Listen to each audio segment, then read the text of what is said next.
Recorded Books presents The Armageddon Inheritance by David Weber. Narrated by Jonathan Todd Ross. The sensor array was the size of a very large asteroid, or a very small moon, and it had orbited the G6 star for a very, very long time. Yet it was not remarkable to look upon. Its hull, filmed with dust except where the electrostatic fields kept the solar panels clear, was a sphere of bronze-gold alloy, marred only by a few smoothly rounded protrusions, with none of the aerials or receiver dishes which might have been expected by a radio-age civilization. But then, the people who built it hadn't used anything as crude as radio for several millennia prior to its construction. The Fourth Imperium had left it here 52,186 Terran years ago, its electronic senses fueled only by a trickle of power. Yet the lonely guardian was not dead. It only slept. And now fresh sparkles of current flickered through kilometers of molecular circuitry.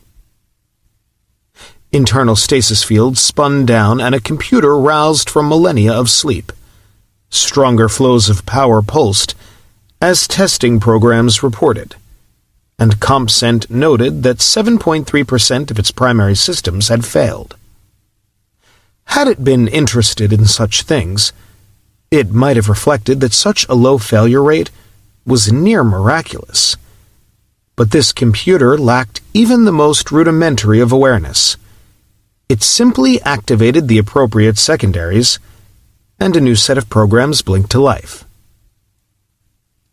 It wasn't the first time the sensor array had awakened, though more than 40 millennia had passed since last it was commanded to do so, but this time CompSent observed the signal which had roused it was no demand from its builders for a systems test.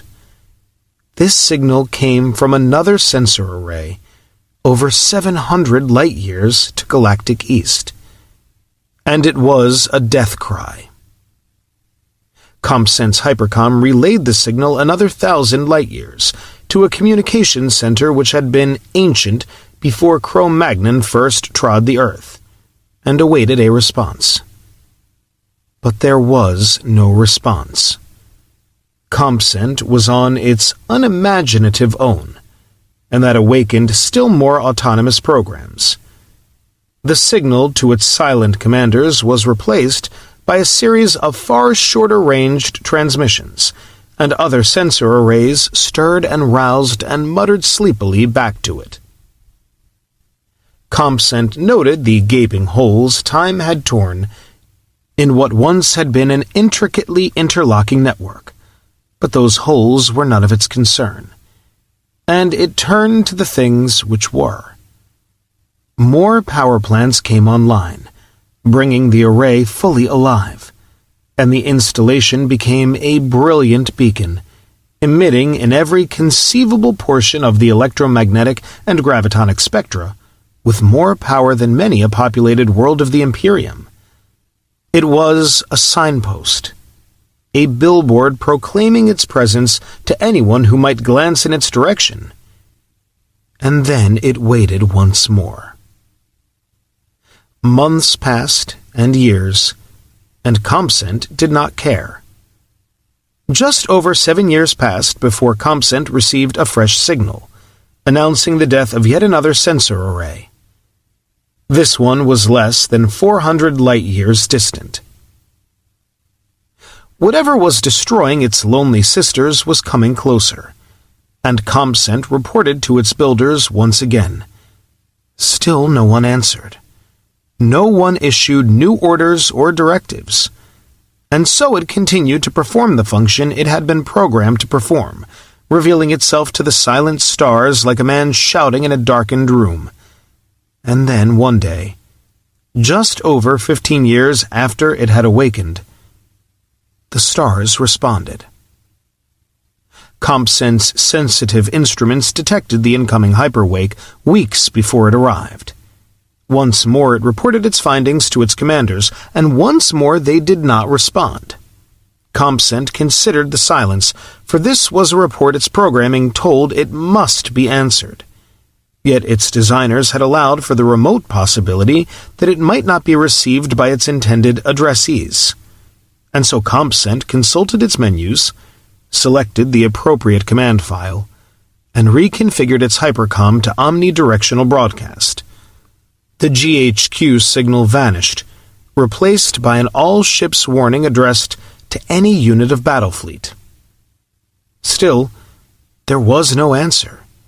But this time, no backup program told CompSent to do anything else, for its builders had never considered that possibility, and so it continued its warning broadcasts, unconcerned by the lack of response.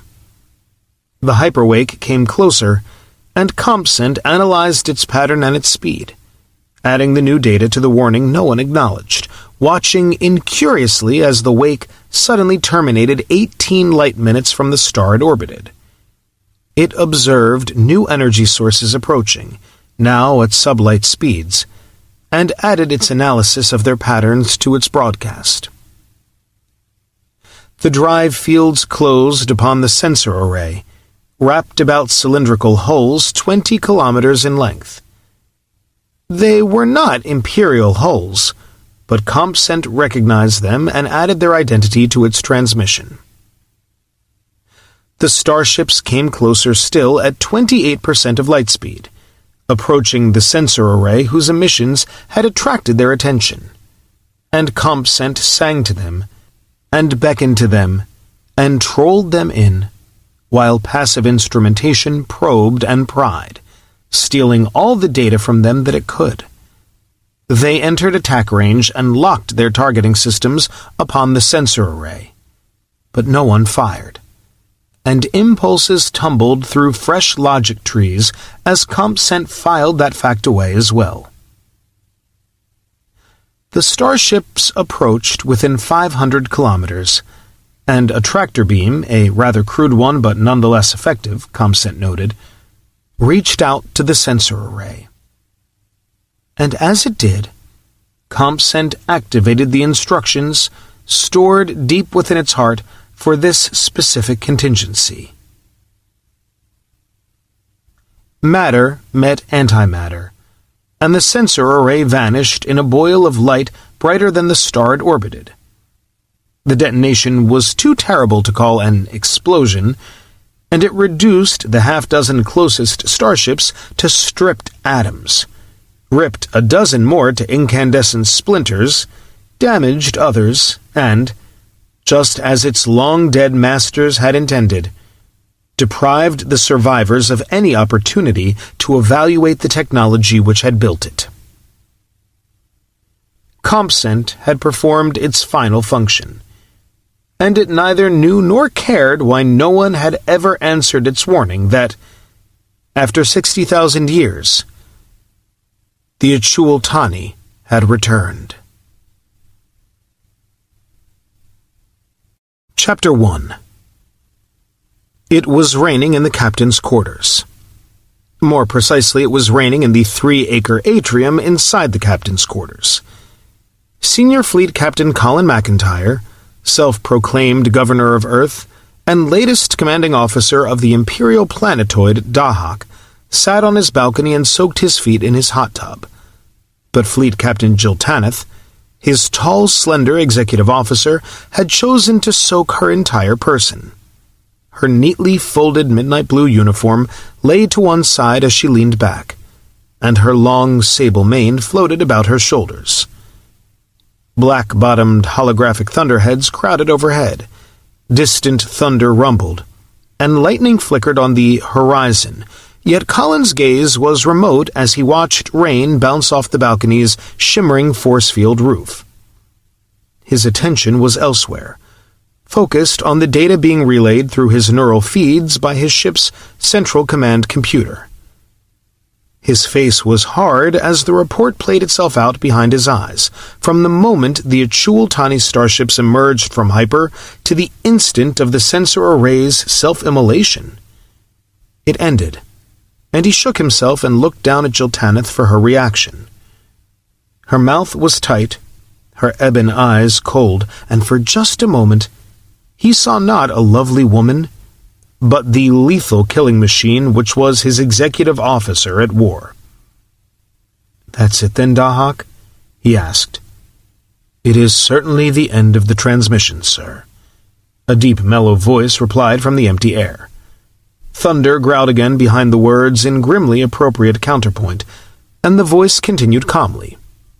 This unit was in the tertiary scanner phalanx, located approximately 110 light-years to galactic east of Sol.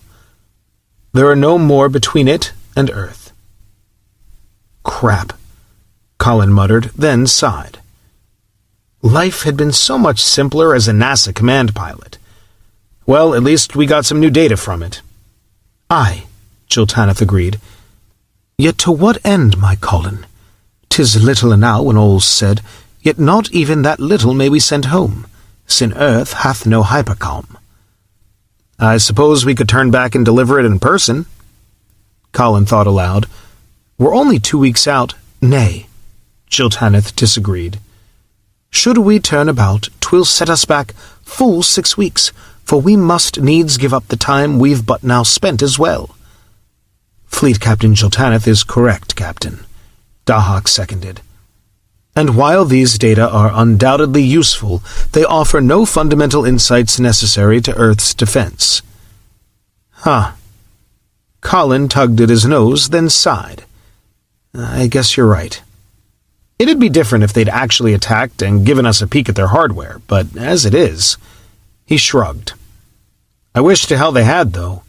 God knows we could use some idea of what they're armed with." "True," Dahak agreed. "Yet the readings the sensor array did obtain indicate no major advances in the Achultani's general technology, which suggests their weaponry also has not advanced significantly." "I almost wish there were signs of advances," Colin fretted. "I just can't accept that they haven't got something new after 60,000 years. "It is indeed abnormal by human standards, sir, but entirely consistent with surviving evidence from previous incursions." "Aye," Jiltaneth agreed, sliding deeper into the hot water with a frown.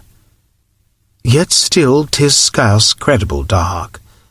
How may any race spend such time upon war and killing, and bring no new weapons to that task?" "Unknown," the computer replied so calmly Colin grimaced. Despite Dahak's self-awareness, he had yet to develop a human-sized imagination. "Okay, so what do we know?" The data included in the transmission confirm reports from the arrays previously destroyed. In addition, while no tactical information was obtained, sensor readings indicate that the Achultani's maximum attainable sublight velocity is scarcely half as great as that of this vessel, which suggests at least one major tactical advantage for our own units, regardless of comparative weaponry. Further, we have reconfirmed their relatively low speed and hyper as well. At their present rate of advance, they will reach Sol in 2.3 years, as originally projected. True, but I'm not too happy about the way they came in. Do we know if they tried to examine any of the other sensor arrays? Negative, Captain. A hypercom of the power mounted by these arrays has a maximum omnidirectional range of less than 300 light-years. The reports of all previously destroyed sensor arrays were relayed via the tertiary phalanx arrays, and consisted solely of confirmation that they had been destroyed by Achultani vessels. This is the first direct transmission we have received, and contains far more observational data. Yeah, Colin pondered for a moment, but it doesn't match very well with what little we know about their operational patterns, now does it? It does not, sir. According to the records, normal Achultani tactics should have been to destroy the array immediately upon detection. That's what I mean. We were dead lucky any of the arrays were still around to tell us they're coming. but I can't help thinking the Imperium was a bit too clever in the way it set these things up. Sucking them in close for better readings is all very well, but these guys were after information of their own. What if they change tactics or speed up on us because they figure someone's waiting for them? "Methinks thy concern may be overgreat," Jiltaneth said after a moment. "Certes, they needs must know some power did place sentinels toward its borders. Yet what knowledge else have they gained? How shall they guess where those borders truly lie, or where their ships may cross them? Given so little, still they must search each star they pass." Colin tugged on his nose some more, then nodded a bit unhappily. It made sense, and there wasn't anything he could do about it, even if Jiltaneth were wrong. But it was his job to worry. Not that he'd asked for it. "I guess you're right," he sighed. "Thanks for the report, Dahak." "You are welcome, Captain," the starship said, and Colin shook himself, then grinned at Jiltaneth. "Looking forward to sickbay, Tanny?" He put an edge of malicious humor into his voice as an anodyne against their worries. "Hast an uncommon low sense of humor, Colin," she said darkly, accepting the change of subject with a smile of her own. "So long as I do recall have I awaited this day. Yea, and seldom with true hope mine eyes might see it, yet now 'tis close upon me, and if truth be known, there lies some shadow of fear within my heart. 'Tis most unmeet in thee so to tease me over it." "I know," he admitted wickedly, "but it's too much fun to stop." She snorted and shook a dripping fist at him. Yet there was empathy as well as laughter in his green eyes. Jiltaneth had been a child, her muscles and skeleton too immature for the full bioenhancement Battlefleet's personnel enjoyed, when the mutiny organized by Fleet Captain Engineering Anu marooned Dahak in Earth orbit and the starship's crew on Earth. The millennia-long struggle her father had led against Anu had kept her from receiving it since. For the medical facilities aboard the sublight parasite battleship Nergal had been unable to provide it. Jiltaneth had received the neural computer feeds, sensory boosters, and regenerative treatments before the mutiny, but those were the easy parts, and Colin was fresh enough from his own enhancement to understand her anxieties perfectly, and tease her to ease them. "Balcock, thou'lt crow too loud one day." "Nope, I'm the captain, and rank hath its privileges," she broke in, shaking her head ominously. "That phrase shall haunt thee." "I don't doubt it."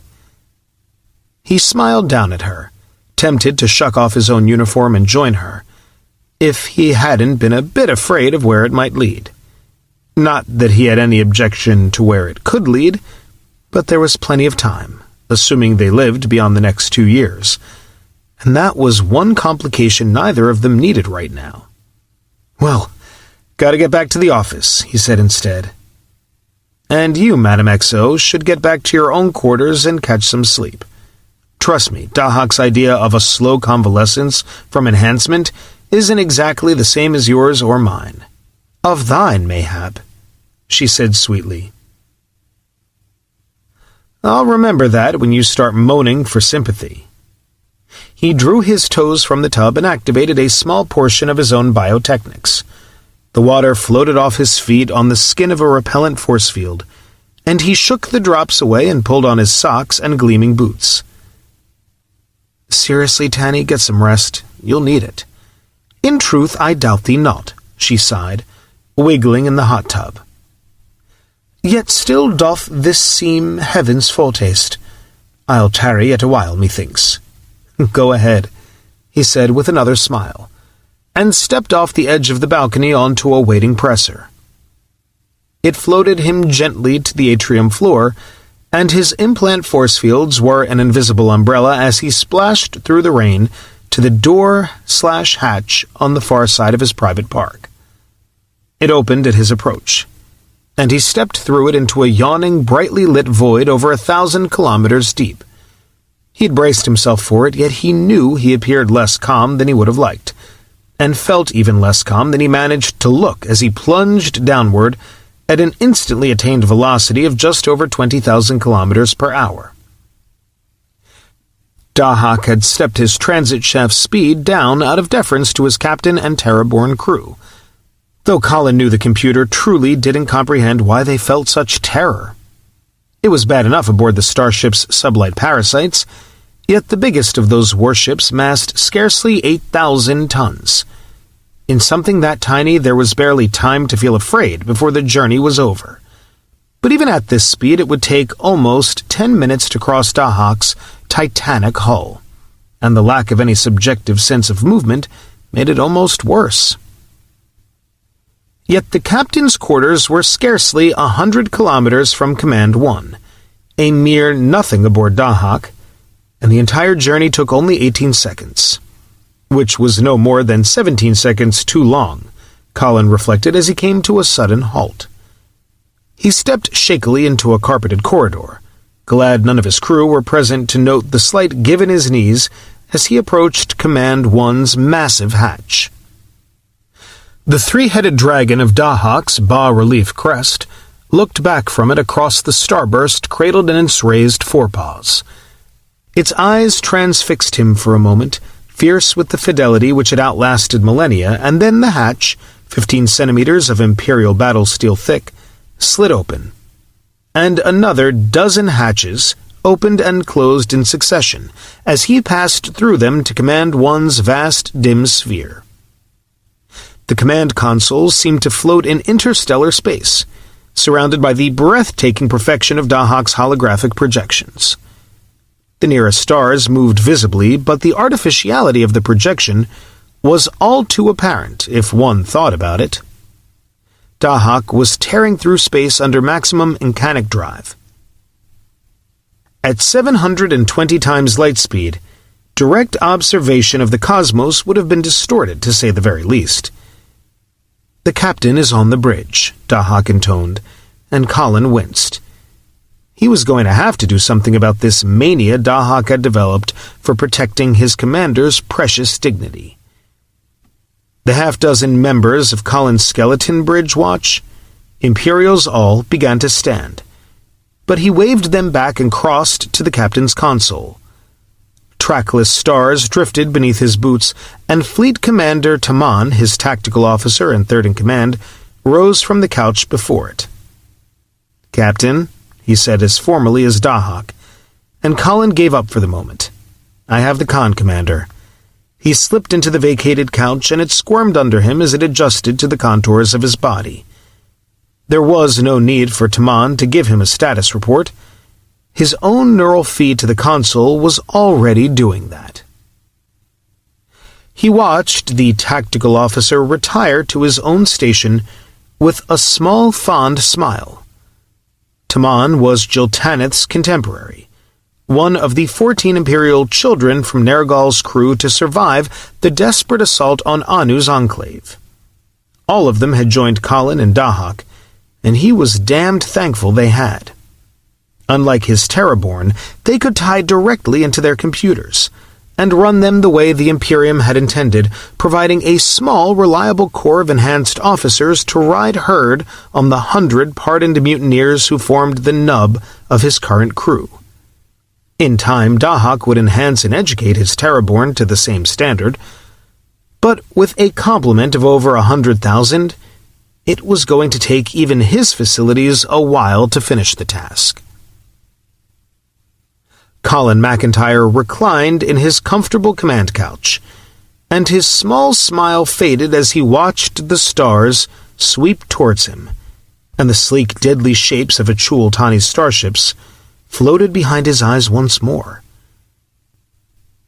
The report from the sensor array replayed itself again and again, like some endless recording loop, and it filled him with dread.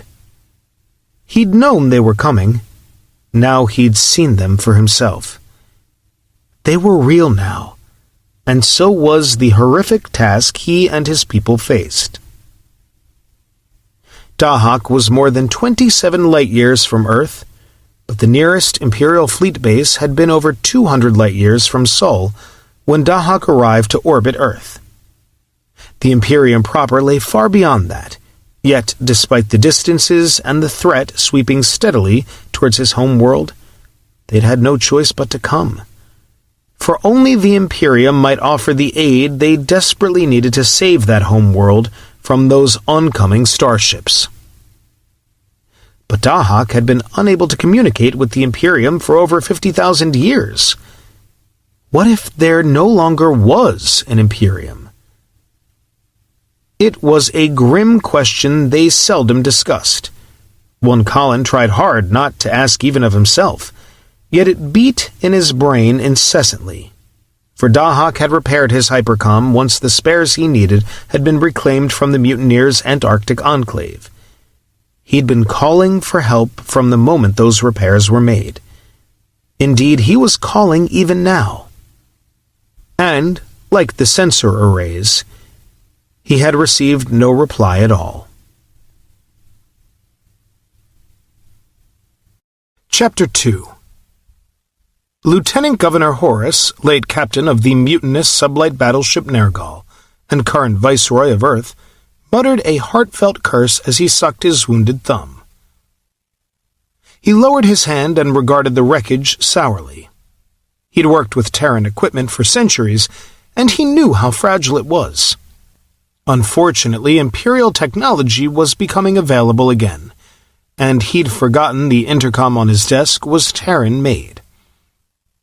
His office door opened, and General Gerald Hatcher, head of the Chiefs of Staff of planet Earth, assuming they ever got the organization set up, poked his head in and eyed the splintered intercom panel. "If you want to attract my attention, Governor, it's simpler to buzz me than to use sirens." "Sirens? Well, that's what I thought I heard when my intercom screamed. Did that panel do something, or were you just pissed off?" "Terran humans," Horace said feelingly, "are pretty damned smart-mouthed, aren't they?" "One of our more endearing traits." Hatcher smiled at Jiltaneth's father and sat down.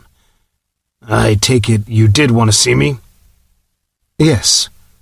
Horace waved a stack of printout. "You've seen these?"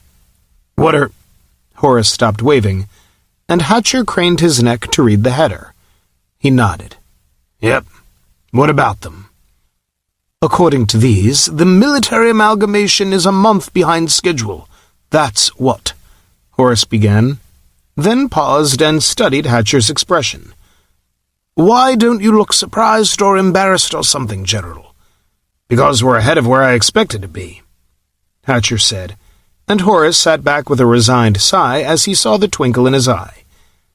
Gerald Hatcher, he sometimes thought, had adapted entirely too well to the presence of extraterrestrials on his world. "I suppose," the General continued unabashedly, "that I should have told you we've deliberately set a schedule no one could make. That way we've got an excuse to scream at people however well they're doing." He shrugged. "It's not nice, but when a 4- or 5-star general screams at you, you usually discover a few gears you weren't using. Wonderful things, screaming." "I see." Horace regarded him with a measuring eye. "You're right. You should have told me. Unless you're planning on screaming at me." "Perish the thought," Hatcher murmured. "I'm relieved," Horace said dryly. "But should I take it you're actually satisfied, then?" "Given that we're trying to merge military command structures which, however closely allied, were never really designed for it, Frederick, Wasili, and I are pleased at how quickly it's moving. But time's mighty short." Horace nodded. Sir Frederick Amesbury, Wasili Chernikov, and Hatcher formed what Wasili was fond of calling Horace's military troika, and they were working like demons at their all-but-impossible task. But they had barely 2 years before the first Achultani scout forces could be expected. "What's the worst bottleneck?" he asked. "The Asian alliance, of course." Hatcher made a wry face. "Our deadline hasn't quite run out, and they still haven't gotten off the fence and decided whether to fight us or join us. It's irritating as hell, but not surprising. I don't think Marshal Chien's decided to oppose us actively, but he's certainly dragging his feet, and none of the other Alliance military types will make a move until he commits himself. Why not demand that the Alliance remove him, then? It was a question, but it didn't really sound like one. Because we can't. He's not just their top man. He's also the best they have. They know it too, and so much of their political leadership was in Anu's pocket, and got killed when you took out the Enclave. That he's the only man the Alliance military still trusts. And however much he may hate us, he hates us a lot less than a lot of his juniors do. Hatcher shrugged. We've asked him to meet us face to face, and at least he's accepted. We'll just have to do our best with him, and he's smart, Horace. He'll come around once he gets past the idea that the West has somehow conquered him. Horace nodded again. All three of his senior generals were Westerners as far as Chien and his people were concerned. The fact that Anu and his mutineers had manipulated Terran governments and terrorist groups to play the First and Third Worlds off against one another was just beginning to percolate through Western brains. It would be a while yet before the other side could accept it on an emotional basis. Some groups, like the religious crackpots who had run places like Iran and Syria, never would, and their militaries had simply been disarmed, not, unhappily, without casualties. Besides, Hatcher went on, Chien is their senior commander, and we'll need him. If we're going to make this work, we don't have any choice but to integrate our people and their people. No, scratch that. We have to integrate all of Earth's military people into a single command structure. We can't impose non-Asian officers on the Alliance and expect it to work. All right. Horace tossed the printout back into his in-basket. I'll make myself available to see him if you think it'll help. Otherwise, I'll stay out of it and let you handle it. I've got enough other headaches. Don't I know it? Frankly, I wouldn't trade jobs with you on a bet. Your selflessness overwhelms me, Horace murmured, and Hatcher smiled again. How's the rest of it going? As well as can be expected, Horace shrugged. I wish we had about 1,000 times as much Imperial equipment, but the situation's improving now that the orbital industrial units Dahak left behind are hitting their stride. A lot of their capacity is still going into replicating themselves, and I've diverted some of their weapons manufacturing tonnage to planetary construction equipment, but we should be all right. It's a geometric progression, you know. That's one of the opportunities of automated units that don't need niggling little things like food or rest. We're just about on schedule setting up the tech base Anu brought down with him, and the part Dahak landed directly is up and running. We're hitting a few snags, but that's predictable when you set about building a whole new industrial infrastructure. Actually, it's the planetary defense centers that worry me most, but Geb's on that. Geb, once Nergal's chief engineer and currently a senior member of the 30-man and woman Planetary Council, helping Horace run the planet, was working 19-hour days as Earth's chief construction boss. Hatcher didn't envy his exhausting task. There were all too few Imperials available to run the construction equipment they already had, and if purely Terran equipment was taking up a lot of the slack, that was rather like using coolie labor in light of their monumental task. Geb and Horace had rejected the idea of reconfiguring Imperial equipment, or building new, to permit operation by unenhanced Terraborn. Imperial machinery was designed for operators whose implants let them interface directly with it, and altering it would degrade its efficiency. More to the point, by the time they could adapt any sizable amount of equipment, they should be producing enhanced Terraborn in sufficient numbers to make it unnecessary. Which reminded Horace of another point. We're ready to start enhancing non-military people, too. You are? Hatcher brightened. That's good news. Yes, but it only makes another problem worse. Everyone we enhance is going to be out of action for at least a month. More, probably 2 or 3. While they get the hang of their implants. So every time we enhance one of our top people, we lose him for that long. Tell me about it, Hatcher said sourly. Do you realize, well, of course you do, but it's sort of embarrassing for the brass to be such wimps compared to their personnel. Remember my aide, Alan Germain? Horace nodded. I dropped by the Walter Reed Enhancement Center to see him yesterday. There he was, happily tying knots in quarter-inch steel rods for practice, and there I sat in my middle-aged body feeling incredibly flabby. I used to think I was pretty fit for my age too, damn it. And he'll be back in the office in another few weeks. That's going to be even more depressing. I know. Horace's eyes twinkled. But you're just going to have to put up with it. I can't spare any of my chiefs of staff for enhancement until you get this show firmly on the road. Now there's an efficiency motivator. Isn't it just? Horace murmured wickedly. And speaking of getting things on the road, how do you feel about the defensive installations I've proposed? From what I understand of the technology, it looks pretty good, but I'd feel better if we had more depth to our orbital defenses. I've been reading over the operational data Dahak downloaded, and that's another thing I want, a neural link of my own. And I'm not happy about how much the Achultanis seem to like kinetic weapons. Can we really stop something the size of, say, Ceres, if they put shields on it before they throw it at us? Geb says so, but it could take a lot of warheads. That's why we need so many launchers. Fine, but if they settle in for a methodical attack, they'll start by picking off our peripheral weapons first. That's classic siege strategy with any weaponry, and it's also why I want more depth, to allow for attrition of the orbital forts.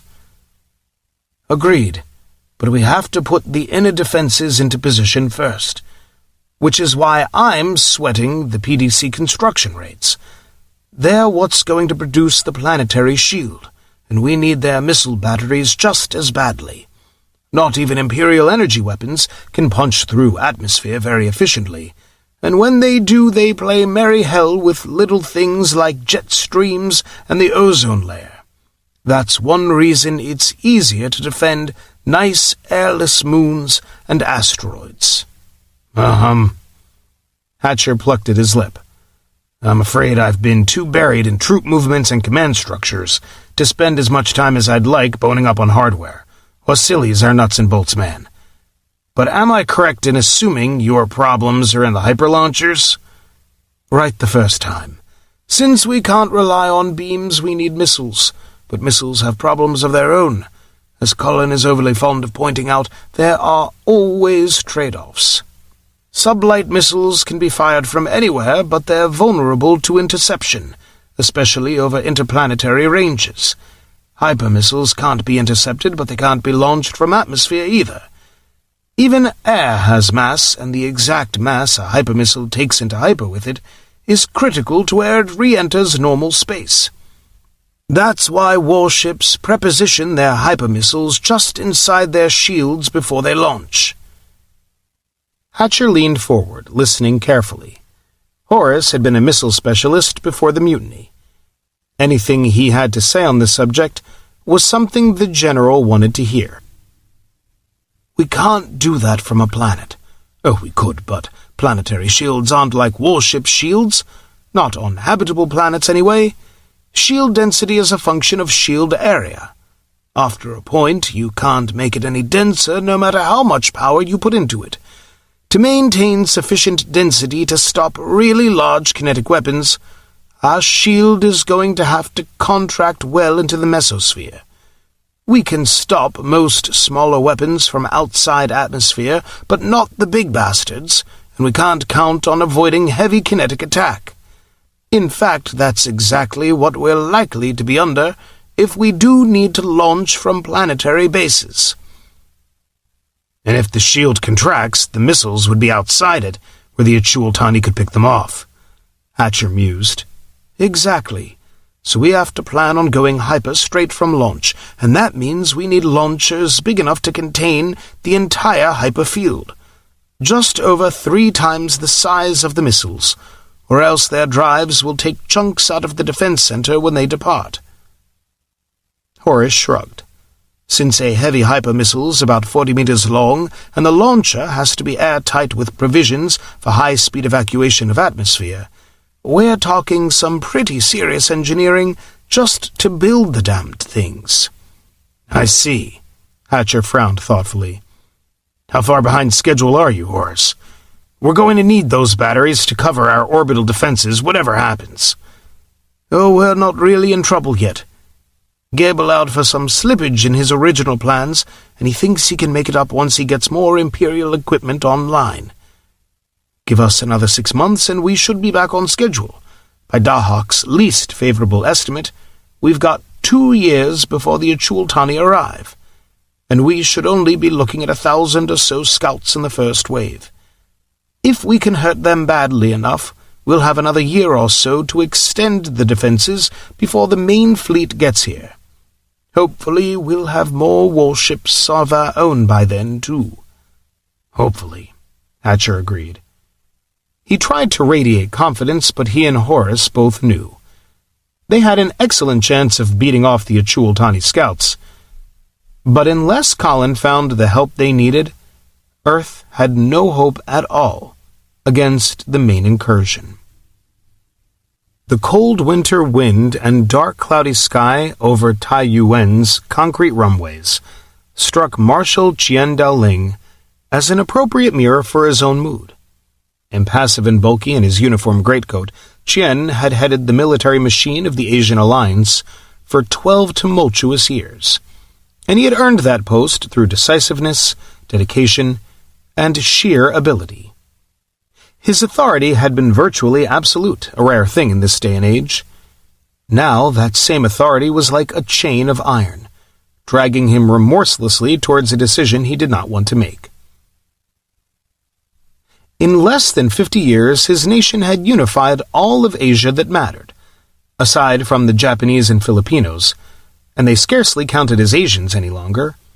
The task had been neither cheap nor easy, nor had it been bloodless, but the alliance had built a military machine even the West was forced to respect. Much of that building had been his own work, the fruit of his sworn oath to defend his people, the party, and the state. And now his own decision might well bring all that effort, all that sacrifice, to nothing. "Oh, yes," he thought, lengthening his stride. "These are the proper skies for me." General Kwong scurried after him, his high-pitched voice fighting a losing battle with the wind. Qian was a huge man, almost 2 meters in his bare feet, and a native of Yunnan province. Kwong was both diminutive and Vietnamese, and all rhetoric about Asian solidarity notwithstanding, there was very little love lost between the southern Chinese and their Vietnamese brothers. Thousands of years of mutual hostility could not be forgotten that easily. Nor could Vietnam's years as a Soviet proxy be easily forgiven, and the fact that Kwong was a merely marginally competent whiner with powerful party connections only made it worse. Kwong broke off, puffing with exertion, and the marshal smiled inwardly. He knew the smaller man resented how ridiculous he looked trying to match his own long-legged stride, which was why he took pains to emphasize it whenever they met. Yet what bothered him most just now, he admitted, was hearing a fool like Kwong say so many things he had thought himself. "And what of me?" Qian frowned at his own thoughts. "I am a servant of the party, sworn to protect the state. Yet what am I to do when half the Central Committee has vanished? Can it be true so many of them were traitors? Not just to the state, but to all humanity? Yet where else have they gone? And how am I to choose when my own decision has suddenly become so all-important?" He looked up at the sleek vehicle waiting on the taxiway. Its bronze-sheened alloy gleamed dully in the cloudy afternoon, and the olive-brown-skinned woman beside its open hatch was not quite oriental-looking. The sight touched him with something he seldom felt: uncertainty. Which made him think again of what Kwong had been saying. He sighed and paused, keeping his face utterly impassive with the ease of long practice. "General, your words are not new. They have been considered by your government and mine. What remains of them, idiot? and the decision has been made. Unless his terms are utterly beyond reason, we will comply with the demands of this planetary governor. For now, at least. The party has not been well advised, Kwong muttered. It is a trick. A trick, Comrade General? Qian's small smile was wintry as the wind. You have perhaps noticed that there is no longer a moon in our night skies. It has perhaps occurred to you that anyone with a warship of that size and power has no need of trickery. If it has not, reflect on this, Comrade General. He nodded in the direction of the waiting Imperial cutter. That vehicle could reduce this entire base to rubble, and nothing we have could even find it, much less stop it. Do you truly believe that the West, with hundreds of even more powerful weapons now at its disposal, could not disarm us by force, as they already have those maniacs in Southwest Asia? But spare me your comments, Comrade General, Qian said heavily, especially since they are so close to my own doubts. I have a job to do, and you make it no easier. We have two choices, comply or be deprived of the poor weapons we still possess. It is possible they are honest, that this danger they speak of is real. If that is true, resistance would spell far worse for all of us than disarmament and occupation. If they are lying, then at least we may have the opportunity to observe their technology at first hand, possibly even to gain access to it ourselves. But I will not repeat myself, Comrade General. Qian's voice was suddenly soft, and Kwong paled. It is bad enough when junior officers question orders. I will not tolerate it in general officers. Is that clear, Comrade General? It is, Kwong managed, and Qian raised an eyebrow over one arctic eye. Kwong swallowed. Comrade Marshal, he added quickly. I am relieved to hear it, Qian said more pleasantly, and walked towards the cutter once more. Kwong followed silently, but the Marshal could feel the man's resentment and resistance. Kwong and those like him, particularly those with a base in the party, were dangerous. They were quite capable of doing something utterly stupid. And the Marshal made a mental note to have Kwong quietly reassigned to some less sensitive duty. Command of the air patrols and SAM bases covering the Sea of Japan, perhaps. That once prestigious post had become utterly meaningless, but it might take Kwong a few months to realize it. And in the meantime, Qian could get on with what mattered. He did not know the American Hatcher who spoke for the beings who had seized control of Earth, but he had met Chernikov. He was a Russian, and so, by definition, not to be trusted. But his professionalism had impressed Qian almost against his will, and he seemed to respect Hatcher and the Englishman, Amesbury. Perhaps Hatcher was truly sincere. Perhaps his offer of cooperation, of an equal share in this new, planet-wide military organization, was genuine. There had, after all, been fewer outrageous demands by his political masters in the Planetary Council than Qian had feared. Perhaps that was a good sign. It had better be. All he had said to Kwong was correct. The military position made resistance hopeless. Yet that had been true before in Asia's history. And if these Westerners meant to make effective use of Asia's vast manpower, some of their new military technology must fall into Asian hands. Qian had used that argument with dozens of frightened, angry juniors. Yet he was not certain he believed it, and it irritated him to be unsure whether his own doubts were rational or emotional. After so many years of enmity, it was difficult to think with cold logic about any proposal from the West. Yet in his heart of hearts, he could not believe they were lying. The scope of their present advantage was too overwhelming. They were too anxious, too concerned over the approach of these Achul-Tani for the threat to be an invention. His waiting pilot saluted and allowed him to precede her into the cutter, then settled behind her controls. The small silent vehicle bulleted upward, then darted away, springing instantly forward at 8 times the speed of sound. There was no sense of acceleration, yet Qian felt another weight. the weight of inevitability pressing down upon his soul. The wind of change was blowing, sweeping over all this world like a typhoon, and resistance would be a wall of straw before it. Whatever Kwang and his ilk feared, whatever he himself thought, they must ride that wind or perish. And at least China's culture was ancient, and there were 2 billion Chinese. If the promises of this planetary council were genuine, if all citizens were to enjoy equal access to wealth and opportunity, that fact alone would give his people tremendous influence.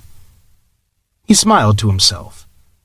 Perhaps these glib Westerners had forgotten that China knew how to conquer invaders it could not defeat. Chapter 3. Gerald Hatcher and his fellows rose courteously as Marshal Chien entered the conference room, his shoulders straight and his face impassive.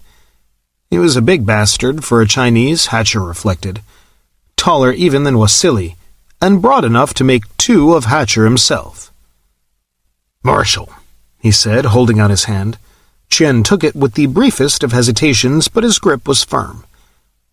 "Thank you for coming. Won't you sit down, please?" Chien waited deliberately for his hosts to find seats first, then sat and laid his briefcase neatly on the table. Hatcher knew Frederick and Wasili were right in insisting that he, as the sole charter member of Earth's new Supreme Chiefs of Staff, with no prior connection to the Imperials, must serve as their chief. But he wished he could disagree. This hard-faced, silent man was the most powerful single-serving military officer on the planet, critical to their success, and he did not, to say the least, look cheerful. "Marshal," Hatcher said finally, "we asked you to meet us so that we could speak without the pressure of a civilian presence, yours or ours. We won't ask you to strike any deals behind your leaders' backs, but there are certain pragmatic realities we must all face. In that regard, we appreciate the difficulties of your position. We hope," he looked levelly into the dark, unreadable eyes, "that you appreciate ours as well." "I appreciate," Chien said, "that my government and others which it is pledged to defend have been issued an ultimatum." Hatcher hid a wince. The Marshal's precise, accentless English made his almost toneless words even more unpromising. But they also showed him one possible approach, and he reached for it before Prudence could change his mind. "Very well, Marshal Chien, I'll accept your terminology. In fact, I agree with your interpretation." He thought he saw a flicker of surprise and continued evenly. "But we're military men. We know what can happen if that ultimatum is rejected, and I hope we're also all realists enough to accept the truth, however unpalatable, and do our best to live with it." "Your pardon, General Hatcher," Chien said, "but your country's truths seem somewhat more palatable than that which you offer mine or our allies, our Asian allies. I see here an American, a Con-European, a Russian. I do not see a Chinese, a Korean, an Indian, a Thai, a Cambodian, a Malaysian. I do not even see one of your own Japanese." He shrugged eloquently. "No, you don't. Yet," Hatcher said quietly, and Chien's eyes sharpened. "However, General Tama, Chief of the Imperial Japanese Staff, will be joining us as soon as he can hand over his present duties. So will Vice Admiral Hodder of the Royal Australian Navy. It is our hope that you too will join us, and that you will nominate 3 additional members of this body." 3? Chien frowned slightly. This was more than he had expected. It would mean 4 members from the Alliance against only 5 from the Western powers. But was it enough? He rubbed the tabletop with a thoughtful finger. "That is scarcely an equitable distribution in light of the populations involved. And yet—" His voice trailed off, and Hatcher edged into the possible opening. If you will consider the nations the men I mentioned represent, I believe you'll be forced to admit that the representation is not inequitable in light of the actual balance of military power." He met Qian's eyes again, hoping the other could see the sincerity in his own. The marshal didn't agree, but neither did he disagree, and Hatcher went on deliberately. "I might remind you, Marshal Qian, that you do not and will not see any representative of the extreme Islamic blocs here, nor any First World hardliners.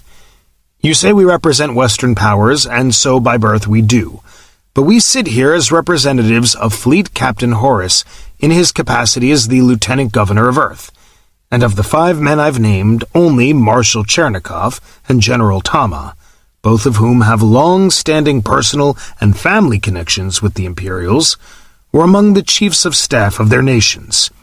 We face a danger such as this planet has never known, and our only purpose is to respond to that danger. Towards this end, we have stepped outside traditional chains of command in making our selections. You are the most senior officer we've asked to join us, and I might point out that we've asked you to join us. If we must, we will. As you are well aware, we can compel your obedience. But what we want is your alliance." "Perhaps," Qian said, but his voice was thoughtful. "Marshal, the world as we have known it no longer exists," the American said softly. "We may regret that or applaud it, but it is a fact. I won't lie to you. We've asked you to join us because we need you. We need your people and your resources as allies, not vassals. And you're the one man who may be able to convince your governments, your officers, and your men of that fact. We offer you a full and equal partnership, and we're prepared to guarantee equal access to Imperial technology, military and civilian, and complete local autonomy, which, I might add, is no more than our own governments have been guaranteed by Governor MacIntyre and Lieutenant Governor Horace." "And what of the past, General Hatcher?" Qian asked levelly. "Are we to forget 5 centuries of Western imperialism? Are we to forget the unfair distribution of the world's wealth? Are we, as some have," his eyes shifted slightly in Chernikov's direction, "to forget our commitment to the revolution in order to accept the authority of a government not even of our own world?" "Yes, Marshal," Hatcher said equally levelly. "That's precisely what you are to forget. We won't pretend those things never happened, yet you're known as a student of history. You know how China's neighbors have suffered at Chinese hands over the centuries. We can no more undo the past than your own people could. But we can offer you an equal share in building the future, assuming this planet has one to build. And that, Marshal Qian, is the crux. If we do not join together, there will be no future for any of us." "So, yet you have said nothing of how this body will be organized. 9 members, they are to hold co-equal authority, at least in theory." Hatcher nodded, and the marshal rubbed his chin, the gesture oddly delicate in so large a man. "That seems overly large, Comrade General. Could it be that you intend to, I believe the term is, pad it, to present the appearance of equality while holding the true power in your own hands?" "It could be, but it isn't. Lieutenant Governor Horace has a far more extensive military background than any of us, and will act as his own Minister of Defense. The functions of this body will be to serve as his advisors and assistants. Each of us will have specific duties and operational responsibilities. There will be more than enough of those to go around, I assure you. And the position of Chief of Staff will rotate." "I see." Qian laid his hands on his briefcase and studied his knuckles, then looked back up. "How much freedom will I have in making my nominations?" "Complete freedom." Hatcher very carefully kept his hope out of his voice. "The Lieutenant Governor alone will decide upon their acceptability. If any of your nominees are rejected, you'll be free to make fresh nominations until candidates mutually acceptable to the Asian Alliance and the Lieutenant Governor are selected.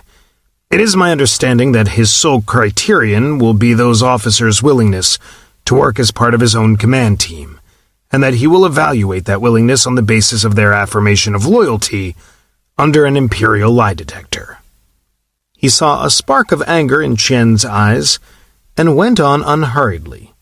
I may add that all of us will be required to demonstrate our own loyalty in precisely the same fashion and in the presence of all of our fellows, including yourself and your nominees. The anger in Qian's hooded gaze faded, and he nodded slowly. Very well, General Hatcher. I am empowered to accept your offer, and I will do so. I caution you that I do not agree without reservations, and that it will be difficult to convince many of my own officers to accept my decision. It goes against the grain to surrender all we have fought for, whether it is to Western powers or to powers from beyond the stars. Yet you are at least partly correct. The world we have known has ended. We will join your efforts to save this planet and build a new, not without doubts and not without suspicions. You would not believe otherwise unless you were fools, but because we must. Yet remember this. More than half this world's population is Asian, gentlemen. We understand, Marshal, Hatcher said softly. I believe you do, Comrade General, Qian said with the first faint ghost of a smile. I believe you do. Life Counselor Geb brushed stone dust from his thick white hair as yet another explosive charge bellowed behind him. It was a futile gesture. The air was thin, but the damnable dust made it seem a lot thicker, and his scalp was coated in fresh grit almost before he lowered his hand. He watched another of the sublight parasites Dahak had left for Earth's defense.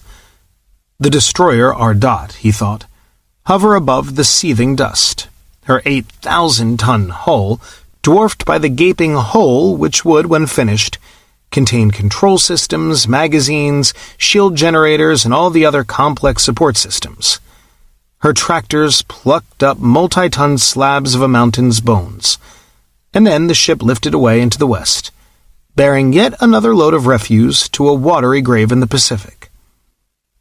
Even before Ardot was out of sight, the Terraborn work crews swarmed over the newly exposed surface of the excavation in their breath masks, drills screaming as they prepared the next series of charges. Geb viewed the activity with mixed pride and distaste. This absolutely flat surface of raw stone had once been the top of Ecuador's Mount Chimborazo, but that was before its selection to house Planetary Defense Center Escorpión had sealed the mountain's fate.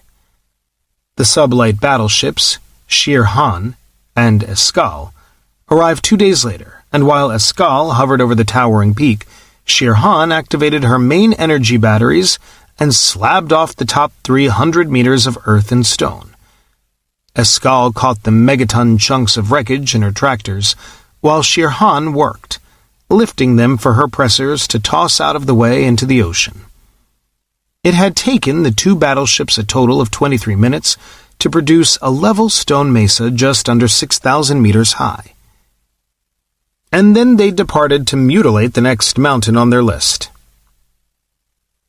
The construction crews had moved in their wake, and they had labored mightily ever since.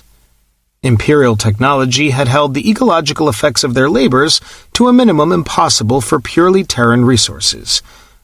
But Geb had seen Chimborazo before his henchmen arrived. The aesthetic desecration of their labors revolted him. What they had accomplished produced his pride. PDC Escorpión, one of 46 such bases going up across the surface of the planet, each a project gargantuan enough to daunt the pharaohs, and each with a completion deadline of exactly 18 months. It was an impossible task, and they were doing it anyway. He stepped aside as the whine of a gravitonic drive approached from one side.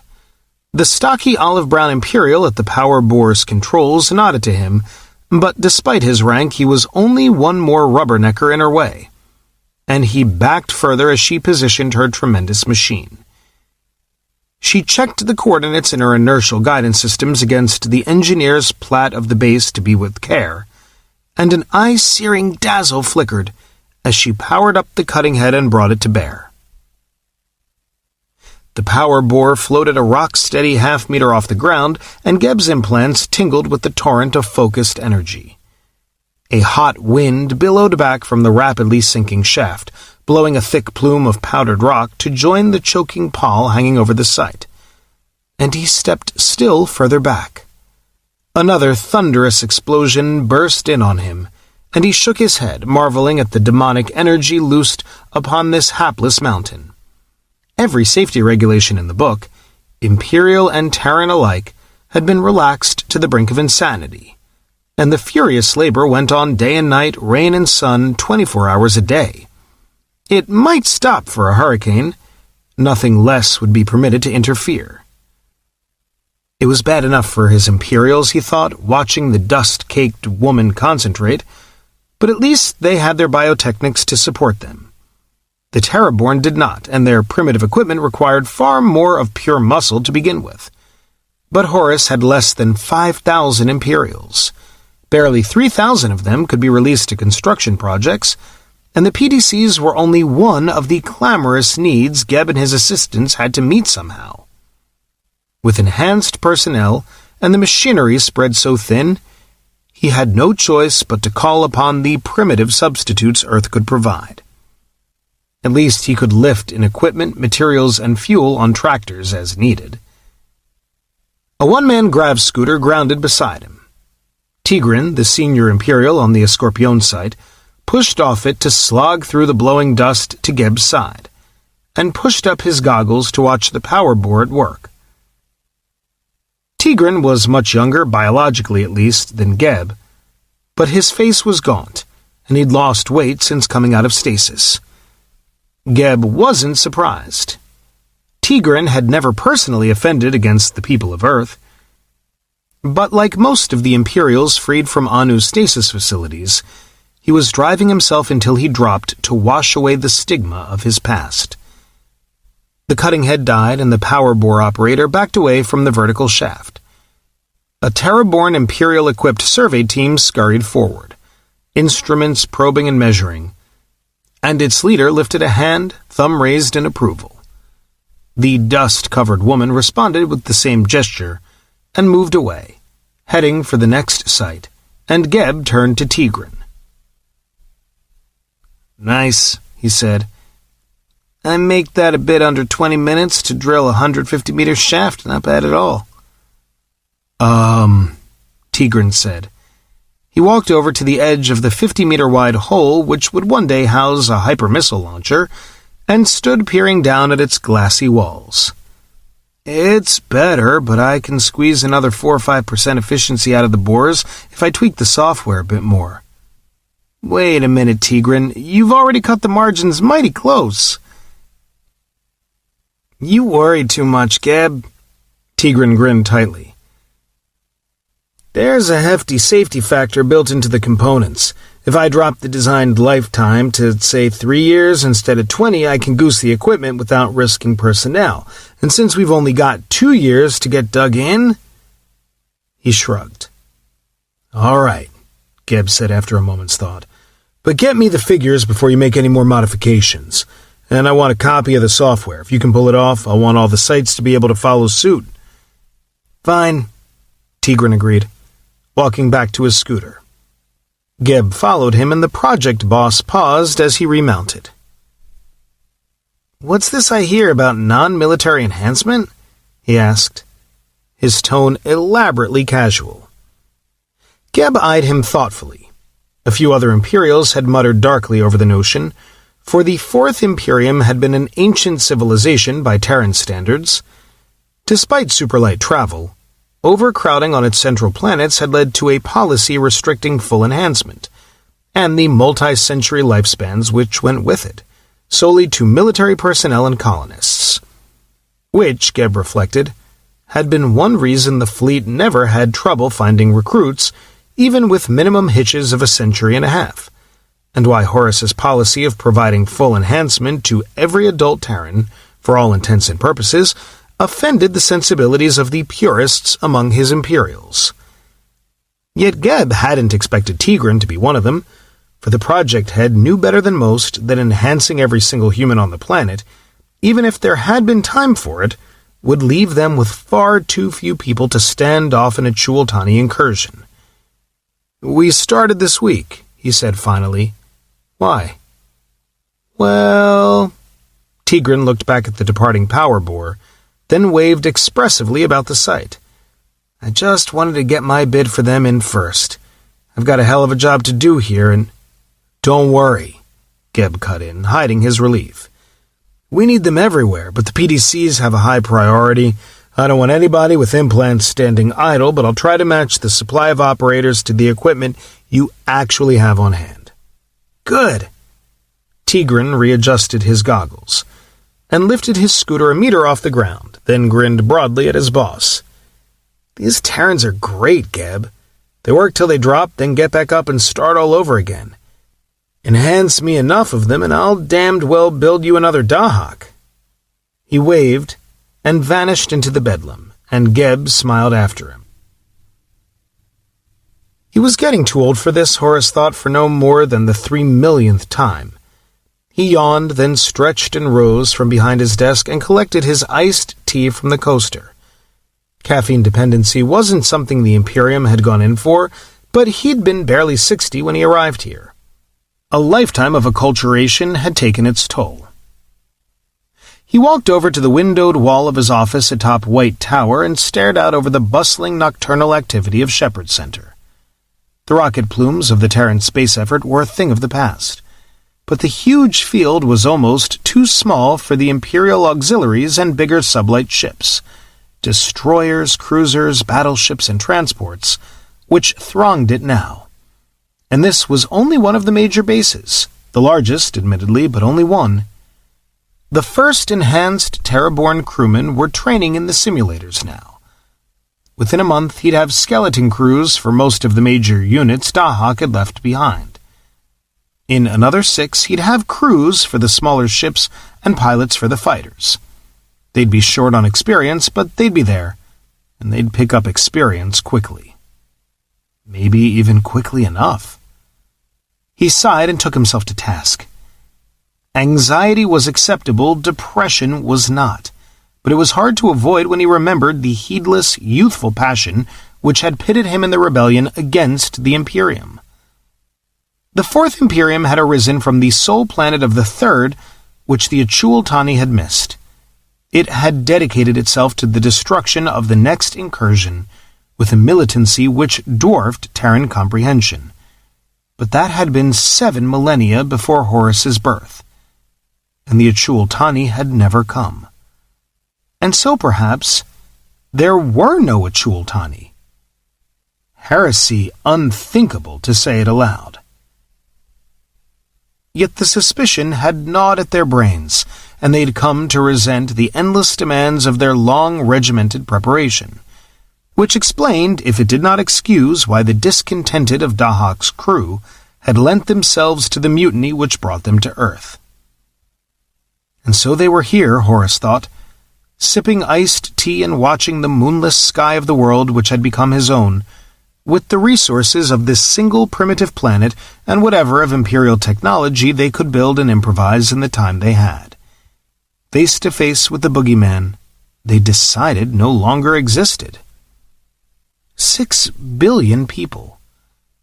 Like the clutter of ships below his window, it seemed like a lot, until he compared it to the immensity of the foe sweeping towards them from beyond those distant stars. He straightened his shoulders and stared up at the cold, clear chips of light. So be it. He had once betrayed the fleet uniform he wore, but now, at last, he faced his race's ancient enemy. He faced it ill-prepared and ill-equipped, yet the human race had survived 2 previous incursions. By the skin of their racial teeth and the Maker's grace, perhaps. But they'd survived, which was more than any of their prehistoric predecessors could say. He drew a deep breath, his thoughts reaching out across the light years to his daughter and Colin MacIntyre. They depended upon him to defend their world while they sought the assistance Earth needed. And when they returned, not if, there would be a planet here to greet them. He threw that to the uncaring stars like a solemn vow, and then turned his back upon them. He sat back down at his desk and bent over the endless reams of reports once more.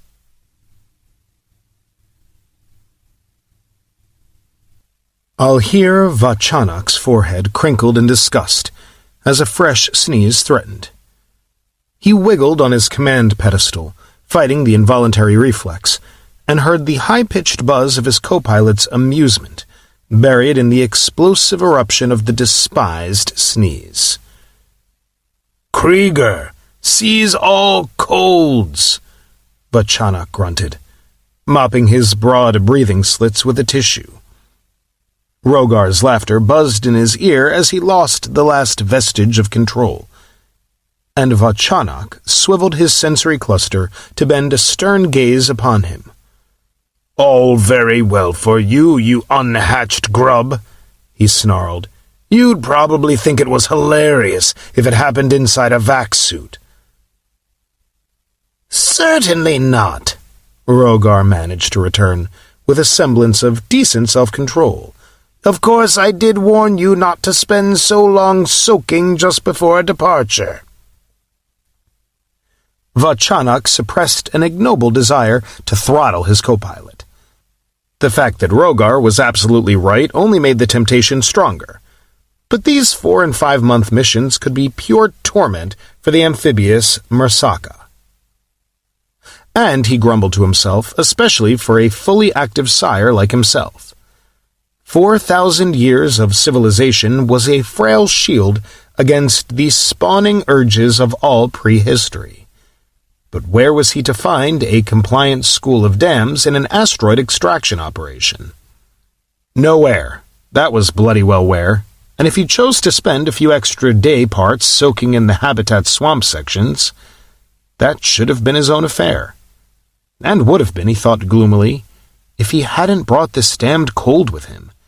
Ah, well, it would wear itself out, and a few more tours would give him a credit balance fit to attract the finest dam.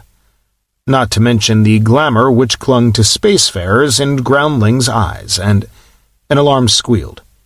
And Alhir Vachanak's sensory cluster snapped back to his instruments. All 3 eyes irised wide in disbelief as the impossible readings registered. "Krieger, take it, look at that!" Rogar gasped beside him, but Vachanak was already stabbing at the communications console. More of the immense ships, 90 dihar long if they were a har, appeared out of nowhere, materializing like Fen Fei from the nothingness of space. Scores of them, hundreds.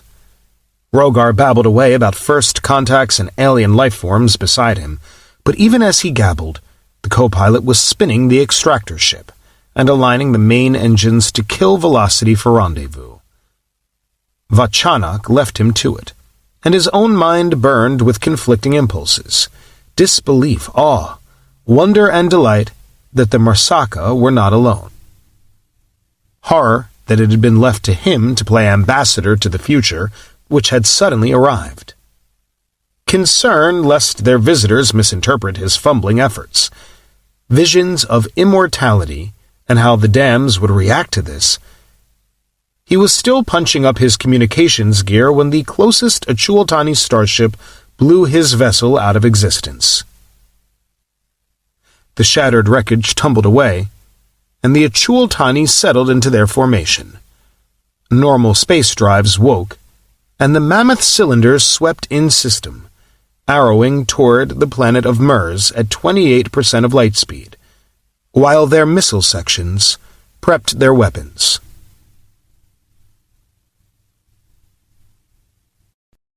Chapter 4. The endless 20-meter-wide column of lightning fascinated him.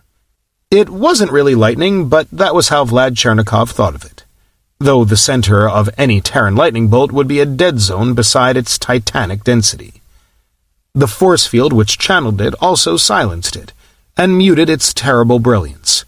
But Vlad had received his implants. His sensors felt it like a tide race of fire, even through the field, and it awed him. He turned away, folding his hands behind him as he crossed the huge chamber at Dahak's heart. Only Command 1 and 2 were as well protected, for this was the source of Dahak's magic. The starship boasted 312 fusion power plants, but though he could move and fight upon the wings of their power, he required more than that to outspeed light itself. This howling chain of power was that more.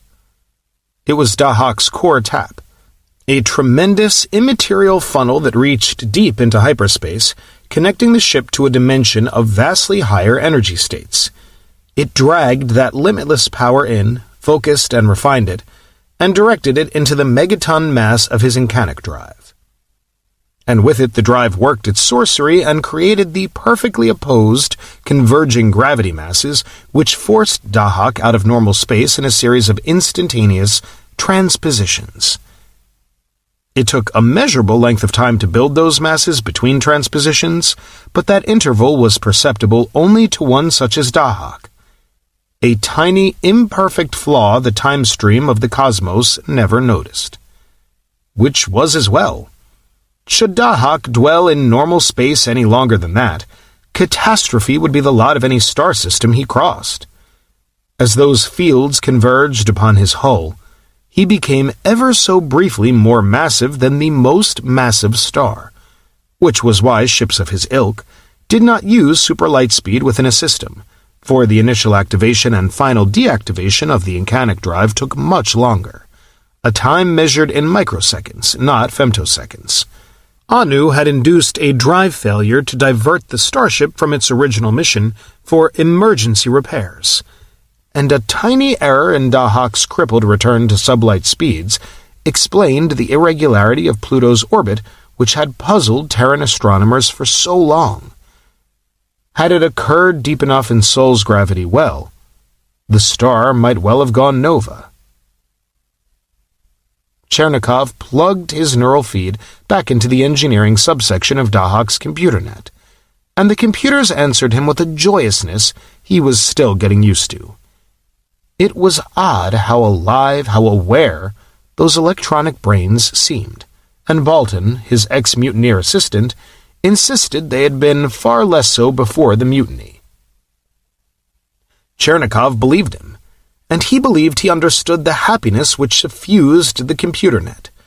Dahak had a crew once more, under strength perhaps by imperial standards, but a crew, and that was as it should be. Not just because he had been lonely, but because he needed them to provide that critical element in any warship: redundancy.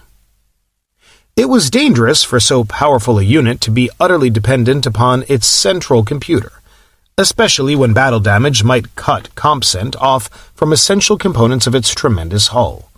So it was good that men had returned to Dahak at last, especially now when the very survival of their species depended upon him.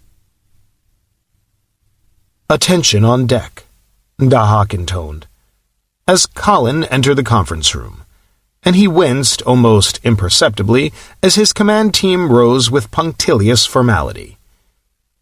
He smoothed his expression and crossed impassively to the head of the crystalline conference table, making yet another mental note to have a heart-to-diode talk with the computer. Dozens of faces looked back at him from around the table, but at least he'd gotten used to facing so many eyes. Dahak was technically a single ship, but one with a full-strength crew 250,000 strong, a normal sublight parasite strength of 200 warships, and the firepower to shatter planets.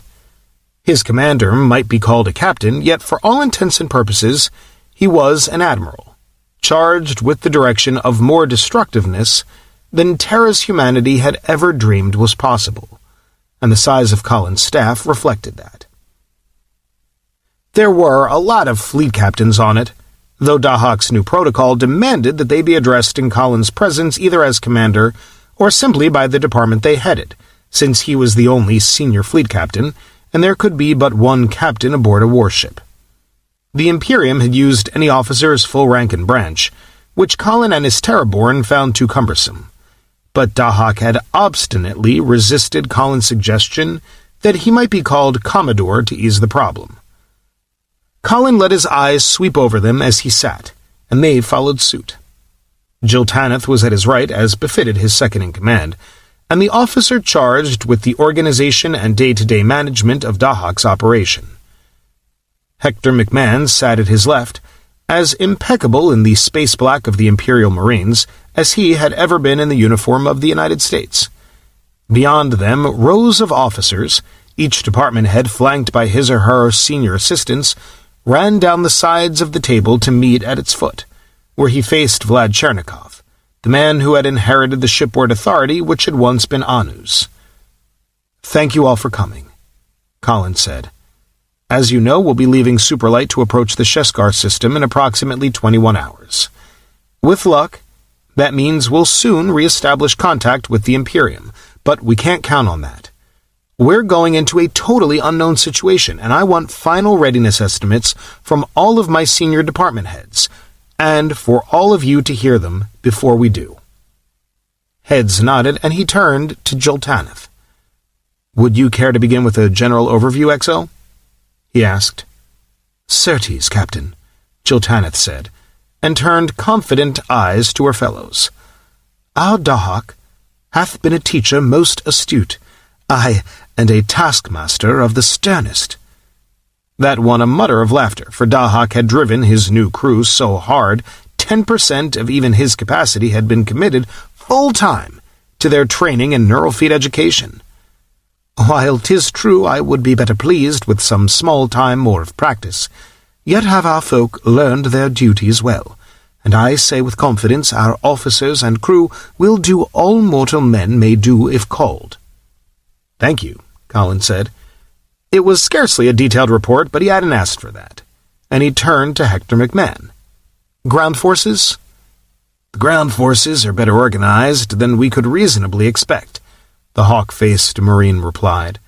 "If not yet quite as well as I'd like. We have 4 separate nationalities in our major formations, and we'll need a few more months to really shake down properly. For the moment, we've adopted Imperial organization and ranks, but confined them to our original unit structures. Our USFC and SAS people are our Recon Special Forces component. The 2nd Marines have been designated as our assault component, the German 1st Armored will operate our ground combat vehicles, and the Sendai Division and the 19th Guards Parachute Division are our main ground force. There's been a bit of rivalry over who got the choicest assignment, but it hasn't gotten physical. Not very often, anyway." He shrugged. "These are all elite formations, and until we can integrate them fully, a continued sense of identity is inevitable. But they've settled in and mastered their new weapons quite well. I'm confident we can handle anything we have to handle." "Thank you," Colin said again. He turned to General Georgy Treshnikov, late of the Russian Air Force and now commander of the 300 Imperial fighters Dahak had retained for self-defense. "Parasite Command?" "As Hector, we are ready," Treshnikov said. "We have even more nationalities but less difficulty in integration, for we did not embark complete national formations to crew our fighters." "Thank you. Intelligence, Commander Ninhorsag?" "We've done all we can with the non-data Dahak has been able to give us, Captain. You've all seen our reports." The stocky, pleasantly plain Imperial, who had been Nergal's spy within Anu's camp, shrugged. "Until we have some hard facts to plug into our analyses, we're only marking time." "I understand. Biosciences?" "Bioscience is weary but ready, Captain," Fleet Captain B. Kohana replied. 50,000 years in stasis hadn't blunted her confidence or her sense of humor. "We finished the last enhancement procedures last month, and we're a little short on biotechnic hardware at the moment." That won a fresh mutter of laughter. "But other than that, we're in excellent shape." "Thank you. Maintenance?" "We're looking good, Captain." Fleet Captain M. Garin was another of Nergal's children, but aside from his eyes, he looked more like a Terran, with dark auburn hair, unusually light skin for an Imperial, and a mobile mouth that smiled easily. Dahak's repair systems did a bang-up job, and he slapped anything he wasn't using into stasis. I'd like more practice on damage control, but... He raised his right hand, palm upward, and Colin nodded. Understood. Hopefully you'll have lots of time to go on practicing. We'll try to keep it that way. Tactical? We're in good shape, sir, Taman said. Battlecomp's doing well with simulators and training problems. Our Terraborn aren't as comfortable with their neural feeds as I'd like yet. That's only a matter of practice. Logistics? Button up, sir, Fleet Commander L. Catron O'Rourke said confidently. We've got facilities for 3 times the people we've actually got aboard, and all park and hydroponic areas have been fully reactivated, so provisions and life support are no sweat. Magazines are at better than 98%, closer to 99%, and we're in excellent shape for spares. Engineering? Engineering looks good, sir, Chernikov replied. Our Imperials and Terraborn have shaken down extremely well together, I am confident. Good, very good. Colin leaned back and smiled at his officers, glad none of them had tried to gloss over any small concerns they still had. Not that he'd expected them to. In that case, I think we can conclude unless there are any questions. As he'd expected, there were none. In a very real sense, this meeting had been almost ceremonial, a chance for them to show their confidence to one another. Very well. He rose and nodded to them all. We shall adjourn. He started for the door, and a mellow voice spoke again. Attention on deck, it repeated, and Colin swallowed a resigned sigh as his solemn-faced officers stood once more. Carry on, ladies and gentlemen, he said, and stepped out the hatch. Supralight shutdown in 2 minutes, Dahak remarked calmly. Colin took great pains to project a matching calm, but his own relaxation was all too artificial, and he saw the same strain, hidden with greater or lesser success, in all of his bridge officers. Dahak was at battle stations, and a matching team under Jiltanith manned Command 2 on the far side of the core hull. The holographic images of Command 2's counterparts sat beside each of his officers, which made his bridge seem a bit more crowded, but meant everyone knew exactly what was happening, and that he got to sit beside Jiltanith's image on duty. A score of officers were physically present at their consoles on the starlit command deck. In an emergency, Colin could have run the ship without any of them, something which would have been impossible with the semi-aware compsent of yore. But even though Dahak was now capable of assessing intent and exercising discretion, there were limits to the details Colin's human brain could handle. Each of his highly trained officers took his or her own portion of the burden off of him, and he was devoutly thankful for their presence. Sublight in 1 minute, Dahak intoned, and Colin felt the beginnings of shutdown flowing through his interface with Chernikov's engineering computers. The measured sequence of commands moved like clockwork, and a tiny, almost imperceptible vibration shook Dahak's gargantuan bulk. Sublight now, Dahak reported, and the stars moving across the visual display were abruptly still. A G3 star floated directly ahead of Colin in the projection. It was the brightest single object in view, and it abruptly began to grow as Sarah Meyer, his astrogator, engaged the sublight drive.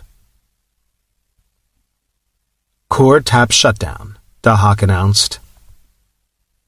Enhance image on the star system, Dahak, Colin requested. And the stars swelled while a 3-dimensional schematic of the Sheskar system's planetary orbits flicked to life about it. Only the outermost planet was visible even to Dahak at their present range, but tiny circles on each orbit trace indicated the position each planet should hold. Any artificial radiation? Negative, Captain, Dahak replied, and Colin bit his lip. Sheskar was, or had been, the Imperium's forward bastion on the traditional Achul-Tani approach vector. Perimeter security should have detected and challenged them almost instantly. Captain, Dahak broke the silence which had fallen. I have detected discrepancies in the system. The visual display altered as he spoke. Oddly clumped necklaces of far smaller dots replaced the circles representing Sheskar's central trio of planets, spreading ominously about the central star, and Colin swallowed. Dahak had gone sublight at the closest possible safe distance from Sheskar, but that was still 11 light hours out. Even at his maximum sublight velocity, it would have taken almost 24 hours to reach the primary. Yet it had become depressingly clear that there was no reason to travel that deep into the system, and Colin had stopped 5 light hours out to save time when they left. At the moment, he, Jiltanith, Hector McMahon, and Inhorsag sat in Conference 1, watching a scaled-down hollow of the star system while they tried to decide where to leave to. "I have completed preliminary scans, Captain," Dahak announced. "Well, was it the Achultani?" "It is, of course, impossible to be certain, but I would estimate that it was not. Had it been an incursion, it would of necessity have followed a path other than that traditionally employed by the Achultani, else the scanner arrays which reported this incursion had already been destroyed. Since they were not, I conclude that it was not the Achultani who accomplished this." "Just what we needed," Hector said quietly. "Somebody else who goes around blowing away entire planets." "Unfortunately, that would appear to be precisely what has happened, General McMahon. It would not, however, appear to be of immediate concern. My scans indicate that this destruction occurred on the close order of 48,000 years ago." "How close?" Colin demanded. "Plus or minus 5%, Captain." "Shit." Colin looked up apologetically as the expletive escaped him. But no one seemed to have noticed. He drew a deep breath. "All right, Dahak, cut to the chase. What do you think happened?" "Analysis rules out the employment of kinetic weaponry," Dahak said precisely. "Distribution of the planetary rubble is not consistent with impact patterns. Rather, it would appear that the planetary bodies suffered implosive destruction consistent with the use of gravitonic warheads, a weapon, so far as is known to the Imperium's database, the Achultani have never employed." "Gravitonic?" Colin tugged on his prominent nose, and his green eyes narrowed. "I don't like the sound of that." "Nor I," Jiltanith said quietly. "If 'twas not the Achultani, then it must have been another, and such weapons lie even now within our magazines." "Exactly," Colin said. He shuddered at the thought. A heavy gravitonic warhead produced a nice, neat little black hole, not very long-lived and not big enough to damage most suns, but big enough, and a hyper-capable missile with the right targeting could put the damned thing almost inside a planet. "That is true," Dahak observed, then hesitated briefly, as if he faced a conclusion he wanted to reject. "I regret to say, Captain, that the destruction matches that which would be associated with our own Mark 10s. In point of fact, and after making due allowance for the time which has passed, it corresponds almost exactly to the results produced by those weapons." "Hector, Inhorsag?" "Dahak's dancing around the point, Colin." McMahon's face was grim. "There's a very simple and likely explanation." "I agree," Inhorsag said in a small voice. "I never would have believed it could happen, but it's got all the earmarks of a civil war." A brief silence followed the words someone had finally said. Then Colin cleared his throat. "Response, Dahak?" "I am forced to concur." Dahak's mellow voice sounded sad. Sheskar 4 in particular was very heavily defended, based upon available data and the fact that no advanced alien race other than the Achultani had been encountered by the Imperium prior to the mutiny. I must conclude that only the Imperium itself possessed the power to do what has been done. "What about someone they ran into after the mutiny?" "Possible, but unlikely, Captain. Due in no small part to previous incursions, there are very few, indeed effectively no, habitable worlds between Sol and Sheskar. Logic thus suggests that any hostile aliens would have been required to fight their way across a substantial portion of the Imperium, even to reach Sheskar. Assuming technical capabilities on a par with those of this ship, a conclusion suggested, though not proven, by my analysis of the weaponry employed, that would require a hostile Imperium whose military potential equaled or exceeded that of the Imperium itself. While it is not impossible that such an entity might have been encountered, I would rate the probability as no greater than that of an Achultani attack. Colin looked around the table again, then back at the silent holodisplay. This isn't good. Hast a gift for understatement, my Colin. Jiltaneth shook her head.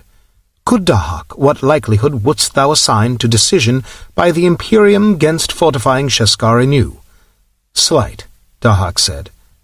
Why? Colin asked. There's nothing left to fortify. Inaccurate, Captain.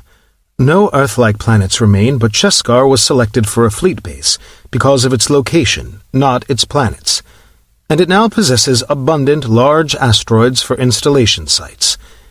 Indeed, the absence of atmosphere would make those installations more defensible, not less. In other words, McMahon murmured, they would have come back if they were interested in re-establishing their pre-war frontiers. Precisely, General. Another longer silence fell, and Colin drew a deep breath. All right, let's look at it. We have a destroyed base in a vital location. It appears to have been taken out with Imperial weapons, implying a civil war is a probable cause. It wasn't rebuilt. What does that imply? Not we wish to discover. Jiltaneth managed a small smile. 'Twould seem the Imperium hath fallen upon hard times. True, McMahon said. I see two probabilities, Colin. Colin raised an eyebrow, inviting him to continue. First, they wiped each other out. That would explain the failure to rebuild. And it would also mean our entire mission is pointless. A shiver ran through his human audience, but he continued unflinchingly. On the other hand, I don't believe anything the size of the Imperium wiped itself out completely. The Imperium is, or was, or whatever, huge. Even assuming anyone could have been insane enough to embark on destruction on that scale, I don't see how they could do it. Their infrastructure would erode out from under them as they took out industrialized systems, and it seems unlikely anyone would follow leaders mad enough to try. Yet 'twas done to Sheskar, Jiltaneth pointed out. True, but Sheskar was primarily a military base, Tanny, not a civilian system. The decision to attack it would be evaluated purely in terms of military expedience, like nuking a well-armed island base in the middle of an ocean. It's a lot easier to decide to hit a target like that. All right, Colin nodded. But if they didn't wipe themselves out, why didn't they come back? That's probability 2, McMahon said flatly. They did so much damage they backslid. They could have done a fair job of smashing themselves without actually destroying all their planets. It's hard for me to visualize a high-tech planet which wasn't nuked, or something like it, decivilizing completely, but I can accept that more easily than the idea that all their planets look like this. He gestured at the holodisplay. Besides, they might have damaged themselves in other ways. Suppose they fought their war and found themselves faced with massive reconstruction closer to the heart of the Imperium.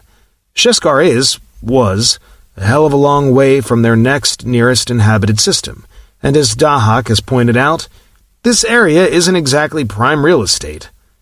If they had heavily damaged areas closer to home, they could have decided to deal with those first. Afterward, the area on the far side of the Imperium, where damage from the Achultani hadn't wrecked so many planets to begin with, would have been a natural magnet for future expansion. Mayhap, yet that leaveth still a question. Why for, if Sheskar was so vital, rebuild it not? I'm afraid I can answer that, Ninhursag said unhappily. Maybe Anu wasn't as crazy, or quite as unique in his craziness as we thought. She shrugged as all eyes turned to her. What I'm trying to say is that if things got so bad the Imperium actually fought a civil war, they weren't Imperials anymore. I'm the only person in this room who was an adult at the time of the mutiny, and I know how I would have reacted to the thought of wiping out a fleet base. Even those of us who didn't really believe in the Achul-Tani, even the atheists, I suppose you might call them, who violently rejected their existence, would have hesitated to do that. That's why Anu lied to us about his own intent to attack the Imperium." She looked unhappily at the hollow for a moment, and none of the others intruded upon her silence. "None of you were ever Imperial citizens, so you may not understand what I'm trying to say. But preparing to fight the Achul-Tani was something we'd societized into ourselves on an almost instinctual level. Even those who most resented the regimentation, the discipline, wouldn't have destroyed our defenses. It would be like Holland blowing up its dikes because of one dry summer, for maker's sake. You're saying that disbelief in the Achul-Tani must have become general?" Colin said. "That if it hadn't, the fleet would never have let itself be caught up in something like a civil war in the first place?" "Exactly. And if that's true, why rebuild Sheskar as a base against an enemy that doesn't exist?" Ninhursag gave a short, ugly laugh. "Maybe we were the wave of the future instead of just a bunch of murderous traitors." "Easy, Hursag." McMahon touched her shoulder and she inhaled sharply. "Sorry." Her voice was a bit husky. "It's just that I don't really want to believe what I'm saying, especially not now that I know how wrong we were." "Maybe not, but it makes sense," Colin said slowly. "Agreed, Captain," Dahak said. "Indeed, there is another point. For fleet vessels to have participated in this action would require massive changes in core programming by at least one faction. Without that, Fleet Central Alpha Priority imperatives would have precluded any warfare, which dissipated resources and so weakened Battlefleet's ability to resist an incursion. That would appear to support Fleet Commander Ninhursag's analysis. All right, but even if it's not the Imperium we came to find, there may still be an Imperium somewhere up ahead of us." Colin tried to project more optimism than he felt. "Dahak, what was the nearest piece of prime real estate? The closest star system which wasn't purely a military base?" "Defram," Dahak replied without hesitation. "A G2K5 binary system with 2 inhabited planets. As of the last Imperial census in my database, the system population was 6.717 billion. Main industries." "That's enough," Colin interrupted. "How far away is it?" 133.4 light-years, Captain." A bit over 2 months at max. That means a round trip of just over 11 months before we could get back to Earth." "Approximately 11.23 months, Captain." "All right, people," Colin sighed. "I don't see we have too much choice. Let's go to Defram and see what we can see." "Aye," Jill Tanith agreed. "'Twould seem therein our best hope doth lie." "I agree," McMahon said, and Ninhursag nodded silently. "Okay, I want to sit here and think a little more. Take the watch, please, Tanny. Dismiss from battle stations, then have Sarah get us underway on sublight. I'll join you in Command 1 when I finish here." Jill Tanith rose with a silent nod, and he turned to the others. "Hector, you and Hursag sit down and build me models of as many scenarios as you can. I know you don't have any hard data, but put your heads together with our other adult Imperials and Dahak and extrapolate trends." "Yes, sir," McMahon said quietly. And Colin propped his chin in his hands, elbows on the table, and stared sadly at the hollow as the others filed out the hatch. He expected no sudden inspiration, for there was nothing here to offer it. He only knew that he needed to be alone with his thoughts for a while, and unlike his subordinates, he had the authority to be that way.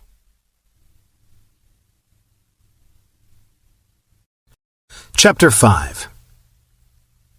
"Well, Marshal Chen?" Chen regarded Gerald Hatcher levelly as they strode down the hall. It was the first time either had spoken since leaving the Lieutenant Governor's office, and Chen crooked an eyebrow, inviting amplification. The American only smiled, declining to make his question more specific, but Chien understood and, in all honesty, appreciated his tact. "I am impressed, Comrade General," he said. "The Lieutenant Governor is a formidable man." His answer meant more than the words said, but he had already seen enough of this American to know he would understand. "He's all of that," Hatcher agreed, opening a door and waving Chien into his own office. "He's had to be," he added in a grimmer voice. Chien nodded as they crossed the deserted office. It was raining again, he noted, watching the water roll down the windows. Hatcher gestured to an armchair facing the desk as he circled to reach his own swiveled chair. "So I have understood," Chien replied, sitting carefully.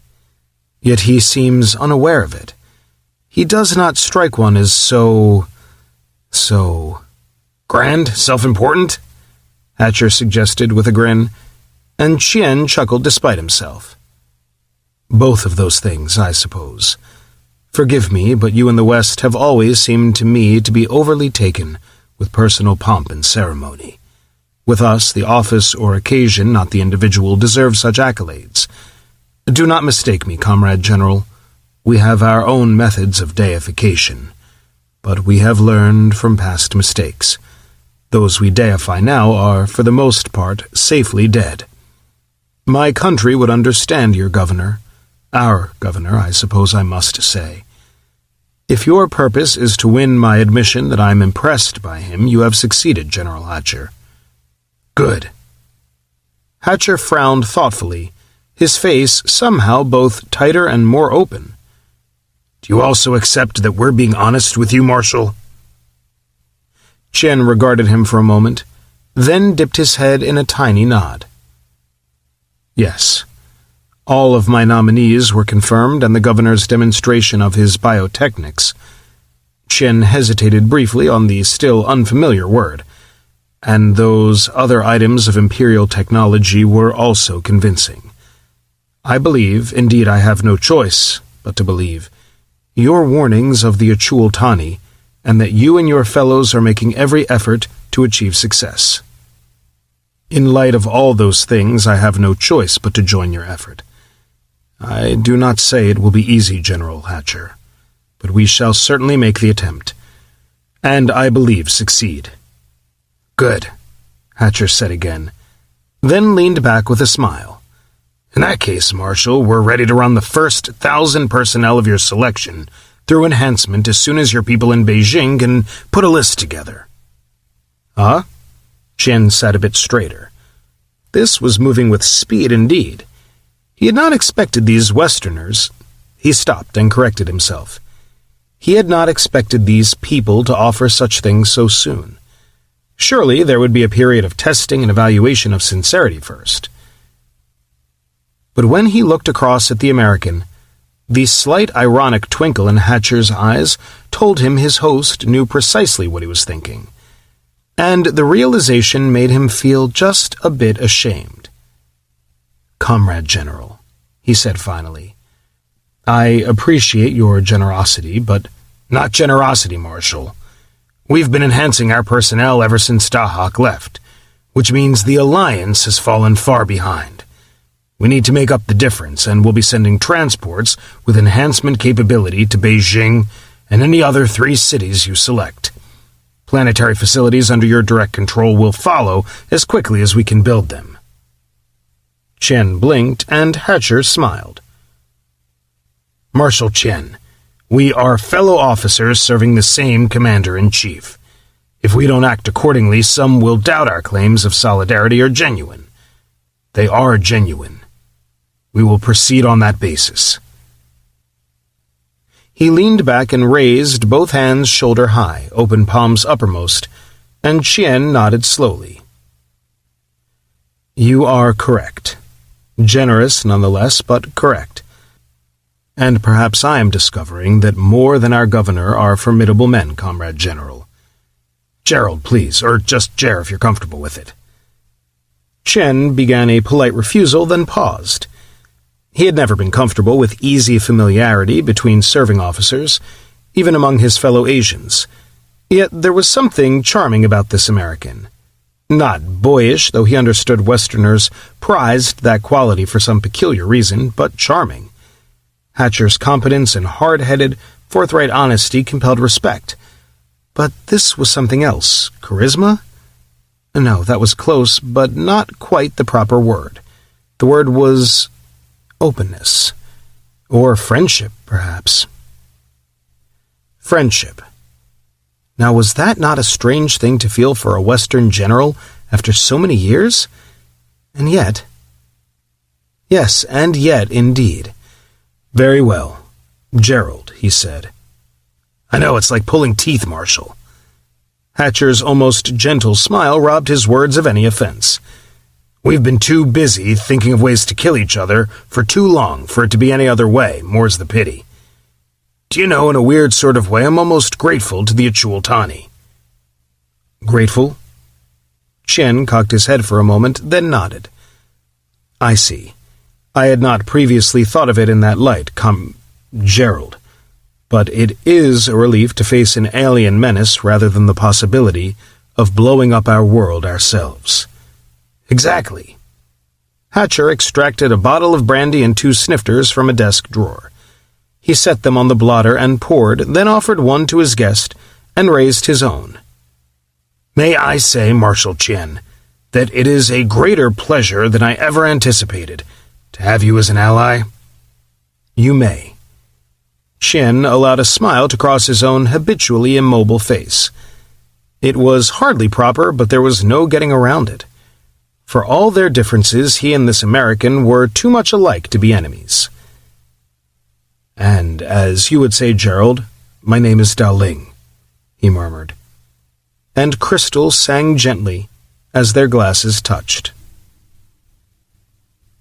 Out of deference to the still unenhanced Terraborn council members, Horace had the news footage played directly rather than relayed through his neural feed, not that it made it any better. The report ended and the Terran Trivid unit sank back into the wall amid the silence. The 30 men and women in his conference room looked at one another, but he noted that none of them looked directly at him. What I want to know, ladies and gentlemen, he said finally, his voice shattering the hush, is how that was allowed to happen. 1 or 2 counselors flinched, though he hadn't raised his voice. He hadn't had to. The screams and thunder of automatic weapons as the armored vehicles moved in had made his point for him. It was not allowed, a voice said finally. It was inevitable. Horace's cocked head encouraged the speaker to continue, and Sophia Pariani leaned forward to meet his eyes. Her Italian accent was more than usually pronounced, but there was no apology in her expression. There is no doubt that the situation was clumsily handled, but there will be more situations, Governor, and not merely in Africa. Already the world economy has been disrupted by the changes we have effected. As the further and greater changes which lie ahead become evident, more and more of the common men and women of the world will react as those people did. Sophia's right, Horace. This time it was Sarhantha, one of his 10 fellow survivors from Nergal's crew. We ought to have seen it coming. In fact, we did. We just didn't expect it so soon, because we'd forgotten how many people are crammed into this world. Hard and fast as we're working, only a small minority are actively involved in the defense projects or the military. All the majority see is that their governments have been supplanted, their planet is threatened by a menace they don't truly comprehend, and none too sure they believe in, and their economies are in the process of catastrophic disruption.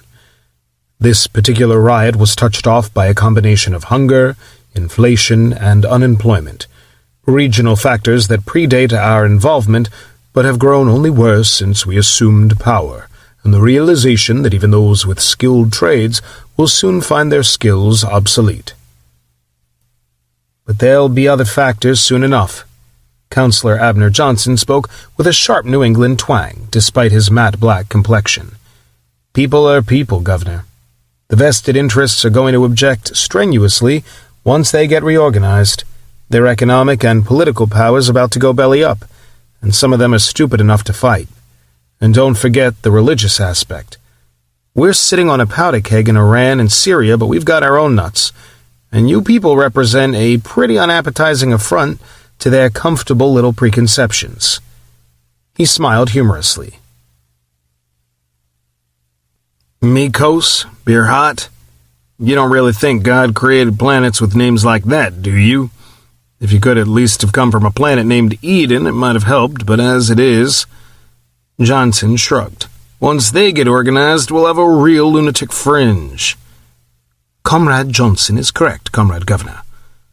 Commissar Shu Yin's British-educated accent was almost musical after Johnson's flat twang. "We may debate the causes of third-world poverty." She eyed her capitalist fellows calmly. "But it exists. Ignorance and fear will be greatest there, violence more quickly acceptable. Yet this is only the beginning. When the First World realizes that it is in precisely the same situation, the violence may grow even worse. We may as well prepare for the worst, and whatever we anticipate will most assuredly fall short of what will actually happen." "Granted, but this violent suppression was the work of the local authorities," Geb put in. "And before you condemn them, what else could they do?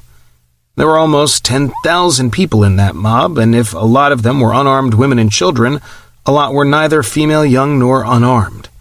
At least they had the sense to call us in as soon as they had restored order, even if it was under martial law. I've diverted a dozen Cherut-class atmospheric conveyors to haul in foodstuffs from North America. That should take the worst edge off the situation, but if the local authorities hadn't suppressed the disturbances, however they did it, simply feeding them wouldn't even begin to help, and you know it." There were mutters of agreement, and Horace noted that the Terraborn were considerably more vehement than the Imperials. Were they right? It was their planet, and Maker knew the disruptions were only beginning. He knew they were sanctioning expediency, but wasn't that another way to describe pragmatism? And in a situation like the present one... "All right," he sighed finally. "I don't like it, but you may be right." He turned to Gustav von Gelder, Counselor for Planetary Security. "Gus, I want you and Geb to increase the priority for getting stun guns into the hands of local authorities, and I want more of our enhancement capacity diverted to police personnel. Isis, you and Myko deal with that." Dr. Isis Tudor, his own Terraborn daughter and now counselor for biosciences, glanced at her ex-mutineer assistant with a sort of resigned desperation. Isis was over 80. Even enhancement could only slow her gradual decay and eliminate aches and pains, but her mind was quick and clear. Now she nodded, and he knew she'd find the capacity, somehow.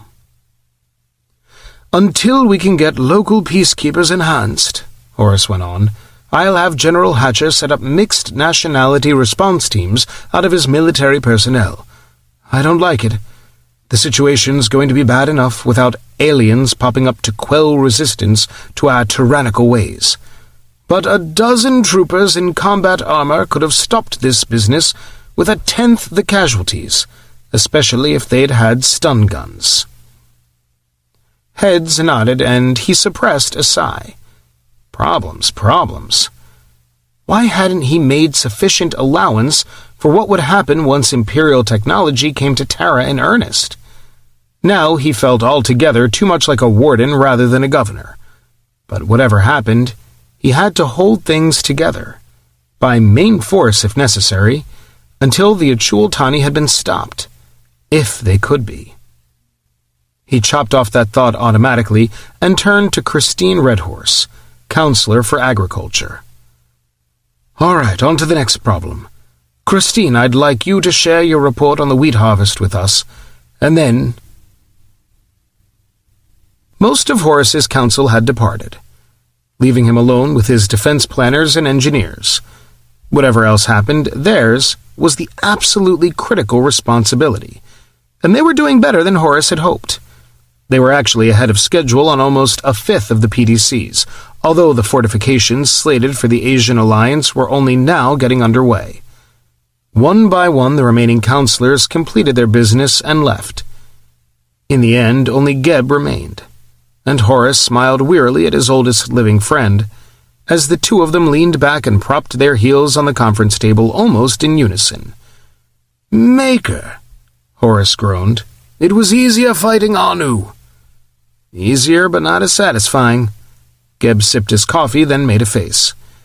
It was barely warm, and he rose, circled the table, shaking each insulated carafe until he found one that was still partly full, and returned to his chair. "True, true," Horace agreed. "At least this time we think we've got a chance of winning. That makes a pleasant change." "From your lips to the Maker's ears," Geb responded fervently, and Horace laughed. He reached out a long arm for Geb's carafe and poured more coffee into his own cup. "Watch it," he advised his friend. "Remember Abner's religious fanatics?" "They won't care what I say or how I say it. Just being what I am is going to offend them." "Probably." Horace sipped, then frowned. "By the way, there was something I've been meaning to ask you." "And what might that be, O dauntless leader?" "I found an anomaly in the database the other day." Geb raised an eyebrow, and Horace shrugged. "Probably nothing, but I hit a priority suppression code I can't understand." "Oh?" If Geb's voice was just a shade too level, Horace didn't notice. "I was running through the data we pulled out of Anu's enclave computers, and Collins imposed a lockout on some of the visual records." "He has?" "Yep. It piqued my interest, so I ran an analysis. He's put every visual image of Inanna under a security lock only he can release. Or, no, not all of them. Only for the last century or so." "He must have had a reason," Geb suggested. "I don't doubt it, but I was hoping you might have some idea what it was. You were chief prosecutor. Did he say anything to you about why he did it?" "Even if he had, I wouldn't be free to talk about it, but I probably wouldn't have worried. It couldn't have had much bearing on the trials, whatever his reasoning. She wasn't around to be tried, after all." I know. But it bothers me, Geb." Horace drummed gently on the table. "She was Anu's number 2, the one who did all those hideous brain transplants for him. Maker only knows how many Terraborn and Imperials she personally slaughtered along the way. It just seems odd." "If it bothers you, ask him about it when he gets back," Geb suggested. He finished his coffee and rose. "For now, though, I've got to saddle back up, my friend. I'm due to inspect the work at Minyakonka this afternoon." He waved a cheerful farewell and strode down the hall to the elevator whistling, but the merry little tune died the instant the doors closed. The old Imperial seemed to sag around his bio-enhanced bones, and he leaned his forehead against the mirrored surface of the inner doors. "Maker of man and mercy," he prayed silently. "Don't let him ask Colin. Please don't let him ask Colin." Tears burned, and he wiped them angrily. But he couldn't wipe away the memory which had driven him to Colin before the courts-martial to beg him to suppress the visuals on Inanna. He'd been ready to go down on his knees, but he hadn't needed to. If anything, Colin's horror had surpassed his own. Against his will, Geb relived those moments on Deck 90 of the sublight battleship Osir, the very heart of Anu's enclave. Those terrible moments after Colin and Tanny had gone up the crawlway to face Anu, leaving behind a mangled body Tanny's energy gun had cut almost in half. A body which had been Commander Inanna's, but only because its brain had been ripped away, its original owner murdered, and its flesh stolen to make a new, young host for the mutinous medical officer. Geb had used his own energy gun to obliterate every trace of that body. For once it had belonged to one of his closest friends, to a beautiful woman named Tanesis, Horace's wife, and Jiltaneth's own mother. Chapter 6. 50 Chinese paratroopers in Imperial black snapped to attention as the band struck up, and Marshal Qian Daoling, Vice Chief of Staff for Operations to the Lieutenant Governor of Earth, watched them with an anxiety he had not wasted upon ceremonial in decades. This was his superior's first official visit to China in the 5 months since the Asian alliance had surrendered to the inevitable, and he demanded, all to go flawlessly. It did. General Gerald Hatcher appeared in the hatch of his cutter and started down the ramp, followed by his personal aide and a very small staff. "Present arms!" Energy guns snapped up. The honor guard, drawn from the first batch of Asian personnel to be bio-enhanced, handled their massive weapons with panache, and Chen noted the perfection of their drill without a smile as he and Hatcher exchanged salutes. The twinkle in the American's brown eyes betrayed his own amused tolerance for ceremonial only to those who knew him very well, and it still surprised Chen just a bit that he had become one of those few people. "Good to see you, Dowling," Hatcher said under cover of the martial music, and Chen responded with a millimetric smile before the brief moment of privacy disappeared into the waiting tide of military protocol. Gerald Hatcher placed his cap in his lap and leaned back, as the city of Chengdu fell away astern. The cutter headed for Minyakanka, the mountain which had been ripped apart to hold PDC Huan Ti, and he grimaced as he ran a finger around the tight collar of his tunic. He lowered his hand, wondering once again if it had been wise to adopt imperial uniform. While it had the decided advantage of not belonging to any of the rival militaries they were trying to merge, it looked disturbingly like the uniform of the SS. Not surprisingly, considering. He'd done what he could to lessen the similarities, exaggerated the size of the starbursts the Nazis had replaced with skulls, restoring the serrated Hizant leaves to the lapels, adopting the authorized variation of gold braid in place of silver, but the overall impact still bothered him. He put the thought aside again and turned to Chen. "It looks like your people have done a great job, Dowling. I wish you didn't have to spend so much time in Beijing to do it, but I'm impressed." "I spend too little time here as it is, Gerald." Chen gave a very slight shrug.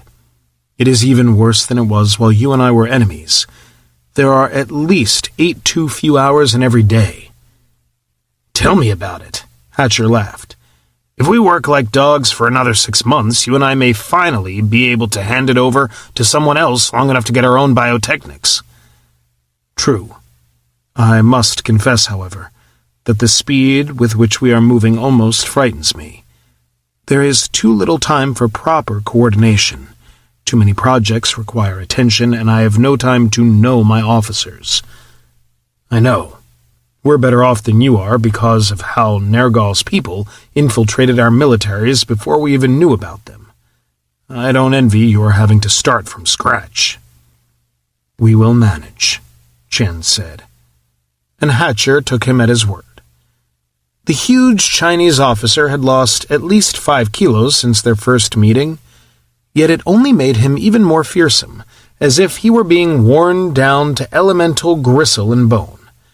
And whatever else came of the fusion with the Asian alliance, Hatcher was almost prayerfully grateful that it had brought him Qian Daoling. The cutter dropped toward the dust-spewing wound which had once been a mountaintop, and Hatcher checked his breathing mask. He hated using it, but the dust alone would make it welcome, and the fact that PDC Huan Di was located at an altitude of almost 7,500 meters made it necessary.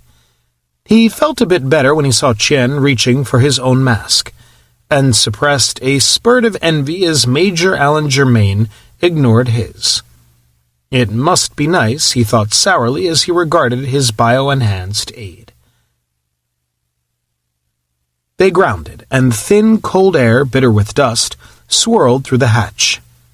Hatcher hastily clipped on his mask, and his uniform's collar was a suddenly minor consideration as the imperial fabric adjusted to maintain a comfortable body temperature, and he led the way out into the ear-splitting, dust-spouting, eye-bewildering bedlam of yet another of Geb's mighty projects. Qian Daoling followed Hatcher, hiding his impatience. He hated inspection tours, and only the fact that Hatcher hated them just as badly let him face this time-consuming parade with a semblance of inner peace. That, and the fact that, time-consuming or no, it also played its part. Morale, the motivation of their human material, was all-important, and nothing better convinced people of the importance of their tasks than to see their commanders inspecting their work. Yet despite his impatience, Chen was deeply impressed. Enough Imperial equipment was becoming available to strain the Enhancement Center's ability to provide operators, and the result was amazing for someone who had grown up with purely Terran technology. The main excavation was almost finished. Indeed, the central control rooms were structurally complete, awaiting installation of the computer core, and the shield generators were already being built. Incredible. He bent to listen to an engineer, and movement caught the corner of his eye as a breath-masked officer disappeared behind a heap of building material, waving one hand as he spoke to another officer at his side. There was something familiar about the small figure, but the engineer was still talking, and Qian returned his attention to him. "I'm impressed, Gebon," Hatcher said, and Wan Di's chief engineer grinned.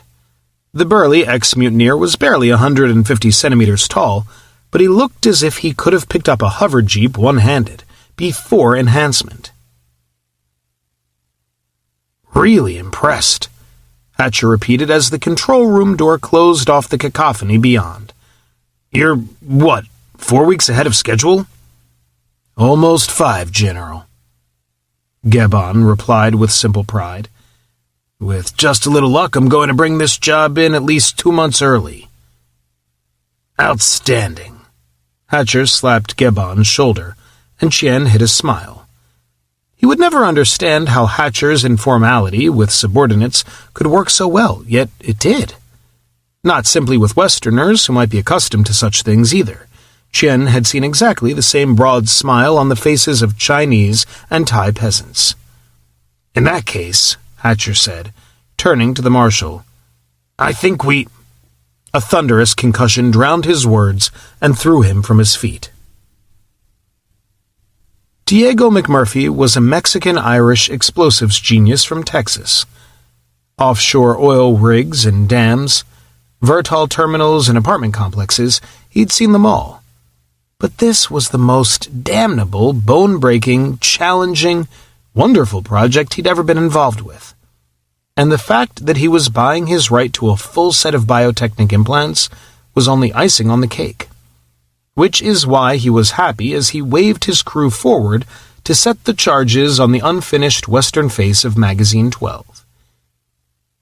He died a happy man, and 686 other men and women died with him. They died because one of McMurphy's men activated his rock drill, and that man didn't know someone had wired his controls to 1,100 kilos of Imperial blasting compound. The explosion rivaled a 3-kiloton nuclear bomb. Gerald Hatcher bounced off Qian Daoling, but the marshal's powerful arm caught him before he could fall. Alarms whooped, sirens screamed, and Gebon went paper white. The door barely had time to open before he reached it. If it hadn't, he would have torn it loose with his bare hands. Hatcher shook his head, trying to understand what had happened as he followed Qian to the open door. A huge mushroom cloud filled the western horizon, and even as he watched, a 5-man gravitonic conveyor with a full load of structural steel turned turtle in midair. It had been caught by the fringes of the explosion, and the pilot had almost pulled it out. Almost, but not quite. Its standard commercial drive had never been designed for such abuse, and it impacted nose first at 600 kilometers per hour. A fresh fireball spewed up, and the death toll was suddenly 691. "My God," Hatcher murmured. Chen nodded in silent, shocked agreement. Whatever the cause, this was disaster, and he despised himself for thinking of lost time first and lost lives second. He turned toward the control block ramps in the vanished Gebon's wake, then stopped as a knot of men headed towards him. They were armed, and there was something familiar about the small officer at their head. "Kwang!" he bellowed. The fury in Qian's voice jerked Hatcher's eyes away from the smoke. He started to speak, then gasped as the marshal whirled around and hit him in a diving tackle. The two of them crashed back into the control room, hard enough to crack ribs, as the first burst of automatic fire raked the open doorway. "Forward!" General Kwang Do-chin screamed. Kill them now!" His troopers advanced at the run, closing on the unfinished control block, and Kwang's heart flamed with triumph. Yes, kill the traitors, and especially the arch-traitor who had tried to shunt him aside. What a triumph to begin their war against the invaders. As he and his men sprinted forward, construction workers raced to drag dead and wounded away from the explosion site, and 6 other carefully infiltrated assault teams produced automatic weapons and grenades. They concentrated on picking out Imperials, but any target would do. "What the hell is happening?" Gerald Hatcher's voice was muffled by his breath mask, but it would have been hoarse anyway. 100 kilos of charging Chinese field marshal had seen to that. He shoved up onto his knees, reaching instinctively for his holstered automatic. "I do not know," Chen replied tersely, checking his own weapons magazine. "But the Vietnamese leading his men this way is named Quang. He was one of those most opposed to joining our forces to you." Another burst of fire raked the open doorway, ricochets whining nastily, and Hatcher rose higher on his knees to hit the door button. The hatch slammed instantly, but it was only lightweight Terran steel. The next burst punched right through it. "Shit!" Hatcher scurried across the control room on hands and knees. Major Germain already stood with his back to the wall on the left side of the door, and his grav gun had materialized in his right hand like magic. "What the fuck do they think they're going to accomplish?" "I do not know, Gerald. This is pointless. It simply invites reprisals, but their ultimate objective is immaterial, to us at least." "True." Hatcher flattened himself against the wall as another row of holes appeared in the door. "Al?" "I already put the word out, sir." Unlike his boss, Germain had a built-in communicator. "But I don't know how much good it's going to do. More of the bastards are shooting up the rescue crews. Gebon's down, hurt bad, and he's not the only Imperial." "God damn them!" Hatcher hissed, and fought to think as the half-forgotten terror and adrenaline rush of combat flooded him. Continuous firing raked the panel now, and he gritted his teeth as bullets and bits of door whined about his ears. This room was a death trap. He tried to estimate where their attackers had been when Dao Ling tackled him. On the ground to the south. That meant they had to climb at least 3 ramps, so whoever was firing at the door was covering them until they could get here, probably with a demolition charge that would turn them all to hamburger. "We've got to get ourselves a field of fire," he grated. His automatic was a toy compared to what was coming at them, but it was better than nothing, and anything was better than dying without fighting back. "I agree," Qian said flatly. "All right, Dao Ling, you pop the hatch. Al, I think they're coming up from the south. You can cover the head of the ramp from where you are. Dao Ling, you get over here with me. We'll try to slow them down if they come the other way, but Al's got our only real firepower." "Yes, sir," Germain said, and Qian nodded agreement. "Then do it, now!" Qian hit the button and rolled across the floor, coming up on his knees beside Hatcher. They both flattened against the wall as yet another burst screamed into the room, and Hatcher cursed as a ricochet creased his cheek. "Can you get that sniper without getting yourself killed, Al?" "A pleasure, sir," Germain said coldly. His eyes were unfocused as his implant sought the source of the fire. Then he crouched and took one step to the side. He moved with the blinding speed of his biotechnics, and the grav gun hissed out a brief burst, spitting 3mm explosive darts at 5,200 meters per second. Kwong swore as his covering fire died. So they had at least one of the cursed grav guns. That was bad, but he still had 25 men and they were all heavily armed. He had no idea how the rest of the attack was going, but Qian's reactions had been only too revealing, and the only man who could identify him must die. His men pounded up the ramp ahead of him. Her name was Litinal, and disregarding time spent in stasis, she was 36. It took her precious moments to realize what was happening, and a few more to believe it when she had, but then cold fury filled her. Litinal hadn't thought very deeply when Anu's people recruited her, for she'd been both young and bored. Now she knew she'd also been criminally stupid, and, like her fellows, she'd labored with the Breaker's own demons on her heels in an effort to atone. Along the way, she'd come to like and admire the Terraborn she worked with. And now hundreds of them lay dead, butchered by the animals responsible for this carnage. She didn't worry about why. She didn't even consider the monstrous treason to her race the attack implied. She thought only of dead friends, and something snarled inside her. She turned her power board towards the fighting, and her neural feed sought out the safety interlocks. It was supposed to be impossible for any accident to get around them, but Litinal was no accident. Alan Germain went down on one knee, bracing his grav gun over his left forearm, as the first 3 raiders hurled themselves over the lip of the topmost ramp, assault rifles on full automatic. They got off one long burst each before their bodies blew apart in a hurricane of explosive darts. Litinal goosed her power board to max, snarling across the stony plain at almost 200 kilometers per hour.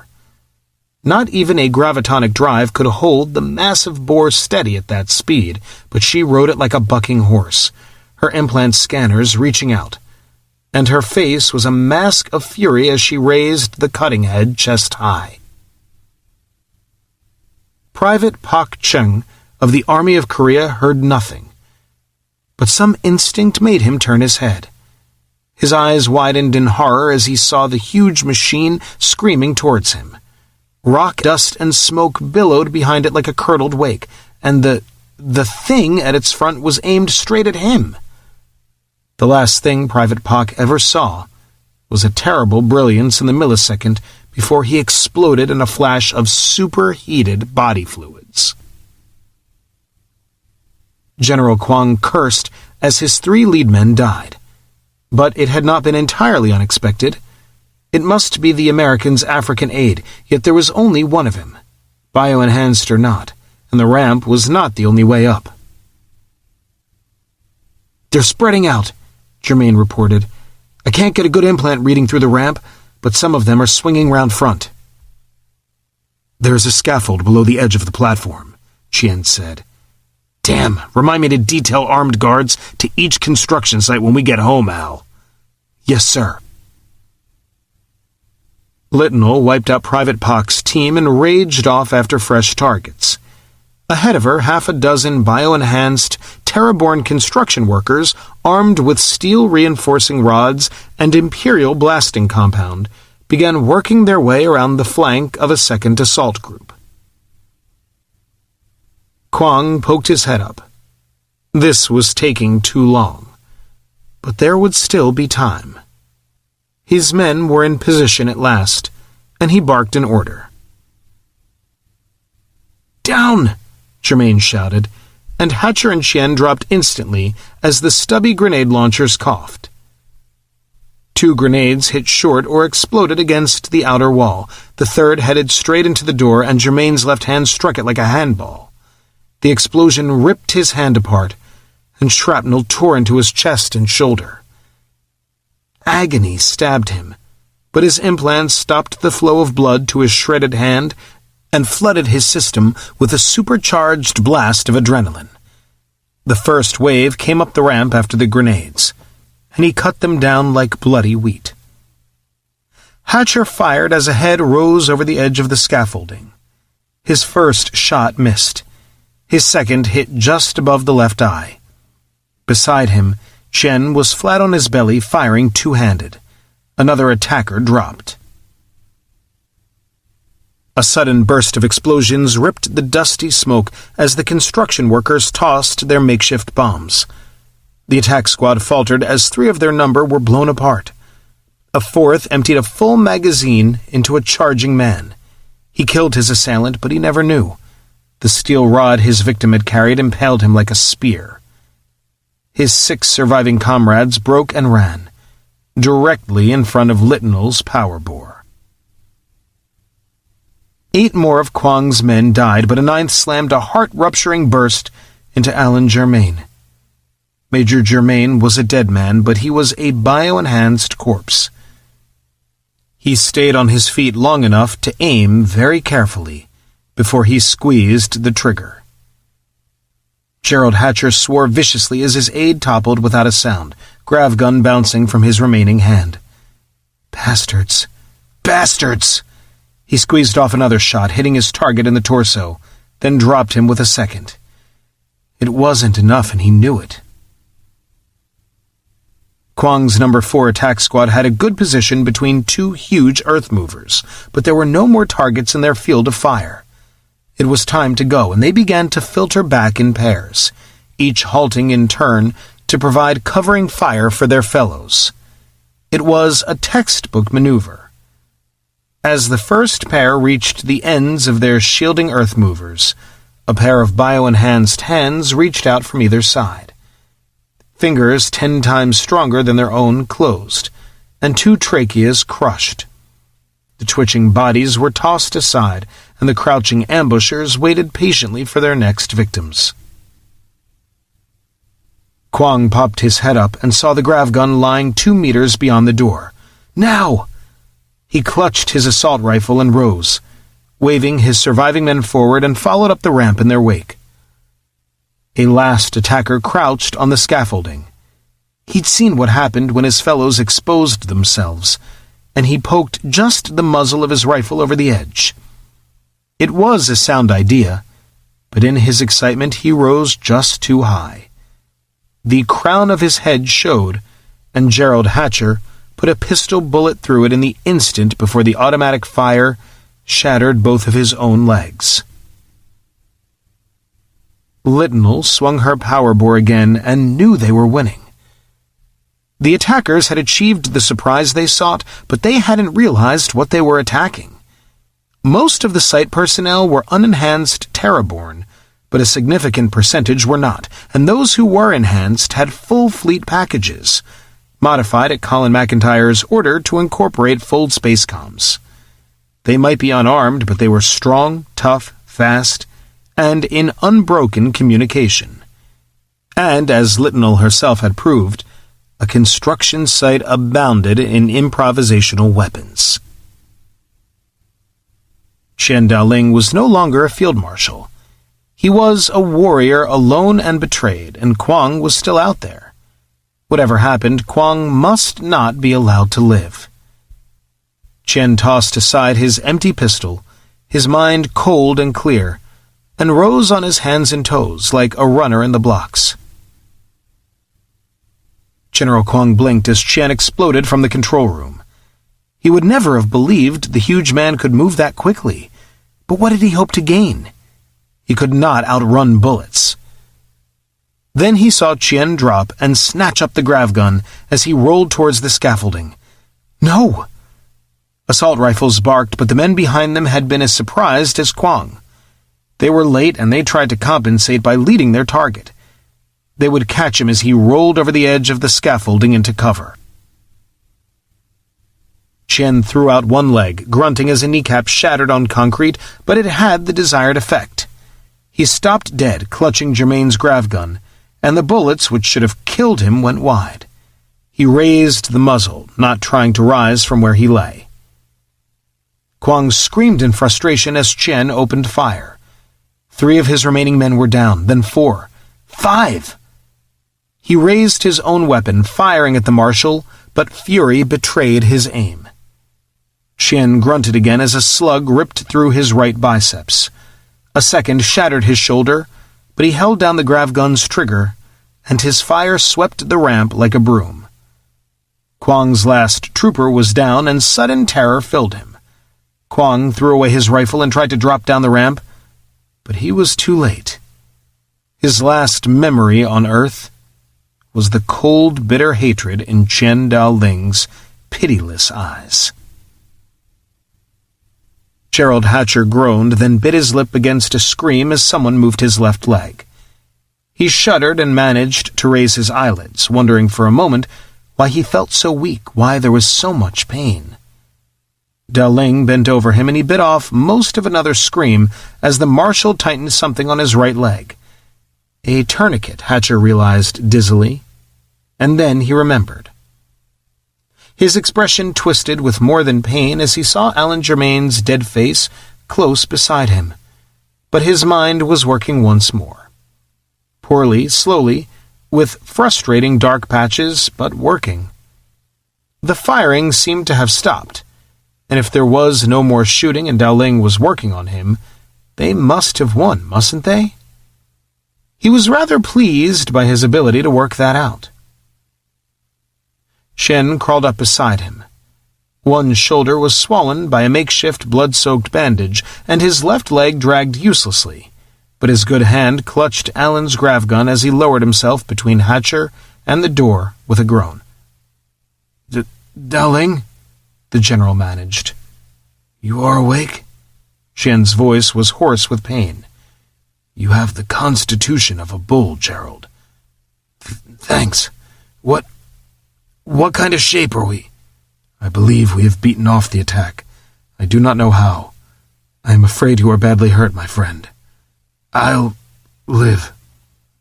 "Yes, I think you will," Chen said so judiciously, Hatcher grinned tightly despite his agony. His brain was fluttering, and it would be a relief to give in, but there was something he had to say first. Daoling!" "Be quiet, Gerald," the marshal said austerely. "You are wounded." "You're not? Looks like I get my implants first." "Americans, always you must be first." Tell Horace I said, you take over." Chen looked at him, his face as twisted with shame as pain. "It was my people who did this thing." "Horse shit, but that's why it's important."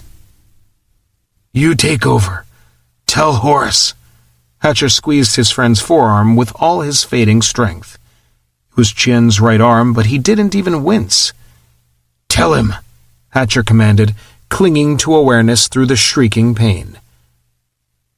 "Very well, Gerald," Chen said gently. "I will." "Good man," Hatcher whispered, and let go at last.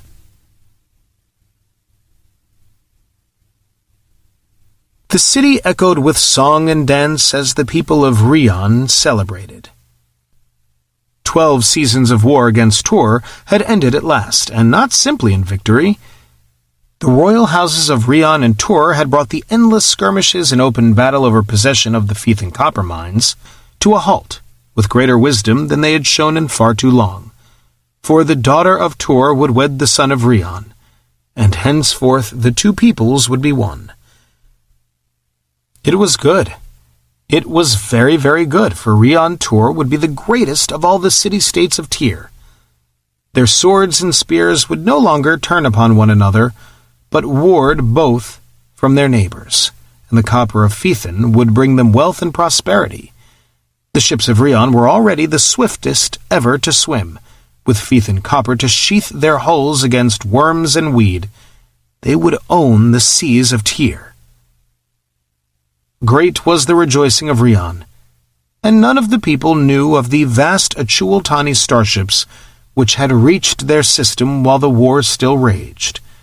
None knew they had come almost by accident, unaware of the people until they actually entered the system, or how they had paused among the system's asteroids. Indeed, none of the people knew even what an asteroid was, much less what would happen if the largest of them were sent falling inward toward Tyr. And because they did not know such things, none knew their world had barely 7 months to live. Chapter 7.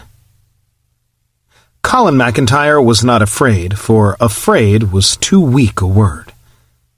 He sat with his back to the conference room hatch as the others filed in, and he felt their own fear against his spine.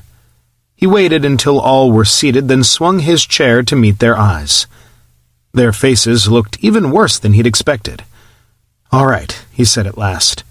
"We've got to decide what to do next." Their steady regard threw his lie back at him, even Jill Tanith's, and he wanted to scream at them. We didn't have to decide, he did, and he wished with all his soul that he had never heard of a starship named Dahak. He stopped himself and drew a deep breath, closing his eyes. When he opened them again, the shadows within them had retreated just a bit. "Dahak," he said quietly, "have you got anything more for us?" "Negative, Captain. I have examined all known Imperial weapons and research. Nothing in my database can account for the observational data." Colin managed not to spit a curse. Observational data. What a neat, concise way to describe 2 once-inhabited planets with no life whatever. Not a tree, not a shrub, nothing. There were no plains of volcanic glass and lingering radioactivity, no indications of warfare, just bare, terribly eroded earth and stone and a few pathetic clusters of buildings sagging into wind and storm-threshed ruin. Even their precarious existence said much for the durability of Imperial building materials, for Dahak estimated there had been no living hand to tend them in almost 45,000 years. No birds, he thought, no animals, not even an insect, just nothing. The only movement was the wind. Weather had flensed the denuded planet until its stony bones gaped through like the teeth of a skull, bared in a horrible grinning rictus of desecration and death. "Hector," he said finally, "do you have any ideas?" "None." McMahon's normally controlled face was even more impassive than usual, and he seemed to hunker down in his chair. "Kohana?" "I can't add much, sir, but I'd have to say it was a bioweapon of some sort, some unimaginable sort." Kohana shivered. "I've landed unmanned probes for spot analyses, but I don't dare send teams down." Colin nodded. "I can't imagine how it was done," the biosciences officer continued. "What kind of weapon could produce this? If they'd irradiated the place... But there's simply nothing to go on, Captain, nothing at all." "All right." Colin inhaled deeply. "Tanny, what can you tell us?" "Scarce more than Hana. We have found some 70 orbital vessels and installations. All lie abandoned to the dead. As with the planets, we durst not look too close, yet our probes have scanned them well. In all our servos have attended lie naught save bones. Dahak, any luck accessing their computers?" "Very little, Captain. I have been unable to carry out detailed study of the equipment, but there are major differences between it and the technology with which I am familiar. In particular, the computer nets appear to have been connected with fold space links, which would provide a substantial increase in speed over my own molecular circuitry. And these computers operated on a radically different principle, maintaining data flow in semi-permanent force fields rather than in physical storage units. Their power supplies failed long ago, and without continuous energization." The computer's voice paused in the electronic equivalent of a shrug. "The only instance in which partial data retrieval has been possible is Artifact 17, the fleet vessel Cordon," Dahak continued. "Unfortunately, the data core was of limited capacity, but as the unit itself was merely a 3-man sublight utility boat and had suffered from failed fold-space units. Most data in memory are encoded in a multi-level fleet code I have not yet been able to break, though I believe I might succeed if a larger sample could be obtained." The recoverable data consist primarily of routine operational records and astrogational material. I was able to date the catastrophe by consulting the last entry made by Cordon's captain. It contains no indication of alarm, nor, unfortunately, was she loquacious. The last entry simply records an invitation for her and her crew to dine at the planetary governor's residence on Difram A3. Nothing more? Ninhursag asked quietly. No, Commander, there undoubtedly was additional data, but only Cordon's command computer utilized hard storage techniques, and it is sadly decayed. I have located 12 additional auxiliary and special function computer nets, but none contain recoverable data. Vlad? Colin turned to his engineer. I wish I could tell you something. The fact that we dare not go over and experiment leaves us with little hard data, but the remotes indicate that their technology was substantially more advanced than Dahak's. On the other hand, we have seen little real evidence of fundamental breakthroughs, and it is more like a highly sophisticated refinement of what we already have. How now, Vlad? Jiltaneth asked. Hath not our Dahak but now said that computers are scarce like unto himself? True enough, Danny, but the differences are incremental. Vlad frowned. What he is actually saying is that they moved much further into energy-state engineering than before. I cannot say certainly without something to take apart and put back together, but those force field memories probably manifested as solid surfaces when powered up. The Imperium was moving in that direction even before the mutiny. Our own shield is exactly the same thing on a gross scale. What they discovered was a way to do the same sorts of things on a scale which makes even Molicircs big and clumsy, but it was theoretically possible from the beginning. You see, incremental advances. Jiltaneth nodded slowly, and Colin leaned his elbows on the table. Bearing that in mind, Dahak, what are the chances of recovering useful data from any other computers we encounter? Assuming they are of the variety Fleet Captain Engineering Chernikov has been discussing, and that they have been left unattended without power, nil. Please note, however, that Cordon's command computer was not of that type. Meaning, Captain, that it is highly probable fleet units retained solid data storage for critical systems, precisely because energy data storage was susceptible to loss in the event of power failure. If that is indeed the case, any large sublight unit should provide quite considerable amounts of data. Any superlight fleet combatant would, in all probability, retain a hard storage backup of its complete data core. I see. Colin leaned back and rubbed his eyes. All right, we're 5.5 months from Terra, and so far all we found is one completely destroyed fleet base and 2 totally dead planets. If Dahak's wrong about the fleet retaining hard storage for its central computers, we can't even hope to find out what happened, much less find help from any system where this disaster spilled over. If we turn back right now, we'll reach Sol over a year before the Achul Tani scouts, which would at least permit us to help Earth stand them off. By the same token, it would be impossible for us to do that and then return to the Imperium, or at least to move any deeper into it, and still get back to Sol before the main incursion arrives. So the big question is, do we go on in the hope of finding something, or do we turn back now? He studied their faces and found only mirrors of his own uncertainty. I don't think we can give up just yet, he said finally. We know we can't win without help, and we don't know there isn't still some help available. In all honesty, I'm not very optimistic, but I can't see that we have any choice but to ride it out and pray. Jiltaneth and McMahon nodded slightly. The others were silent, then Chernikov raised his head. The point, sir? Yes. Assuming Dahak is right that fleet units are a more likely source of information, perhaps we should concentrate on fleet bases and ignore civilian systems for the moment. My own thought exactly. Colin agreed. Yet 'twould be but prudent to essay a few systems more ere we leave this space entire. Jiltaneth mused. Methinks there doth lie another world scarce 15 light-years hence.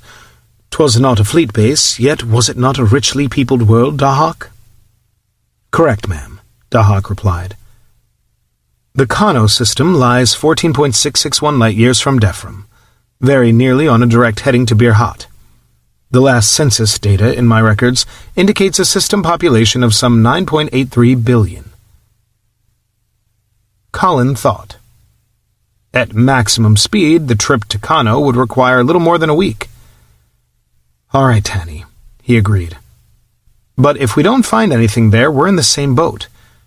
Assuming we don't get answers at Kano, I'm beginning to think we may have to move on to Fleet Central at Birhat itself. He understood the ripple of shock that ran through his officers. Birhat lay almost 800 light-years from Sol. If they ventured that far, even Dahak's speed could not possibly return them to Earth before the Achul-Tani scouts had arrived. Oh yes, he understood. Quite possibly Dahak alone could stop the Achul-Tani scouts, particularly if backed by whatever Earth had produced. But if Colin continued to Birhat, Dahak wouldn't be available to try, and the decision was his to make, his alone. I recognize the risks, he said softly, but our options are closing in times too short to scurry around from star to star. Unless we find a definite answer at Kano, it may run out on us entirely. If we're going to Birhat at all, we can't afford to deviate, or we'll never get back before the main incursion arrives. If we make a straight run for it from Kano, we should have some months to look around Fleet Central and still beat the real incursion home. Even assuming a worst-case scenario, assuming the entire Imperium is like Defram, we may at least find out what happened and where, if anywhere, a functional portion of the Imperium remains. I'm not definitely committing us to Birhat, I'm only saying we may not have another choice. He fell silent, letting them examine his logic for flaws, almost praying they would find some. But instead they nodded one by one. All right, Dahak, have Sarah set course for Kano immediately. We'll go take a look before we commit to anything else. Yes, Captain. I think that's everything, Colin said heavily and rose. If any of you need me, I'll be on the bridge. He walked out. This time Dahak did not call the others to attention, as if he sensed his captain's mood. But they rose anyway. Detection at 12 light minutes, Dahak announced, and Colin's eyes widened with sudden hope. The F5 star called Kano blazed in Dahak's display. The planet Kano 3, a penny-bright dot, and they'd been detected. Detected! There was a high-tech presence in the system. But Dahak's next words cut his elation short. Hostile launch, the computer said calmly. Multiple hostile launches. Sublight missiles closing at .78 light speed. Missiles? Tactical Red 1, Colin snapped, and Taman's acknowledgement flowed back through his neural feed. The tractor web snapped alive, sealing him in his couch, and Dahak's mighty weapons came online as raucous audio and implant alarms summoned his crew to battle. No offensive action, Colin ordered harshly. Acknowledged. Taman's toneless voice was that of a man intimately wedded to his computers. Dahak's shield snapped up. Anti-missile defenses came alive, and Colin fell silent as others fought his ship. Sarah Mayer was part of Taman's tactical net, and she took Dahak instantly to maximum sublight speed. Evasive action began, and the starfield swooped crazily about them. Crimson dots appeared on the holographic display, flashing towards Dahak like a shoal of sharks, tracking despite his attempts to evade.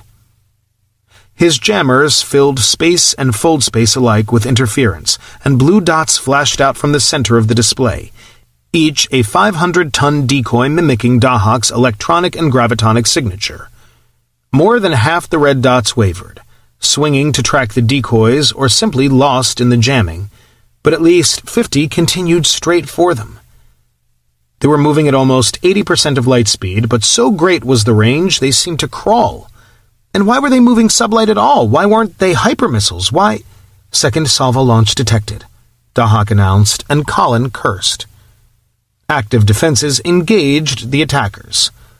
Hypermissiles were useless, for they could not home on evading targets, so sublight countermissiles raced to meet them, blossoming in megaton bursts as proximity fuses activated. Eye-searing flashes pocked the holographic display, and red dots began to die. "They mount quite capable defenses of their own, Captain," Dahak observed, and Colin felt them through his feed. ECM systems lured Dahak's fire wide, and onboard maneuvering systems sent the red dots into wild gyrations, and they were faster than the countermissiles chasing them. "Where are they coming from, Dahak?" "Scanners have detected 24 identical structures orbiting Kano 3, Dahak replied, as his close-range energy defenses opened fire and killed another dozen missiles. At least 20 were still coming. I have detected launches from only 4 of them. Only 4? Colin puzzled over that as the last dozen missiles broke past Dahak's active defenses. He found himself gripping his couch's armrests. There was nothing else he could do. Dahak's display blanked in the instant of detonation, shielding his bridge crew's optic nerves from the fury unleashed upon him. Antimatter warheads, their yields measured in thousands of megatons, gouged at his final defenses. But Dahak was built to face things like that, and plasma clouds blew past him, divided by his shield as by the prow of a ship. Yet mixed with the antimatter explosions were the true ship killers of the Imperium, gravitonic warheads. The ancient starship lurched.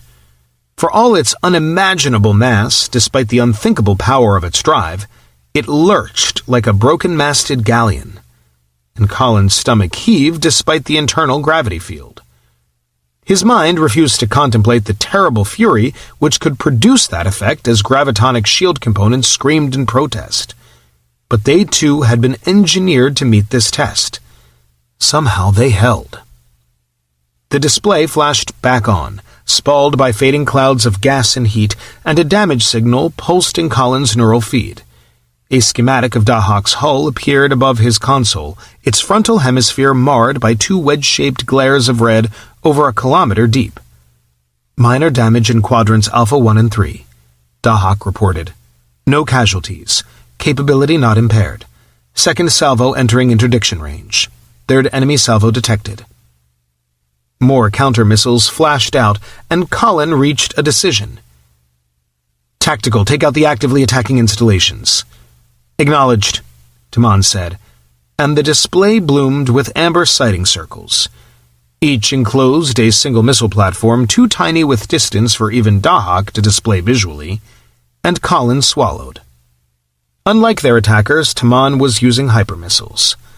"Missiles away," Dahak said. And then, almost without pause, targets destroyed. Bright, savage pinpricks blossomed in the amber circles, but the 2 salvos already fired were still coming. Yet Dahak had gained a great deal of data from the first attack, and he was a very fast thinker. Battlecomp was using his predicted target response as well, concentrating his countermissiles to thwart them. Alert now for their speed and the tricks of defensive ECM, killing the incoming missiles with inexorable precision. Energy weapons added their efforts as the range dropped, killing still more. Only 3 of the second salvo got through, and they were all antimatter warheads. The final missile of the last salvo died 10 light-seconds short of the shield. Colin sagged in his couch. "Dahak, any more?" he asked hoarsely. "Negative, sir. I detect active targeting systems aboard 7 remaining installations, but no additional missiles have been launched." "Any communication attempts?" "Negative, Captain. Nor have they responded to my hails." Damn. Colin's brain began to work again, but it made no sense. Why refuse all contact and attack on sight? For that matter, how had Dahak gotten so deep in system before being detected? And if attack they must, why use only a 1/6 of their defensive bases? The 4 Taman had destroyed had certainly gone all out, but if they meant to mount a defense at all, why hold anything back? Especially now when Dahak had riposted so savagely. "Well," he said finally, very softly, "let's find out what that was all about. Sarah, take us in at half speed. Taman, hold us on red 1. Acknowledgements flowed back to him, and Dahak started cautiously forward once more at 28% of light speed. Colin watched the display for a moment, then made himself lean back. Dahak, give me an all-hands channel. All hands channel open, sir. All right, people, Colin said to every ear aboard the massive ship. That was closer than we'd like, but we seem to have come through intact. If anyone's interested in exactly what happened. He paused and smiled. To his surprise, it felt almost natural. You can get the details from Dahak later. But for your immediate information, no one's shooting at us just now, so we're going on in for a closer look. They're not talking to us either, so it doesn't look like they're too friendly, but we'll know more shortly. Hang loose. He started to order Dahak to close the channel, then stopped. Oh, one more thing. Well done, all of you. You did us proud. Out. Close channel, Dahak. Acknowledged, Captain. Channel closed. Thank you, Colin said softly, and his tone referred to far more than communications channels and the starship's courtesy. Thank you very much. Chapter 8. The hollow of what had once been a pleasant blue-white world called Kira hung in Command 1's visual display like a leprous ochre curse. One-screen continents were wind and water-carved ruins, grooved like a harridan's face and pocked with occasional sprawls where the works of man had been founded upon solid bedrock and so still stood, sentinels to a vanished population. Colin stared at it, heartsick as even Dephram had not left him. He'd hoped so hard. The missiles which had greeted them had seemed to confirm that hope, and so he had almost welcomed them even as they sought to kill him, but dead Kira mocked him. He turned away, shifting his attention to the orbiting ring of orbital forts. Only 7 remained even partially operational, and the nearest loomed in Dahak's display, gleaming dully in the funeral watchlight of Kano. The clumsy-looking base was over 8 kilometers in diameter, and a shiver ran down Colin's spine as he looked at it. Even now, its targeting systems were locked on Dahak, its age-crippled computers sending firing signals to its weapons. He shuddered as he pictured the ancient launchers swinging through their firing sequences again and again, dry firing because their magazines were empty. It was bad enough to know the long-abandoned war machine was trying to kill him.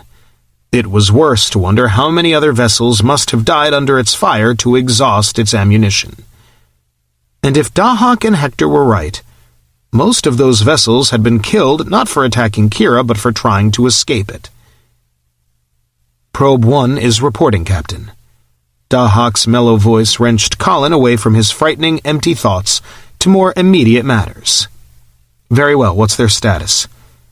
External scans completed, sir. Fleet Captain Engineering Chernikov requests permission to board. Colin turned to the hollow image beside his console. Recommendations? My first recommendation is to get Vlad out of there, Kohana said flatly. I'd rather not risk our chief engineer on the miserable excuse for an opinion I can give you. I tend to agree, but I made the mistake of asking for volunteers. In that case, Kohana leaned back behind her desk in sickbay, 1,000 kilometers from Command 1, and rubbed her forehead. We might as well let them board. Are you sure about that? Of course I'm not, she snapped, and Colin's hand rose in quick apology. Sorry, Hana. What I really wanted was a rundown on your reasoning. It hasn't changed. Her almost normal tone was an unstated acceptance of his apology. The other bases are as dead as Kira, but there are at least 2 live hydroponics farms aboard that Hulk. How, I don't know after all this time. And there may be more. We can't tell from exterior bioscans even at this range, but that thing's entire atmosphere must have circulated through both of them a couple of million times by now. And the plants are still alive. It's possible they represent a mutant strain that happened to be immune to whatever killed everything on Kira, but I doubt it.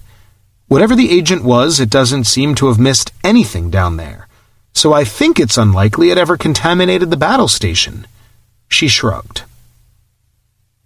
I know that's a mouthful of qualifiers, but it's all I can tell you. But there's no other sign of life, Colin said quietly. None. Kohana's holographic face was grim. There couldn't be unless they were in stasis. Genetic drift would have seen to it long ago on something as small as that. All right, Colin said after a moment. Thank you. He looked down at his hands an instant longer, then nodded to himself. Dahak, give me a direct link to Vlad. Link open, Captain. Vlad? Yes, Captain. There was no hollow image. Chernikov's bare-bones utility boat had strictly limited comm facilities, but his calm voice was right beside Colin's ear. I'm going to let you take a closer look, Vlad, but watch your ass. One man goes in first, and not you, mister. Full bioprotection and total decon before he comes back aboard, too. With all respect, Captain, I know what you think, Colin said harshly. The answer is no. Very well. Chernikov sounded resigned, and Colin sympathized. He would vastly have preferred to take the risk himself, but he was Dahak's captain. He couldn't gamble with the chain of command, and neither could Vlad. Vlad Chernikov looked at the engineer he had selected for the task. Jeru Chandra had come many light years to risk his life, but he looked eager as he double-checked the seals on his suit. Not cheerful or unafraid, but eager. Be cautious in there, Jeru. Yes, sir. Keep your suit scanners open. We will relay to Dahak. I understand, sir. Chernikov grinned wryly at Chandra's manifestly patient reply. Did he really sound that nervous? On your way, then, he said. And the engineer stepped into the airlock. As per Kohana's insistence, there was no contact between Chernikov's workboat and the battle station, but Chernikov studied the looming hull yet again as Chandra floated across the kilometer-wide gap on his suit propulsors. This ancient structure was thousands of years younger than Dahak, but the warship had been hidden under 80 kilometers of solid rock for most of its vast lifespan. The battle station had not. The once bright battle steel was dulled by the film of dust which had collected on its age-sick surface, and pitted by micro-meteor impacts, and its condition made Chernikov chillingly aware of its age, as Dahak's shining perfection never had. Chandra touched down neatly beside a small personnel lock, and his implants probed at the controls. The tension in his voice was smoothed by concentration. Dahak was right, Commander. I've got live computers here, but damned if I recognize the machine language. Whoops, wait a minute. I've got something. His voice broke off for an agonizing moment, then came back with a most unexpected sound. A chuckle. I'll be damned, sir. The thing recognized my effort to access and brought in some kind of translating software. The hatch is opening now.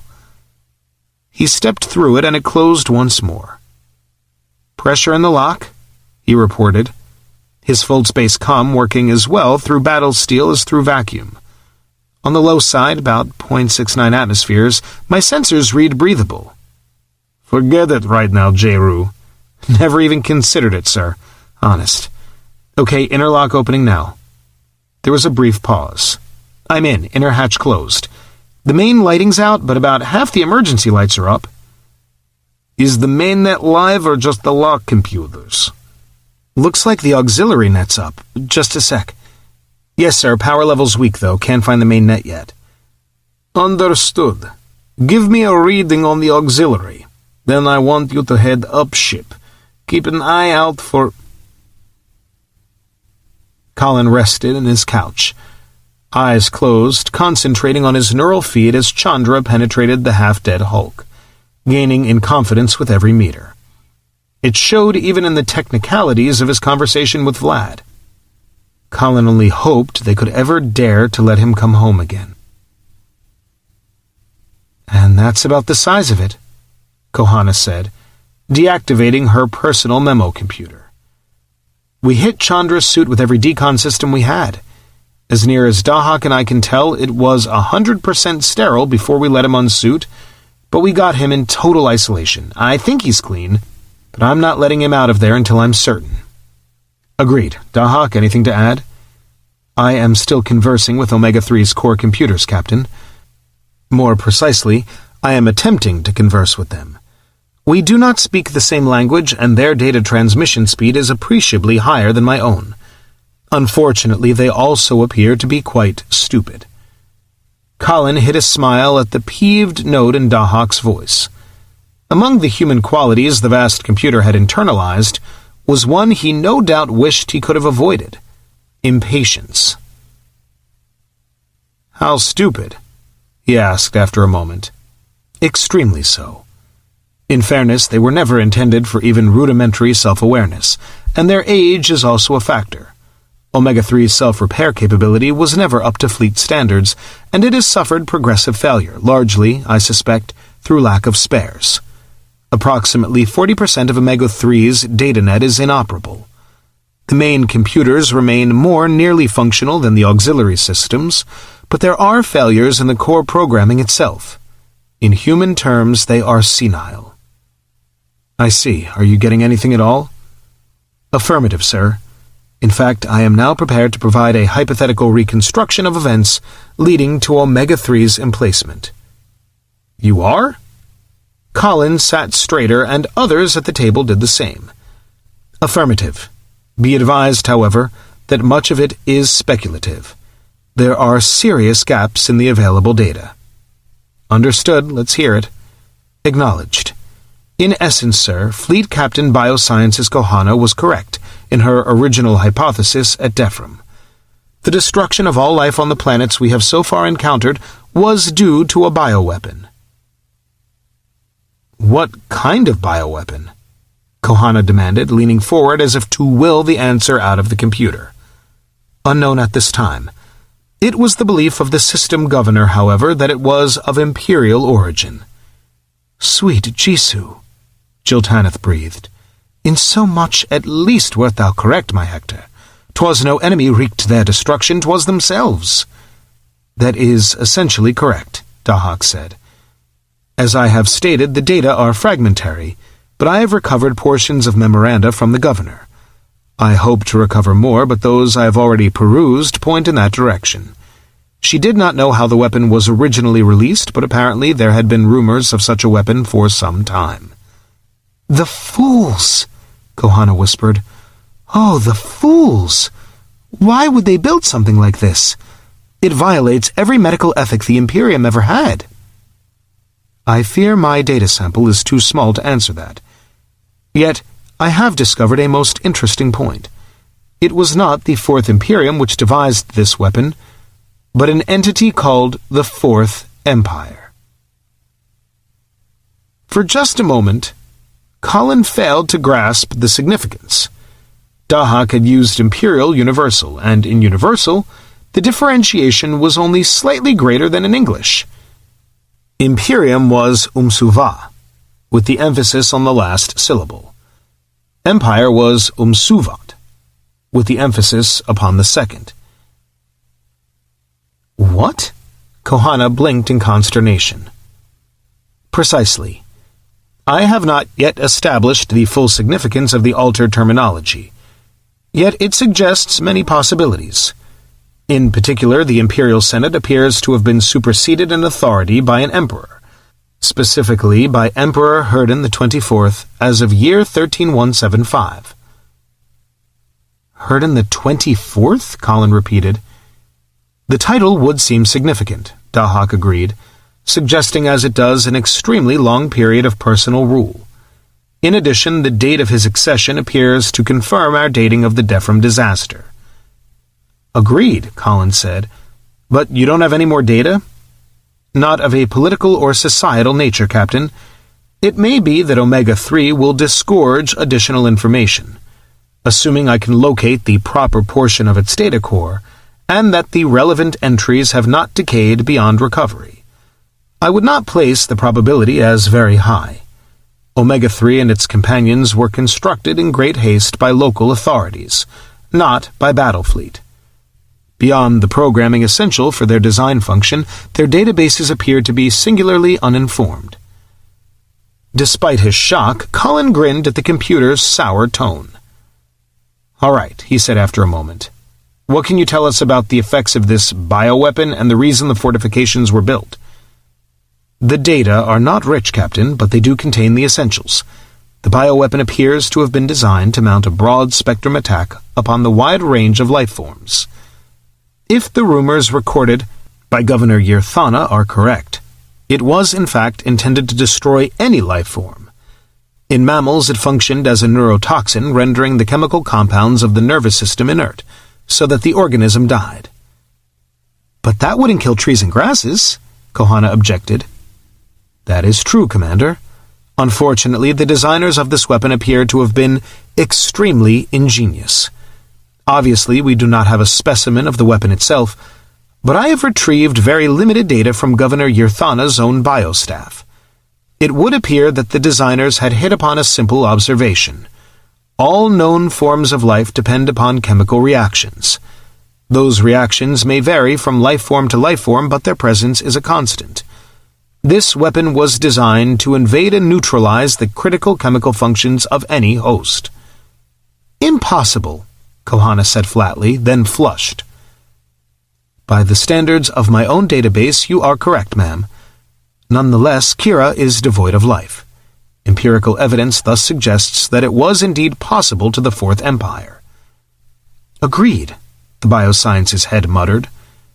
"Governor Yirthana's biostaff hypothesized that the weapon had been designed to modify itself at a very high rate of speed, attacking the chemical structures of its victims in turn until a lethal combination was reached. An elegant theoretical solution, although I suspect actually producing the weapon would be far from simple." "Simple? I'm still having trouble believing it was possible." "As for Omega-3 and its companions," Dahak continued, "they were intended to enforce a strict quarantine of Kira.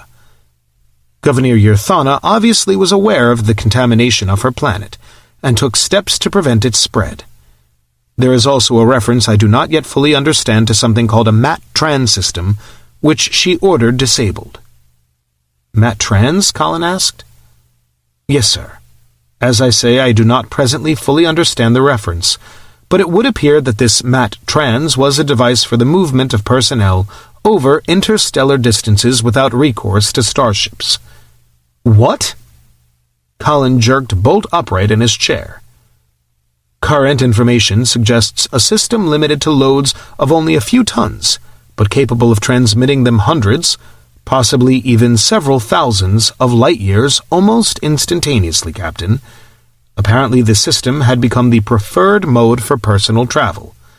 The energy cost appears to have been high, however, which presumably explains the low upper mass limit. Starships remained in use for bulk cargoes, and the fleet and certain government agencies retained courier vessels for transportation of highly classified data." "Jesus," Colin muttered. Then his eyes narrowed. "Why didn't you mention that before?" "You did not ask, Captain, nor was I aware of it. Please recall that I am continuing to query Omega-3's memory even as we speak." All right, but matter transmission? Teleportation?" Colin looked at Chernikov. "Is that possible?" "As Dahak would say, empirical data suggests it is, but if you are asking how, I have no idea. Dahak's database contains some journal articles about focused hyperfields linked with fold space technology, but the research had achieved nothing as of the mutiny. Beyond that," he shrugged. "Maker!" Kohana's soft voice drew all eyes back to her. She was deathly pale. "If they could—" She broke off, staring down at her hands, and thinking furiously as she conferred with Dahak through her neural feed. Her expression changed slowly to one of utter horror, and when her attention returned to her fellows, her eyes glistened with sorrow. "That's it." Her voice was dull. "That's how they did it to themselves." "Explain," Colin said gently. I wondered how it could go this far." She gave herself a little shake. You see, Hector's right. Only maniacs would deliberately dust whole planets with a weapon like this. But it wasn't that way at all. They looked at her most blankly, but a glimmer of understanding tightened Jiltaneth's mouth. She nodded almost imperceptibly, and Kohana's eyes swiveled to her face. Exactly, the biosciences officer said grimly. The Imperium could have delivered it only via starships. They'd been forced to transport the bug, the agent, whatever you want to call it, from system to system intentionally. Some of that could have happened accidentally, but the Imperium was huge.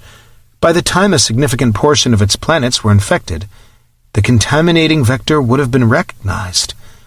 If it wasn't a deliberate military operation, quarantine should have contained the damage. But the Empire wasn't like that. They had this damned Mat Trans thing. Assuming an incubation period of any length, all they needed was a single source of contamination, just one they didn't know about. By the time they realized what was happening, it could have spread throughout the entire Imperium, and just stopping starships wouldn't do a damned thing to slow it down. Colin stared at her as her logic sank home.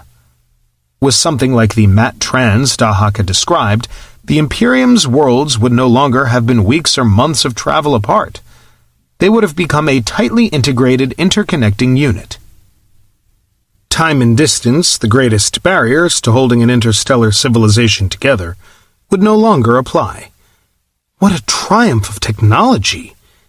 And what a deadly, deadly triumph it had proven. Then I was wrong, McMahon murmured.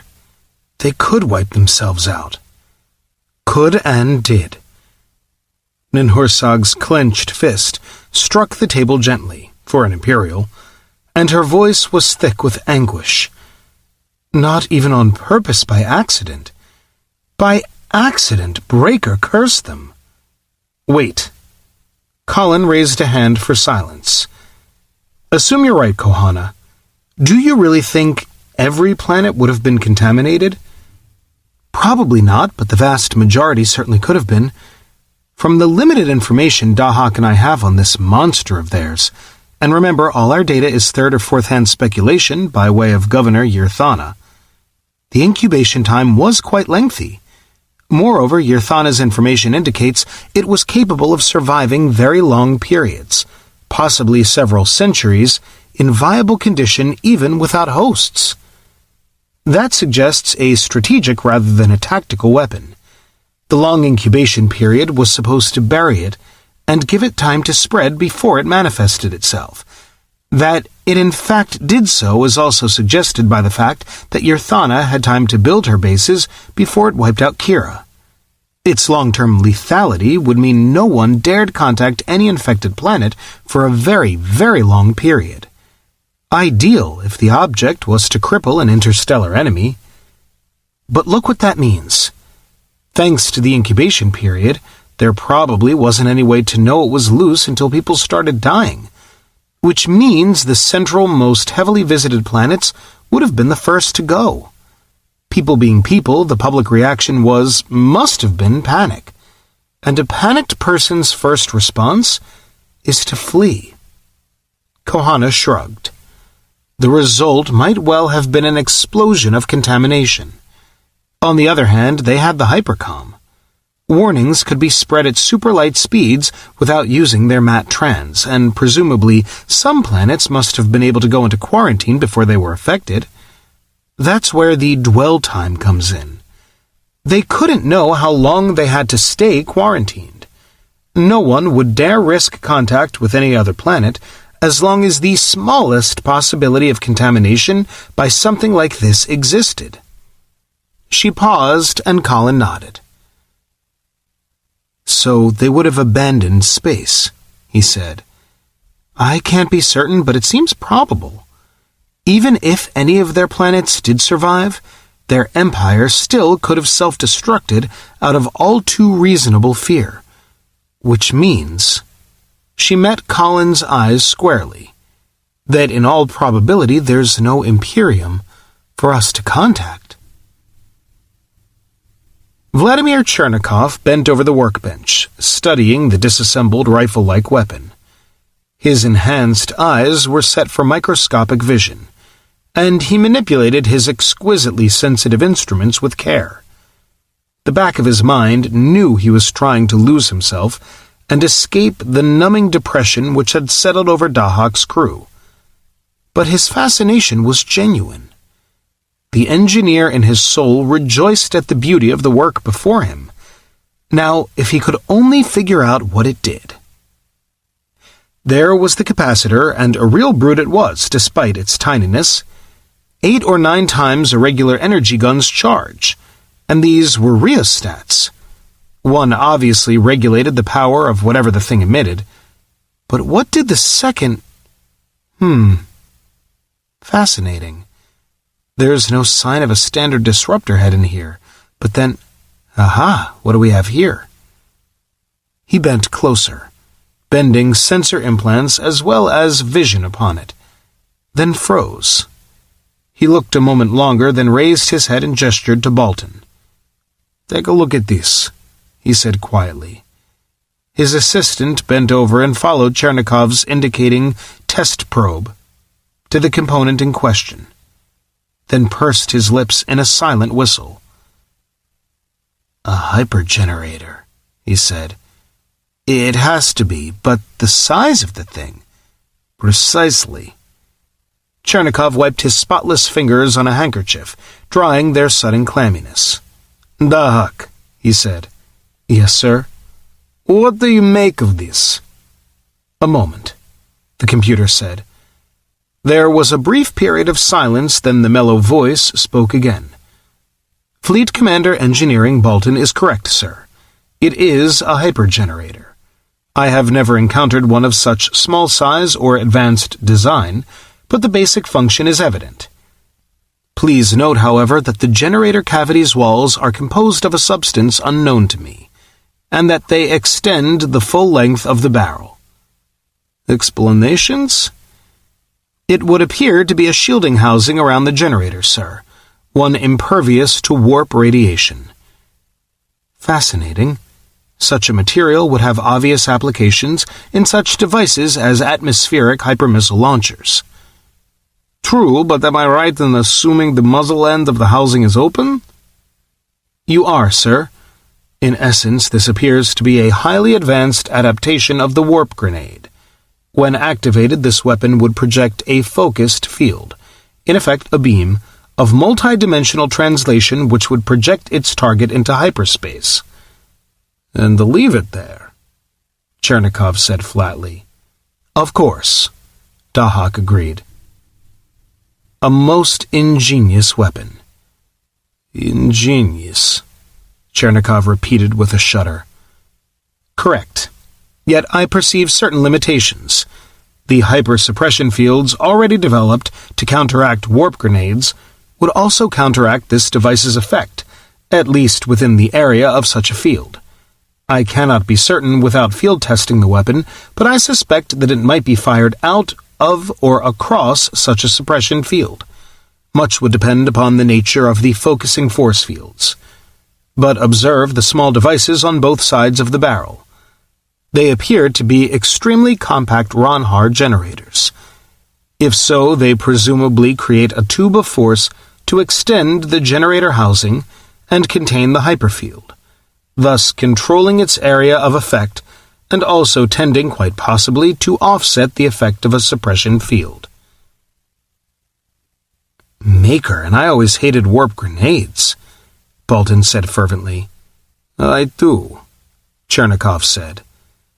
He straightened from the bench slowly, looking at the next innocent-seeming device he'd abstracted from Omega-3, once Kohana had decided her painstaking search confirmed the original suggestion of the functional hydroponic farms. There was no trace of anything which could possibly be the bioweapon aboard the battle station, and Chernikov had gathered up every specimen of technology he could find. He'd been looking forward to taking all of them apart. Now, he was almost afraid to. Chapter 9. Colin MacIntyre sat in Conference 1 once more. He'd grown to hate this room, he thought, bending his gaze upon the tabletop. Hate it! Silence fell as the last person found a seat, and he looked up. "Ladies and gentlemen," he said, "for the past month I've resisted all arguments to move on because I believe Kira represents a microcosm of what probably happened to the entire Imperium. I now believe we've learned all we can here, but—" He drew out the slight pause behind the word. "That still leaves the question of what we do next. Before turning to that, however, I would like to review our findings, beginning with our chief engineer." He sat back and nodded to Chernikov, who cleared his throat quietly as if organizing his thoughts, then began. "We have examined many artifacts recovered from Omega-3. On the basis of what we have discovered to date, I have reached a few conclusions about the technical base of the Imperium. That is to say, the Empire. They had, as we would have expected, made major advances, yet not so many as we might have anticipated.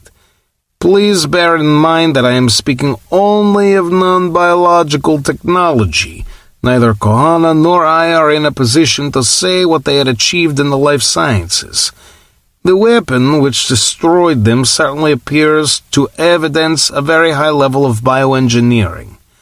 With that reservation, our initial estimate that their technology was essentially a vastly refined version of our own seems to have been correct.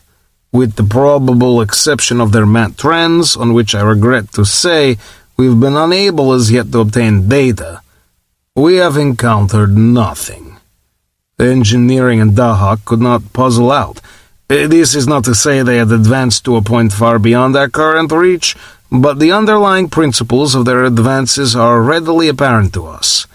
In effect, they appear to have reached a plateau of fully mature technology, and I believe may very well have been on the brink of fundamental breakthroughs into a new order of achievement, but they had not yet made them.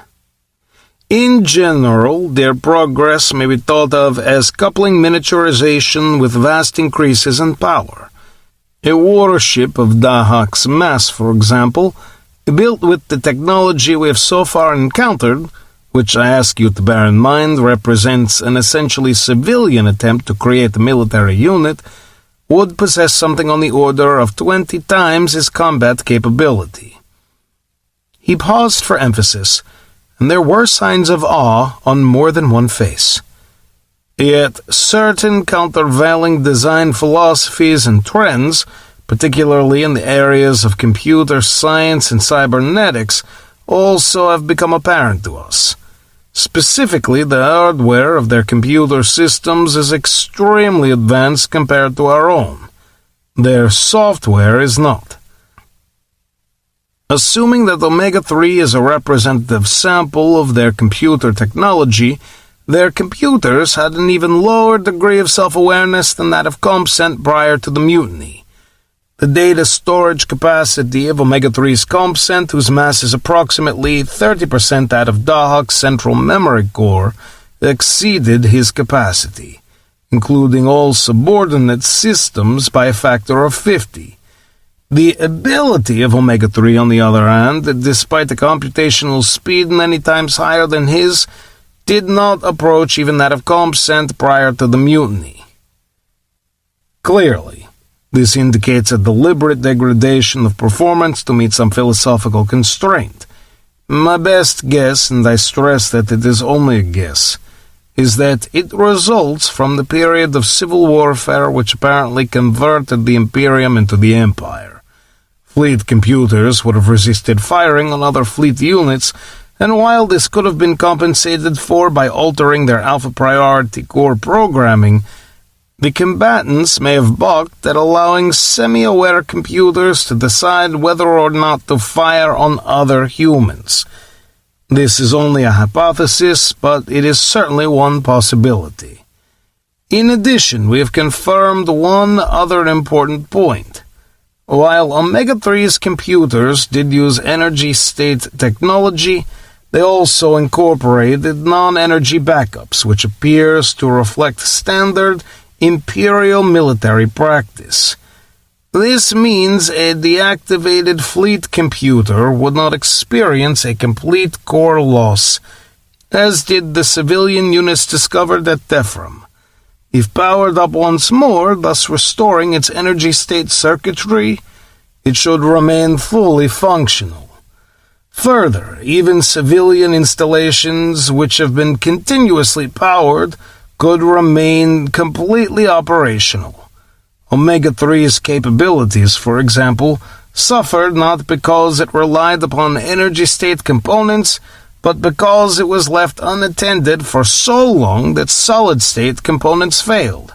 Had the battle station's computers possessed adequate self-repair capability and spares, Omega-3 would be fully functional today.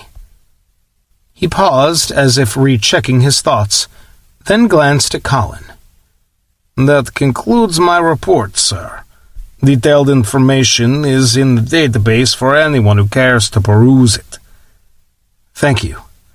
Colin pursed his lips for a moment, inviting questions, but there were none. They were waiting for the other's shoe, he thought dourly. Commander Kohana? He said finally. We still don't know how they did it, Kohana replied, but we're pretty sure what they did. I'm not certain I can accept Dahak's explanation just yet, but it fits the observed data, assuming they had the ability to implement it.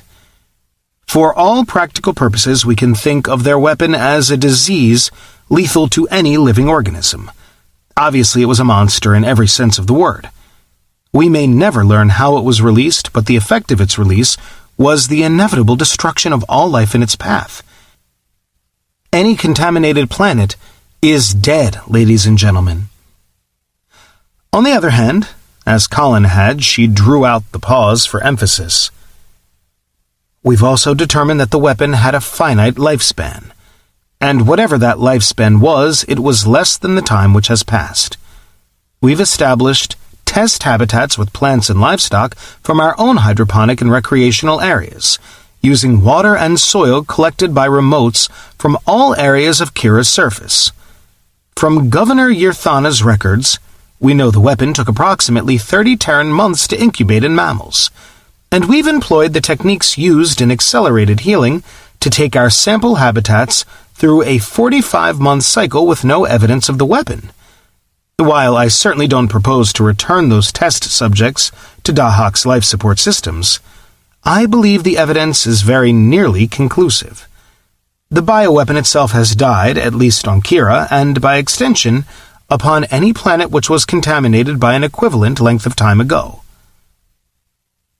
That concludes my report, Captain. Thank you. Colin squared his shoulders and spoke very quietly, as the full weight of his responsibility descended upon him. On the basis of these reports, I intend to proceed immediately to Birhat and Fleet Central. Someone drew a sharply audible breath, and his face tightened. What we've discovered here makes it extremely unlikely Birhat survived, but that unfortunately changes nothing. I don't know what we'll find there, but I do know 3 things. 1, if we return with no aid for Earth, we lose. 2, the best command facilities at the Imperium's, or Empire's, disposal would be at Fleet Central. 3, logic suggests the bioweapon there will be as dead as it is here. Based on those suppositions, our best chance of finding usable hardware is at Birhat, and it's likely we can safely reactivate any we find. At the very least, it will be our best opportunity to discover the full extent of this catastrophe. We will depart Kira in 12 hours. In the meantime, please carry on about your duties. I'll be in my quarters if I'm needed. He stood, catching the surprise on more than one face, when his audience realized he did not intend to debate the point. Attention on deck, Dahak intoned quietly, and the officers rose. Colin walked out in silence, wondering if those he'd surprised realized why he'd foreclosed all debate. The answer was as simple as it was bitter. In the end, the decision was his, but if he allowed them to debate it, they must share in it, however indirectly. and he would not permit them to do so. He couldn't know if Dahak's presence was required to stand off the Achultani scouts, but he hoped desperately that it was not, for he, Colin MacIntyre, had elected to chase a tattered hope rather than defend his home world. If he'd guessed wrong about Horus's progress, he had also doomed that home world, a world which it had become increasingly obvious might well be the only planet of humanity which still existed, whatever he found at Pirhat. And the fact that logic compelled him to Pirhat meant nothing against his fear that he had guessed wrong, against his ignorance of Horus's progress.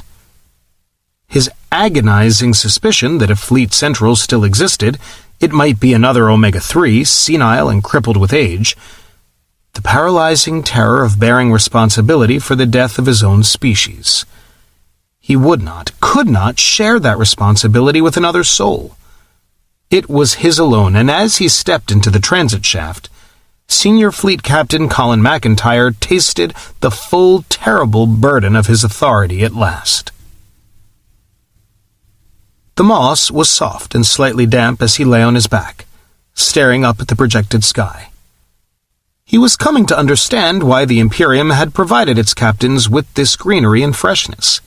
He could have found true spaciousness on one of the park decks, where breezes whipped across square kilometers of open land, but this was his. This small private corner of creation belonged to him, offering its soothing aliveness and quiet birdsong when the weight of responsibility crushed down upon him. He closed his eyes, breathing deeply, extending his enhanced senses. The splash of the fountains caressed him, and a gentle breeze stroked his skin, yet the sensations only eased his pain. They did not banish it. He hadn't noted the time when he stretched out upon the moss, and so he had no idea how long he'd been there when his neural feed tingled. Someone was at the hatch, and he was tempted to deny access, for his awareness of what he'd done was too fresh and aching. But that thought frightened him suddenly. It would be so easy to withdraw into a tortured, hermit-like existence, and it was over 6 months to Pirhat. A man alone could go mad too easily in that much time. He opened the hatch, and his visitor stepped inside. She came around the end of a thicket of azaleas and laurel, and he opened his eyes slowly. "Aught troubled, my Colin," she said softly. He started to explain, but then he saw it in her eyes. She knew. One, at least, of his officers knew exactly why he'd refused to discuss his decision. "May I sit with thee?" she asked gently, and he nodded. She crossed the carpet of moss with the poised, cat-like grace which was always so much a part of her, straight and slim in her midnight blue uniform, tall for an imperial yet delicate, her gleaming black hair held back by the same jeweled clasp she'd worn the day they met, the day when he'd seen the hate in her eyes, the hate for what he'd done, for the clumsy, cocksure fumbling which had cost the lives of a grandnephew and great-nieces she loved, but even more for what he was, for the threat of punishment he posed to her mutineer father, for the fullness of his enhancement, while she had but bits and pieces, and for the fact that he, who had never known of Dahak's existence, never suspected her own people's lonely, hopeless fight against Anu, had inherited command of the starship from which she had been exiled for a crime others had committed. There was a killer in Jiltanith. He'd seen it then, known it from the first. The mutiny had cost her her mother, and the freedom of the stars, and the endless stealth of her people's shadowy battle on Earth had been slivered glass in her throat. For she was a fighter, a warrior who believed in open battle. Those long, agonizing years had left dark, still places within her. Far more than he could ever hope to be, she was capable of death and destruction, incapable of asking or offering quarter. But there was no hate in her eyes now. They were soft and gentle under the atrium sun, their black depths jewel-like and still. Colin had grown accustomed to the appearance of the full Imperials, yet in this moment the subtle alienness of her beauty smote him like a fist. She had been born before his first Terran ancestor crawled into a cave to hide from the weather. Yet she was young.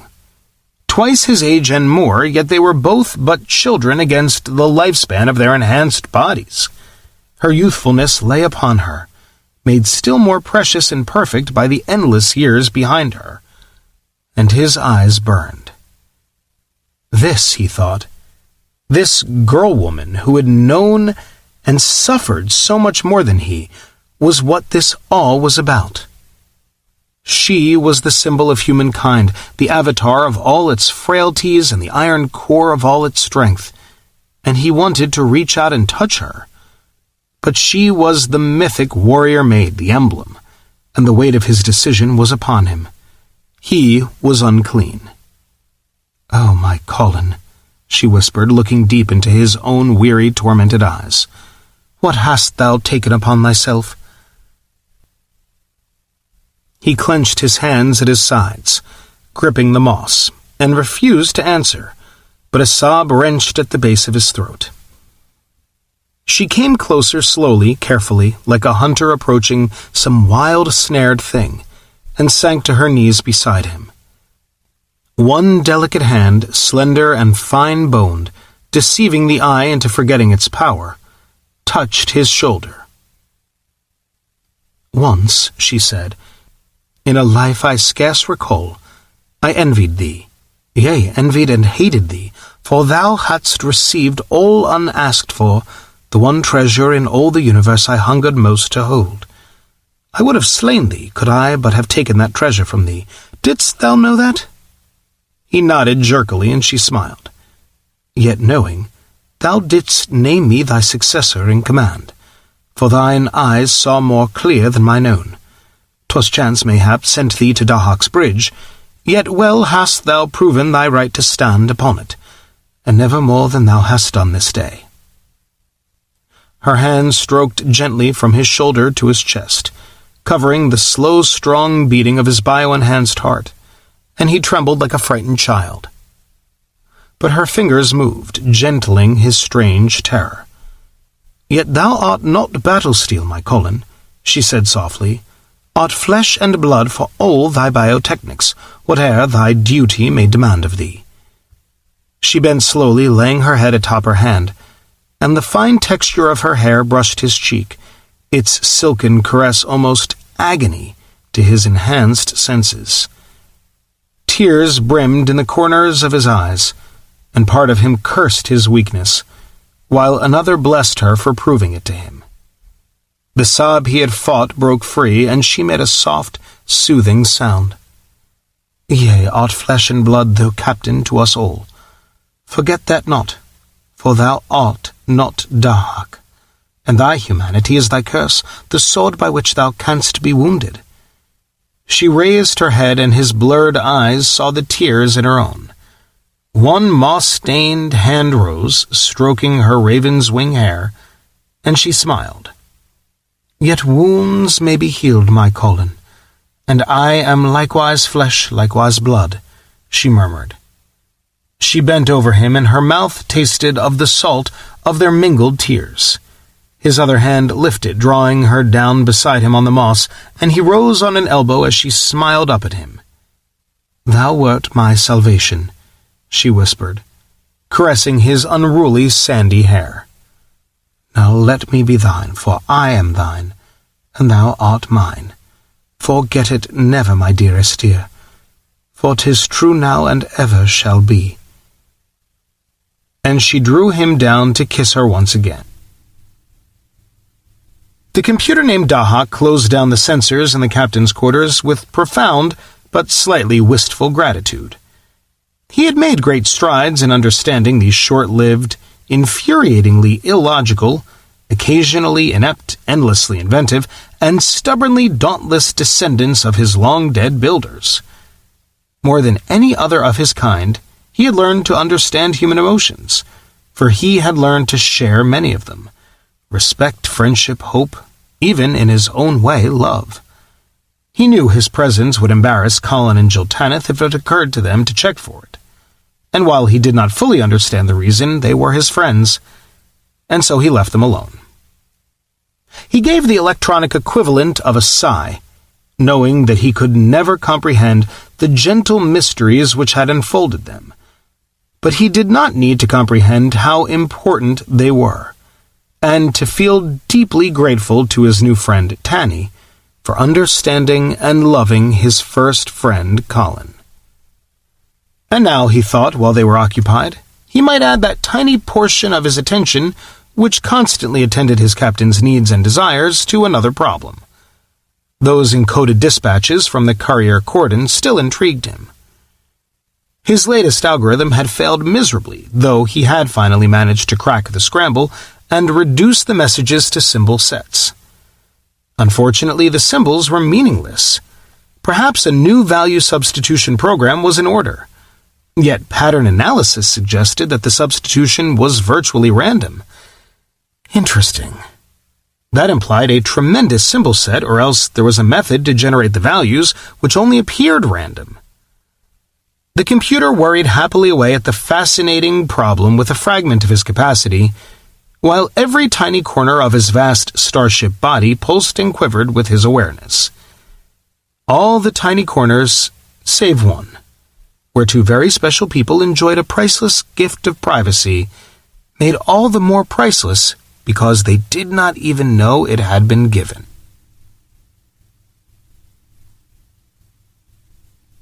The last crewed spacecraft died, and the asteroid battered through their wreckage at 300 kilometers per second. Bits of debris struck its frontal arc, vanishing in brief spiteful spits of flame against its uncaring nickel-iron bow. Heat oozing wounds bit deep where the largest fragments had struck, and the asteroid swept onward, warded by the defender's executioners.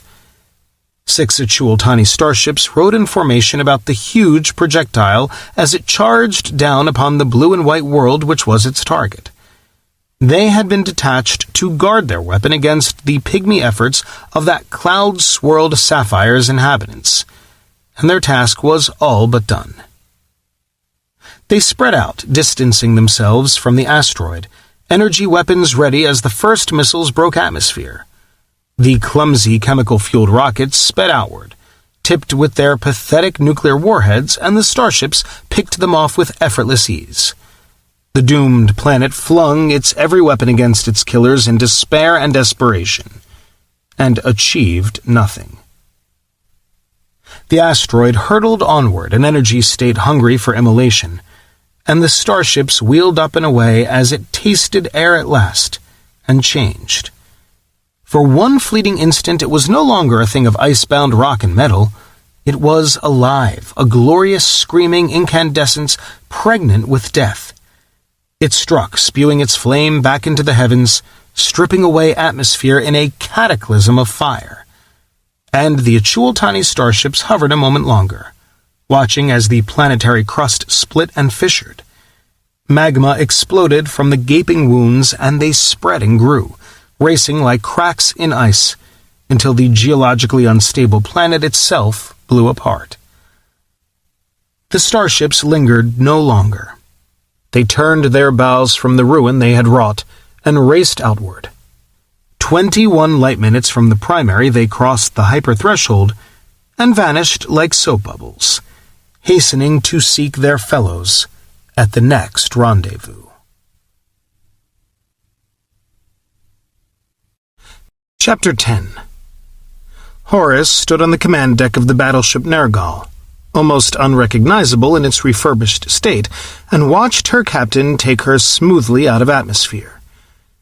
A year ago, Adrienne Robbins, one of the U.S. Navy's very few female attack submarine skippers, had never heard of the Fourth Imperium. Now she performed her duties with a competence which gave him the same pleasure he took from a violin virtuoso and a Mozart concerto. She was good, he decided, watching her smooth her gunmetal hair, better than he'd ever been, and she had the confident, almost sleepy smile of a hungry tiger. He turned from the bridge crew to the holo display as Nergal slid into orbit. Marshal Qian, acting chief of the Supreme Chiefs of Staff, towered over his right shoulder, and Wasily Chernikov stood to Horace's left. All three watched intently as Nergal leisurely overtook the half-finished bulk of Orbital Defense Center 2, and Horace suddenly snapped his fingers and turned to Qian. "Oh, Marshal Qian," he said, "I meant to tell you that I spoke with General Hatcher just before you arrived, and he expects to return to us within the next 4 or 5 weeks." Relief lit both officers' eyes, for it had been touch and go for Gerald Hatcher. Though Qian's first aid had saved his life, he would have lost both legs without Imperial medical technology, assuming he'd lived at all. Yet that same technology had nearly killed him. Hatcher was one of those very rare individuals, less than 0.1% of the human race, who were allergic to the standard quick-heal drugs. But the carnage at Minyakanka had offered no time for proper medical workups, and the medic who first treated him guessed wrong.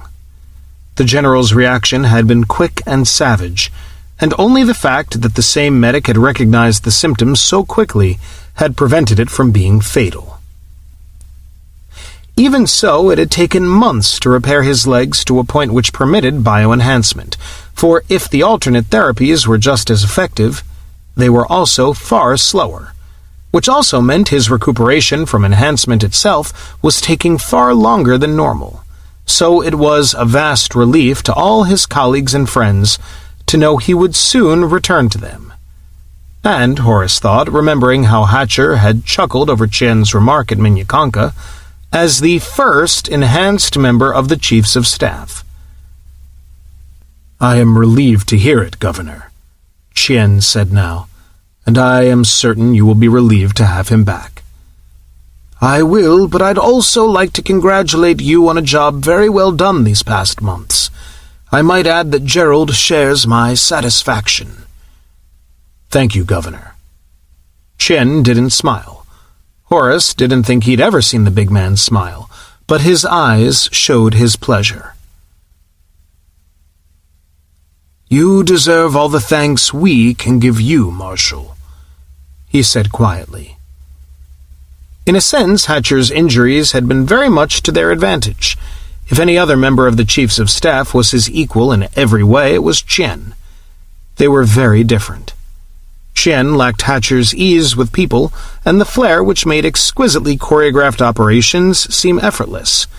But he was tireless, analytical, eternally self-possessed, and as inexorable as a juggernaut, yet flexibly pragmatic. He'd streamlined their organization, moved their construction, and, most importantly of all, stamped out the abortive guerrilla war in Asia with a ruthlessness Hatcher himself probably could not have displayed. Horace had been more than a little horrified at the way Qian went about it. He hadn't worried about taking armed resistors prisoner, and those he'd taken had been summarily court-martialed and executed, usually within 24 hours. His reaction teams had been everywhere, filling Horace with the fear that Hatcher had made a rare and terrible error in recommending him as his replacement. There'd been an elemental implacability about the huge Chinese, one that made Horace wonder if he even cared who was innocent and who guilty. Yet he'd made himself wait, and time had proved the wisdom of his decision. Ruthless and implacable, yes, and also a man tormented by shame. Qian had been those things, for it had been his officers who had betrayed their trust. But he'd been just as ruthlessly just. Every individual caught in his nets had been sorted out under an imperial lie detector, and the innocent were freed as quickly as they had been apprehended. Nor had he permitted any unnecessary brutality to taint his actions or those of his men. Even more importantly, perhaps, he was no Westerner punishing patriots who had struck back against occupation, but their own commander-in-chief, acting with the full support of party and government, and no one could accuse Qian Daoling of being anyone's puppet. His reputation and the fact that he had been selected to replace the wounded Hatcher had done more to cement Asian support of the new government and military than anything else ever could have. Within 2 weeks, all attacks had ended. Within a month, there was no more guerrilla movement. Every one of its leaders had been apprehended and executed. None were imprisoned. Nor had the chilling message been lost upon the rest of the world. Horace had agonized over the brutal suppression of the African riots, but Chien's lesson had gone home. There was still unrest, but the world's news channels had carried live coverage of the trials and executions, and outbursts of open violence had ended almost overnight. Chien bobbed his head slightly in acknowledgement of the compliment, and Horace smiled, turning back to the display as ODC-2 grew within it. The eye-searing fireflies of robotic welders crawled over the vast structure while suited humans floated nearby, or swung through their hard-working mechanical minions with apparently suicidal disregard for life and limb. Shuttles of components from the orbital smelters arrived with the precision of a well-run Terran railroad, disgorging their loads and wheeling away to return with more. Construction ships, raw and naked-looking in their open girder work, seized structural members and frame units on tractors, placing them for the swarm of welders to tack into place, and then backing away for the next. Conduits of Terran cable for communication nets, crystalline icicles of Imperial Molicircs for computer cores and fire control, the huge glittering blocks of prefabricated shield generators, Terran lighting and plumbing fixtures, and the truncated hollow stubs of missile launchers, all vanished into the seeming confusion as they watched, and always there were more awaiting the frantically laboring robots and their masters. It was impressive, Horace thought, even to him, or possibly especially to him. Geb had shared Tigran's remarks about the Terraborn with him, and Horace could only agree. Unlike these fiercely determined people, he'd known their task was all but impossible. They hadn't accepted that, and they were making liars of his own fears. He and the generals watched the seething construction work for several minutes. Then Horace turned away with a sigh, followed by his subordinates. They stepped into the transit shaft with him, and he hid a smile at Chien's uneasy expression. Interesting that this should bother him when facing a totally unexpected ambush by traitors within his own military hadn't even fazed him. They arrived at the conference room Captain Robbins had placed at their disposal, and he waved them towards the table as he seated himself at its head and crossed his legs comfortably. "I'm impressed, gentlemen," he said. "I had to see that in person before I could quite believe it, I'm afraid. You people are producing miracles." He saw the pleasure in their eyes. Flattery, he knew, was anathema to these men, however much of it they'd heard during their careers. But knowing their competence was appreciated, and even more importantly recognized for what it was something else. "Now," he said, planting his forearms on the table and looking at Chien, "suppose you tell me what other miracles you plan on working." "With your permission, Governor, I shall begin by presenting a brief overview," the Marshal replied, and Horace nodded approval. "In general," Chien continued, "we are now only 1 week behind General Hatcher's original timetable. The resistance in Asia has delayed completion of certain of our projects. In particular, PDC-1D and Shiva suffered severe damage, which has not yet been made entirely good. But we are from 1 month to 7 weeks ahead of schedule on our non-Asian PDCs. Certain unanticipated problems have arisen, and I will ask Marshal Chernikov to expand upon them in a moment, but the overall rate of progress is most encouraging. Officially, the merger of all existing command structures has been completed. In fact, disputes over seniority have continued to drag on. They are now being brought to an end. Chien's policy was simple, Horace reflected. Officers who objected to the distribution of assignments were simply relieved. It might have cost them some capable people, but the Marshal did have a way of getting his points across. Enhancement is perhaps the brightest spot of all. Counselor Tudor and her people have, indeed, worked miracles in this area. We are now 2 months ahead of schedule for military enhancement, and almost 5 weeks ahead for non-military enhancement, despite the inclusion of additional occupational groups. We now have sufficient personnel to man all existing warships and fighters. Within another 5 months, we will have enhanced staffs for all PDCs and ODCs. Once that has been achieved, we will be able to begin enhancement of crews for the warships now under construction. With good management and a very little good fortune, we should be able to crew each unit as it commissions. That is good news. You make me feel we may pull this off, Marshal. We shall certainly attempt to, Governor, Chien said calmly. The balance between weapons fabrication and continued industrial expansion remains our worst production difficulty, but resource allocation is proving more than adequate. I believe Marshal Chernikov's current plans will overcome our remaining problems in this area. General Jiang faces some difficulties in his Civil Defense Command, but the situation is improving. In terms of organization and training, he is 2 months ahead of schedule.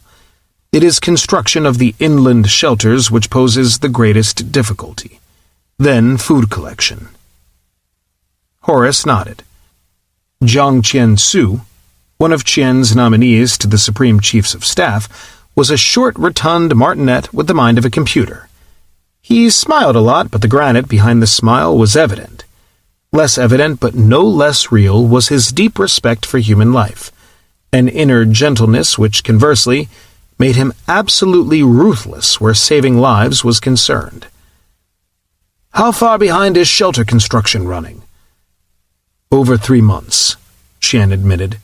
We anticipate that some of that will be made up once PDC construction is complete. I must point out, however, that our original schedules already allowed for increases in building capacity after our fortification projects were completed. I do not believe we will be able to compensate completely for the time we have lost. This means that a greater proportion of our coastal populations will be forced to remain closer to their homes. Horace frowned. Given the ratio of seas to land, anything that broke through the planetary shield was 3 times more likely to be an ocean strike than to hit land. That meant tsunamis, flooding, salt rains, and heavy loss of life in coastal areas.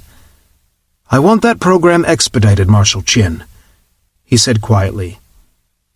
Governor, Qian said equally quietly. I have already diverted 80% of our emergency reserve capacity to the project. Every expedient is being pursued. But the project is immense, and there is more civilian opposition to the attendant disruptions than your council anticipated. The situation also is exacerbated by the food program. Collection of surpluses even in first world areas places severe strains on available transport. In third world areas, hoarding is common and armed resistance is not unknown. All of this diverts manpower and transport from population relocation efforts. Yet, the diversion is necessary. There is little point saving lives from bombardment only to lose them to starvation. Are you saying we won't make it? No, Governor. I do not say we will fail. I only caution you that despite the most strenuous exertions, it is unlikely that we will succeed entirely. Their eyes held for a moment, then Horace nodded. If they were no more than 3 months behind, they were still working miracles, and the Marshal's integrity was absolute. If he said every effort would be made, then every effort would be made. On a more cheerful note, Qian resumed after a moment, Admiral Halter and General Singman are doing very well with their training commands. It is unfortunate that so much training must be restricted to simulators, but I am entirely satisfied with their progress. Indeed, they are accomplishing more than I had hoped for. General Tama and General Amesbury are performing equally well in the management of our logistics. There remain some personnel problems, principally in terms of manpower allocation, but I have reviewed General Key's solutions to them and feel confident they will succeed. In my own opinion, our greatest unmet training needs lie in the operational area. With your permission, I will expand upon this point following Marshal Chernikov's report." "Of course," Horace said. "Then, if I may, I will ask Marshal Chernikov to begin." "Certainly." Horace turned his bright old eyes to Chernikov, and the Russian rubbed a fingertip thoughtfully over the table as he spoke.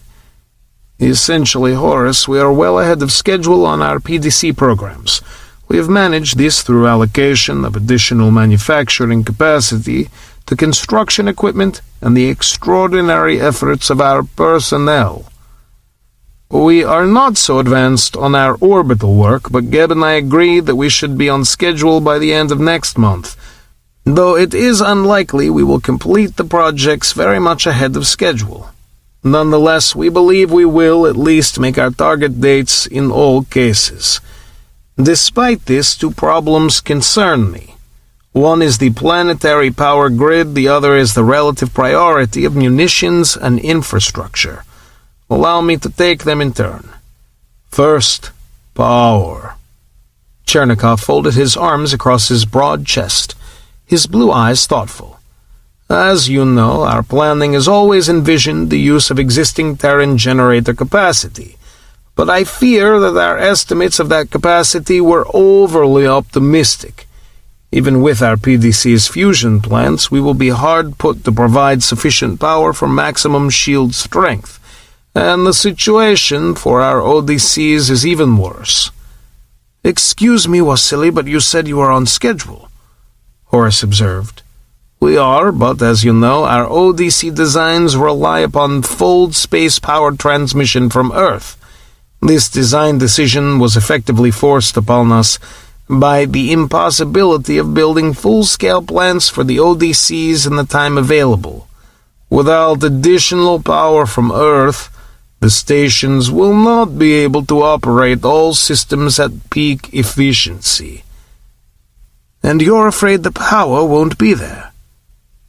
Horace said softly. "I see. Perhaps you do not quite. I am not afraid it will not be available. I know it will not, and without it—" He shrugged slightly and Horace nodded. Without that power net, the ODCs would lose more than half their defensive strength and almost as much of their offensive punch. Their missile launchers would be unaffected, but energy weapons were another matter entirely. "All right, Wasily, you're not the sort to dump a problem on me unless you think you've got an answer. So what rabbit's coming out of the hat this time?" "A core tap," Chernikov said levelly, and Horace jerked in his chair. "Are you out of your—" "No, wait." He waved a hand and made himself sit back. "Of course you're not, but you do recognize the risks." "I do, but we must have that power, and Earth cannot provide it." "Maker, tell me what to do," Horace thought fervently. "A core tap on a planet? Madness, if they lose control of it even for an instant." He shuddered as he pictured that demon of power, roused and furious as it turned upon the insignificant mites who sought to master it. A smoldering wasteland scoured of life and raging storm fronts, hurricanes of outraged atmosphere which would rip across the face of the planet. "There's no other choice?" His tone was almost pleading. "None?" "None that my staff have been able to discover," Chernikov said flatly. "Where—" Horace paused and cleared his throat. "Where would you put it?" "Antarctica," Chernikov replied. There's a fitting irony in that, Horace thought. Anu's enclave hid there for millennia. But a polar position? So close to the Indian Ocean biosystem? Yet where would I prefer it? New York? Moscow? Beijing? "Have you calculated what happens if you lose control?" he asked finally. "As well as we can. In a worst-case scenario, we will lose approximately 53% of the Antarctic surface. Damage to the local ecosystem will be effectively total. Damage to the Indian Ocean biosystem will be severe, but according to the projections, not irrevocable. Sea level worldwide will rise with consequent coastal flooding, and some global temperature drop may be anticipated. Estimated direct loss of life, approximately 6.5 million. Indirect deaths and the total who will be rendered homeless are impossible to calculate. We had considered an Arctic position, but greater populations would lie in relative proximity. The flooding would be at least as severe, and the contamination of salt rains would be still worse when the seawater under the ice sheet vaporized. "Maker," Horace whispered, "have you discussed this with Gibb?" "I have. It is only fair to tell you he was utterly opposed. Yet after we had discussed it at some length, he modified his position somewhat. He will not actively oppose a core tap, but he cannot in good conscience recommend it. On the other hand—" The gaze from agate hard blue eyes stabbed at Horace. "This is his planet only by adoption. I do not say that in any derogatory sense, Horace, yet it is true. Worse, he continues to feel, as I believe do you, a guilt which produces a certain protective paternalism within him. If he could refute the logic of my arguments, he would oppose them.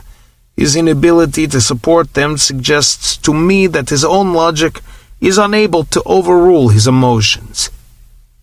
"Perhaps," the hard eyes softened slightly, "because he is so good a man." "And despite that, you want to go ahead?" "I see no option. We risk 7 million dead and severe damage to our world if we proceed. We run a far greater risk of the total destruction of the planet if we do not." "Marshal Chin." "I am less conversant with the figures than Marshal Chernikov, but I trust his calculations and judgment. I endorse his recommendation unreservedly, Governor. I will do so in writing if you wish." "That won't be necessary," Horace sighed. His shoulders slumped, but he shook his head wryly. "You Terraborn are something else, Wasily." "If so, we have had good teachers," Chernikov replied, eyes warming with true affection. "Thanks to you, we have a possibility of saving ourselves.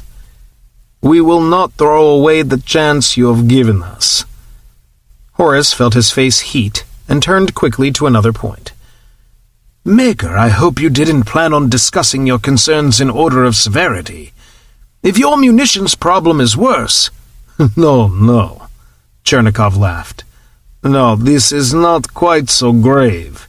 Indeed, one might almost call it planning for the future." "Well, that has a cheerful ring." "Russians are not always melancholy, Horace. Generally, but not always.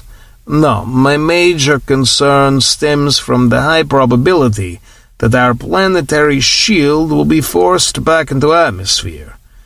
Our ODCs will be fairly capable of self-defense, although we anticipate high losses among them if the planetary shield is forced back. But our orbital industrial capacity will unfortunately also be exposed, nor will it be practical to withdraw it to the planetary surface." That was true enough, Horace reflected. They'd accepted that from the beginning, but by building purely for a weightless environment, they'd been able to produce more than twice the capacity in half the time. "What do you have in mind?" "I am about to become gloomy again," the Russian warned, and Horace chuckled. "Let us assume we have succeeded in driving off the scouts, but that Dahak has not returned when the main incursion arrives. Realize that our chances of survival in such an eventuality are slight, yet it is not in me to say there are none. Perhaps it is unrealistic of me, but I admire the American John Paul Jones and respect his advice, both the more famous quote and another. It seems a law inflexible unto itself that he who will not risk cannot win. I may not have it quite correct, but I believe the spirit comes through." "This is heading somewhere?" Horace asked quizzically. "It is. If we lose our orbital industry, we lose 80% of our total capacity. This will leave us much weaker when we confront the main incursion. Even if we beat off the scouts quickly and with minimal losses, a happy state of affairs on which we certainly cannot depend, we will be hard-pressed to rebuild even to our current capacity out of our present imperial planetary industry. I therefore propose that we should place greater emphasis on increasing our planetary industrial infrastructure." "I agree it's desirable, but where do you plan to get the capacity?" "With your permission, I will discontinue the production of mines." "Ah?"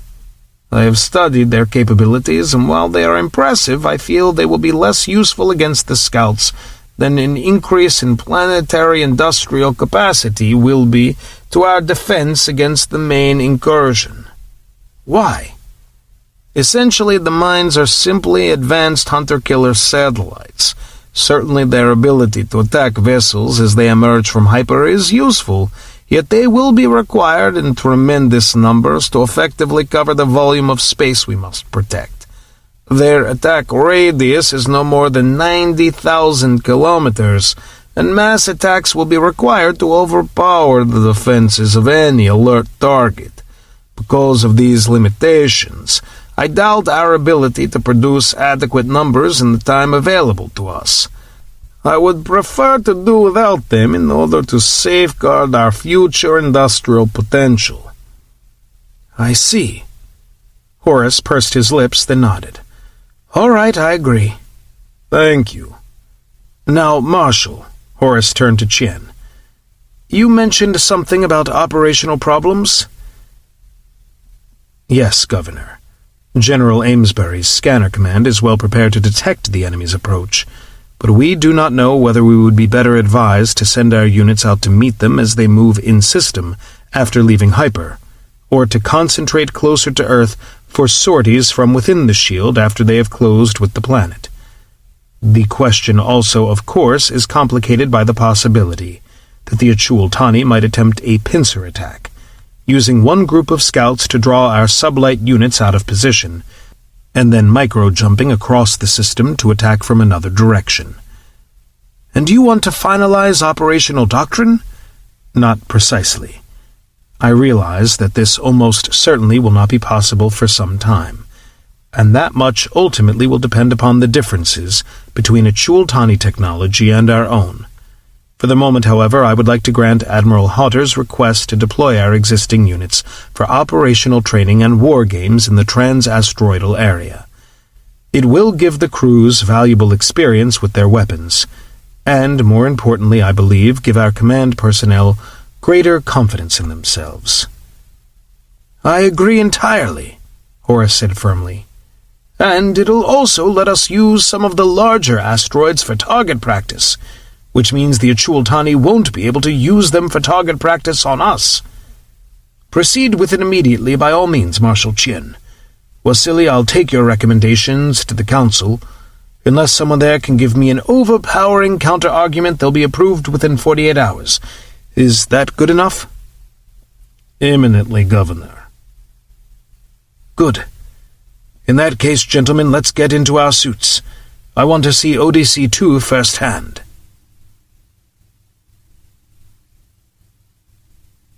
The Achul-Tani scouts gathered their strength once more, merging into a single huge formation about their flagship.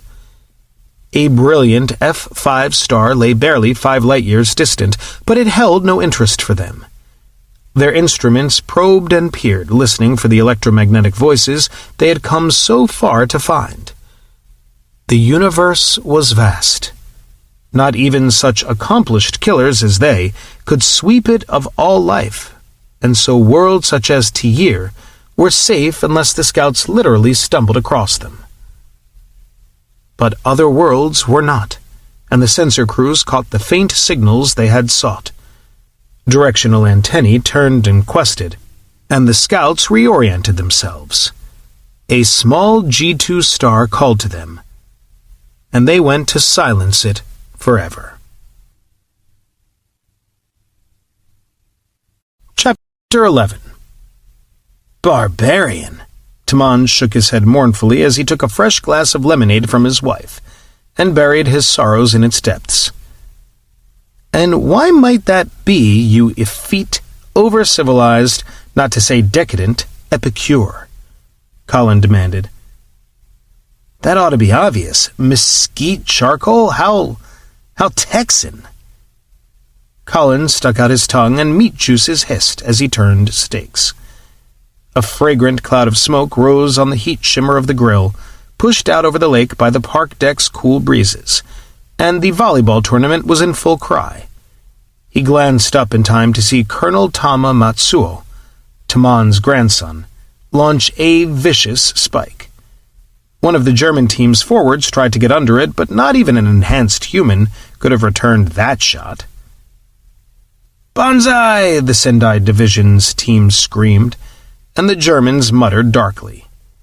Jill Tanith applauded, and Matsuo bowed to her, then prepared to serve.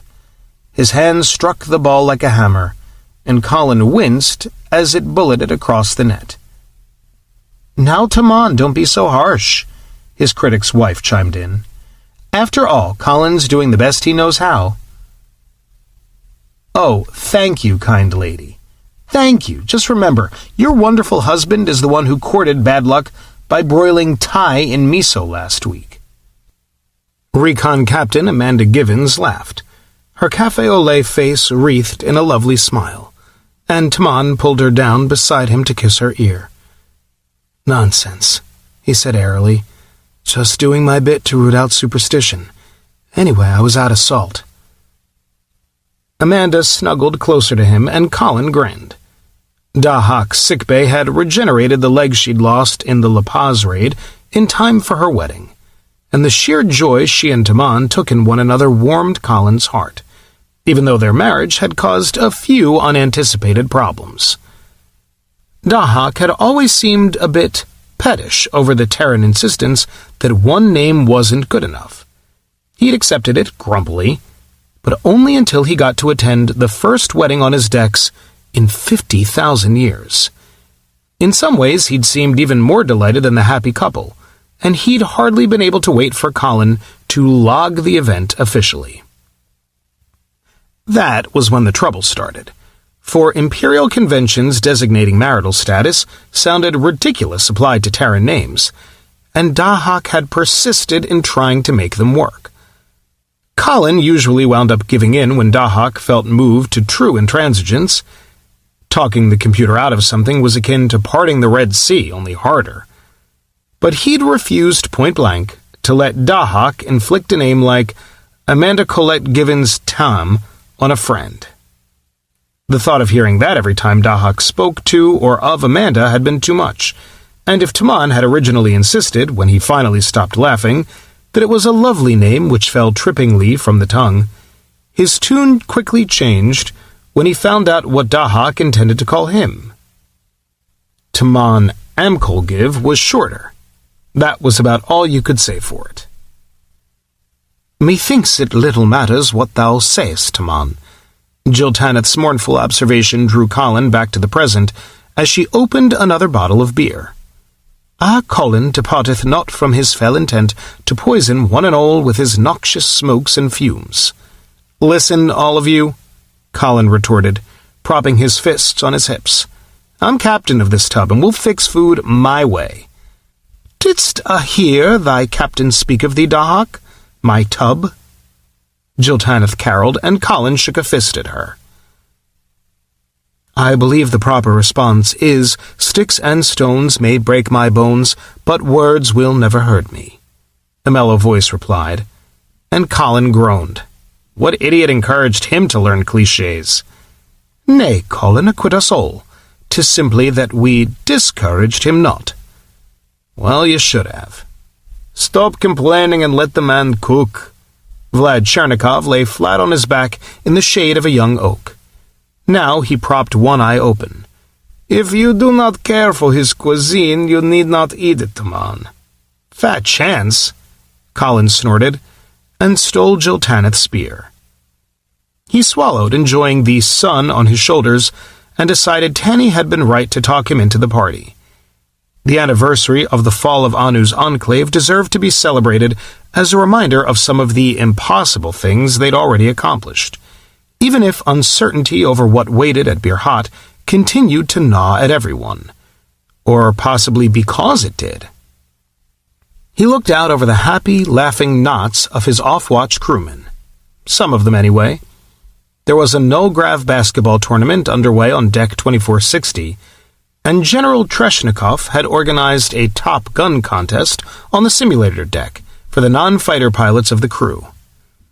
Then there was the regatta out on the 30-kilometer-wide Park Decks Lake. He glanced around the shaded picnic tables.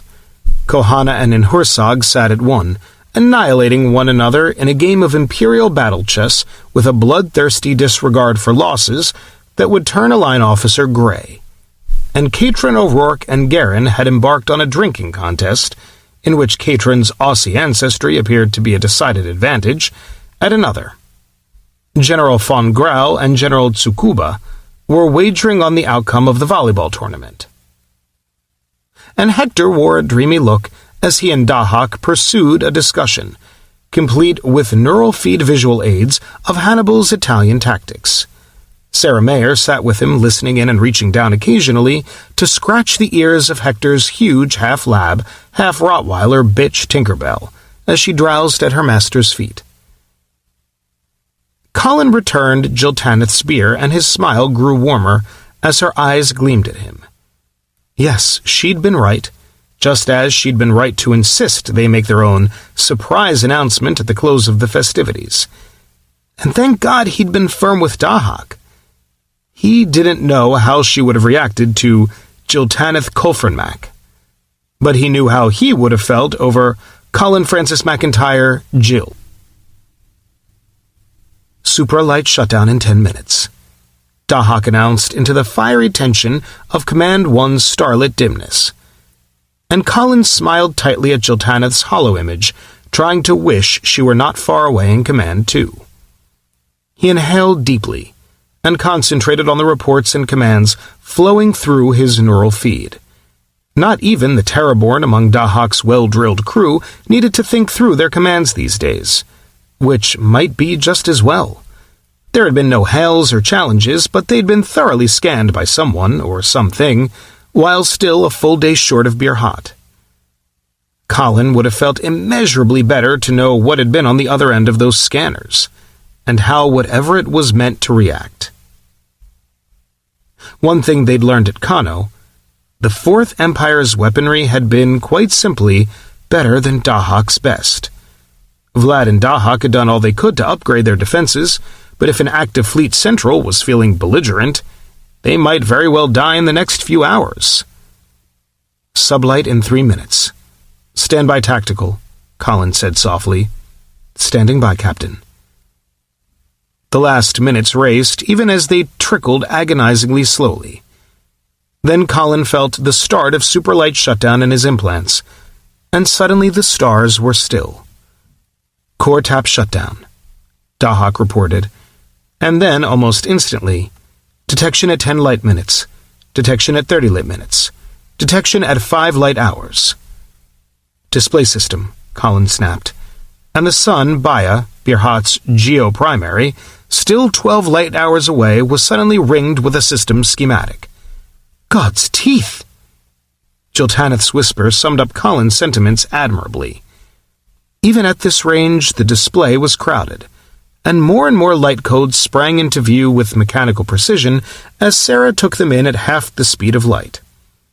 Dahak's scanners reached ahead, adding contact after contact, until the display gleamed with a thick, incredible dusting of symbols.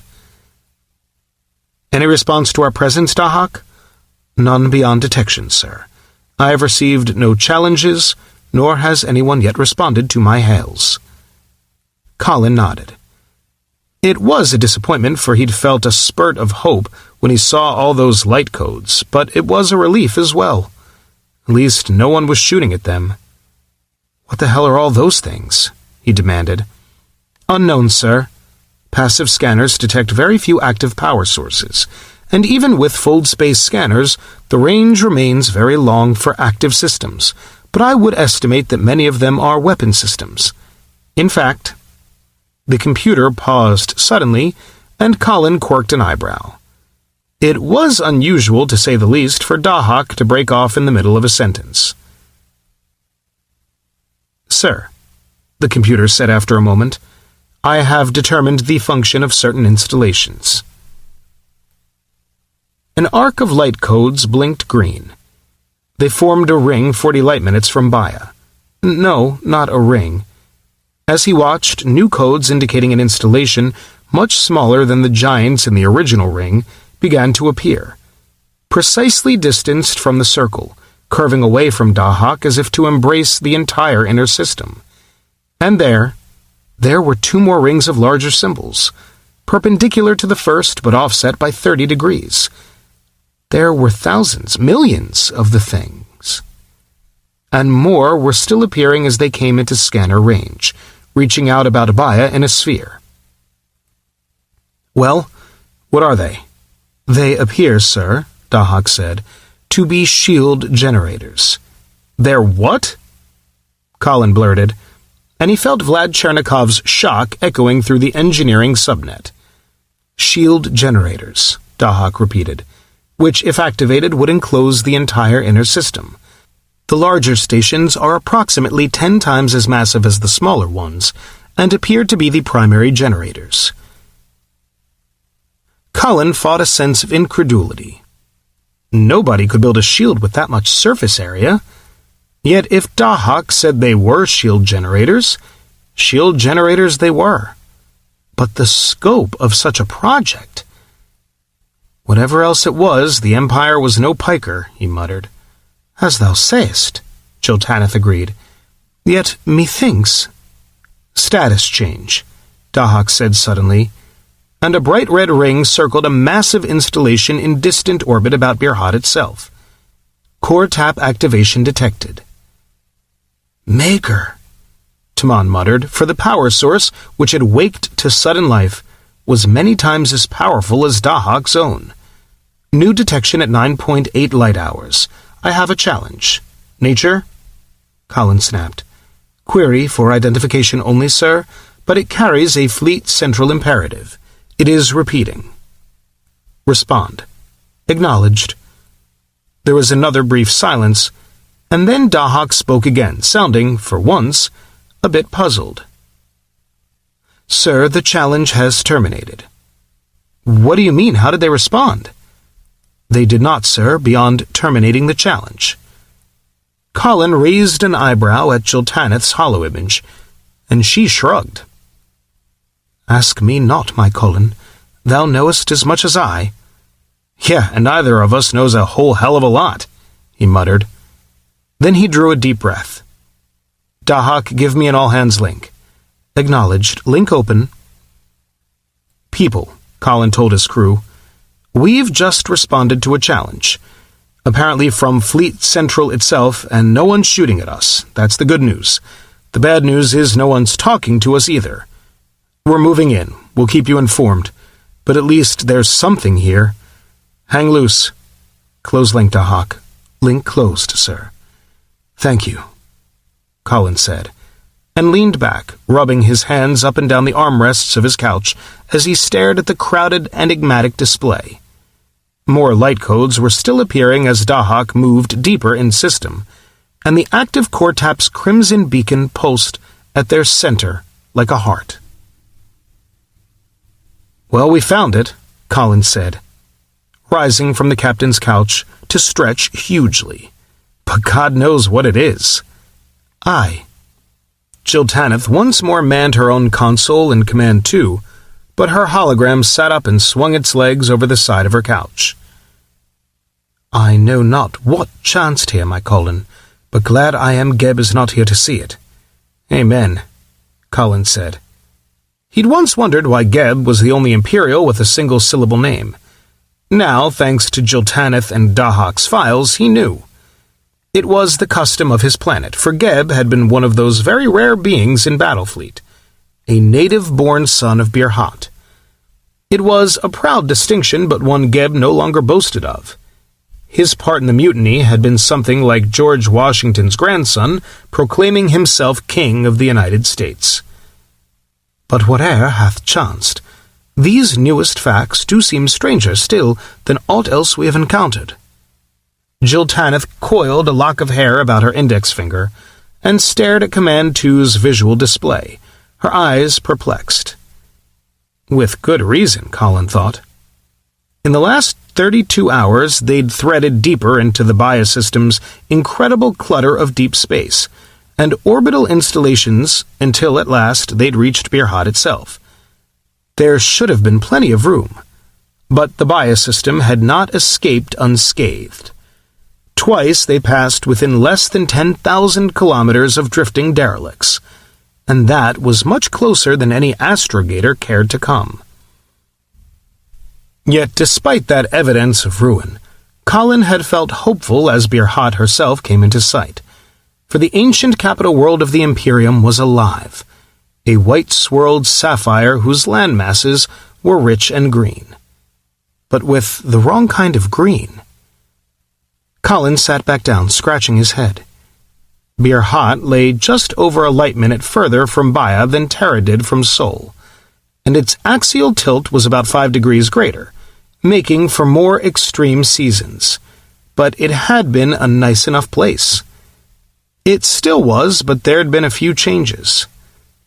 According to the records, Birhat's trees should be mostly evergreens, but while there were trees, they appeared exclusively deciduous. And there were other things, leafy fern-like things, and strange kilometer-long creepers with cypress knees rhizomes and upstanding plumes of foliage. Nothing like that was supposed to grow on Birhat, and the local fauna was even worse. Like Earth, Birhat had belonged to the mammals, and there were mammals down there, if not the right ones. Unfortunately, there were other things too, especially in the equatorial belt.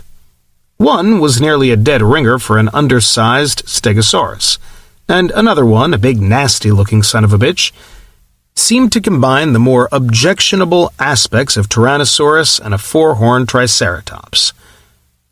Then there were the birds. None of them seemed quite right, and he knew the big pterodactyl-like raptors shouldn't be here.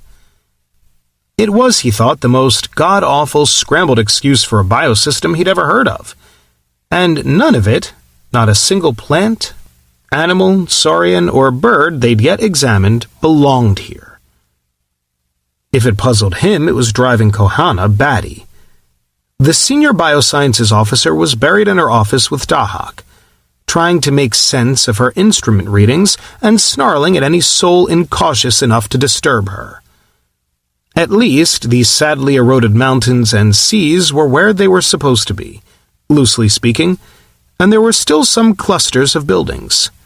They were weather-battered ruins, not surprisingly, given the worn-away look of the mountain ranges, liberally coated in greenery.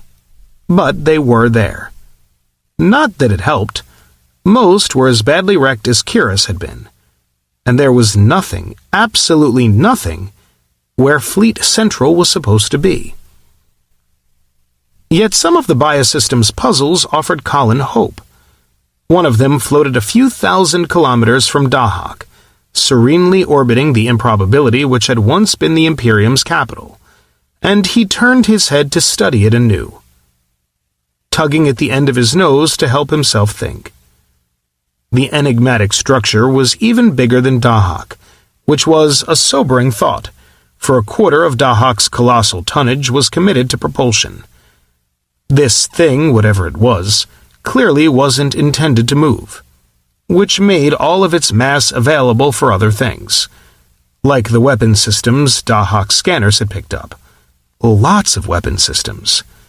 Missile launchers, energy weapons, and launch bays for fighters and sublight parasites Nergal size or bigger. Yet for all its gargantuan firepower, Much of its tonnage was obviously committed to something else. But what? Worse, it was also the source of the core tap Dahak had detected. Even now, that energy sink roared away within it, sucking in all that tremendous power. Presumably it meant to do something with it, but as yet it had shown no signs of exactly what that was. It hadn't even spoken to Dahak, despite his polite queries for information. It just sat there, being there. "Captain?" "Yes, Dahak. I believe I have determined the function of that installation." "Well?" "I believe, sir, that it is Fleet Central." "I thought Fleet Central was on the planet." "So it was, 51,000 years ago. I have, however, been carrying out systematic scans, and I have located the installation's core computer. It is indeed a combination of energy state and solid-state engineering. It is also approximately 350.2 kilometers in diameter." "Eep!" Colin whipped around to stare at Jiltanith, but for once she looked as stunned as he felt. Dear God, he thought faintly. Dear, sweet God. If Lad and Dahak's projections about the capabilities of energy-state computer science were correct, that thing was... "I beg your pardon, sir," Dahak said courteously. Never mind, continue your report." "There is very little more to report. The size of its computer core, coupled with its obvious defensive capability, indicates that it must, at the very least, have been the central command complex for the Baya system. Given that Birhat remained the capital of the Empire, as it had been of the Imperium, this certainly suggests that it was also Fleet Central." "I see, and it still isn't responding to your hails?" "It is not. And even the Empire's computers should have noticed us by now." "Could it have done so and chosen to ignore us?" "The possibility exists, but while it is probable fleet procedures have changed, we were challenged and we did reply. That should have initiated an automatic request for data core transmission from any newly arrived unit, even if there's no human crew aboard." "Sir," Dahak said, with the patience of one trying not to be insubordinate to a dense superior, "we were challenged, which indicates the initiation of an automatic sequence of some sort. And, sir, Fleet Central should not have permitted a vessel of Dahak's size and firepower to close to this proximity without assuring itself that the vessel in question truly was what it claimed to be. Since no information has been exchanged, there is no way Fleet Central could know my response to its challenge was genuine. Hence, we should at the very least be targeted by its weapons until we provide a satisfactory account of ourselves. Yet that installation has not even objected to my scanning it. Fleet Central would never permit an unknown unit to do that." "All right, I'll accept that, even if that does seem to be exactly what it's doing. And God knows I don't want to piss it off, but sooner or later we'll have to get some sort of response out of it. Any suggestions?" "As I have explained," Dahak said even more patiently, "we should already have elicited a response." "I know that," Colin replied equally patiently, "but we haven't. Isn't there any sort of emergency override procedure?" "No, sir, there is not. None was ever required." "Damn it. Do you mean to tell me there's no way to talk to it if it doesn't respond to your hails?" There was a pause lengthy enough to raise Colin's eyebrows. He was about to repeat his question when his electronic henchman finally answered. "There might be one way," Dahak said with such manifest reluctance, Colin felt an instant twinge of anxiety. "Well, spit it out." "We might attempt physical access, but I would not recommend doing so." "What? Why not?" "Because, Captain, access to Fleet Central was highly restricted. Without express instructions from its command crew to its security systems, only 2 types of individuals might demand entrance without being fired upon." "Oh?" Colin felt a sudden queasiness and was quite pleased he'd managed to sound so calm. And what two types might that be? Flag officers and commanders of capital ships of battle fleet. Which means, Colin said slowly, Dahak told him, that the only member of this crew who might make the attempt is you. He looked up and saw Jiltaneth staring at him in horror. Chapter 12. They went to their quarters to argue. Jiltaneth opened her mouth, eyes flashing dangerously, but Dahak's electronic reflexes beat her to it. "Senior Fleet Captain MacIntyre," he said with icy formality, "what you propose is not yet and may never become necessary, and I remind you of Fleet Regulation 917 subsection 31 paragraph 2. The commander of any fleet unit shall safeguard the chain of command against unnecessary risk. I submit, sir, that your intentions both violate the spirit and letter of this regulation, and I must, therefore, respectfully insist that you immediately abandon this ill-advised, hazardous, and most unwise plan." "Dahak," Colin said, "shut up." "Senior Fleet—" "I said shut up," Colin repeated in a dangerously level voice, and Dahak shut up. "Thank you. Now, we both know the people who wrote the fleet regs never envisioned this situation. But if you want to quote regs, here's one for you. Regulation 13, Section 1. In the absence of orders from higher authority, the commander of any battle fleet unit or formation shall employ his command or any subunit or member thereof in the manner best calculated, in his considered judgment, to preserve the Imperium and his race. You once said I had a command mentality. Well, maybe I do and maybe I don't. But this is a command decision, and you're damned well going to live with it. But the discussion is closed, Dahak." There was a long moment of silence before the computer replied. "Acknowledged," he said in his frostiest tones. But Colin knew that was the easy part. He smiled crookedly at Jiltaneth, glad they were alone, and gave it his best shot. "Tanny, I don't want to argue with my XO either." "Dost not indeed?" she flared. "Then contend with thy wife, Lackwit. Scarce one thin day in this system, and already thou wouldst risk thy life? What maggot hath devoured thy brain entire? Or mayhap 'tis vanity speaks, for most assuredly 'tis not wisdom." "It isn't vanity, and you know it. We simply don't have time to waste." "Time, thou sayest?"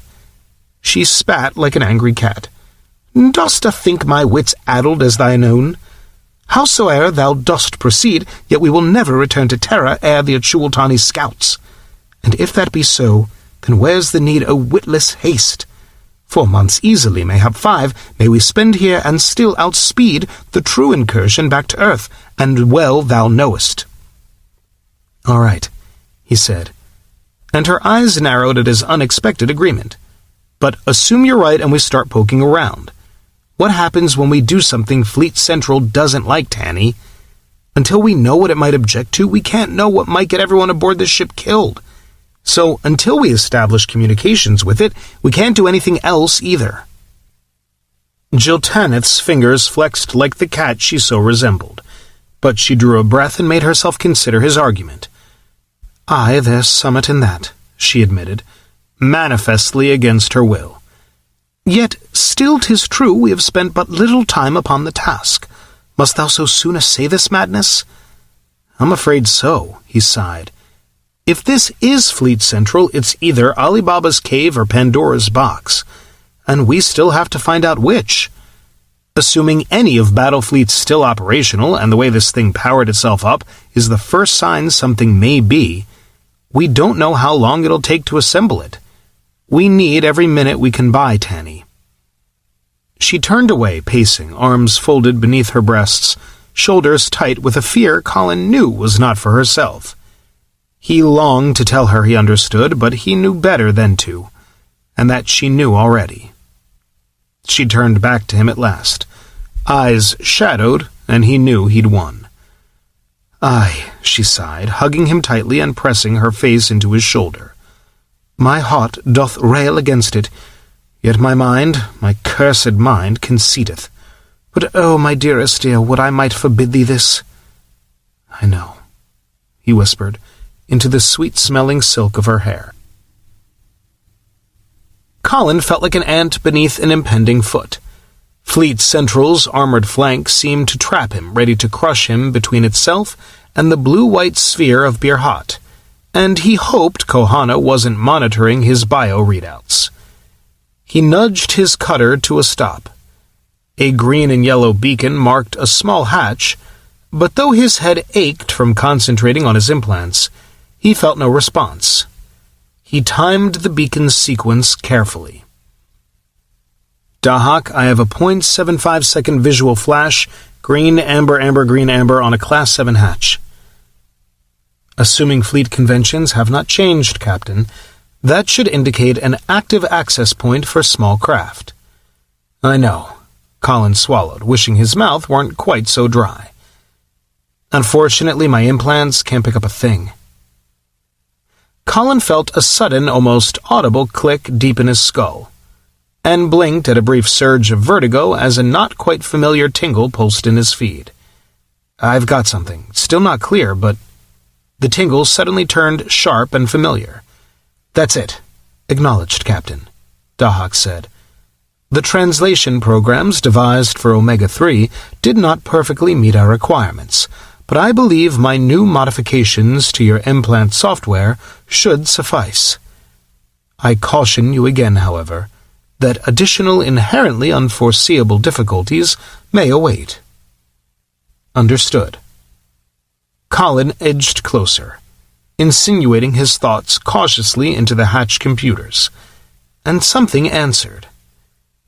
It was an ID challenge, but it tasted odd. He keyed his personal implant code with exquisite care, and for an instant, just long enough to feel relieved disappointment, nothing happened. Then the hatch slid open, and he dried his palms on his uniform trousers. Well, people, he murmured, door's open. Wish me luck. So do we all, Jill Tanith told him softly. Take care, my love. The next half-hour was among the most nerve-wracking in Colin's life. His basic implant codes had sufficed to open the hatch, but that only roused the internal security systems. There was a strangeness to their challenges, a dogged mechanical persistence he'd never encountered from Dahak, but they were thorough. At every turn, it seemed, there were demands for identification on ever deeper security levels. He found himself responding with bridge officer codes he hadn't known he knew, and realized that the computers were digging deep into his challenge-responding conditioning. No wonder Druaga had felt confident Anu could never override his own final orders to Dahak. Colin had never guessed just how many security codes Dahak had buried in his own implants and subconscious. But he reached the central transit shaft at last, and felt both relief and a different tension as he plugged into the traffic subnet and requested transport to Fleet Central's Command Alpha. He half expected yet another challenge, but the routing computers sent back a ready signal, and he stepped out into the shaft. One thing about the terror of the unknown, he thought wryly as the shaft took him and hurled him inward, it neatly displaced such mundane fears as being mashed to paste by the transit shaft's gravitonics. The shaft deposited him outside Command Alpha in a brightly lit chamber big enough for an assault shuttle. The command deck hatch bore no unit ensign, as if Fleet Central was above such things. There was only the emblem of the Fourth Empire, the Imperium starburst surmounted by an intricate diadem. Colin looked about, natural senses and implants busy, and paled as he detected the security systems guarding this gleaming portal. Heavy grav guns in artfully hidden housings were backed up by the weapons Vlad had dubbed warp guns, and their targeting systems were centered on him. He tried to straighten his hunched shoulders and approached the huge hatch with a steady tread. Almost to his surprise, it clicked aside, and more silent hatches, twice as many as guarded Dahak's Command 1, opened as he walked down the brightly lit tunnel, fighting a sense of entrapment. And then, at last, he stepped out into the very heart and brain of Battlefleet, and the last hatch closed behind him. It wasn't as impressive as Command 1, was his first thought, but only his first. It lacked the gorgeous, perfect hollow projections of Dahak's bridge, but the softly bright chamber was far, far larger. Dedicated hypercom consoles circled its walls, labeled with names he knew in flowing Imperial script, names which had been only half believed in legends in his implant education from Dahak. Systems and sectors, famous fleet bases, and proud formations. The names vanished into unreadable distance, and quadrant command nets extended out across the floor, the ranked couches and consoles too numerous to count, driving home the inconceivable vastness of the Empire. It made him feel very, very insignificant. Yet here he was, and those couches were empty. He had come 800 light-years to reach this enormous room, come from a planet teeming with humanity to this silence no voice had broken in 45 millennia. And all this might and power of empire were but the work of man. He crossed the shining deck, boot heels ringing on jeweled mosaics, and ghosts hovered in the corners, watchful and measuring. He wondered what they made of him. It took 10 minutes to reach the raised dais at the center of the command deck, and he climbed its broad steps steadily, the weight of some foreordained fate seeming to press upon his shoulders, until he reached the top at last. He lowered himself into the throne-like couch before the single console. It conformed smoothly to his body, and he forced himself to relax and draw a deep, slow breath before he reached out through his feed. There was a quick flicker of response, and he felt a surge of hope, then grunted and flinched as he was hurled violently out of the net. "Implant interface access denied," a voice said. It was a soft musical contralto, utterly devoid of life or emotion. Colin rubbed his forehead, trying to soothe the sudden ache deep inside his brain, and looked around the silent command deck for inspiration. He found none and reached out again more carefully. "Implant interface access denied." The voice threw him out of the net even more violently. "Warning, unauthorized access to this installation is punishable by imprisonment for not less than 95 standard years." "Damn," Colin muttered. He was more than half afraid of how Fleet Central might react to activating his fold spacecom, but saw no option. "Dahak?" "Yes, Captain. I'm getting an implant access denial warning. Voice or neural feed?" "Voice, the damn thing won't even talk to my implants." "Interesting," Dahak mused. "And illogical. You have been admitted to Command Alpha. Logically, therefore, Fleet Central recognizes you as an officer of Battlefleet. Assuming that to be true, access should not be denied." "The same thought had occurred to me," Colin said a bit sarcastically. "Have you attempted verbal communication, sir?" "No. I would recommend that as the next logical step." "Thanks a lot," Colin muttered, then cleared his throat. "Computer," he said, feeling just a bit foolish addressing the emptiness. "Acknowledged," the emotionless voice said, and his heart leapt. By damn, maybe there was a way in yet. "Why have I been denied implant access?" "Improper implant identification," the voice replied. "Improper in what way?" "Data anomaly detected. Implant interface access denied." "What anomaly?" he asked, far more patiently than he felt. "Implant identification not in Fleet Central database. Individual not recognized by core access programs. Implant interface access denied." "Then why have you accepted voice communication?"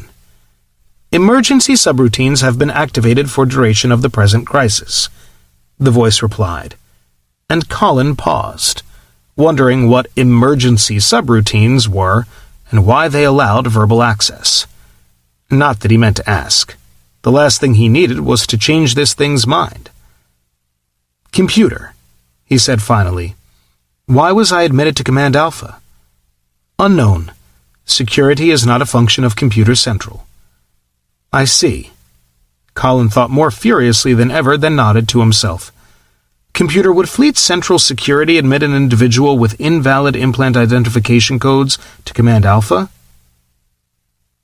"Negative." "Then if security admitted me, the security database must recognize my implants." Silence answered his observation. Not very talkative, are you?" Colin mused. "Query not understood," the voice said. "Never mind." He drew a deep breath. "I submit that a search might locate my implant codes in Fleet Central Security's database. Would you concur?" "The possibility exists." "Then I instruct you," Colin said very carefully, "to search the security database and validate my implant codes." There was a brief pause, and he bit his lip. "Verbal instructions require authorization overrides," the voice said finally. "Identify source of authority." "My own as Senior Fleet Captain Colin MacIntyre, Commanding Officer, Ship of the Line Dahak, hull number 1772901. Colin was amazed by how level his own voice sounded. "Authorization provisionally accepted," the voice said. "Searching security database." There was another moment of silence, then the voice spoke again. "Search completed. Implant identification codes located. Anomalies. Specify anomalies." Specification 1. Identification codes not current. Specification 2. No Senior Fleet Captain Colin MacIntyre listed in Fleet Central's database. Specification 3. Dahak, hull number 1772901, lost 51,609.846 standard years ago. My codes were current as of Dahak's departure for the Noral system on picket duty. I should be added to your database as a descendant of Dahak's core crew, promoted to fill a vacancy left by combat losses. That is not possible. Dahak, hull number 1772901, no longer exists. Then what's my non-existent command doing here? Colin demanded. No value query. No value? Dahak's in orbit with Fleet Central right now. Datum invalid, Fleet Central observed.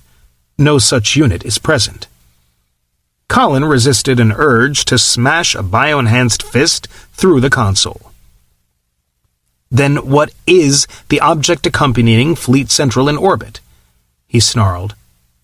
Data anomaly, Fleet Central said emotionlessly. What data anomaly, damn it? Perimeter security defensive programming prohibits approach within 8 light hours of planet Birhat without valid identification codes. Dahak, hull number 1772901, no longer exists. Therefore, no such unit can be present. Therefore, scanner reports represent data anomaly. Colin punched a couch arm in sudden understanding. For some reason, this dummy, or its outer surveillance systems anyway, had accepted Dahak's ID and let him in. For some other reason, the central computers had not accepted that ID. Faced with the fact that no improperly identified unit could be here, this moron had labeled Dahak a data anomaly and decided to ignore him. Computer, he said finally, assume, hypothetically, that a unit identified as Dahak was admitted to the bias system by perimeter security. How might that situation arise? Programming error, Fleet Central said calmly. Explain. No confirmation of loss report on Dahak, hull number 1772901, was filed with Fleet Central. Loss of vessel is noted in log reference Rho Upsilon Beta 7 61904, but failure to confirm loss report resulted in improper data storage. Fleet Central fell silent, satisfied with its own pronouncement, and Colin managed not to swear. Which means ID codes for Dahak, hull number 1772901, were not purged from memory. Colin closed his eyes. Dear God, This brainless wonder had let Dahak into the system because he'd identified himself and his codes were still in memory, but now that he was here, it didn't believe him. "How might that programming error be resolved?" he asked at last. "Conflicting data must be removed from database." Colin drew another deep breath, aware of just how fragile this entire discussion was. If this computer could decide something Dahak's size didn't exist, it could certainly do the same with the data anomalies captain. "Evaluate possibility that log reference row upsilon beta 76194 is an incorrect datum," he said flatly. "Possibility exists." "Probability impossible to assess," Fleet Central replied, and Colin allowed himself a slight feeling of relief. Very slight. "In that case, I instruct you to purge it from memory," he said and held his breath. "Incorrect procedure," Fleet Central responded. "Incorrect in what fashion?" Colin asked tautly. "Full memory purge requires authorization from human command crew." Colin cocked a mental ear. "Full memory purge?" "Can data concerning my command be placed in inactive storage on my authority, pending proper authorization?" "Affirmative." "Then I instruct you to do so with previously specified log entry. Proceeding data transfer to inactive storage." Colin shuddered in explosive relaxation, then gave himself a mental shake. He might well be relaxing too soon. "Computer? Who am I?" he asked softly. "You are Senior Fleet Captain Colin MacIntyre, Commanding Officer HIMP Dahak, hull number 177291, the voice said emotionlessly. "And what is the current location of my command?" HIMP Dahak, hull number 177291, is currently in Birhat orbit, 10,017.5 kilometers distant from Fleet Central, the musical voice told him calmly, and Colin MacIntyre breathed a short, soft, fervent prayer of thanks before jubilation overwhelmed him. "All right!" Colin's palms slammed down on the couch arms in triumph. "What passeth, my Colin?" an urgent voice demanded through his fold space link, and he realized he'd left it open. "We're in, Tanny. Tell all hands we're in."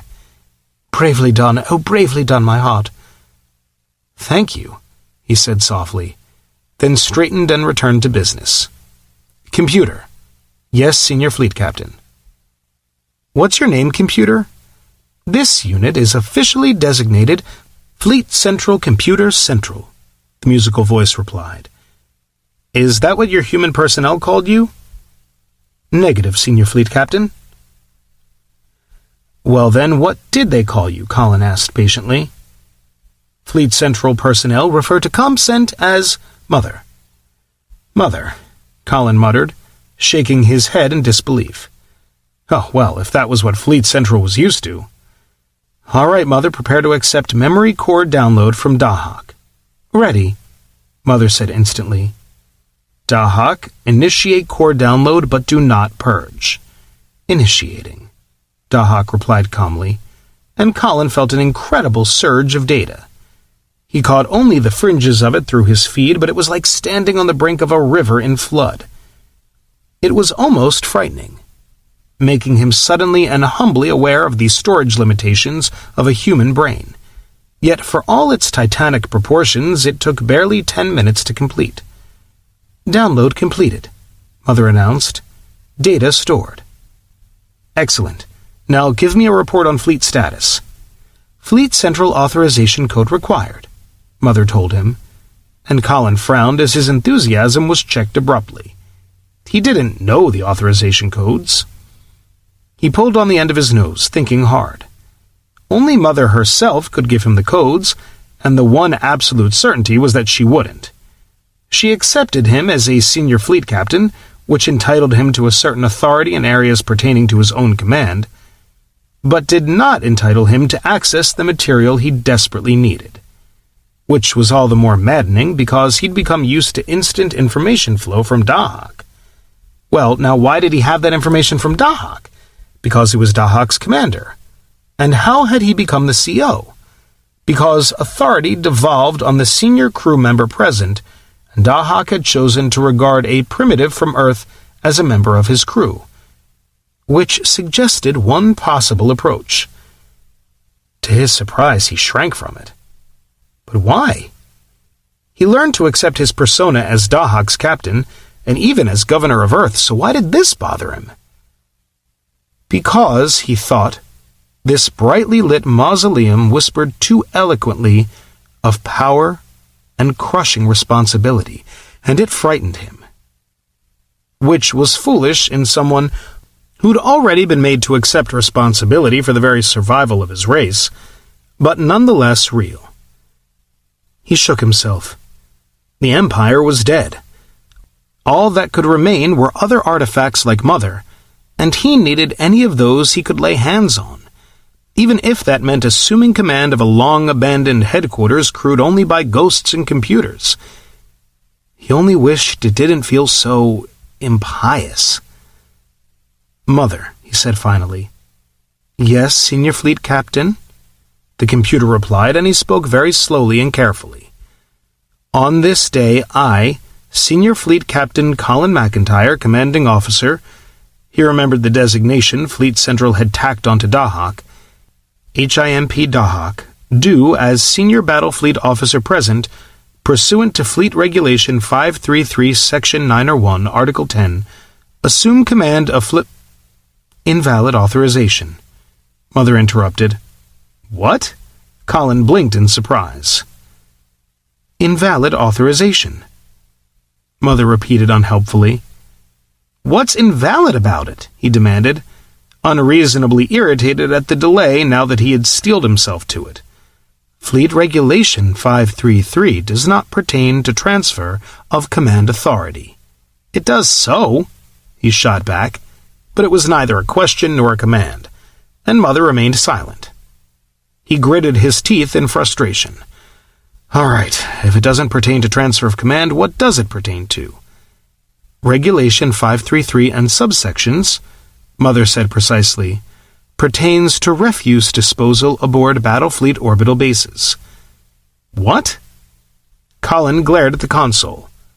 Of course Reg 533 referred to transfer of command. It was how Dahak had mousetrapped him into this entire absurdity. He'd read it for himself when he... Understanding struck. Yes, he'd read it. In a collection of regulations written 51 millennia ago. Damn. Please download current fleet regulations and all relevant data to my command. Acknowledged. Download beginning. Download completed, Mother said almost without pause, and Colin reactivated his comm. Dahak? Yes, Captain? I need some help here. What regulation replaced 533? Fleet Regulation 533 has been superseded by Fleet Regulation 19015739, sir. Colin winced. For 7,000 years, the Imperium had managed to hold fleet regulations to under 3,000 main entries. Apparently the Empire had discovered the joys of bureaucracy. No wonder Mother had so much memory. Thank you, he said, preparing to turn his attention back to Mother. But Dahak stopped him. A moment, Captain. Is it your intent to use this regulation to assume command of Fleet Central? Of course it is, Colin said testily. I would advise against it. Why? Because it will result in your immediate execution. What? Colin asked faintly, certain he hadn't heard correctly. The attempt will result in your execution, sir. Regulation 19015739 does not apply to Fleet Central. Why not? It's a unit of Battlefleet. That, Dahak said surprisingly, is no longer true. Fleet Central is Battlefleet. All units of Battlefleet are subordinate to it. Battlefleet command officers are not promoted to Fleet Central command duties. Then where the hell does its command staff come from? They are drawn from Battlefleet, they are not promoted from it. Fleet Central command officers are selected by the Emperor from all Battlefleet flag officers and serve solely at his pleasure. Any attempt to assume command other than by direction of the Emperor is high treason and punishable by death." Colin went white as he realized only Mother's interruption to correct an incorrect regulation number had saved his life. He shuddered. What other tripwires were buried inside Fleet Central? Damn it, why couldn't Mother be smart enough to tell him things like this? Because, a small, calm voice told him, she hadn't been designed to be. Which was all very well, but if he couldn't assume command, Mother wouldn't tell him the things he had to know. And if he tried to assume command, she'd kill him on the spot. "Dahak," he said finally, "find me an answer. I've got to be able to exercise command authority here, or we might as well not have come." Fleet Central Command Authority lies in the exclusive grant of the Emperor, Captain. There is no other way to obtain it. "God damn it, there isn't any Emperor!" Colin half shouted, battling incipient hysteria as he felt the situation crumbling in his hands. All he needed was for Dahak to catch Mother's lunatic literal-mindedness. "Look, can you invade the core programming, redirect it?"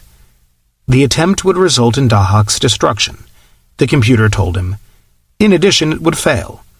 Fleet Central's core programming contains certain imperatives, of which this is one, which may not be reprogrammed even on the Emperor's authority.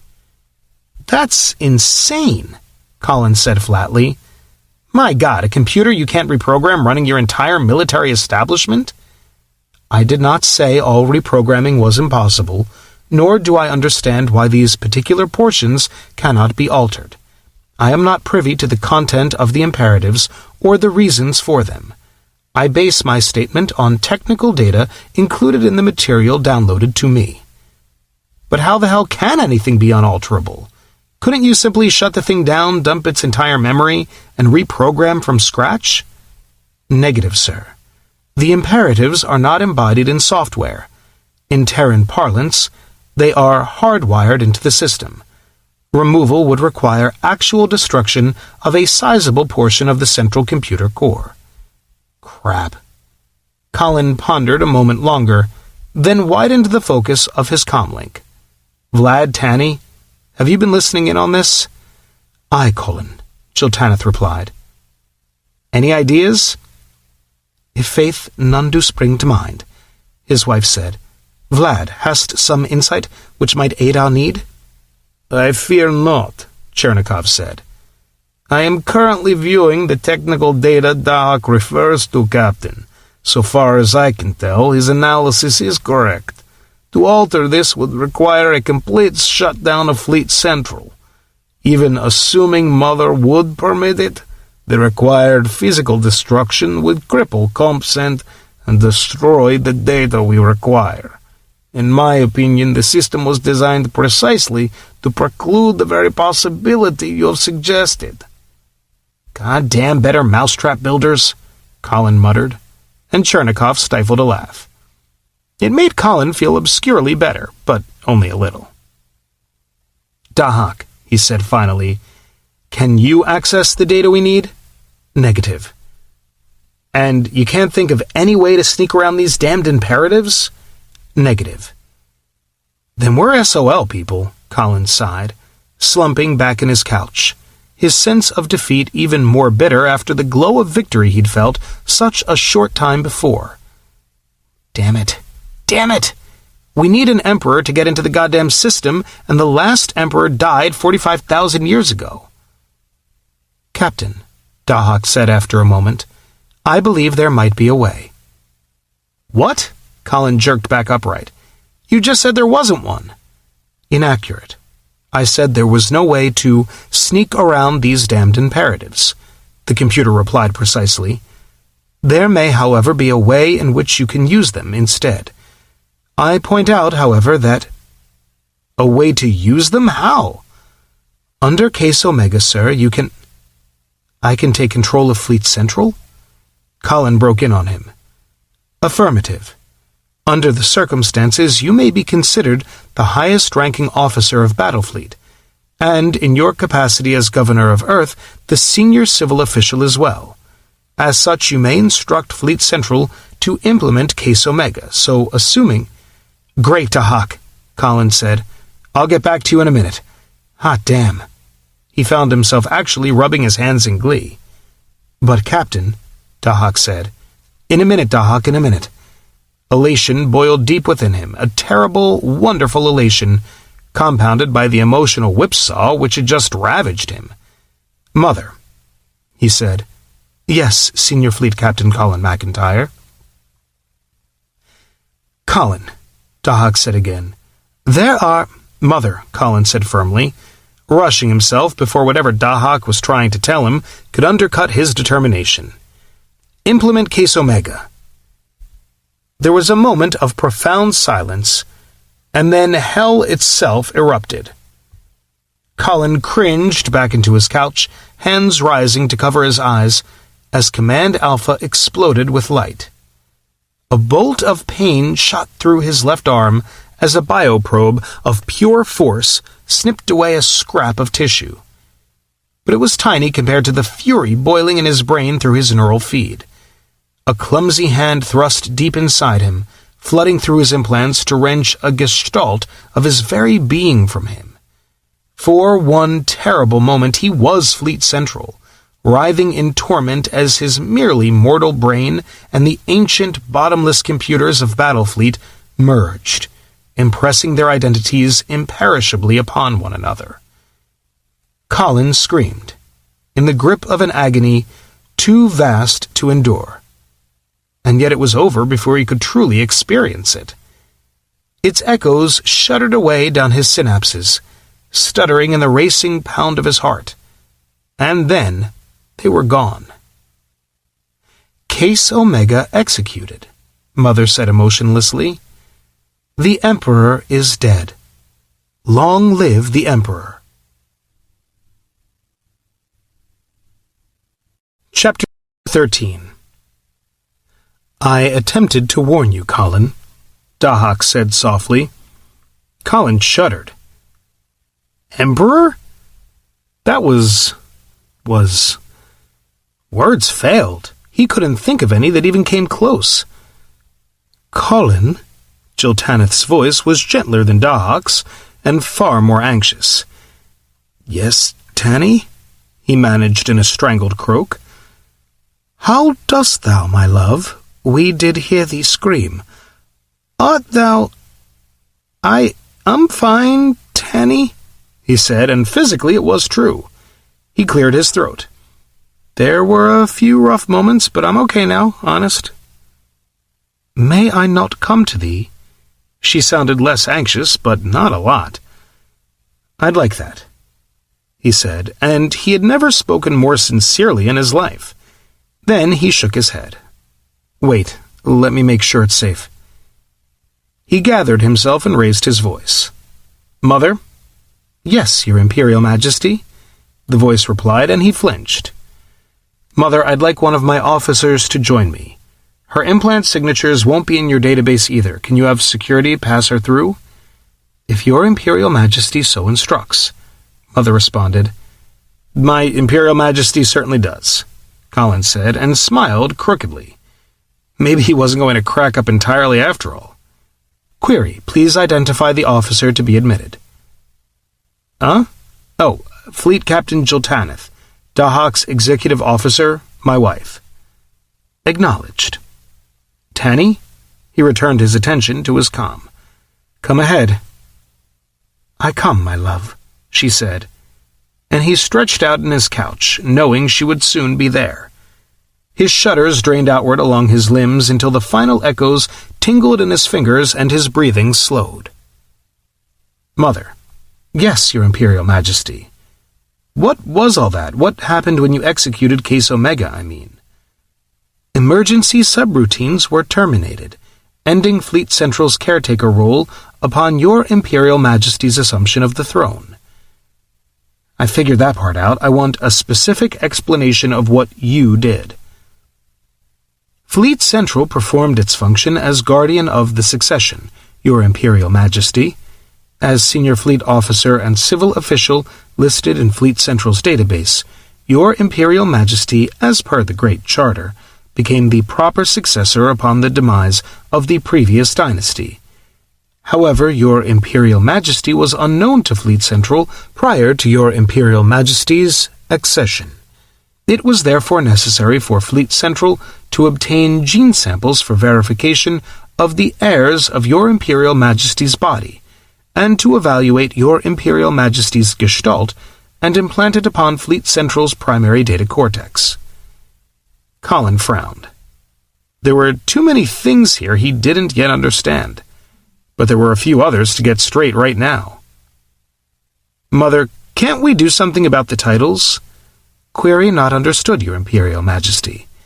I mean, look, just what titles have I saddled myself with? Your principal title is His Imperial Majesty Colin MacIntyre I, Grand Duke of Birhat, Prince of Baya, Warlord and Prince Protector of the Realm, Defender of the 5,000 Suns, Champion of Humanity, and, by the Maker's grace, Emperor of Mankind.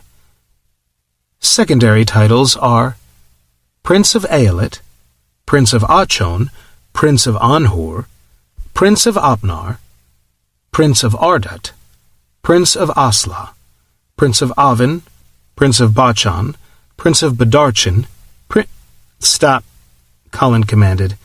Jesus. Just how many titles are there? Excluding those already specified, Mother replied, 4,821. Gah. Not bad for the product of a good Republican upbringing, he thought. Let's get one thing straight, Mother. My name is Colin MacIntyre. 2 words, not Colin MacIntyre. Can you remember that in the future? You are listed in Fleet and Imperial records as His Imperial Majesty Colin MacIntyre I, Grand Duke of Birhat, Prince of Baya, I understand all that, Colin interrupted. The point is, I don't want to go around with everyone Imperial Majestying me, and I prefer to be called Colin, not Colin MacIntyre. Can't we do something to meet my wishes? As your Imperial Majesty commands. You have not yet designated your choice of reign name. Until such time as you have done so, you will be known as Colin MacIntyre I. Thereafter, only your dynasty will bear your complete pre-accession name. Is that satisfactory? It's a start, Colin muttered, refusing to contemplate the thought of his dynasty. He tugged on his nose, then stopped himself. At the rate surprises were coming at him lately, he was going to start looking like Pinocchio. All right, my reign name will be Colin. Please log it. Logged, Mother replied. Now, about those titles. Surely past emperors didn't get called Your Imperial Majesty every time they turned around, did they? Acceptable alternatives are Your Majesty, Majesty, Highest, and Sire. Nobles of the rank of Planetary Duke are permitted My Lord. Flag officers and companions of the Golden Nova are permitted Warlord. Crap. I don't suppose I could get you to forget titles entirely? Negative. Your Imperial Majesty, protocol imperatives must be observed. That's what you think, Colin muttered. Just wait till I get my hands on your protocol programming. He shook his head. All right, if I'm stuck with it, I'm stuck. But from now on, you'll use only Sire when addressing me. Acknowledged. Good. Now, he broke off as a soft chime sounded. Your pardon, Sire. Empress Jiltaneth has arrived. Shall I admit her? You certainly shall. Colin leapt down the steps from the dais and reached the innermost hatch by the time it opened. Jiltaneth gasped as his embrace threatened to pop her bio-enhanced ribs, and her cheek was wet where it pressed against his. Am I ever glad to see you? He whispered against the side of her neck. And I thee. She turned her head to kiss his ear. Greatly did I fear for thee, yet such timorousness ill beseemed one who knoweth thee so well. Hast more lives than any cat, my sweet, yet 'twould please me the better if thou wouldst spend them less freely. Condamn right, he said fervently, drawing back to kiss her mouth. Next time I listen to you, by God. So thou sayest now, she laughed, tugging on his prominent ears with both hands. A sudden thought woke a mischievous smile as he tucked an arm around her waist to escort her back to the dais, and raised his voice. "Mother, say hello to my wife." "Hello, Your Imperial Majesty," Mother said obediently, and Jiltaneth stopped dead. "What foolishness is this?" she demanded. "Get used to it, honey," Colin said, squeezing her again. "For whatever it's worth, your shiftless husbands brought home the bacon this time." He grinned wryly. "In spades." Several hours later, a far less chipper Colin groaned and scrubbed his face with his hands. Jiltaneth and he sat side by side on Fleet Central's command couch, while Mother reported battle fleet status, running down every fleet and subunit in numerical order. So far, she'd provided reports on just under 2,000 fleets, task forces, and battle squadrons. And so far, nothing she'd had to report was good. "Hold report, Mother," he said, breaking into the computer's flow. "Holding, sire," Mother agreed, and Colin laughed hollowly. Emperor, that was a laugh, and Warlord was even funnier. He was a commander without a fleet, or more precisely, with a fleet that was useless to him. The Empire had been too busy dying for an orderly shutdown. Hurden the 24th had lived long enough to activate Fleet Central's emergency subroutines, placing Mother on powered-down standby to guard Birhat until relief might someday arrive. But most of Battlefleet hadn't been even that lucky. A few score superlight vessels had simply disappeared from Fleet Central's records, which probably indicated that their crews had elected to flee in an effort to outrun the bioweapon. But most of Battlefleet's units had been contaminated in their efforts to save civilians in the weapon's path. The result had been both predictable and grisly, and, unlike Dahak, their computers hadn't been smart enough to do anything about it when they found themselves without crews, except for a handful whose core taps had been activated when their last crewman died. They'd simply returned to the nearest fleet base and remained on station until their fusion plants exhausted their onboard mass, then drifted without life or power. Unfortunately, none seemed to have returned to Baya itself, which made sense, given that Birhat, the first victim of the bioweapon, had been quarantined at the very start of the Empire's death agony. Less than a dozen active units had responded to Mother's all-ships hypercom rally signal, and the nearest was upwards of 800 light-years away. Earth would be dead long before Colin could return if he waited for them to reach Birhat. There was a bitter irony in the fact that Birhat's defenses remained almost fully operational. Baya's mammoth shield, backed by perimeter security's prodigious firepower, could have held anything anyone could throw at them. But everyone who needed defending was on Earth. "Mother," he said finally, "let's try something different. Instead of reporting in sequence, list all mobile forces in order of proximity to Birhat." Acknowledged. Listing biosystem deployments. Birhat Near Orbit Watch Squadron, 12 heavy cruisers. Baya Deep System Patrol Squadron, 10 heavy cruisers, 41 destroyers, 9 frigates, 62 corvettes, Imperial Guard Flotilla, 52 Asgard-class planetoids, 16— "What? Stop!" Colin shouted. "Acknowledged," Mother said calmly. "What the fuck is the Imperial Guard Flotilla?" "Imperial Guard Flotilla," Mother replied. "The Warlord's personal command. Strength, 52 Asgard-class planetoids and attached parasites, 16 Trosin-class planetoids and attached parasites, and 10 Vespa-class assault planetoids and attached planetary assault craft. Current location, parking orbit 38 light minutes from Baya. Status inactive." Jesus H. Christ! Colin stared at Jiltaneth. Her face was as shocked as his own, and they turned as one to glare accusingly at the console. "Why?" Colin asked in a dangerously calm voice. "Didn't you mention them earlier?" "Sire, you had not asked about them," Mother said. "I certainly did. I asked for a complete listing of Battlefleet units." Mother was silent, and he growled a curse at all computers which could not recognize the need to respond without specific cues. "Didn't I?" he snarled. "You did, sire." "Then why didn't you report them?" "I did, sire." "But you didn't report this Imperial Guard flotilla." "Flotilla? Jesus, it was a fleet!" "Did you? Why not?" "Sire, the Imperial Guard is not part of Battlefleet. The Imperial Guard is raised and manned solely from the Emperor's personal domain." Colin blinked. Personal domain? An emperor whose personal fiefdoms could raise that kind of firepower? The thought sent a shiver down his spine. He sagged back, trembling, and a warm arm crept about him and tightened. "All right." He shook his head and inhaled deeply, drawing strength from Jiltaneth's presence. "Why is the Guard flotilla inactive?"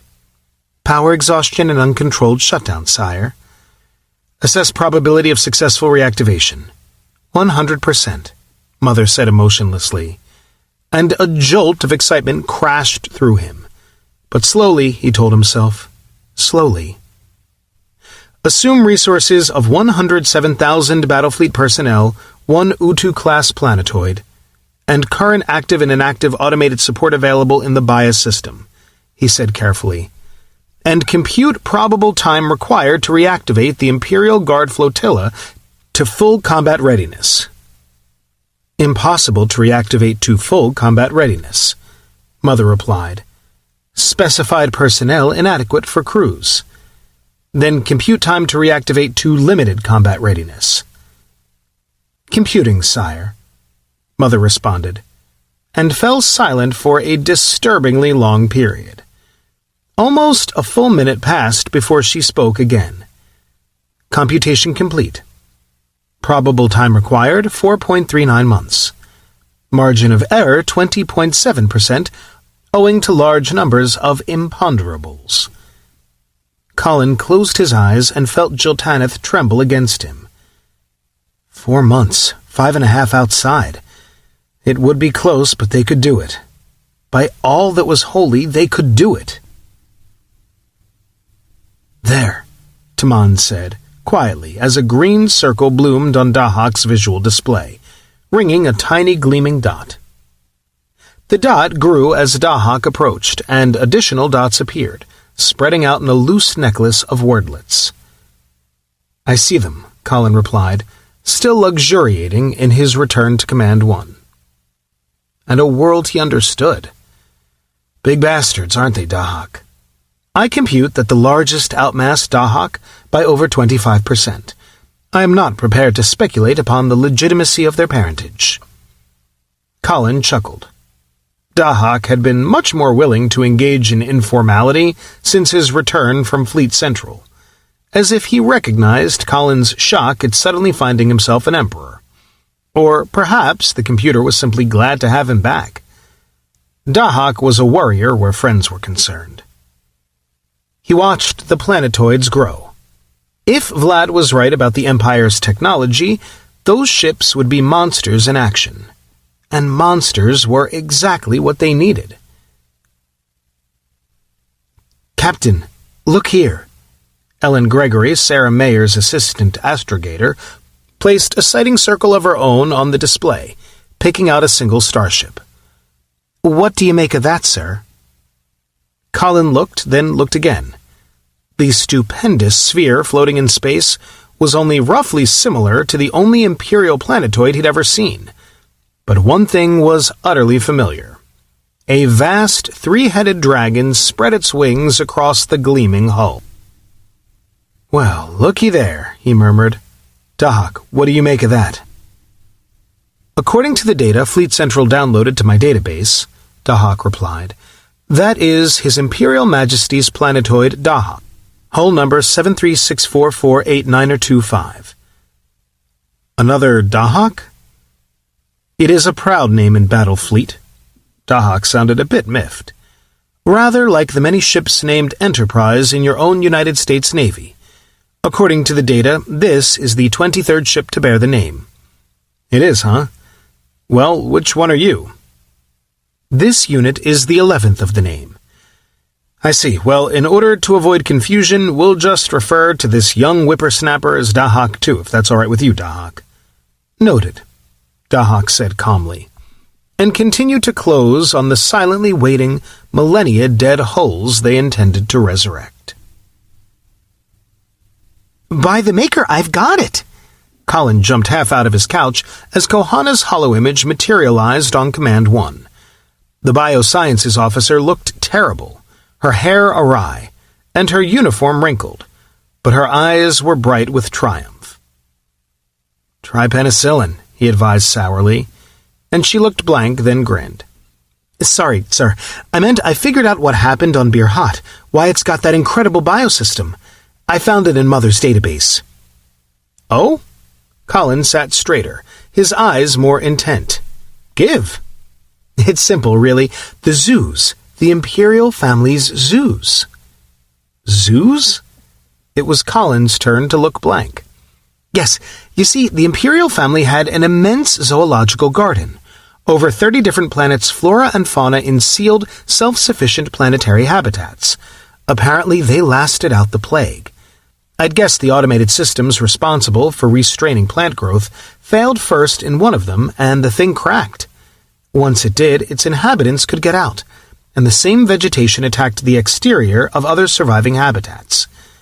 Over the years, still more oxynitrogen habitats were opened up and started spreading to reclaim the planet. That's why we've got such a screwy damned ecology. We're looking at the survivors of a dozen different planetary biospheres after 45,000 years of natural selection." "Well, I'll be damned," Colin mused. "Good work, Kohana. I'm impressed you could keep concentrating on that kind of problem at a time like this." "Time like this?" "While we're making our final approach to the Imperial Guard," Colin said, raising his eyebrows, and Kohana wrinkled her nose. "What's an Imperial Guard?" Vlad Chernikov shuddered as he and Bolton floated down the lifeless, lightless transit shaft. This, he thought, is what Dahak would have become if Anu had succeeded all those years ago. It was depressing in more ways than one. Actually seeing this desolation gnawed away at the confidence that anything could be done about it. And even if he succeeded in rejecting the counsel of despair, he could see it would be a horrific task. Dead power rooms, exhausted fuel mass, control rooms and circuit runs which had never been properly stasised when the ship died. There was even meteor damage, for the collision shields had died with everything else. One of the planetoids might well be beyond repair, judging by the huge hole punched into its south pole. Still, he reminded himself, everyone had his or her own problems. Caitlin O'Rourke was practically in tears over the hydroponic farms, and Garen was furious to find so much perfectly good equipment left out of stasis. But Taman was probably the most afflicted of all, for the magazines had been left without stasis as well, and the containment fields on every antimatter weapon had failed. At least, the warhead failsafes had worked as designed and rotated them into hyper as the fields went down, but huge chunks of magazine bulkheads had gone with them. Of course, if they hadn't worked. He shuddered again, concentrating on the grav sled he and Bolton rode. It was far slower than an operable transit shaft, but they dared not use even its full speed. They were no transit computer to whip around unexpected bends in the system. He craned his neck, reading the lettering above a hatch, Gamma 11911. According to Dahak's downloaded schematics, they were getting close to engineering. So they were. He tapped Bolton's shoulder and pointed, and the commander nodded inside the force bubble of his helmet. The sled angled for the side of the shaft and nudged against the hatch, which, of course, stayed firmly shut. Chernikov smothered a curse, then grinned as he recalled Colin's account of his coronation. The captain, Emperor, had exhausted the entire crew's allocation of profanity for at least a month, by Chernikov's estimate. He chuckled at the thought and climbed off the sled, dragging a cable from its power plant behind him and muttering Slavic maledictions. No power meant no artificial gravity, which, unfortunately, did not mean no gravity. A planetoid generated an impressive grav field all its own, and turned bulkheads into decks and decks into bulkheads when the power failed. He found the emergency power receptacle and plugged in, and the hatch slid open. He waved, and Bolton ghosted the sled inside, angling its powerful lamps to pick out the emergency lighting system. Chernikov did some more cable dragging and, after propitiating Murphy with a few curses, brought it alive. Light bathed central engineering, and the two engineers began to explore. The long-dead core tap drew them like a magnet, and Chernikov felt a tingle of awe as his eyes and implants traced circuit runs and control systems. This thing was at least 5 times as powerful as Dahak's, and he wouldn't have believed it could be without seeing it. But what in the galaxy could they have needed that much power for? Even allowing for the more powerful energy armament and shield, there had to be some other reason. His thoughts died as his implants followed a massive power shunt which shouldn't have been there.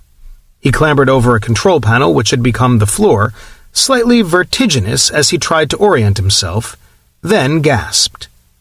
"Bolton, look at this." "I know," his assistant said softly, approaching from the far side.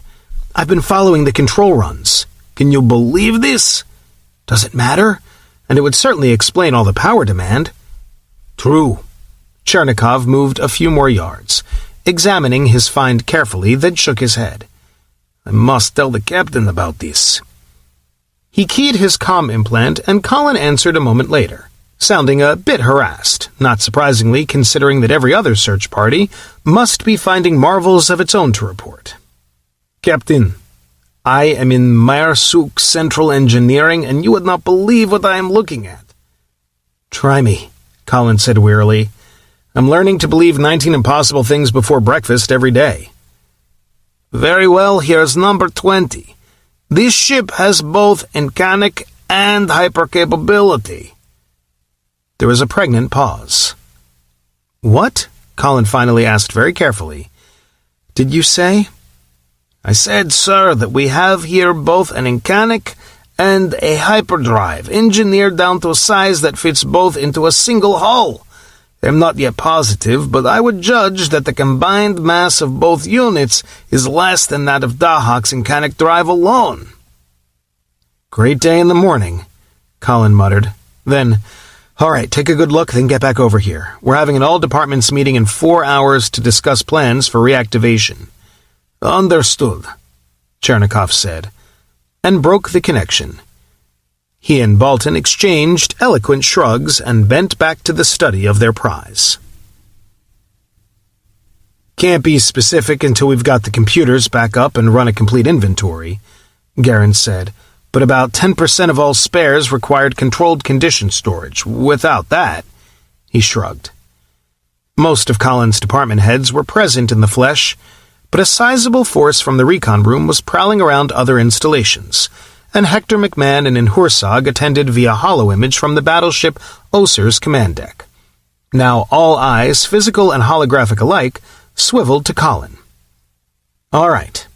He spoke quietly, leaning his forearms on the crystalline tabletop to return their gazes. "Bottom line, Mother's time estimate is based on 16-hour shifts for every man and woman after we put at least one automated repair yard back online. According to the reports from Hector's people, we can probably do that, but I expect to find ourselves pushing closer to 20-hour shifts by the time we're done. We could increase the odds and decrease the workload by concentrating on a dozen or so units. I'm sure that's going to occur to a lot of people in the next few weeks. However," his eyes circled their faces, "we aren't going to do it that way. We need as many of these ships as we can get, and ladies and gentlemen, I mean to have every single one of them."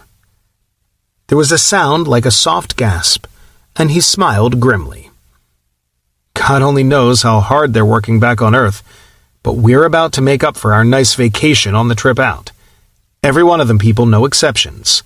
We will leave this system no later than 5 months from today, and the entire Imperial Guard flotilla will go with us when we do."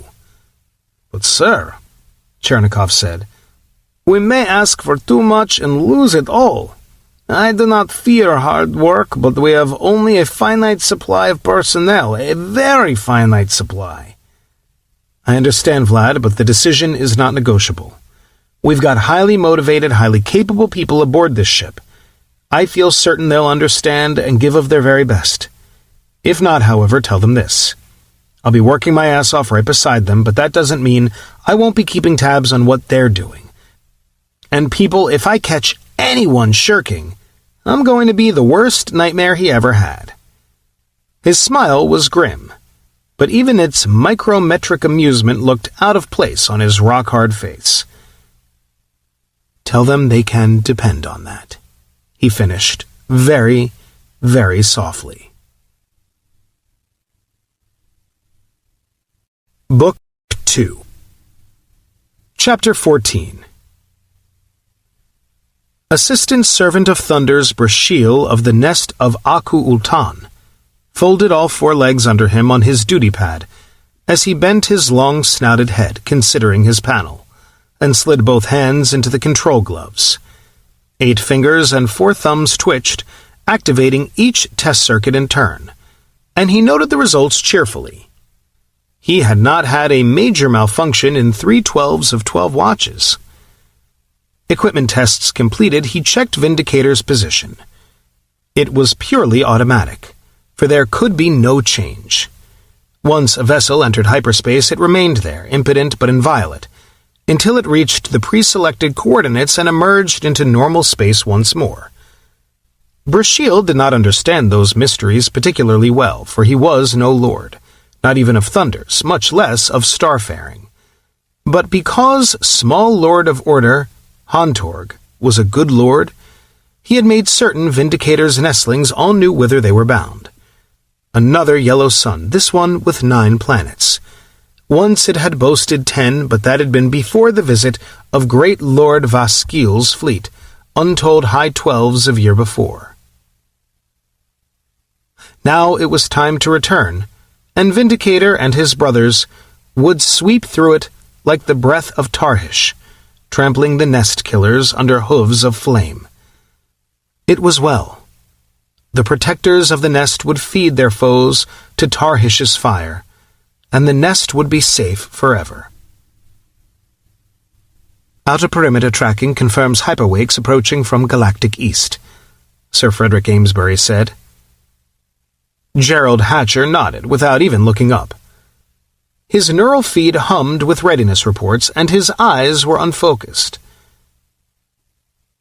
"Got an emergence locus in ETA, Frederick?" "It's bloody rough, but plotting's calling it 50 light minutes and 45 degrees above the ecliptic. Judging from the wake strength, the bugger should be arriving in about 12 hours. Tracking promises to firm that up in the next 2 hours." "Fine." Hatcher acknowledged the last report and blinked back into focus, wishing yet again that Dahak had returned. If Colin MacIntyre had been gone this long, it meant he hadn't found aid at Sheskar, and must have decided he had no choice but to hope Earth could hold without him while he sought it elsewhere, and that he might not be back for another full year. He activated his comm panel, and Horace's taut face appeared instantly. "Governor," the general reported, knowing full well that Horace already knew what he was about to say, and that he was speaking for the record. "I have to report that I have placed our forces on Red 2. Hyperwakes presumed to be hostile have been detected. ETA is approximately..." He checked the time through his neural feed. 1730 hours, Zulu. System defense forces are now on full alert. Civil defense procedures have been initiated. All PDC and ODC commanders are in the net. Interceptor squadrons are at 2-hour readiness. Planetary shield generators and planetary core tap are at standby readiness. Battle squadrons 1 and 4 are within 30 minutes of projected end-space emergence. Squadrons 2 and 6 should rendezvous with them by 0700 Zulu. Squadrons 3, 5, 7, 8, 9, and 10, with escorts, are being held in system as per Plan Able 1. Have you any instructions at this time, Governor? Negative, General Hatcher. Please keep me informed. "I will, sir." "Good luck, Gerald," Horace said softly, his tone much less formal. "Thanks, Horace. We'll try to make a little luck of our own." The screen blanked, and Gerald Hatcher turned back to his console. Assistant Servant Brashield checked his chronometer. Barely 4-day twelfths until emergence, and tension was high in Vindicator, for this was the Demon Sector. It was not often the protectors of the nest encountered a foe with an advanced technical base. That was why they came, to crush the nest killers before they armed themselves. But 5 of the last 12 great visits to the sector had been savaged. They had triumphed, but at great cost, and the last 2 had been the most terrible of all. Perhaps, Brashield thought, that was the reason. Great Lord Tharno's great visit had been delayed, to amass the strength the nest required for certain success. That alone was cause enough for concern. Yet the disquiet among his nestmates had grown far worse since the first nest-killer scanner stations had been detected. More than one scout ship had been lured to his death by the fiendish stations, and the explosions which slew them meant their surviving consorts had learned absolutely nothing about the technology which built those stations, except that it was advanced indeed. But this star system would offer no threat. Small Lord Hontorg had revealed the latest data scan shortly after Vindicator entered the hyper for this last jump to the target. It was barely 3/12 of years old, and though electronic and neutrino emissions had been detected, which was bad enough, there had been none of the more advanced signals from the scanner arrays. Clearly, the protectors must see to this threat, yet these nest killers would have only the lesser thunder, not the greater, and they would be crushed. Nothing could have changed enough in so short a time to alter that outcome. Captain Adrian Robbins sat in her command couch aboard the sublight battleship Nergal. Admiral Isaiah Hodder, the senior member of the Solarian Defense Force actually in space, rode Nergal's bridge with her, but he might as well have been on another planet. His attention was buried in his own console as he and his staff controlled Task Force 1. Captain Robbins had been a sub-driver, and she'd never expected to command any flagship. Subs still operated solo, after all. Far less one leading the defense of her world against homicidal aliens. But she was ready. She felt the tension simmering within her, and adjusted her adrenaline levels, pacing her energy. The bastards would be coming out of hyper in less than 2 hours, and tracking had them pegged to a fare-thee-well. TF1 knew where to find them. Now all they had to do was wreck as many as they could before the buggers micro-jumped back out on them. And, she reminded herself, pray that these Achul-Tani hadn't upgraded their technology too terribly in the last 60,000 years or so. She did pray, but she also remembered her mother's favorite aphorism, God helps those who help themselves. Task Force in position for Charlie 3. Thank you, Hatcher said absently.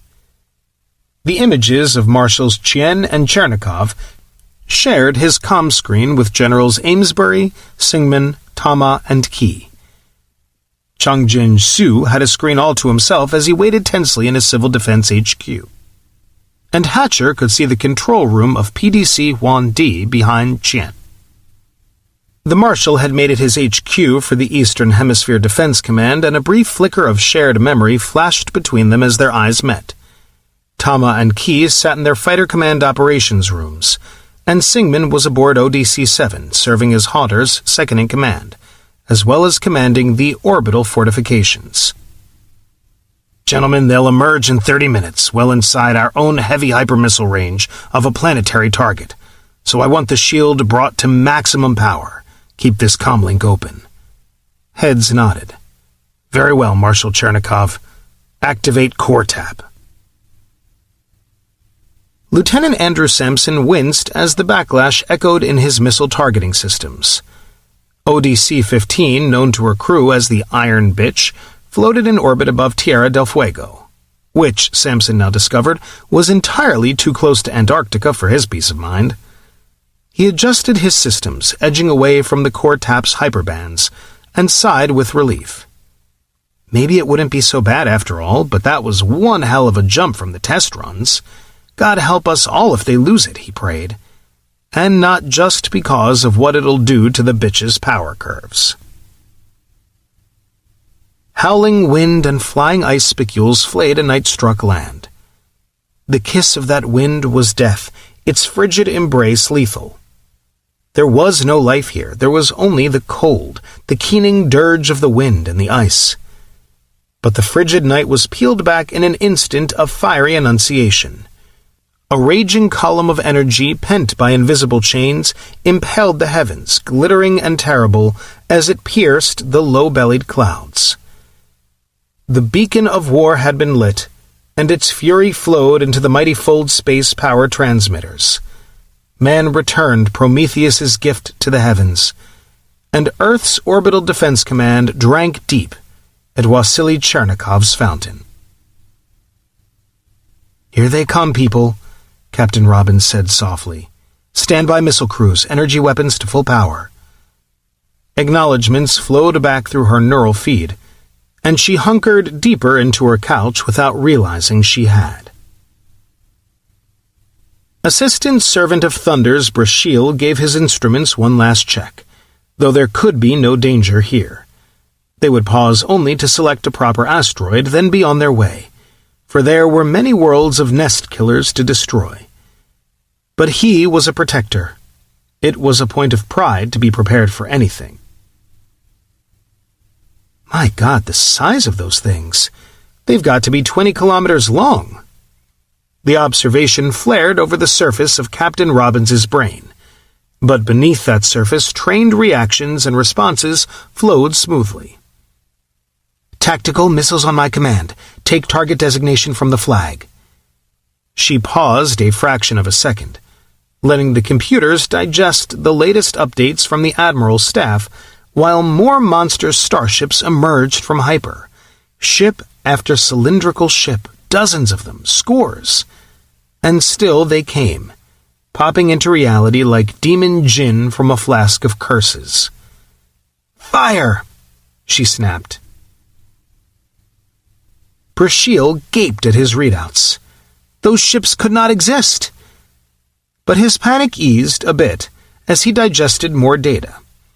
There were but 4 12s of them, and they were tiny things, bigger than anyone had expected, with no right to be here, but no threat to Vindicator and his brothers. He did not have time to note the full peculiarity of the energy readings before the enemy fired. Adrian Robbins winced as the universe blew apart. She'd fired gravitonic and antimatter warheads before. The fleet had significantly reduced the number of Sol's asteroids during firing practices, but never at a live target. The hypermissiles flicked up into hyperspace, then back down, and their timing was impeccable. The Achul-Tani shields had not yet stabilized when the first mighty salvo arrived. Brasheal cried out in shock, shaming himself before his nestmates, but he was not alone. What were those things? A 12 of ships vanished in a heartbeat, and then another. His scanners told the tale, but he could not believe them. Those weapons were coming through hyperspace, from such tiny vessels. Incredible! He felt his folded legs tremble as those insignificant pygmies ravaged the lead squadrons. Ships died, blown apart in fireballs vast beyond belief, and others tumbled away, glowing, half-molten, more than half destroyed by single hits. Such power! And those strange warheads, the ones which did not explode, but tore a ship apart in new and horrible ways, what were they? But he was a protector, and Vindicator had a reputation to uphold. His hands were rock-steady in the control gloves, arming his own weapons, and small Lord Hontorg's furious voice pounded in his ears. "Open fire!" the small lord snarled. Adrian Robbins made herself throttle her exultation. 60 of the buggers in the opening salvo. They knew they'd been nudged by God. But those had been the easy kills, the sitting ducks with unstable shields. Now her sensors felt those shields slamming into stability, and the first return fire spat towards TF-1. She opened her crossfeed to the electronic warfare types as decoys went out and jammers woke. She would have felt better with some idea of Achul-Tani capabilities before the engagement, but that was what this was all about. Task Force 1 was fighting for the data Earth needed to plan her own defense, and she studied the enemy shields. Pretty tough, but they damned well should be with the power reserves those monsters must have. Technically, they weren't as good as Nergal's. Only the difference in power levels made them stronger, which was all very well but didn't change facts. The first Achul-Tani missiles slashed in, and Captain Robbins got another surprise. They were normal space weapons, but they were fast little mothers. 70-80% light speed, and that was better than anything of Nergal's could do in N-space. They were going to give missile defense fits. Assistant Servant of Thunder's Brasheal snarled as his first salvo smote the nest killers. Half a 12 of missiles burst through all their defenses, ignoring their infernally effective decoys, and the furnace roared. Matter and antimatter merged, gouging at the nest killer's shield, and Brasheal's inner eyelids narrowed at its incredible resistance. But his thunder was too much for it. It crumbled, and Tarhish's breath swept the ship into death. Captain Robbins cursed as Bolivia burned. Those fucking warheads were incredible. Their emission signatures said they were antimatter and great big nasty ones, at least as big as anything Earth's defenders had. Bolivia was the first to go, but Canada followed, then Shirhan and Poland. Please, Jesus, she prayed, slow them all down. But the huge Achul-Tani ships were still dying faster than TF-1. Which was only because they were getting in each other's way, perhaps, but true nonetheless, and Adrian Robbins felt a fierce exultation as yet another fell to Nergal's missiles. "Close the range," Admiral Hodder said grimly, and Adrian acknowledged. Nergal drove into the teeth of the Achul-Tani fire. "Stand by energy weapons," she said coldly. They were not fleeing. Whatever else these nest killers might be, they had courage. More of them perished, blazing like splinters of resinous Moab wood, but the others advanced, and their defenses were improving. The efficiency of their jammers had gone up 30% while he watched. Captain Robbins smiled thinly. Her EW crews were getting good, hard data on the Achul-Tani targeting systems, and they knew what to do with it. Another 3 ships were gone, but the others were really knocking down the incoming missiles now. Whatever happened, that data would be priceless to the rest of the fleet and to Earth herself. Not that Adrian had any intention of dying out here, but it was nice to know. Aha, energy range. Brasheal gaped as those preposterous warships opened a heavy energy fire. Tiny things like that couldn't pack in batteries that heavy. But they did. And quarter 12s of them synchronized their fire to the microsecond, slashing at their Aku-Ultan victims. Overload signals snarled, and frantic engineers threw more and more power to their shields, but there simply was not enough. Not to stop missiles and beams alike. He watched in horror as Avenger's forward quadrant shields went down. A single nest killer beam pierced the chink in his armor and ripped his forward 12th apart. Hard as it was for any protector to admit another race could match the Aku-Ultan, Brasheal knew the chilling truth. He had never heard of weapons which could do what that one was doing. He groaned as Avenger's hull split like a rotten istham, and then another impossible Tarhish-spawned warhead crumpled the wreckage into a mangled ball. Avenger's power plants let go, and Vindicator's brother was no more. But Brasheal bared his teeth as his display changed. Now the nest killers would learn, for his hyperlaunchers had been given time to charge at last. "Hypermissiles!" Tactical shouted, and Adrian threw Nergal into evasive action. Ireland and Izmit were less fortunate. Ireland's shield stopped the first 3, The next 4, or 5, or possibly 6, got through.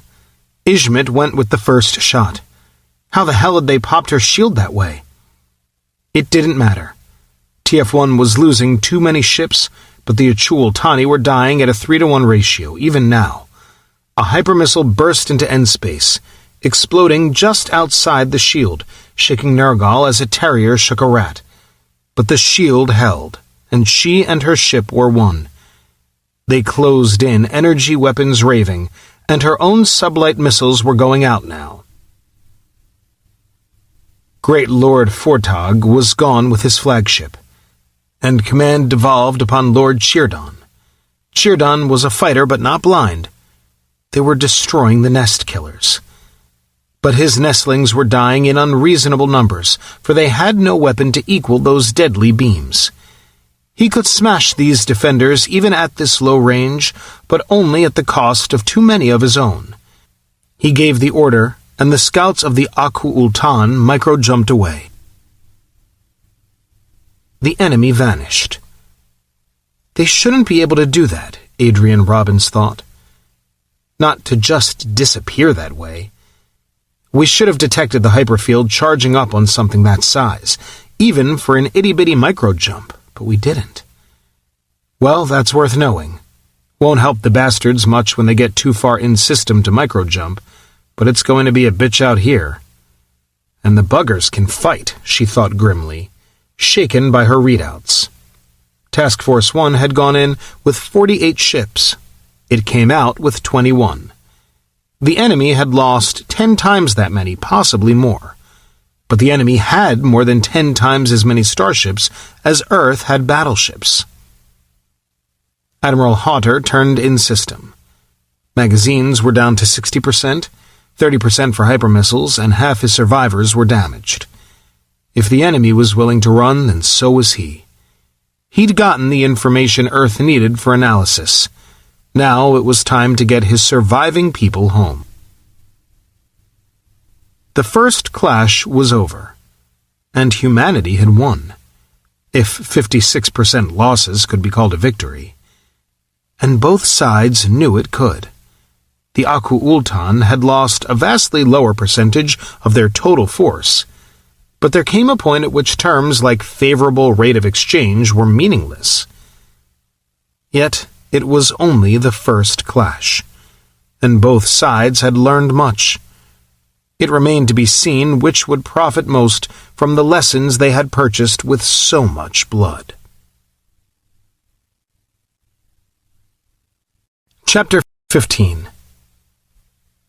The great ringed planet of this accursed system floated far below him. But Lord of Order Chirdon had no eyes for its beauty as he watched his engineers prepare their final system tests. The asteroids they had already hurled against the Nest Killer's planetary shield had shown battle comp that small weapons would not penetrate, while those of sufficient mass were destroyed by the Nest Killer's weapons before impact. They would continue to hurl asteroids against it, but only to force it back so that they might smite the fortresses with other thunders. But this, Chirdon thought, was another matter. It would move slowly at first, but only at first. And it was large enough to mount shields, which could stop even the Nest Killer's weapons. His nestlings would protect it with their lives, and it would end these demon-spawn Nest Killers for all time. Battlecomp had promised him that, and Battlecomp never lied. "I don't like it," Horus said. "I don't like it, and I want a way around it. Do any of you have one?" His chiefs of staff looked back from his comm screen, weary faces strained. Gerald Hatcher's temples were almost completely white, but Isaiah Hotter's eyes were haunted, for he'd seen 70% of his warships blown out of existence in the last 4 months. One face was missing. General Singman had been aboard ODC-7 when the Achul-Tani warhead broke through her shield. There were other gaps in Earth's defenses, and the enemy ruled the outer system. They were slow and clumsy in normal space, but their ability to dart into hyper with absolutely no warning more than compensated as long as they stayed at least 20 light minutes out. Earth had learned enough in the last few months to know her technology was better, but it was beginning to appear her advantage might not be great enough, for the Achultani had surprises of their own. Like those damned hyperdrives. Achultani ships were slow even in hyper, but their hyperdrives did things Horus had always thought were impossible. They could operate twice as deep into a stellar gravity well as an Imperial hypership, and their missile launchers were incredible. Achultani's sublight missiles, though fast, weren't too dangerous. Earth's defenders had better computers, better counter-missiles, and more efficient shield generators. But their hypermissiles were another story. Somehow, and Horus would have given an arm to know how, the Achultani generated external hyperfields around their missiles, without the massive onboard hyperdrives human missiles required. Their launchers' rate of fire was lower, but they were small enough the Achultani could pack them in unbelievable numbers, and they tended to fire their salvos in shoals, scattered over the hyperbands. A shield could cover only so many bands at once, and with luck, they could pop a missile through one the shield wasn't guarding, a trick which had cost Earth's warships dearly. Their energy weapons, on the other hand, relied upon quaint, short-ranged developments of laser technology, which left a gap in their defenses. It wasn't very wide, but if Earth's defenders could get into it, they were too close for really accurate Achultani hypermissile fire, and beyond their effective energy weapon range. The trick was surviving to get there.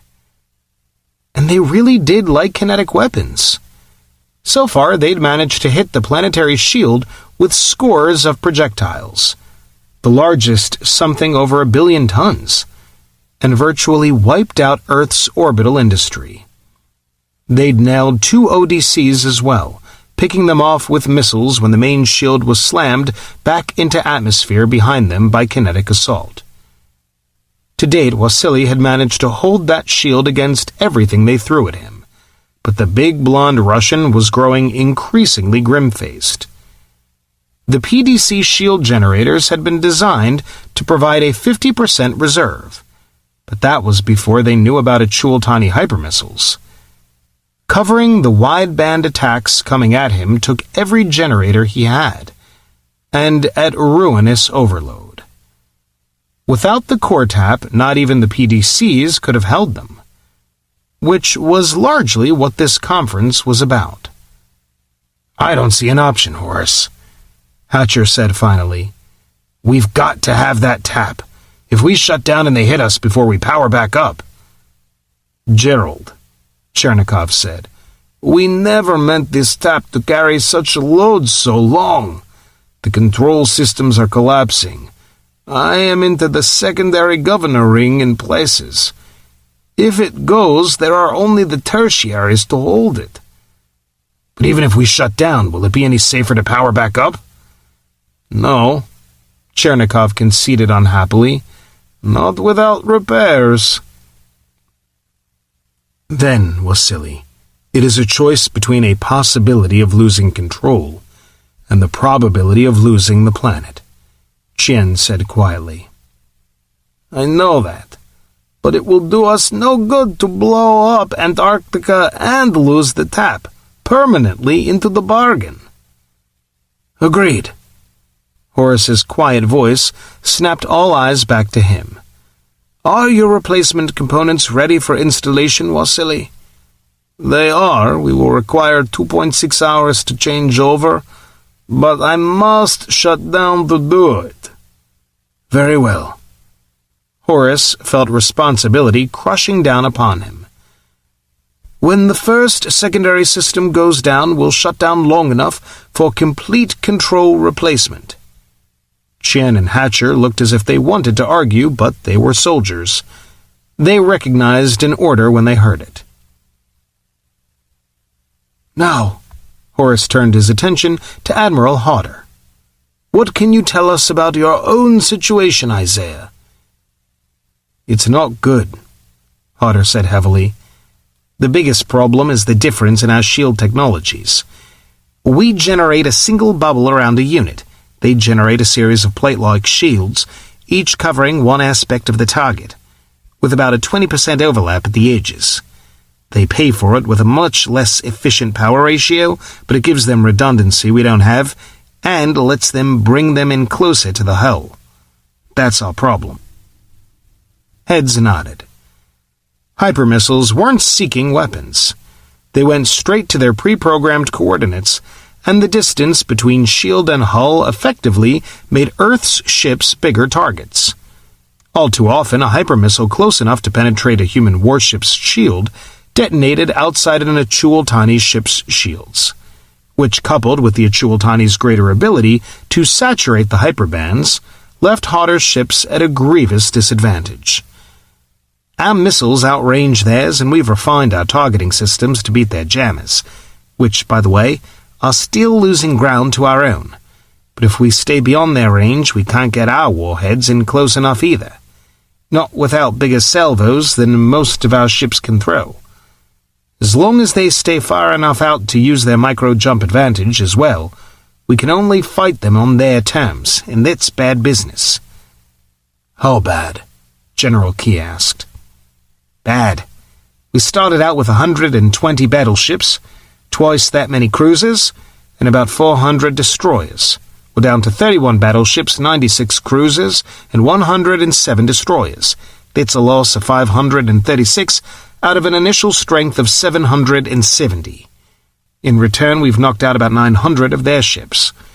I've got confirmed kills on 782 and probables on another 150 or so. That's one hell of a lot more tonnage than we've lost, and by our original estimates, that should have been all of them. As it is, it looks like a bit less than 50%. What it boils down to is that they've ground us away. If they move against us in force, we no longer have the mobile units to meet them in deep space." "In short," Horace interjected softly, "they've won control of the solar system, beyond the reach of Earth's own weapons." "Exactly, Governor," Hodder said grimly. "We're holding so far but by the skin of our teeth, and this is only the scouting force." They were still staring at one another in glum silence when the alarms shrieked. Both of Brashiel's stomachs tightened as Vindicator moved in system. The demon sector was living up to its name, Tarhish take it.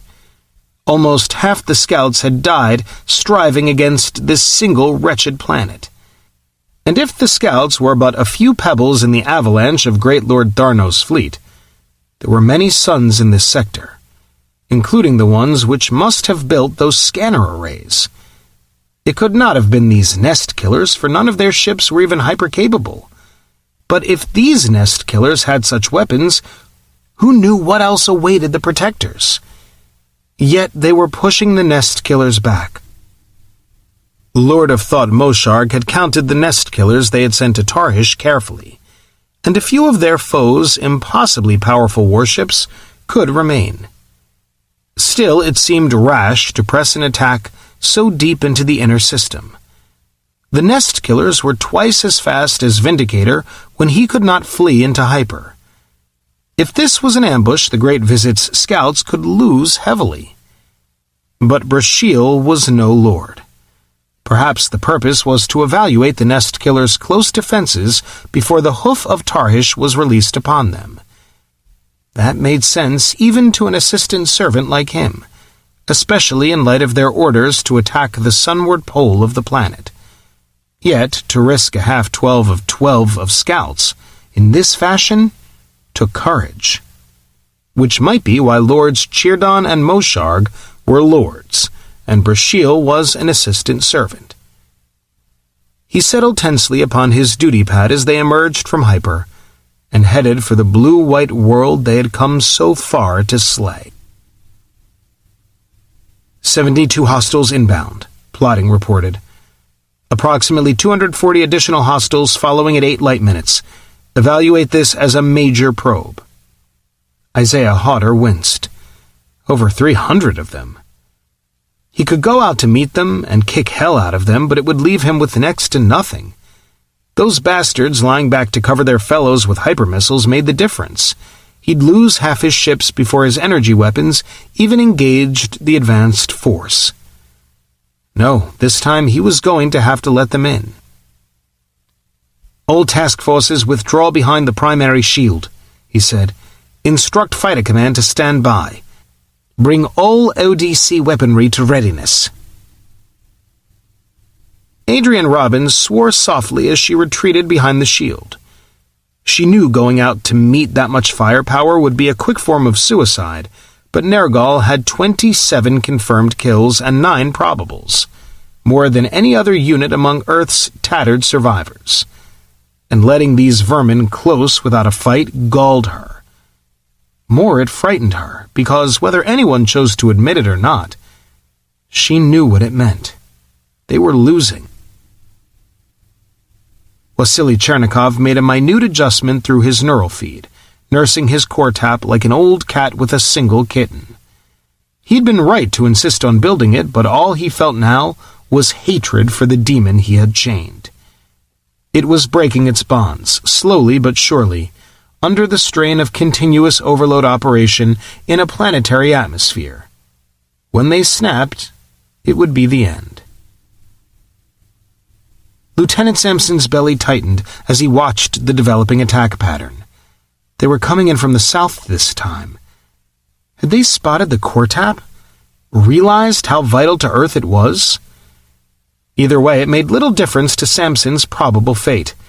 The iron bitch was right in their path, floating with 5 other ODCs to help her bar the way, and the planetary shield was drawn in behind them. "Red warning, prepare for launch, red warning." The fighter crews, Terraborn and Imperials, distinguishable now only by their names, charged up the ladders to their cockpits. General Keytron Tick settled into the pilot's couch of his command fighter and flashed the commit signal over his neural feed. Drives hummed to life. EW officers tuned their defensive systems and weaponry, and the destruction-laden little craft howled up from their PDC homes on the man-made thunder of their sonic booms. Brasheal blinked inner and outer lids alike as his display blossomed with sudden threat sources. Great nest! Sublight missiles at this range? But his consternation eased slightly as he saw the power readings. No, not missiles. They were something else, some sort of very small warships. He had never heard of anything like them, but then he had never heard of most of the Tarhish-spawned surprises these demon nest killers had produced. "Missile battery, stand by," Gerald Hatcher ordered softly. This was going to be tricky. He and Dao Ling had trained to coordinate their Southern Hemisphere PDCs, but this was the first time the bastards had come really close. He spared a moment to be thankful Sharon and the girls were safely under the protection of Horace's Shepherd Center HQ. It was just possible something was coming through this time. Andrew Sampson swallowed as the interceptors drilled through the shield's polar portal, and it closed behind them. They were such tiny things to pit themselves against those kilometers-long leviathans. It didn't seem... "Stand by, missile crews." Captain Wangge's voice was cold. "Shield generators to max. Deploy first hypersalvo." The hypermissiles floated out of their bays, moored to the bitch by chains of invisible force, and the Achul-Tani swept closer. "All ODCs engage, now," Isaiah Hodder snapped. Nest Lord! Those were missiles. Slayer and Warhoof vanished from his scanners, and Brasheal winced. The Nest Killers no longer used the Greater Thunder. They had come to rely almost entirely on those terrible warheads which did not explode, and for which the Nest had no counter. Slayer crumpled in on himself as a missile breached his shields. Warhoof simply disappeared, and the range was far too long for his own hypermissiles. What devil among the nest killers had thought of putting hyperdrives inside their missiles that way? More missiles dropped out of hyper, and Vindicator lurched as his shields trembled under a near miss. And another. But Small Lord Hontorg had nerves of steel. He held his course, and Brashiel's own weapons would range soon. He made his fingers and thumbs relax within the control gloves. Soon, he promised himself. Soon, my brothers. The small warships darted closer, and he wondered what they meant to do. Andrew Sampson whooped as the huge ship died. That had been one of the bitch's missiles. Maybe even one of his. "All fighters, execute Bravo 3, General Key barked. And Earth's interceptors slashed into the Achultani formation, darting down to swoop up from below at the last moment. They bucked and twisted, riding the surges from the heavy gravitonic warheads Terra hurled to meet her attackers. And their targeting systems reached out. Brashiel twitched in astonishment as the tiny warships wheeled, evading the close-in energy defenses. Only a few 12s perished. The others opened fire at point-blank range, and a hurricane of missiles lashed the Aku-Ultan ships. They lacked the brute power of the Nest Killer's heavy missiles, but there were many of them. A great many of them. Half a 12 of Vindicator's brothers perished. Like mighty Quellic, pulled down by tiny, stinging Sulk. Clearly, the Nest Killer's lords of thought had briefed them well. They fought in teams, many units striking as one, concentrating their fire on single quadrants of their victims' shields. And when those isolated shields died under the tornadoes of flame blazing upon them, the ships they had been meant to save died with them. In desperation, Brashiel armed his own launchers without orders. Such a breach of procedure might mean his own death in dishonor, yet he could not simply crouch upon his duty pad and do nothing. His fingers twitched and sent forth a salvo of normal space missiles, missiles of the greater thunder. They converged on a quarter 12 of attacking Sulk, and when their thunder merged, it washed over the Nest Killers and gave them to the furnace. "Good, Brashiel." It was Small Lord Hontorg. "Very good." Brashiel's crest rose with pride as he heard Vindicator's lord ordering other missile crews to copy his example. General Keytron Tick watched the tremendous Achultani warship rip apart under his fire. He and Hideyoshi had drawn lots for the right to lead the first interception, and he smiled wolfishly as he wheeled his fighter. The full power of the 71st Fighter Group rode at his back as he searched for another target. There, that one would do nicely. He never saw the 10,000 megaton missile coming directly at him. "Missile armaments exhausted," General Tama Hideyoshi's ops officer reported, and Tama grunted. His own feeds had already told him, and he could feel his fighters dying, just as Tick had died. Who would have thought of turning ship killers into proximity-fueled SAMs? His interceptors' energy armaments weren't going to be enough against that kind of overkill. "All fighters withdraw to rearm," he ordered. "Launch reserve strike. Instruct all pilots to maintain triple normal separation. They are to engage only with missiles. I repeat, only with missiles, then withdraw to rearm." "Yes, sir." Earth's fighters withdrew. Over 300 of them had perished, yet that was but a tithe of their total strength, and the Achultani probe had been reduced to 27 units. The flight crews streamed back past the ODCs, heading for their own bases. It was up to the orbital fortifications now, them and the fire still slamming into the Achultani from Earth's southernmost PDCs. Brashiel watched the small warships scatter, fleeing his fire. The protectors had found the way to defeat them, and he, a lowly assistant servant of thunder, had pointed the way. He felt his nestmates' approval, yet he could not rejoice. 2/3 of Vindicator's brothers had died, and the Nest Killer's missiles still lashed the survivors. Worse, they were about to enter energy weapon range of those waiting fortresses. None of the scouts had done that before. They had engaged only with missiles at extreme range. Now was the great test. Now was the time of fire, when they would learn what those sullen fortresses could do. Andrew Sampson watched the depleted fighters fall back.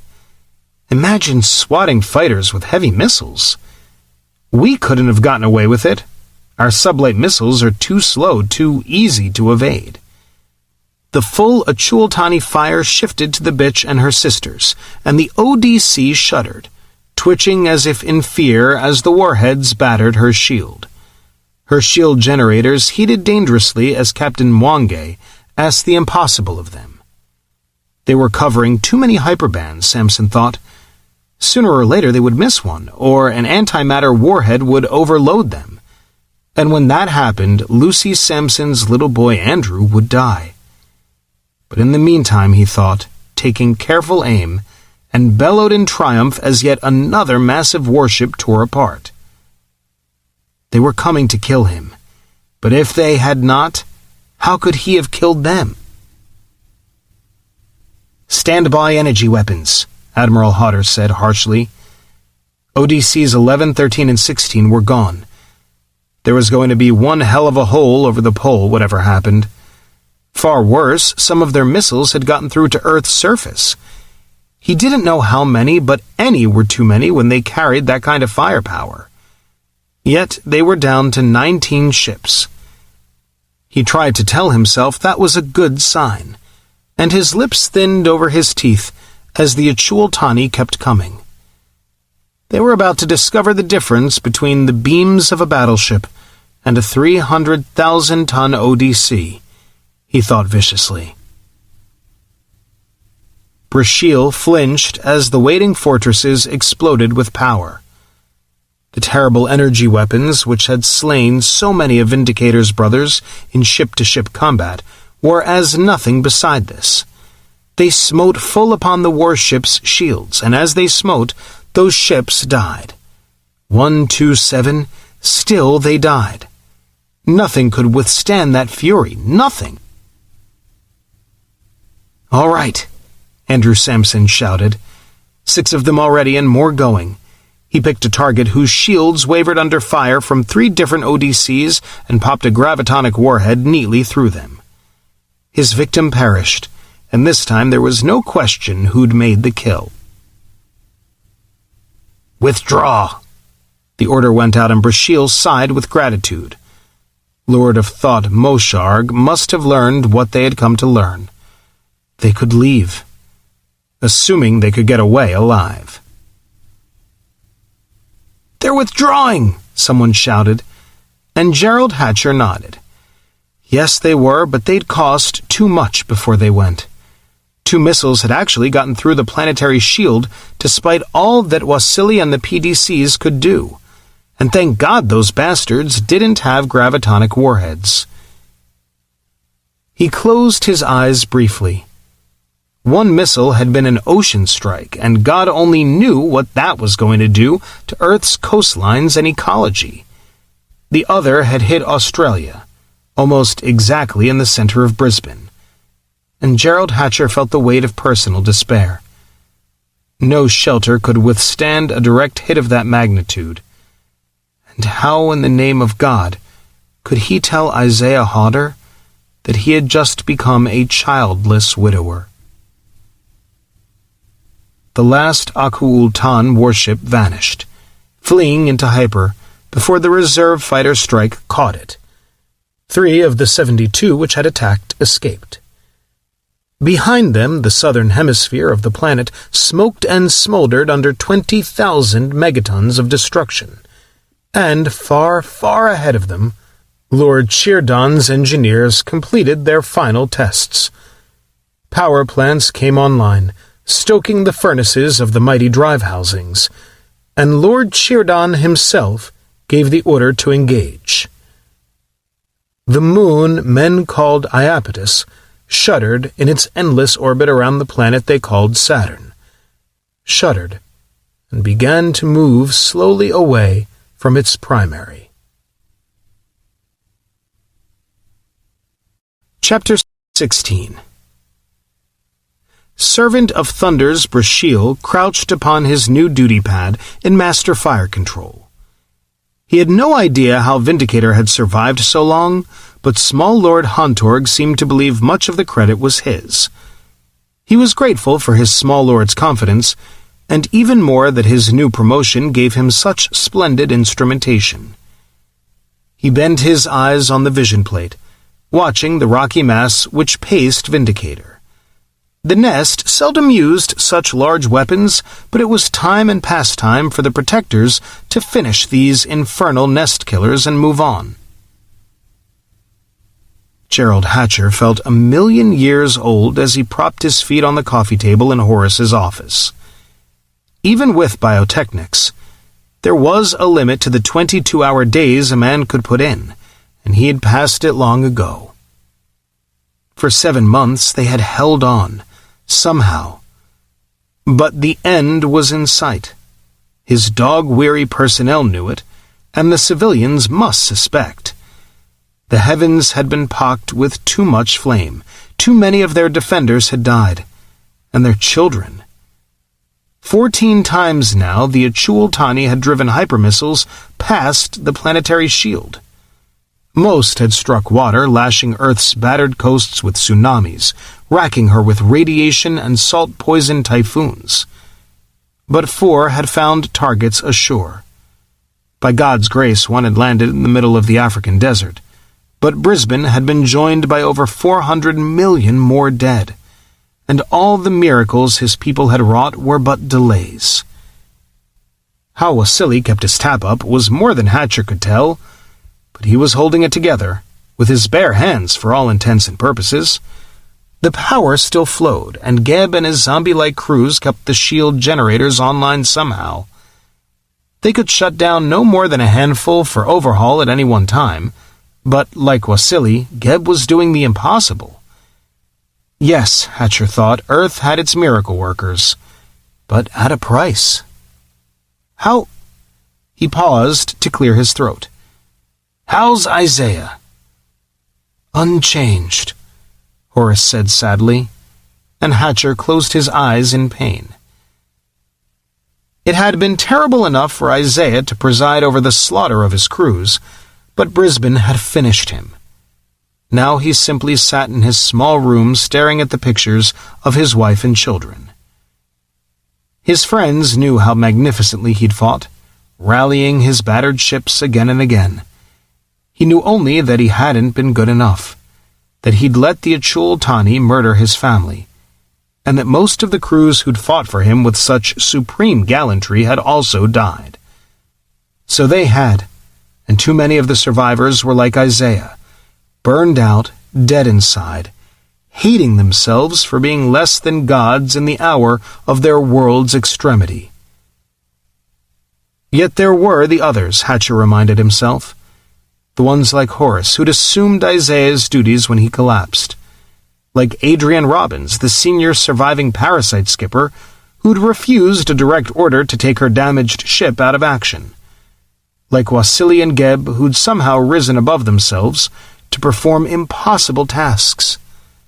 Like the bone-weary crews of the ODCs and PDCs who fought on day after endless, hopeless day, and the fighter crews who went out again and again, and came back in ever fewer numbers. And, he thought, the people like Chien Dao-Ling, those very rare men and women who simply had no breaking point. And thank God for them. Of the Supreme Chiefs of Staff, Singman and Key had been killed, and so had Hodder, Hatcher thought sadly.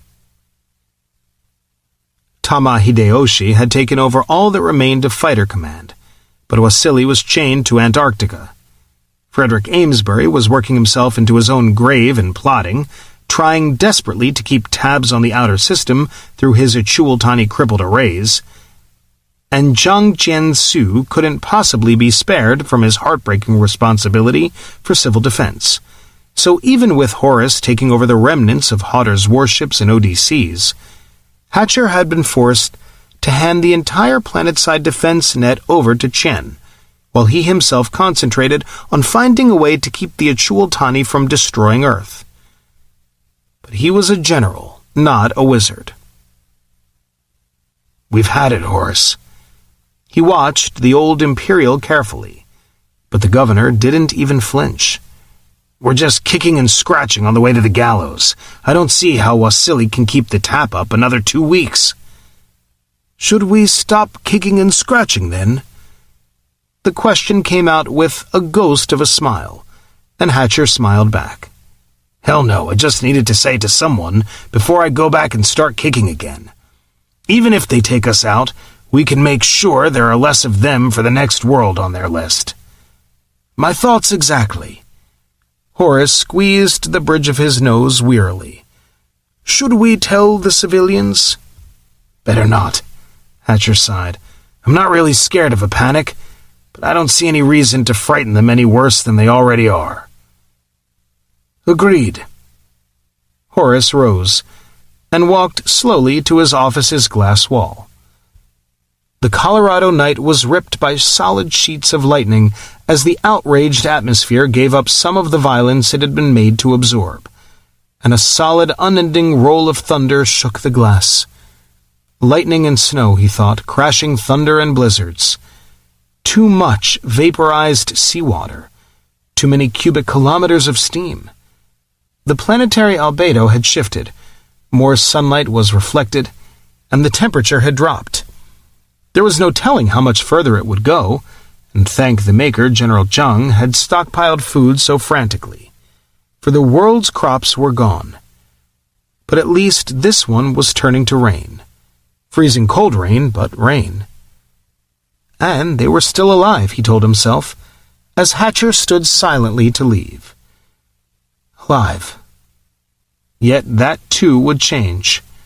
Gerald was right, they were losing it, and something deep inside him wanted to curl up and get the dying finished. But he couldn't do that. "Gerald."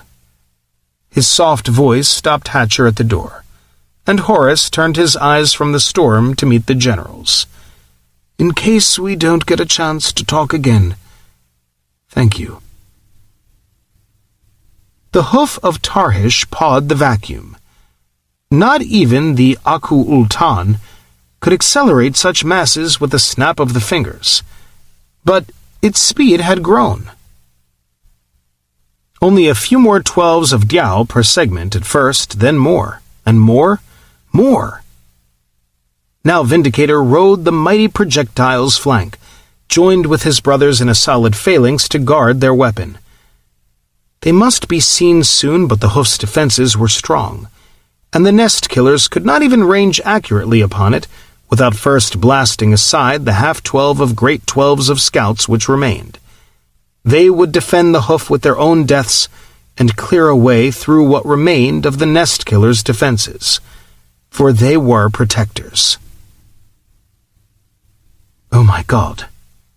Sir Frederick Amesbury's plotting teams were going berserk, trying to analyze the Achul-Tani's current maneuvers, for there was no sane reason for them to be clustered that way on a course like that.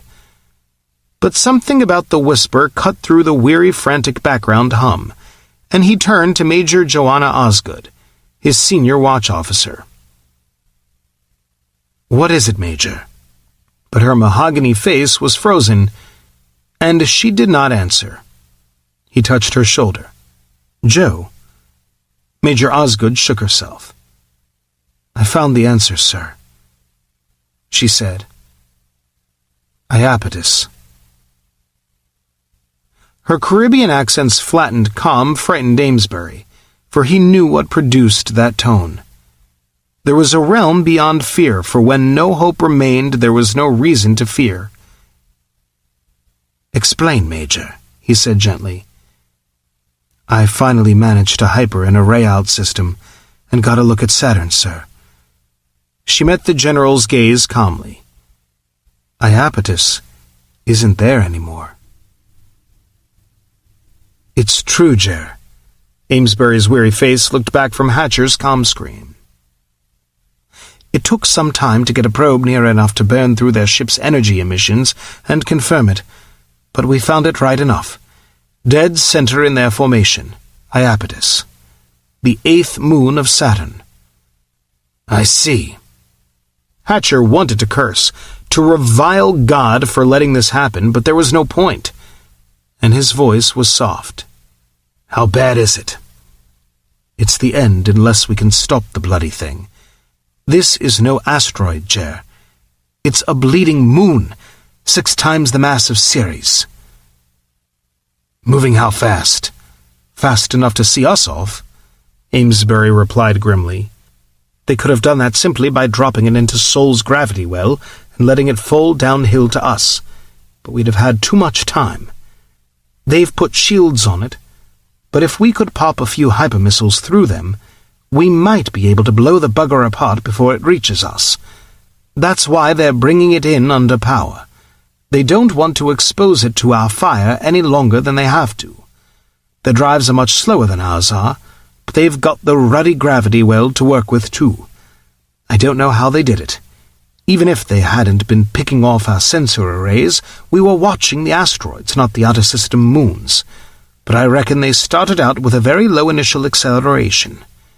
Only they're coming from Saturn, Jer. I don't know when they actually started, but we're just past opposition, which means we're over 1.5 trillion kilometers apart on a straight line. But they're not on a straight line course, and they've been accelerating all the way. They're coming at us at upwards of 500 kilometers per second, 7 times faster than a fast meteorite. I haven't bothered to calculate how many trillions of megatons that equates to, because it doesn't matter. That moon will punch through our shield like a bullet through butter, and they'll reach us in about 6 days. That's how long we've got to stop them. We can't, Frederick, Hatcher sighed. We just can't do it. I bloody well know we can't, Amesbury said harshly, but that doesn't mean we don't have to try. I know. Hatcher made his shoulders straighten. Leave it with me, Frederick. We'll give it our best shot. I know, Amesbury said much more softly. And God bless Jack. Faces paled as the news spread among Earth's defenders. This was the end. When that stupendous hammer came down, Earth would shatter like a walnut. Some had given too much, stretched their reserves too thin, and they snapped.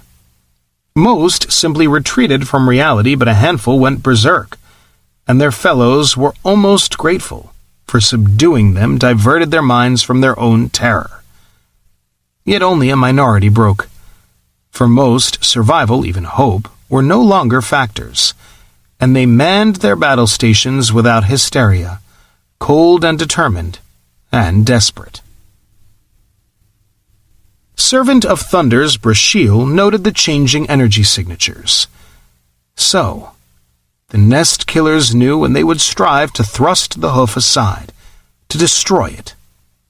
Already the orbital fortresses were moving, concentrating to meet them, but many smaller hooves had been prepared to pelt the planetary shield, driving it back, exposing those fortresses to the Protector's thunder.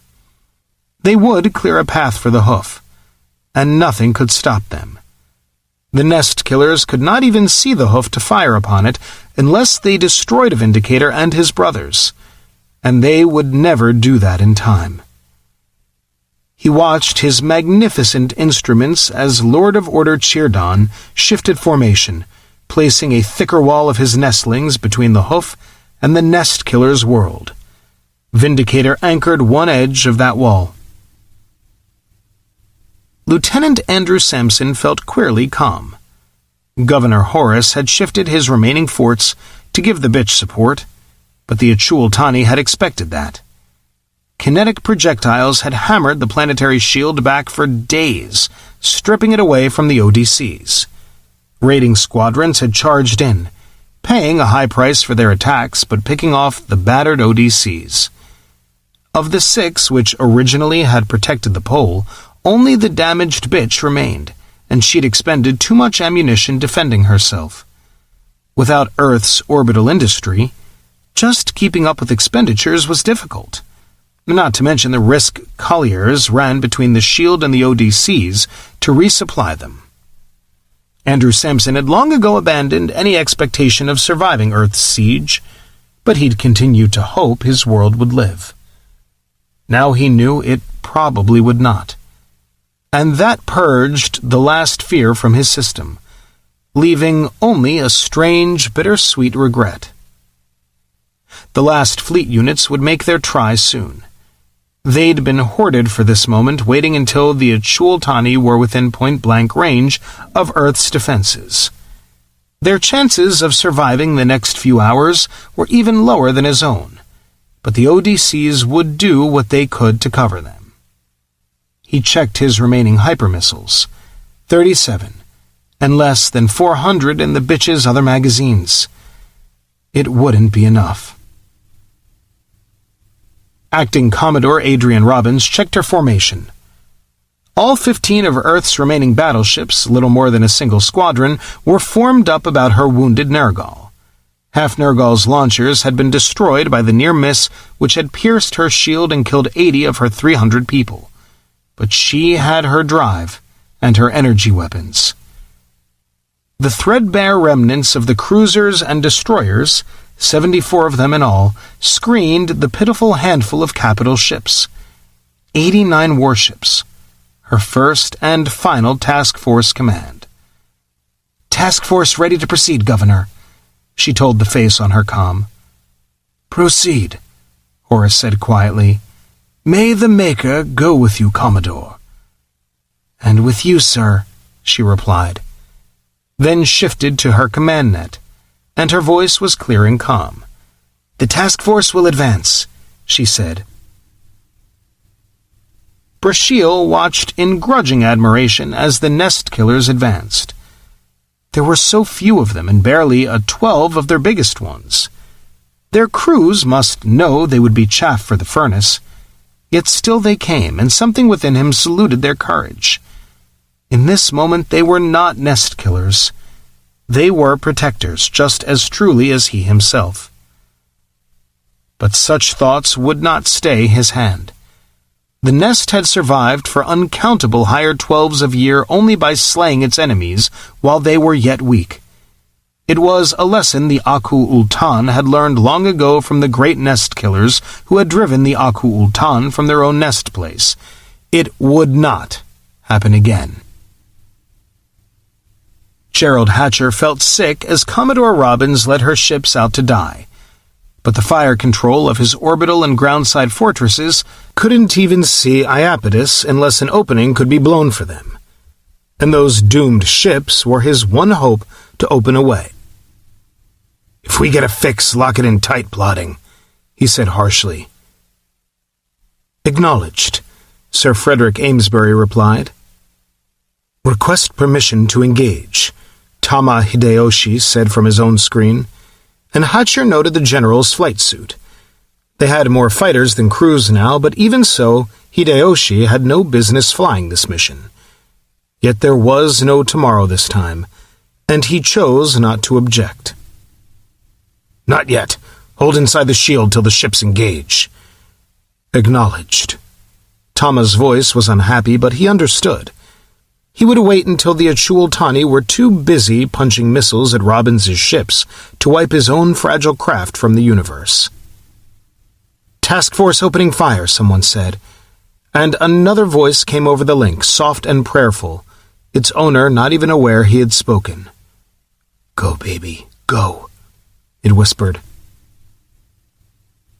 Adrian Robbins had discussed her plan with Horace, not that there was much planning to it. There was but one possible tactic, to go right down their throat behind every missile she had. Perhaps, just perhaps, they could swamp the defenses, get in among them with their energy weapons. None would survive such close combat, but they might punch a hole before they died. And so Earth's ships belched missiles at her murderers, hyper and sublight alike. Their launchers went to continuous rapid fire, spitting out homing sublight weapons without even worrying about targeting. The lethal projectiles were a cloud of death, and the first hypermissiles from Earth came with them. Lord of Order Chirdon's head bobbed in anguish as his nestlings died. He had known the nest killers must come forth and hurl their every weapon against him, yet not even Battlecomp had predicted carnage such as this.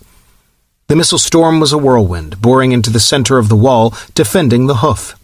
Antimatter pyres and gravitonic warheads savaged his ships, and his inner lids narrowed. They sought to blow a hole and charge into it with their infernal energy weapons. They would die there, but in their dying they might expose the hoof to their fellows upon the planet. He could not allow that, and his orders went out. The edges of his wall of ships thinned, drawing together in the center to block the attack, and his own shorter-ranged missiles struck back. Time had no meaning. There was only a shrieking eternity of dying ships and a glare that lit Earth's night skies like twice 100 suns. Adrian Robbins saw it reaching for her ships, saw her lighter destroyers and cruisers burning like coals from a forge, and she adjusted her course slightly.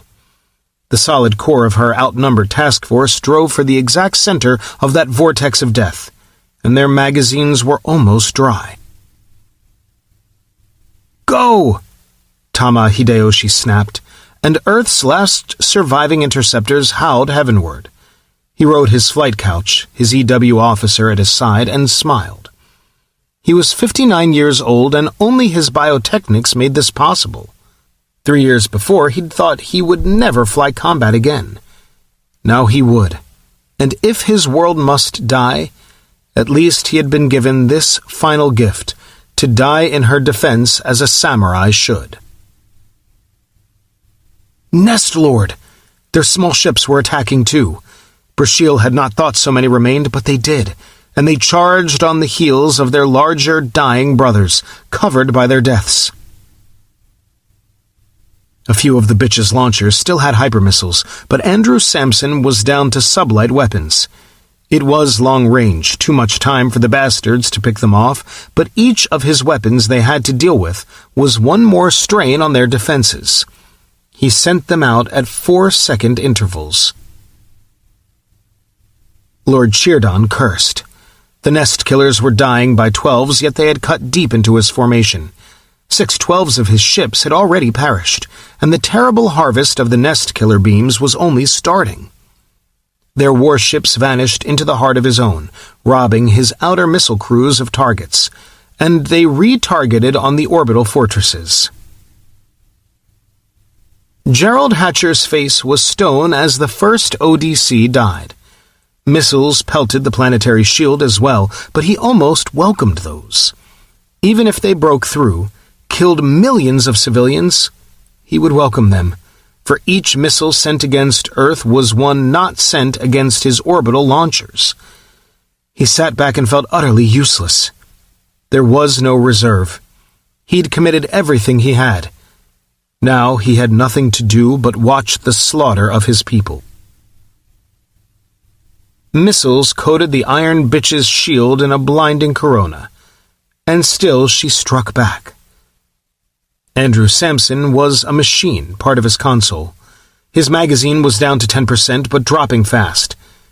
But he didn't even think of slowing his rate of fire. There was no point, and he pounded his foes, his brain full of the thunder racking the Achultani formation. He never saw the hypermissile which finally popped the bitch's shields. He died with his mind still full of thunder. Tama Hideyoshi's fighters slammed into the Achultani, and their missiles flashed away. Scores of Achultani ships died, but the enemy formation closed anyway. Commodore Robbins's ships vanished into the maelstrom, and the fighters were dying too quickly to follow. They exhausted their missiles and closed with energy guns. Adrian Robbins was halfway through the Achultani, but her cruisers and destroyers were gone. The back of her mind burned with the image of the destroyer London, as her captain took her at full drive directly into one of the Achultani monsters behind the continuous fire of his energy weapons, bursting through its weakened shield and dragging it into death with him. Yet it wasn't enough. She and her battleships were alone, the only units with the strength to endure the fury, and even they were going fast. Nergal herself had taken another near miss, and tangled skeins of atmosphere followed her like a trail of blood. Another Achultani ship died under her energy weapons, but another loomed beyond it, and still another. They wouldn't break through after all. Adrian Robbins drove her crippled command forward, and Nergal's 8 surviving sisters charged at her side. Qian Daoling's scanners told him Commodore Robbins would not succeed. Yet, in a way, she might yet. His eyes closed as he concentrated on his feed, his brain clear and cold, buttressed against panic. Yes, Robbins had drawn most of the defenders onto her own ships, thickening the center of their formation but thinning its edges. Perhaps. The hail of missiles from the PDCs stopped as his neural feed overrode their firing orders. He felt Hatcher's shock through his crossfeed to Shepard Center, but there was no time to explain. And then the launchers retargeted and spoke, hurling their massed missiles at a sphere of space barely 300 kilometers across. 2,000 gravitonic warheads went off as one. 20 kilometers of starship went mad, hurled end for end as the wave of destruction broke across it. Servant of Thunder's Brasheal clung to his duty pad, blood bursting from his nostrils as the universe exploded about him, and Qian Daoling's fury spat Vindicator forth like the seed of a grape. "Contact!" Sir Frederick Amesbury screamed, his British reserve shattered at last. Chen had blown a brief hole through the Achultani flank, and Amesbury's computers locked onto Iapetus. The data flashed to the PDCs and surviving ODCs, and their missiles retargeted once more. Lord Chirdon cursed and slammed a double-thumbed fist into the bulkhead. No! They could not have done that, not while the hoof had so far to go. But he fought himself back under control, watching missiles rip at the hoof even as his ravaged nestlings raced to reposition themselves. Shields guttered and flared, and one quadrant failed. A missile dodged through the gap, its antimatter warhead incinerating the generators of yet another quadrant. But it was too late. Without direct observation, not even these demon-spawn nest killers could kill the hoof before it struck.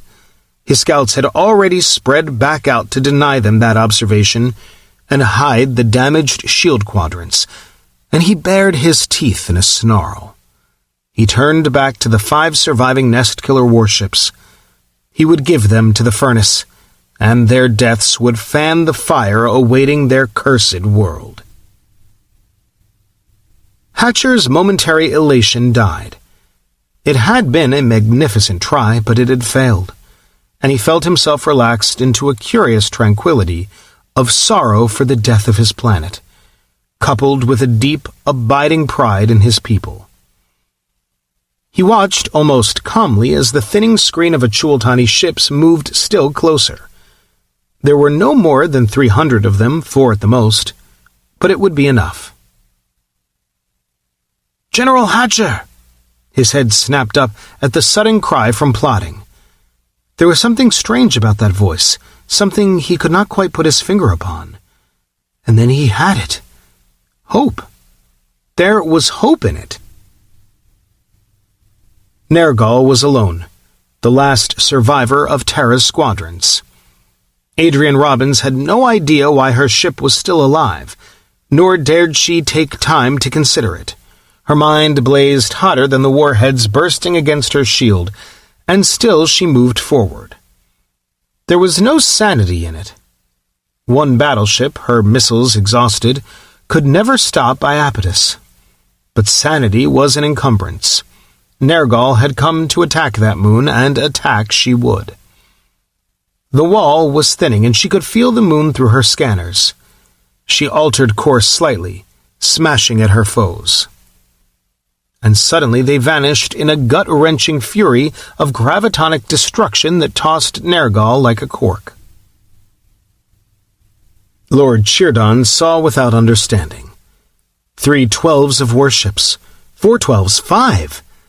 Impossible warships. Warships vaster than the hoof itself. They came out of nowhere at impossible speeds and began to kill. Missiles that did not miss, beams that licked away ships like tinder, shields that brushed aside the mightiest thunders. They were the darkest nightmare of the Aku Ultan, fleshed in shields and battle steel. Lord Chirdon's flagship vanished in a boil of flame, and his scouts died with him. In the end, not even protectors could abide the coming of those night demons. A pitiful handful tried to flee, but they were too deep in the gravity well to escape into hyper, and, one by one, they died. Yet before the last protector perished, he saw one great warship advanced upon the hoof. Its missiles reached out, sublight missiles that took precise station on the charging moon before they flared to dreadful life. A surge of gravitonic fury raced out from them, even its backlash terrible enough to shake the wounded Earth to her core, triggering earthquakes, waking volcanoes. Yet that was but an echo of their power. 16 gravitonic warheads, each hundreds of times more powerful than anything Earth had boasted, flashed into destruction, and took the moon Iapetus with them. Gerald Hatcher sagged in disbelief, too shocked even to feel joy, and the breathless silence of his command post was an extension of his own. Then a screen on his comm panel lit, and a face he knew looked out of it. "Sorry we cut it so close," Colin MacIntyre said softly. And then, the command post exploded in cheers. Chapter 17. General Hector McMahon watched the shoals of Imperial assault boats close in about his command craft, then turned his scanners to the broken halves of the Achultani starship tumbling through space in the intricate measures of an insane dance. The planetoid Severid hovered between her shuttles, watching over them and probing the wreckage. There was still air and life aboard that shattered ship, and power, but not much of any of them. McMahon grunted in satisfaction as Severid's tractors snubbed away the wreck's movement. Now, if only the ship had a bay big enough to dock the damned thing, he and his people might not have to do everything the hard way. He had no idea how many live Achultani awaited his assault force, but he had 6,000 men and women in his first wave, with a reserve half that size again. The cost might be high, but that wreck was the single partially intact Achultani warship in the system. If they could take it, capture records, its computers, maybe even a few live Achultani. "Come on, people, tighten it up," he murmured over his comm, watching the final adjustment of his formation. There, they were ready. "Execute," he snapped, and the assault boats screamed forward. Servant of Thunder's Brashiel waited in the wreckage in his vac suit. One broken foreleg was crudely splinted, but aside from the pain, it was little inconvenience. He still had 3 good legs, and with the loss of the drive gravity, he had become a ghost. He watched his remaining instruments, longing to send the thunder against the foe, but his launchers had died. Perhaps a 5/12 of Vindicator's energy weapons remained serviceable, but none of his launchers, and no weapons at all on the broken tooth of his forward section. Brashiel tried to reject the nightmare. The Nest Killer's world still lived, and these monstrous warships foretold perils yet more dire. The Lords of Thought had believed this system stood alone. It did not. The makers of those ancient scanner arrays had rallied to its defense, and they were powerful beyond dreams of power. Why should they content themselves with merely stopping the Protector's attack? Why should they not strike the nest itself? He wondered why they had not simply given Vindicator to the fire.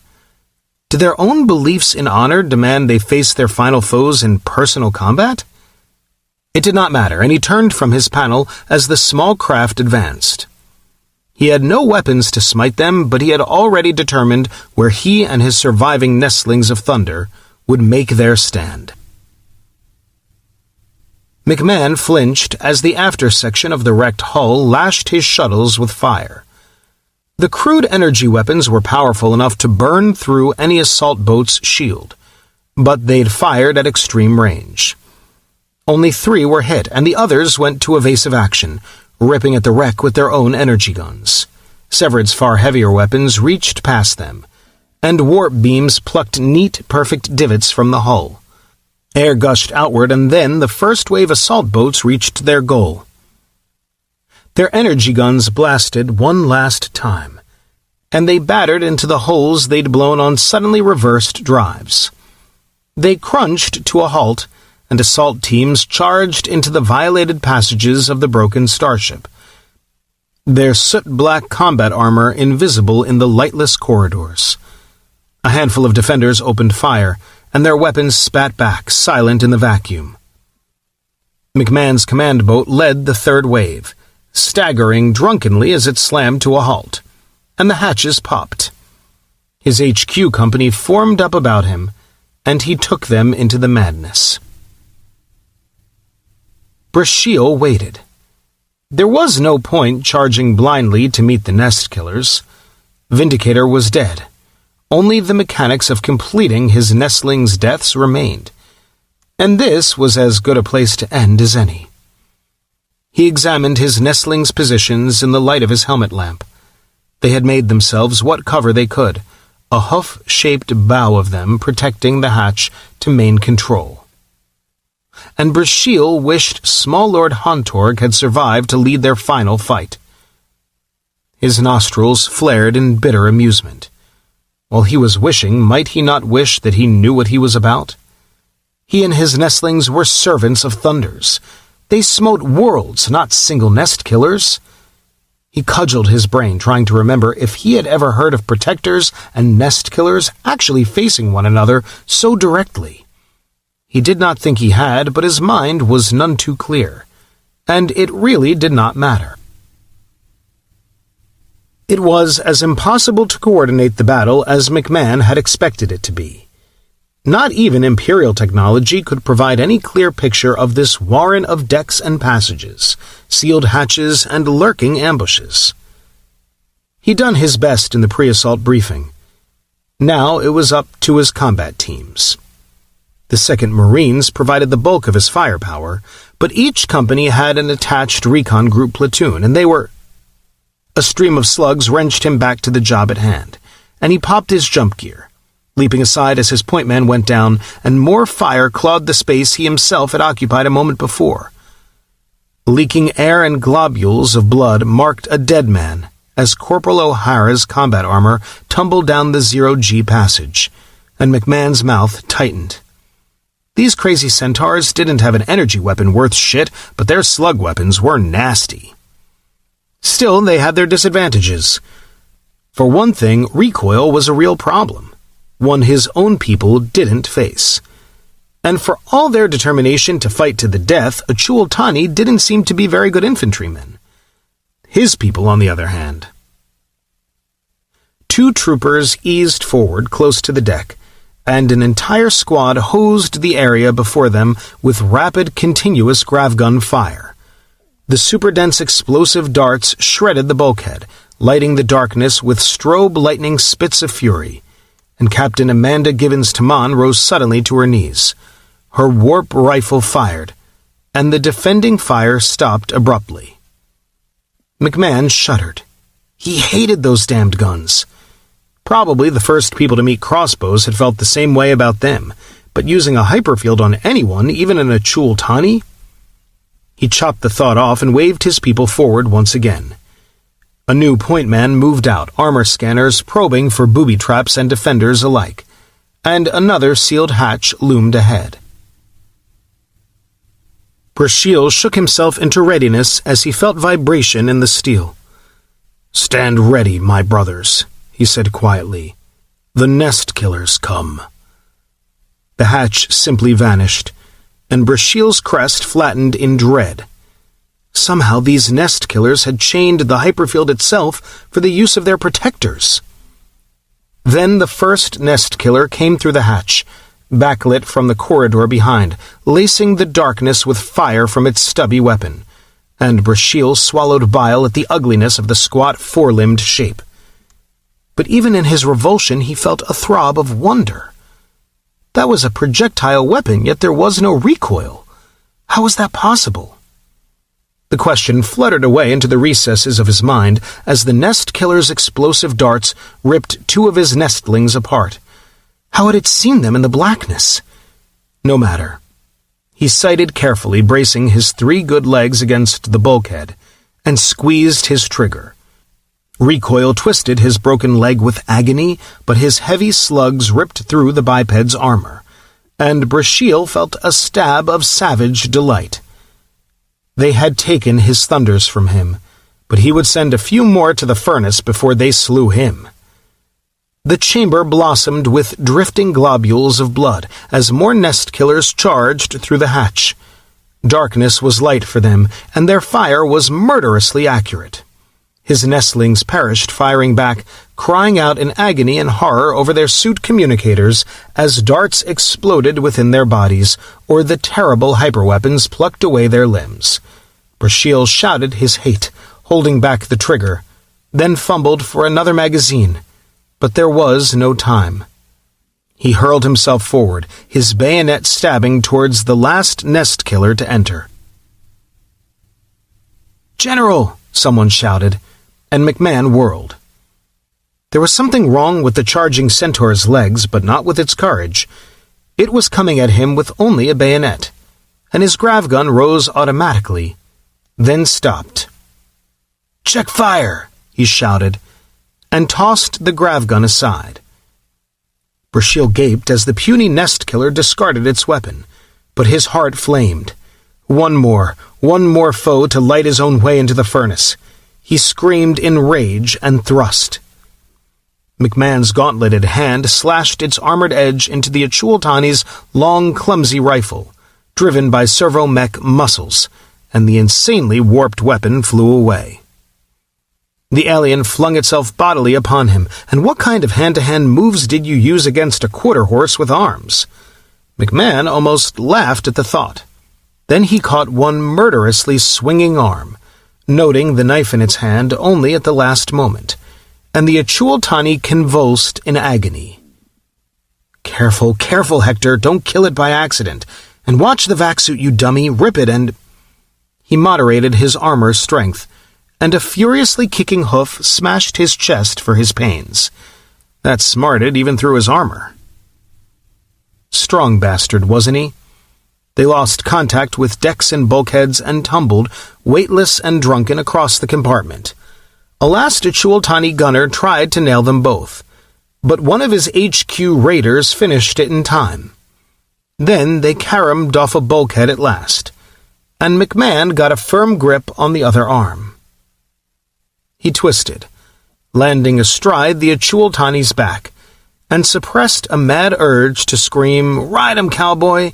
as he wrapped his armored arms around its torso and arms. One of his legs hooked back, kicking a rear leg aside, and his foe convulsed again. "Damn it, another broken bone!" "Ashwell, get your ass over here!" he shouted, and his aide leapt forward. Between them they wrestled the injured, still fighting alien into helplessness, pinning it until 2 other troopers could blind it. "Jesus! These bastards don't know how to quit, General," Ashwell panted. "Maybe not, but we've got one alive. I expect His Majesty will be pleased with us." "His Majesty friggin' well better be," someone muttered. "I didn't hear that," McMahon said pleasantly. "But if I had, I'd certainly agree." Horace watched Nergal's mangled hull drop painfully through the seething electrical storm, and tried not to weep. He failed, but perhaps no one noticed in the icy sheets of rain.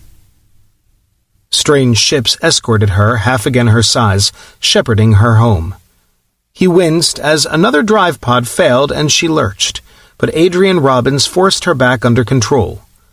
The other ship's tractors waited, ready to ease her struggle, but Horace could still hear Adrian's voice. "Negative," she'd said, tears glittering beneath the words. "She got us this far, she'll take us home. On her own, goddammit, on her own." And now the strange ships hovered above her like guards of honor as the broken battleship limped down the last few meters of sky. Two landing legs refused to extend, and Robbins lifted her ship again, holding her rock steady on her off-balance, rapidly failing drive, then laid her gently down upon her belly. It was perfect, Horace thought quietly, a consummate perfection he could never have matched. There was no sound but the cannonade of Earth's thunder, saluting the return of her final defender with heaven's own artillery. Then the emergency vehicles moved out, flashers splintering in the pounding rain, sirens silent, while the gleaming newcomers settled in a circle about their fallen sister. Colin rode the battleship Cheshire's transit shaft to the main ramp and stepped out into the storm. Horace was waiting. Something inside Colin tightened as he peered at him through the unnatural sheets of sleety rain. Horace looked more rock-like than ever, but he was an ancient rock, and the last 30 months had cut deep new lines into that powerful old face. Colin saw it as the old Imperial stared back at him, his eyes bright with incredulous joy, and climbed the ramp towards him. "Hello, Horace," he said, and Horace reached out and gripped his upper arm, staring into his face as he might have stared at a ghost. "You are here," he whispered. "You made it." "Yes," Colin said. The quiet word washed in thunder. And then his voice broke and he hugged the old man close. "We made it," he said into his father-in-law's shoulder. "And so did you. My God, so did you." "Of course we did," Horace said. And Colin had never heard such exhaustion in a human voice. "You left me a planet full of terrorborn to do it with, didn't you?" General Zhang Qian-Su was frantically busy, for the final shock of earthquakes and spouting volcanoes waked by Iapetus's destruction had capped the mounting devastation he'd fought so long. Yet he'd seemed almost cheerful in his last report. His people were winning this time, and the mighty planetoids riding solar orbit with the planet were helping. Their auxiliaries were everywhere, helping his own overworked craft rescue survivors from the blizzards, mud, water, and fire which had engulfed them.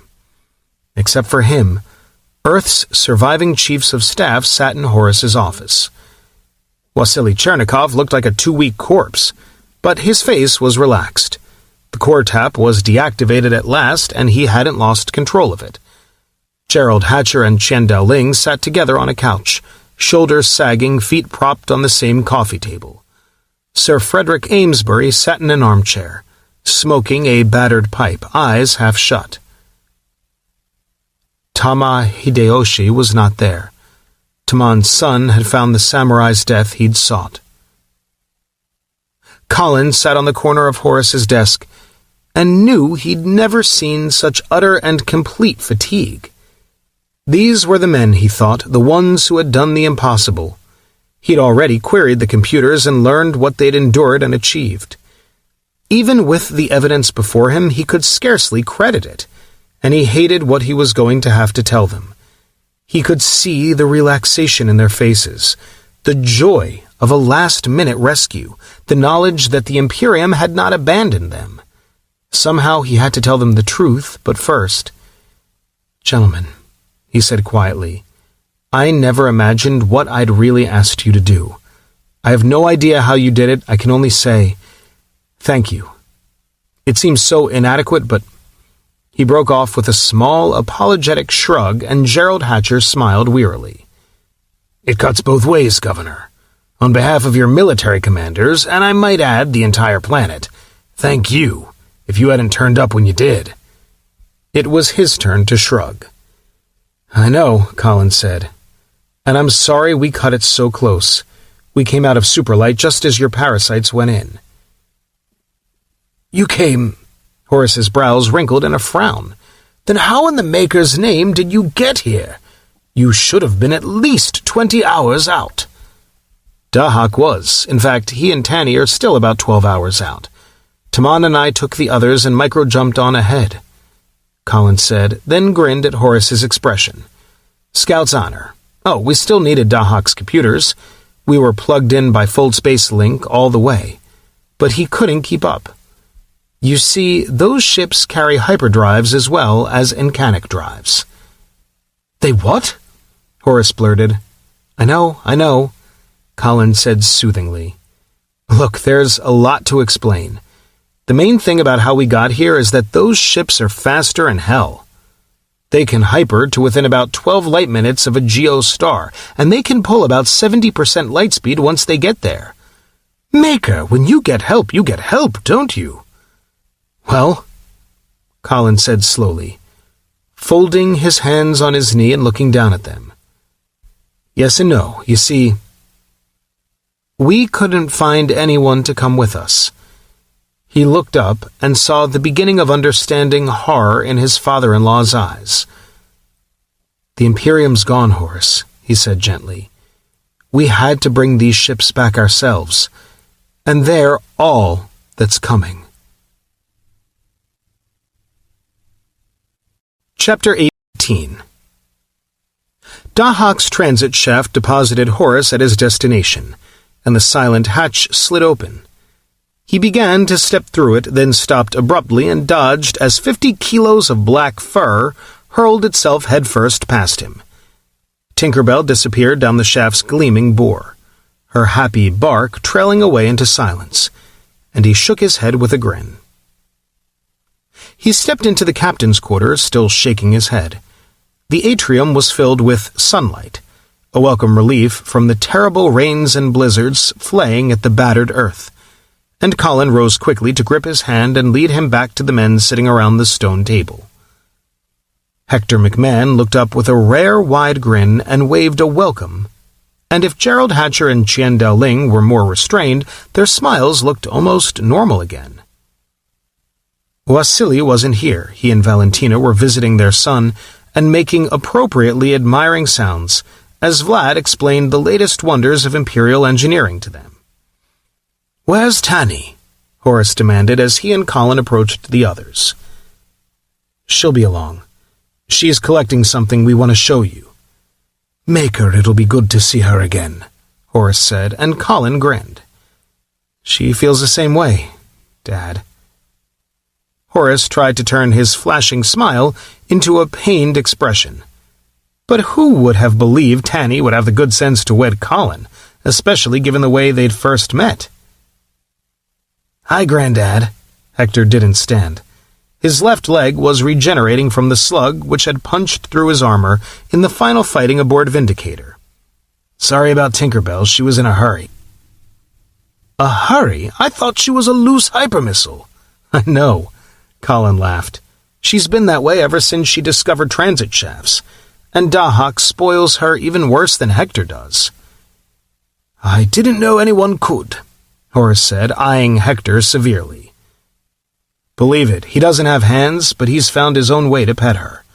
He'll only route her to one of the park decks unless someone's with her, but he adjusts the shaft to give her about an 80-kilometer airstream, and she's in heaven. He barks at her, too. Most horrible thing you ever heard, but he swears she understands him better than I do." "Which would not require a great deal of comprehension," a voice said, and despite himself Horace flinched.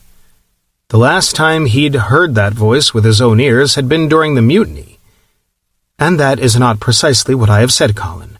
I simply maintain that Tinkerbell's barks are much more value-laden than humans believe, and that we shall learn to communicate in a meaningful fashion, not that we already do so."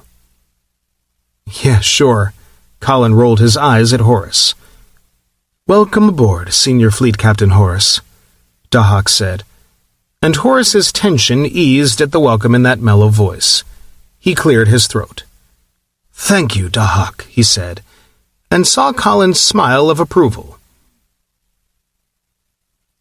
"Join the rest of us," his son-in-law invited, and seated Horace at one end of the table.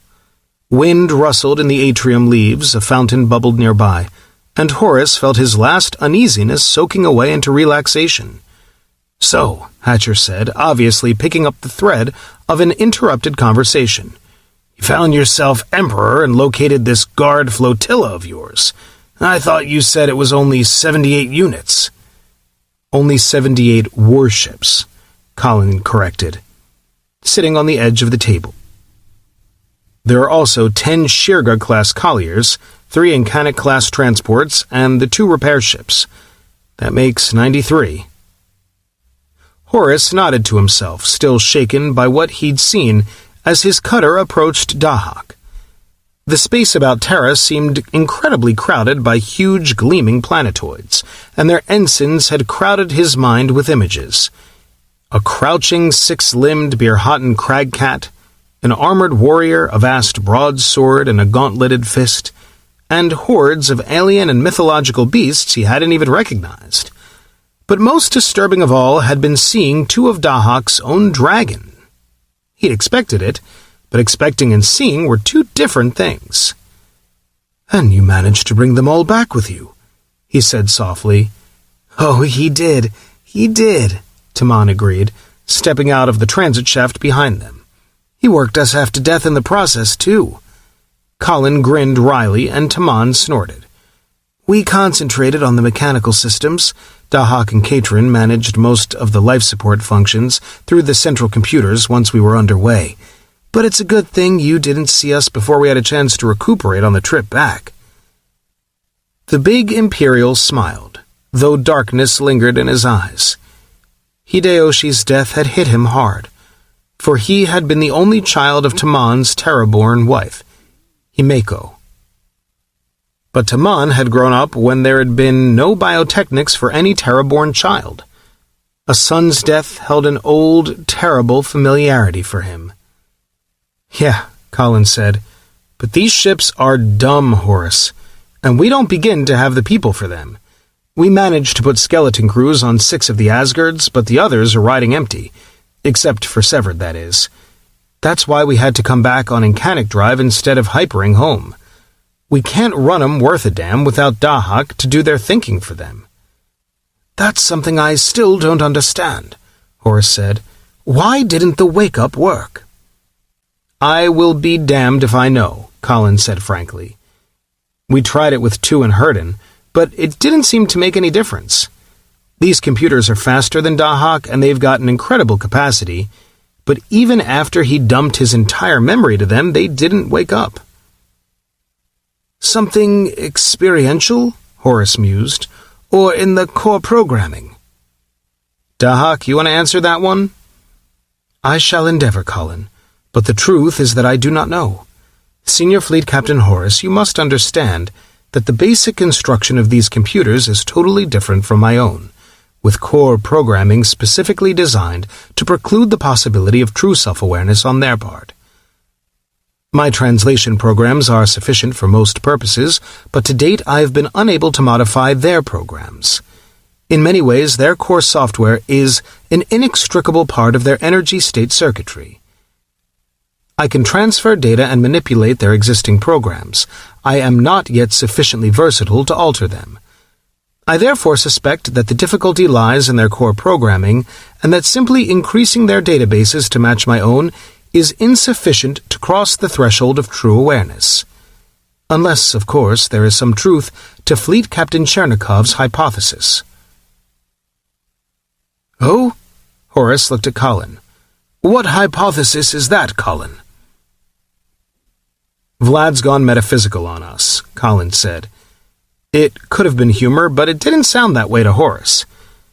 He suspects Dahak's developed a soul. A soul? Yeah.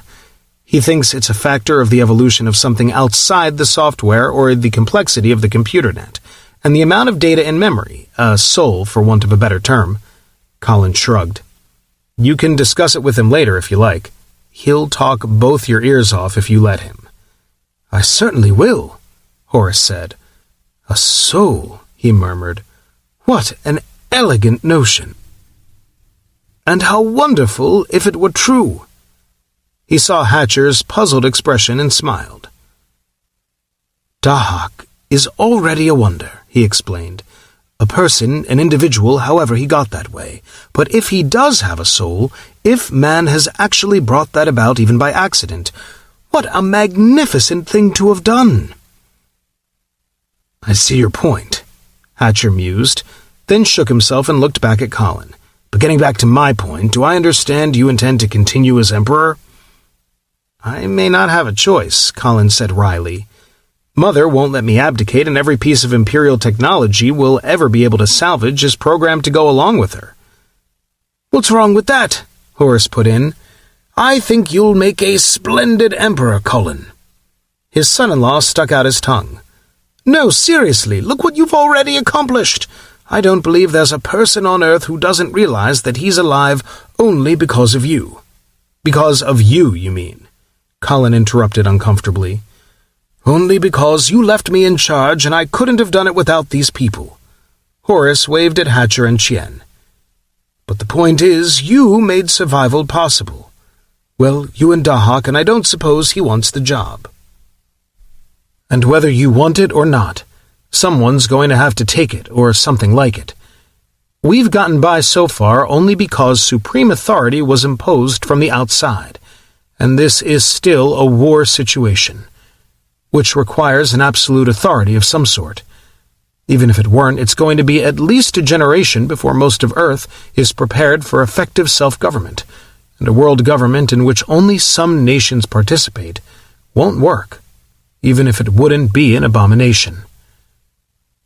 "With your permission, Your Majesty," Chien had said, cutting off Colin's incipient protest. "The governor has a point. You are aware of how my people regard Western imperialism. That issue has been muted and, perhaps, undermined somewhat by the mutual trust our merged militaries and cooperating governments have attained. But our union is more fragile than it appears, and many of our differences remain. Cooperation as discrete equals is no longer beyond our imagination. Effective amalgamation into a single government may be.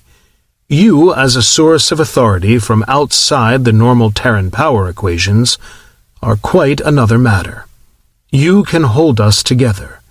No one else, with the possible exception of Governor Horace, could do that." Colin hadn't been present to witness Chien's integration into Horace's command team. He still tended to think of the Marshal as the hardcore military leader of the Asian Alliance, and Chien's calm, matter-of-fact acceptance took him somewhat aback. But the Marshal's sincerity was unmistakable. "If that's the way you all feel, I guess I'm stuck. It'll make things a lot simpler where Mother is concerned, that's for sure." "But why is she so determined?" Hatcher asked. "She was designed that way, Jer," McMahon said. "Mother was the Empire's Praetorian Guard. She commanded battle fleet in the Emperor's name, but because she wasn't self-aware, she was immune to the ambition which tends to infect humans in the same position.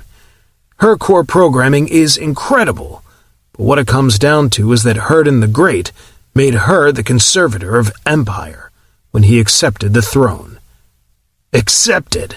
Hatcher snorted. "No, the Empire's historians were a mighty fractious lot, pretty damned immune to hagiography even when it came to emperors who were still alive, and as far as I can determine from what they had to say, that's exactly the right verb. He knew what a bitch the job was going to be and wanted no part of it." "How many Terran emperors admitted they did?" "Maybe not many, but Herden was in a hell of a spot. There were 6 official imperial governments, with at least twice that many civil wars going on, and he happened to be the senior military officer of the Imperium holding Birhat. That gave it a degree of legitimacy the others resented, so 2 of them got together to smash it, but he wound up smashing them instead. I've studied his campaigns, and the man was a diabolical strategist. His crews knew it too, and when they demanded that he be named dictator in the old Republican Roman tradition to put an end to the wars, the Senate on Birhat went along. So why didn't he step down later? I think he was afraid to. He seems to have been a mighty liberal fellow for his times. If you don't believe me, take a look at the citizens' rights clauses he buried in that great charter of his. But he'd just finished playing fireman to put out the Imperium's wars. Like our Colin here, it was mostly his personal authority holding things together. If he let go, it would all fly apart. So he took the job when the Senate offered it to him, then spent 80 years creating an absolutist government that could hold together without becoming a tyranny. The way it works, the Emperor's absolute in military affairs. That's where the warlord part of his titles comes in, and a slightly limited monarch in civil matters. He is the executive branch, complete with the powers of appointment, dismissal, and the purse. But there's also a legislative branch in the Assembly of Nobles, and less than a third of its titles are hereditary. The other 70-odd% are life titles, and Herden set it up so that only about 20% of all life titles can be awarded by the Emperor. The others are either awarded by the Assembly itself to reward scientific achievement, outstanding military service, and things like that, or elected by popular vote. In a sense, it's a unicameral legislature with 4 separate houses: imperial appointees, honor appointees, elected and hereditary nobles, buried in it, and it's a lot more than a simple rubber stamp. The Assembly confirms or rejects new emperors, and a sufficient majority can require a serving emperor to abdicate, to submit to an empire-wide referendum, a sort of vote of confidence by all franchised citizens. And Mother will back them up. She makes the final evaluation of any new emperor's sanity, and she won't accept a ruler who doesn't match certain intelligence criteria and enjoys the approval of a majority of the Assembly of Nobles. She'll simply refuse to take orders from an emperor who's been given notice to quit, and when the military begins taking its orders from his properly appointed successor, he's up shit creek in a leaky canoe. "Doesn't sound like being emperor is a lot of fun," Horace murmured. "Herden designed it that way, I think," McMahon replied. "My God," Hatcher said. "Government a la Goldberg." "It seems that way," McMahon agreed with a smile. "But it worked for 5,000 years with only half a dozen minor league wars, by imperial standards, before they accidentally wiped themselves out." "Well," Horace said, "if it works that well, maybe we can learn something from it after all, Colin. And—" He broke off as Jiltaneth and Amanda stepped off the balcony onto Dahak's pressers. Amanda carried a little girl, Jiltaneth a little boy, and both infants' hair was raven's wing black. The little girl was adorable, and the little boy looked cheerful and alert. But no one with Colin's nose and ears could ever be called adorable, except perhaps by Jiltaneth. Horace's eyebrows almost disappeared into his hairline. "Surprise," Colin said, his smile broad. "You mean—" "Yep, let me introduce you." He held out his arms, and Jiltaneth handed him the little boy. "This little monster is Crown Prince Sean Horace MacIntyre, heir presumptive to the throne of man. And this—" Jiltaneth smiled at her father, her eyes bright as Amanda handed him the baby girl, "is his younger twin sister, Princess Isis Harriet MacIntyre." Horace took the little girl in immensely gentle hands. She promptly fastened one small fist in his white hair and tugged hard, and he winced. "Bid thy grandchildren welcome, father," Jiltaneth said softly, putting her arms around her father and daughter to hug them both. But Horace's throat was too tight to speak, and tears slid down his ancient cheeks.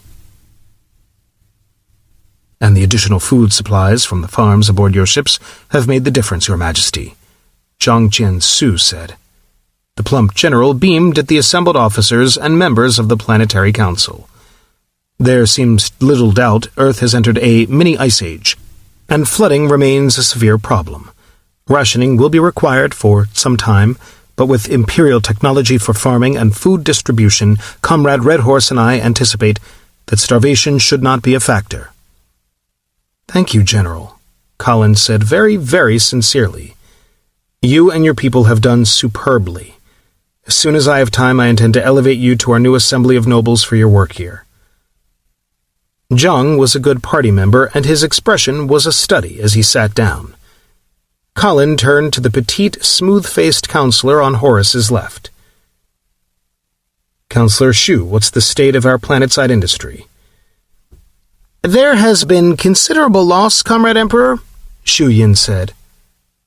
Obviously, Jung wasn't the only one feeling her way into the new political setup. "Comrade Chernikov's decision to increase planetary industry has borne fruit, however.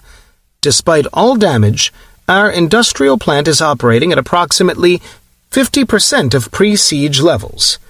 With the assistance of your repair ships, we should make good our remaining losses within 5 months. There are, however, certain personnel problems, and not this time." Her serious eyes swept her fellow counselors with just a hint of wry humor. "In third-world areas. Your Western trade unions, specifically your Teamsters Union, have awakened to the economic implications of imperial technology." "Oh, Lord." Colin looked at Gustav von Gelder. "Gus, how bad is it?" "It could be much worse, as Counselor Shu knows quite well," the security counselor said. But he smiled at her as he spoke. "So far they are relying upon propaganda, passive resistance, and strikes. It should not take them long to realize other people are singularly unimpressed by the propaganda, and that their strikes merely inconvenience a society with imperial technology." He shrugged. "When they do, the wisest among them will realize they must adapt or go the way of the dinosaurs. I do not anticipate organized violence, if that is what you mean, but I have my eye on the situation." "Well, thank God for that," Colin muttered. "All right, I think that clears up the planetary situation. Are there any other points we need to look at?" Heads shook. "In that case, Dahak, suppose you bring us up to date on Project Rosetta." "Of course, sire." Dahak was on his best official behavior before the council, and Colin raised one hand to hide his smile. "Progress has been more rapid than originally projected," the computer said. "There are, of course, many differences between Achul-Tani, or, to be correct, Aku-Ultan. Computers and our own, but the basic processes are not complex. The large quantity of hard copy data obtained from the wreckage also will be of great value in deciphering the output we have generated.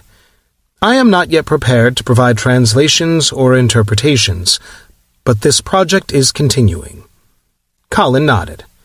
Dahak meant the majority of his capability was devoted to it even as he spoke. "I anticipate at least partial success within the next several days."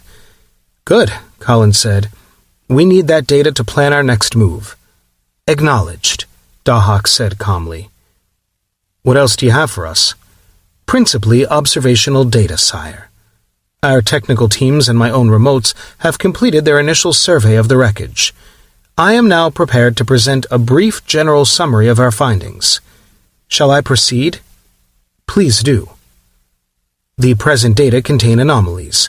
Specifically, certain aspects of Aku-Ultan technology do not logically correspond to others. For example, they appear to possess only a very rudimentary appreciation of gravitonics, and their ships do not employ gravitonic sublight drives. Yet their sublight missiles employ a highly sophisticated gravitonic drive, which is, in fact, superior to that of the Imperium, though inferior to that of the Empire. "Could they have picked that up from someone else?" McMahon asked. "The possibility exists. Yet having done so, why have they not applied it to their starships? Their relatively slow speed, even in hyperspace, is a severe tactical handicap, and logically, they should recognize the potentials of their own missile propulsion. Yet, they have not taken advantage of them. Nor is this the only anomaly. The computers aboard this starship are primitive in the extreme, but little advanced over those of Earth, yet the components of which they are built are very nearly on a par with my own, though far inferior to the Empire's energy state systems. Again, their hypertechnology is highly sophisticated, yet there is no sign of beamed hyperfields, nor even of warp warheads or grenades. This is the more surprising in view of their extremely primitive, energy-intensive beam weapons. Their range is short, their effect limited, and their projectors both clumsy and massive, but little advanced from those of pre-Imperium Terra. Any explanation for these anomalies? Colin asked after a moment. I have none, sire. It would appear that the Aku-Ultan have chosen, for reasons best known to themselves, to build extremely inefficient warships by the standards of their own evident technical capabilities. Why a warrior race should do such a thing surpasses my present understanding. Yours and mine both, Colin murmured, drumming on the conference table edge. Then he shook his head. Thank you, Dahak. Keep on this for us, please. I shall, sire. In that case, Colin turned to Isis and Kohana. What can you tell us about how these beasties are put together, ladies? I'll let Captain Kohana begin, if I may, Isis said. She supervised most of the autopsies. All right, Kohana. Well, Dahak's surgeon said, Counselor Tudor's seen more of our live specimen, but we've both learned a fair bit from the dead ones. To summarize, the Achul-Tani are definitely warm-blooded, despite their saurian appearance, though their biochemistry incorporates an appalling level of metals by human standards. A fraction of it would kill any of us. Their bones are virtually a crystalline alloy. Their amino acids are incredible, and they use a sort of protein analog metal salt as an oxygen carrier. I haven't even been able to identify some of the elements in it yet, but it works.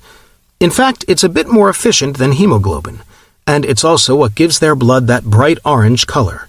Their chromosome structure is fascinating, but I'll need several months before I can tell you much more than that about it. Now, she drew a deep breath. None of that is too terribly surprising, given that we're dealing with an utterly alien species, but a few other points strike me as definitely weird. First, they have at least 2 sexes, but we've seen only males. It is, of course, possible that their culture doesn't believe in exposing females to combat, but an incursion's personnel spend decades of subjective time on operations. It seems a bit unlikely to me, at any rate, that any race could be so immune to the biological drives as to remain celibate for periods like that. In addition, unless their psychology is entirely beyond our understanding, I would think that being cut off from all procreation would produce the same apathy it produces in human societies. Second, there appears to be an appalling lack of variation. I've yet to unravel their basic gene structure, but we've been carrying out tissue studies on the cadavers recovered from the wreck. By the standards of any species known to Terran or Imperial bioscience, they exhibit a statistically improbable, extremely improbable, homogeneity. Were it not for the very careful labeling we've done, I would be tempted to conclude that all of our tissue samples come from no more than a few score individuals.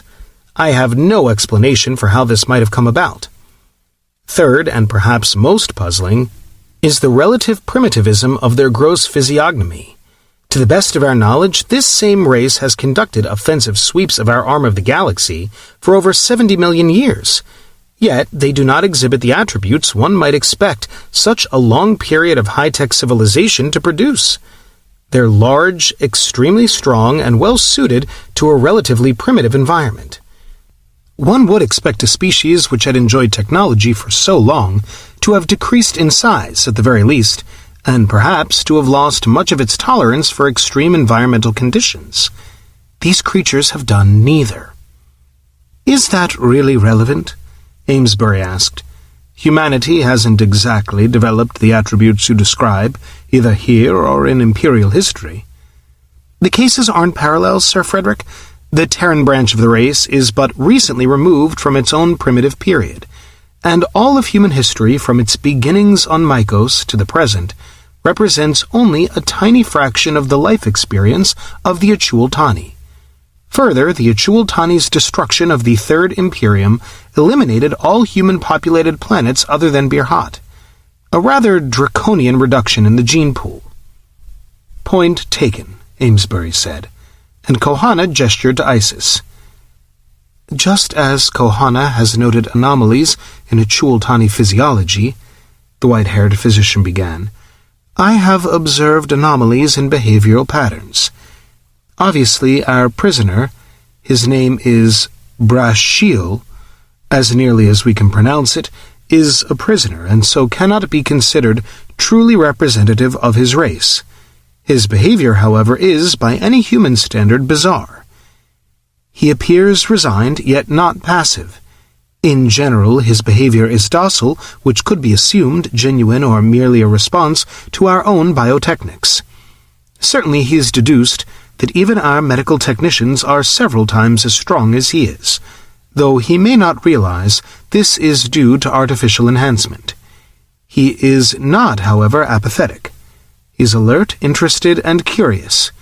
We are unable to communicate with him as yet, but he appears to be actively assisting our efforts in this direction. I submit that for a soldier embarked upon a genocidal campaign to exhibit neither resistance to, nor even, so nearly as we can determine, hostility towards the species he recently attempted to annihilate, isn't exactly typical of a human response. Colin tugged on his nose. How are his injuries responding?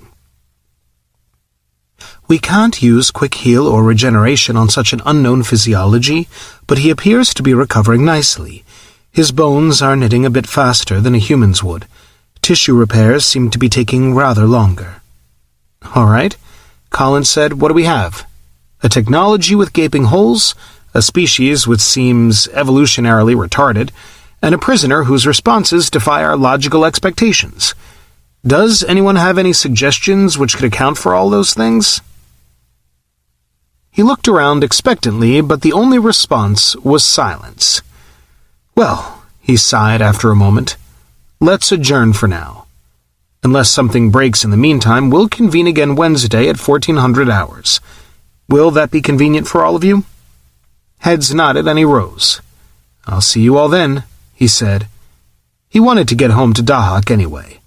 The twins were teething, and Tanny wasn't exactly the most placid mommy in human history. Chapter 19. PRESSURE, who had been a servant of Thunder's, curled in his new nest place and pondered. It had never occurred to him, nor to anyone else, so far as he knew, to consider the possibility of capture. Protectors did not capture nest killers. They slew them. So, he had always assumed, did nest killers with protectors. Yet these had not. He had attempted to fight to the death, but he had failed, and, strangely, he no longer wished to die. No one had ever told him he must. Had they simply failed, as he, to consider that he might not? He felt a vague suspicion a true thinker in honor would have ended slaying yet another nest killer.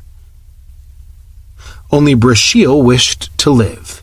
He needed to consider the new things happening to and about him. These strange bipeds had destroyed Lord Chierdon's force, with scarcely 5/12 of ships.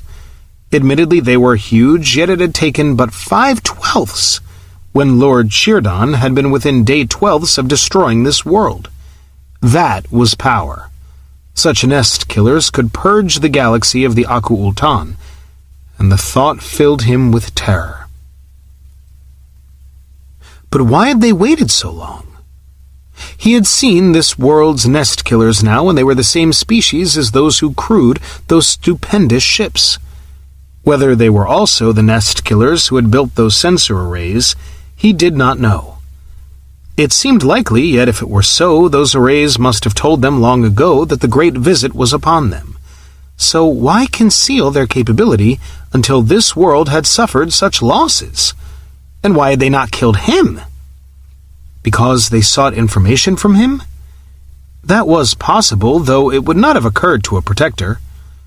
Which might, PRESSURE admitted grudgingly, be yet another way in which his captors outclassed the nest. But stranger even than that, they did not mistreat him. They were impossibly strong for such small beings. He had thought it was but the nest killer's powered armor which had made him a fledgling in his hands, until he saw a slight slender one with long hair lift one of their elevated sleeping pads and carry it away to clear his nest place. That was sobering proof of what they might have done to him had they chosen to. Instead, they had tended his wounds, fed him food from Vindicator's wreck, provided air which was pleasant to breathe, not thin like their own. All that when they should have struck him down. Was he not a nest killer to their protectors? Had he and his nestmates not come within a segment of destroying their very world? Were they so stupid they did not realize that they must be forever, enemies to the death? Or was it simply that they did not fear him? Beside those monster ships, the greatest ships of the nest were fledgling with toy boughs of Moab wood. Were they so powerful, so confident, that they did not fear the nest killers of another people, another place? That was the most terrifying thought of all, one which reeked of treason to the nest, for there must always be, the fear, the great fear, which only courage and the way could quench. Yet if that was not so for these nest killers, if they did not fear on sight, then was it possible they might not be nest killers? PRESSURE curled in his new nest place, eyes closed, and whimpered in his sleep, wondering in his dreams which was truly the greater nightmare, to fear the nest killers, or to fear that they did not fear him. Colin and Jill Tanith rose to welcome Earth's senior officers and their new starship captains. There were but 14 captains. If they took every trained, bio-enhanced man and woman Earth's defenses could spare, they could have provided minimal crews for 17 of the Imperial Guard's warships. They had chosen to crew only 15, 14 Asgards and 1 Vespa. The Empire had gone in for more specialized designs than the Imperium. And the Asgards were closest in concept to Dahak, well-rounded and equipped to fight at all ranges, while the Trosans were optimized for close combat with heavy beam armaments, and the Vespas were optimized for planetary assaults. But the reason for manning only 15 warships was simple. The other personnel would crew the 3 Incanic-class transports, each vast as Dahak himself, for Operation Dunkirk. In Hyper, the round trip to Bio would take barely 6 months, and each stupendous ship could squeeze in upward of 10 million people. With luck, they had time to return for a second load, even if the Imperial Guard failed to halt the Achul-Tani, which meant they could evacuate over 60 million humans to the almost impregnable defenses of the old Imperial capital, and the housing Mother's remotes were already building to receive them. General Jung was selecting those refugees now. They were Colin's insurance policy. The Achul-Tani's best speed, even in Hyper, seemed to be just under 50 times light speed. At absolute minimum, they would take 17 years to reach Baya. 17 years in which Mother and Chen Dao-Ling could activate defensive systems, collect and build additional warships, and man them. If the Achul-Tani ever reached Baya, they would not enjoy the visit. Colin looked down the table at Chen. The Marshal was as impassive as ever, but Colin had seen the hurt in his eyes when he lost the coin toss to Hatcher. Yet, in a way, Colin was pleased it was Chen who was going. He hadn't learned to know the huge man well, but he liked what he knew. Chen was a man of iron, and Colin trusted him with his life. With far more than his life, for his children would be returning to Birhat. Without Tani, she was the commander of Dahak II, the reserve flagship, and that was as far from Colin as she was going. Because she loved him, yes, but also because he would be going to meet the Achul-Tani, and the killer in her could not resist that battle. Had their roles been reversed, Colin thought he might have made himself go out of a sense of duty, but Tani couldn't. He might have tried ordering her to, if he hadn't understood and loved her.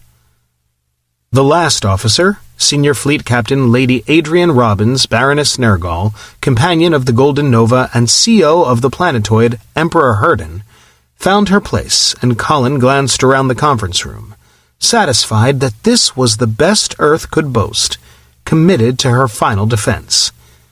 Then he stood and rapped gently on the table, and the quiet side conversations ended.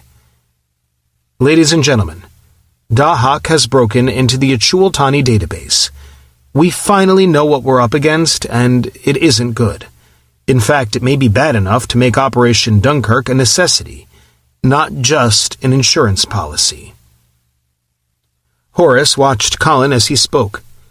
His son-in-law looked grim, but far from defeated.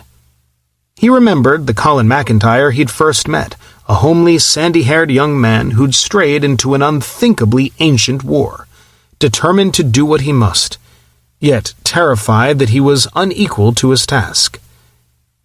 That homely young man was gone. By whatever chain of luck or destiny history moved, he had met his moment. Preposterous as it seemed, he had become in truth what accident had made him, Colin I, Emperor and Warlord of humanity, mankind's champion in this dark hour. If they survived, Horace mused, Hurden the Great would have a worthy rival as the greatest emperor in human history. Not going to count ourselves out yet, though, Colin was saying.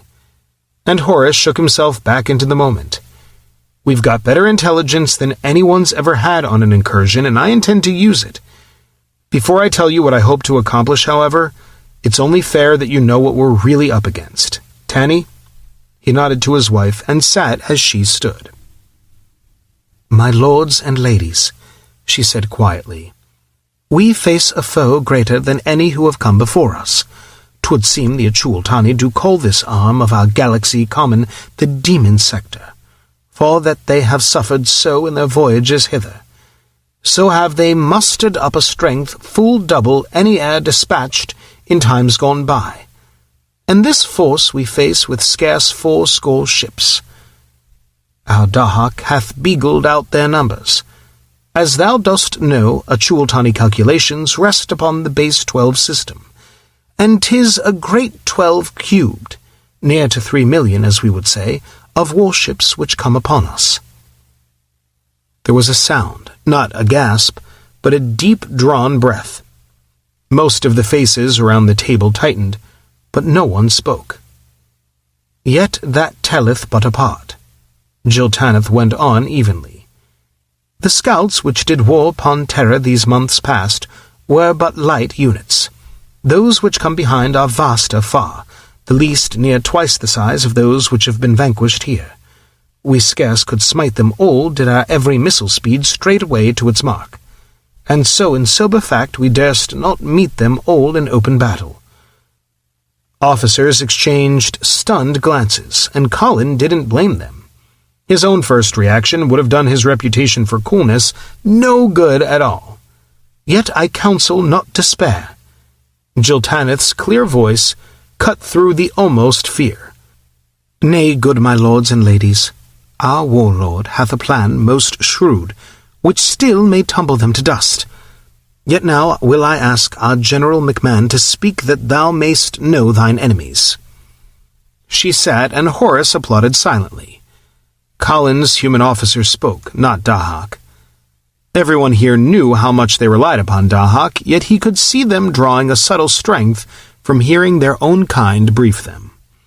It wasn't that they distrusted Dahak. How could they, when their very survival to this point resulted only from the ancient starship's fidelity? But they needed to hear a human voice expressing confidence, a human who was merely mortal like themselves, and so could understand what he or she asked of them. Ladies and gentlemen, Hector MacMahon said, Fleet Captain Ninhursag and I have spent several days examining the data with Dahak. Ninhursag's also spent time with our prisoner, and, with Dahak's offices as translator, she's been able to communicate with him after a fashion. Oddly enough, from our perspective, though he hasn't volunteered data, he's made no attempt to lie or mislead us. We've learned a great deal as a result, and though there are still huge holes in our knowledge, I'll attempt to summarize our findings. Please bear with me if I seem to wander a bit afield. I assure you it's pertinent. The Achultani, or the people of the nest of Aku-Ultan, are exclusively, so far as we can determine, a warrior race. Judging from some of Brashiel's counter-questions, they know absolutely nothing about any other sentient race. They've spent millions of years hunting them down and destroying them, yet they've learned nothing, literally nothing about any of them. It's almost as if they fear communicating might somehow corrupt their great purpose, and that purpose is neither less nor more than the defense of the nest of Aku-Ultan. A few eyebrows rose, and Hector shook his head. I found it hard to believe at first myself, but that's precisely how they see it. Because at some point in their past, they encountered another race, one their records call the Great Nest Killers.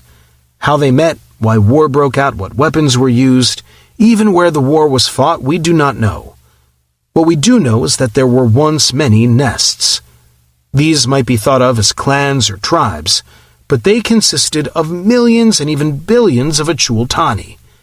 Of all those nests, only the Aku-Ultan survived, and only because they fled. From what we've learned, we're inclined to believe they fled to an entirely different galaxy, our own, to find safety. After their flight, the Achultani organized to defend themselves against pursuit, just as the Imperium organized to fight the Achultani themselves. And just as the Imperium sent out probes searching for the Achultani searched for the Great Nest Killers. Like our ancestors, they never found their enemy. Unlike our ancestors, they did find other sentient life forms.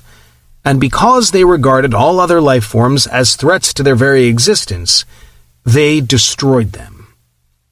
He paused, and there was a deep silence. That's what we're up against. A race which offers no quarter because it knows it will receive none. I don't say it's a situation which can never be changed, but clearly it's one we cannot hope will change in time to save us.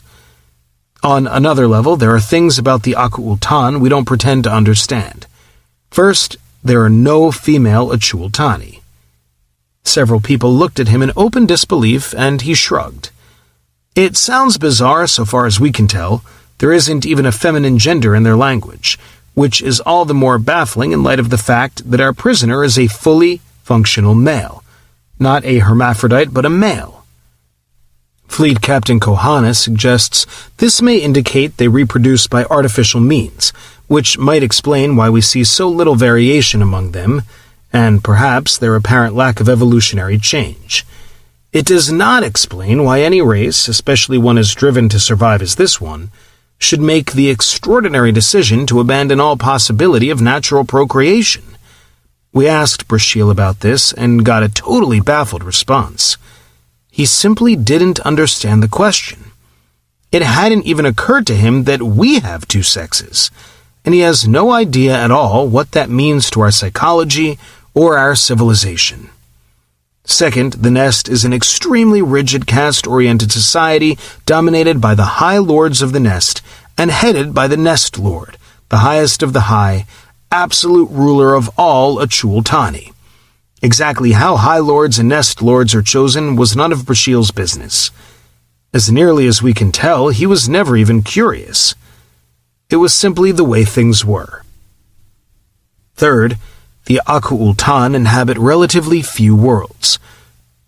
Most of them are always away aboard the fleets of their great visits, sweeping the galaxy for nest killers and destroying them. The few planets they inhabit seem to be much farther away than the Imperium ever suspected, which is probably why they were never found. And the Achultani appear to be migratory, abandoning star systems as they deplete them to construct their warships. We don't know exactly where they are. That information wasn't in Vindicator's computers, or if it was destroyed before we took them. From what we've been able to determine, however, they appear to be moving to the galactic east. This would mean they're constantly moving away from us, which may also help to explain the irregular frequency of their incursions in our direction. Fourth, the Nest's social and military actions follow patterns which, as far as we can tell, have never altered in their racial memory. Frankly, this is the most hopeful point we've discovered. We now know how their great visits work and how to derail the process for quite some time. We do? Gerald Hatcher scratched his nose thoughtfully. And just how do we do that, Hector? We stop this incursion. McMahon said simply. There was a mutter of uneasy laughter, and he smiled very slightly. No, I mean it. The Achultani possess no means of interstellar FTL communication other than by ship. How they could have been around this long and not developed one is beyond me, but they haven't. Which means that once a great visit is launched, they don't expect to hear anything from it until it gets back. That's good news anyway, Hatcher agreed. Yes, it is. Especially in light of some of their other limitations. Their best end-space speed is 28% of light speed, and they use only the lower, slower hyperbands. Again, we don't know why, but let's be grateful. Which limits their best superlight speed to 48 lights. 7% of what Dahak can turn out, 6% of what the Guard can turn out under Incanic Drive, and 2% of what it can turn out in Hyper. That means they take a long time to complete an incursion. Of course, unlike Incanic Drive, there's a time dilation effect in Hyper, and the lower your band, the greater the dilation, which means their voyages take a lot less time subjectively, but Brasheel's ship had already come something like 14,000 light-years to reach Sol. So if the incursion sent a courier home tomorrow, he'd take just under 3 centuries to get there. Which means, ladies and gentlemen, that if we stop them, we've got almost 600 years before a new great visit can get back here, and that we know where to go looking for them in the meantime. A soft growl came from the assembled officers as they visualized what they could do with 5 or 6 centuries to work with. I'm glad to hear that, Hector, Hatcher said carefully. But it leaves us with the little matter of 3 million or so ships coming at us right now. True, Colin said, waving McMahon back down, but we've learned a little, less than we'd like, but a little, about their strategic doctrine. First, we have a bit more time than we'd thought. The incursion is divided into 3 major groups, 2 main formations and a host of subformations of scouts, which do most of the killing. The larger formations are mainly to back up the scout forces, each of which operates on a different axis of advance. Aside from the one which already hit us, they're unlikely to hit anything but dead planets as far as we're concerned, and a half-dozen crude Asgards could deal with any of them. If we can stop the main incursion, we'll have plenty of time to hunt them down and pick them off. The real bad news is coming at us in 2 parts. The first, what I think of as the Vanguard, is about 1.25 million ships, advancing fairly slowly from rendezvous to rendezvous in N-space to permit scouts to send back couriers to report. We may assume one's already been dispatched from Sol, but it can't pass its message until the Vanguard drops out of Hyper at the rendezvous, 36 Achultani light-years from Sol. Given the difference in length between our years and theirs, that's about 46.8 of our light-years. The Vanguard won't reach their rendezvous for another 3 months. We can be there in about 3.5 weeks with Dahak, and a hell of a lot less than that for the Guard in Hyper. And take on 1 million ships when you get there? Hatcher said. Tough odds, but I've got a mousetrap plan that should take them out. Unfortunately, it'll only work once. That's our problem. Even if we zap the Vanguard, that still leaves what I think of as the main body. Almost as numerous and with some really big mothers. Under their supreme commander, a great Lord Tharno. Now, the Vanguard and main body actually keep changing relative position. They leapfrog as they advance. And their rendezvous are much more tightly spaced than the scouts are. Again, this is to allow for communication. The scouts can't pass messages laterally, and they only send one back to the closest main fleet rendezvous if they hit trouble. But the leading main formation sends couriers back to the trailing formation at each stop. If there's really bad news, the lead force calls the trailer forward to link up, but only after investigating to be sure they need help, since it plays hell with their schedules. In any case, however, at least one courier is always sent back, and there's a minimum interval of about 5 months before the trailer can come up. With me so far? There were nods, and he smiled grimly. All right, That's our major strategic advantage. Their coordination stinks. Because they use hyperdrives, their ships have to stay in hyper once they go into it until they reach their destination. And because their maximum fold space comm range is barely a light year, the rear components of their fleet always jump to the origin point of the last message from the lead formation.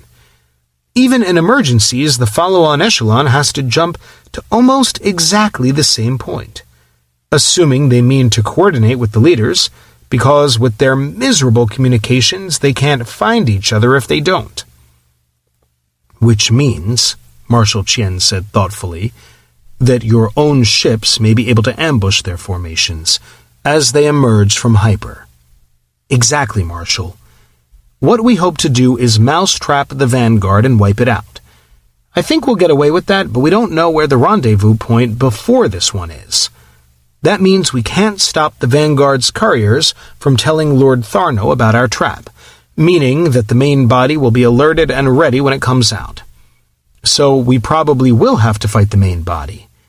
That pits 78 of us against 1.2 million of them, about 15,000 to 1. Someone swallowed audibly, and Colin smiled that grim smile again. I think we can take them. We may lose a lot of ships, but we ought to be able to swing it if they pop into end space where we expect them. A long silence dragged out. Marshal Chien broke it at length. Forgive me, but I do not see how you can do it. I'm not certain we can, Marshal, Colin said frankly. I am certain that we have a chance, and that we can destroy at least half and more probably 2/3 of their force. If that's all we accomplish, we may not save Earth, but we will save Birhat and the refugees headed there. That, Marshal Chien, he met the huge man's eyes, is why I'm so relieved to know we're sending one of our best people to take over Baya's defenses. I am honored by your confidence, Your Majesty. Yet I fear you have set yourself an impossible task.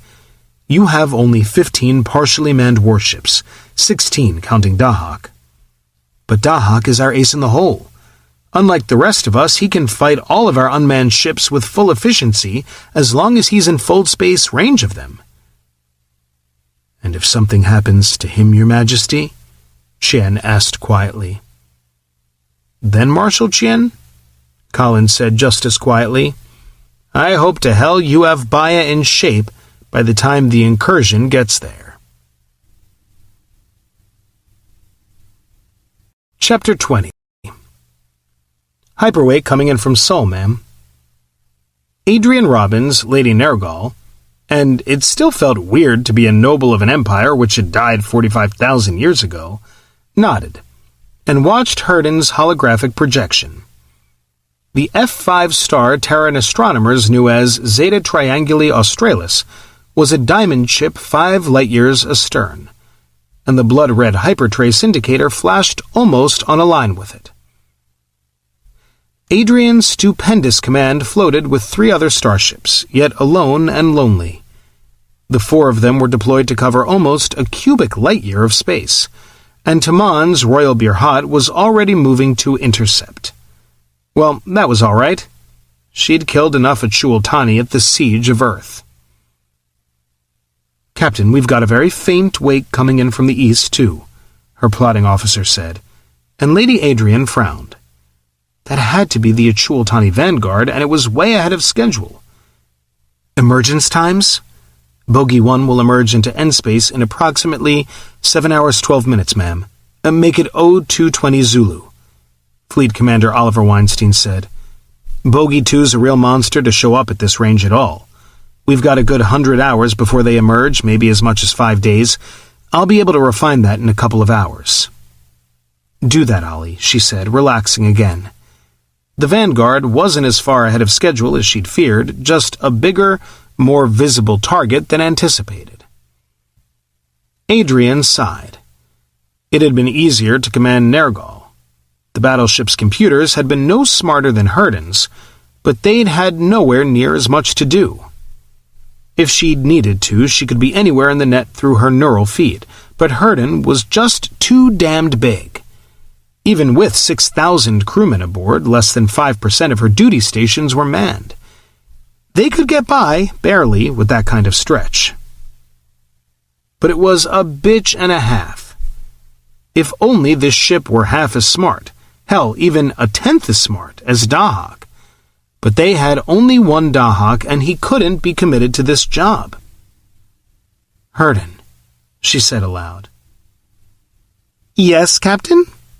a soft soprano replied, and Adrian's mouth curled in a reflexive smile.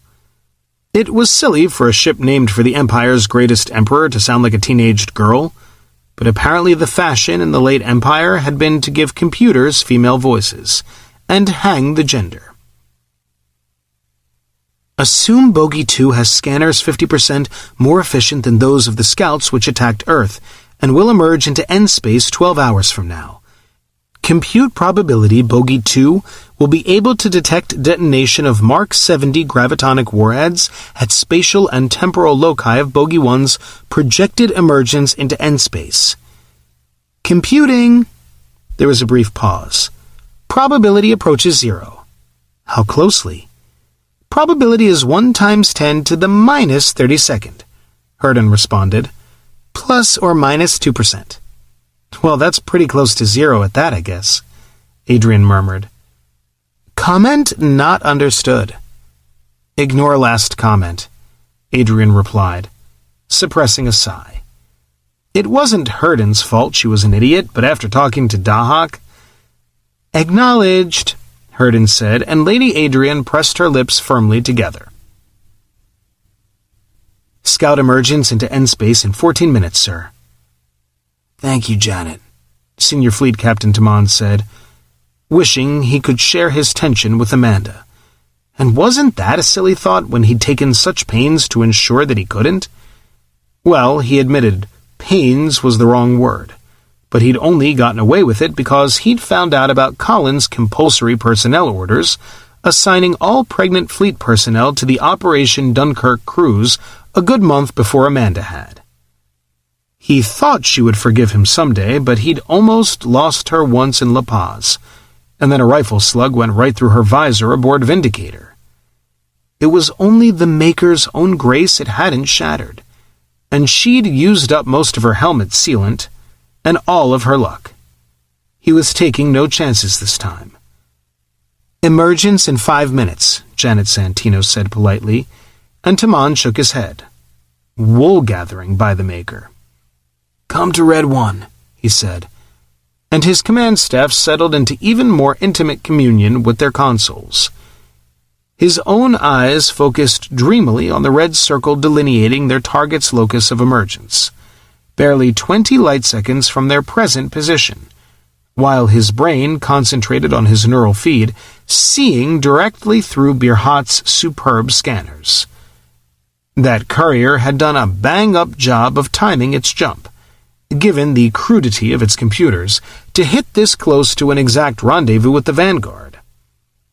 "Emergence in 1 minute, Santini said. "Alpha battery," Tamon said gently. "You are authorized to fire the moment you have a firm track." "Emergence in 30 seconds. 15, 10, 5, now." The red circle suddenly held a tiny red dot. There was a brief eternal heartbeat of tension, and then the missiles fired. They were sublight in order to home, but only barely so. They flashed across the display and the dot vanished without fuss or bother. 20 kilometers of starship ripped apart by gravitonic warheads it had probably never even seen coming. Target, Birhat's velvety contralto purred, destroyed.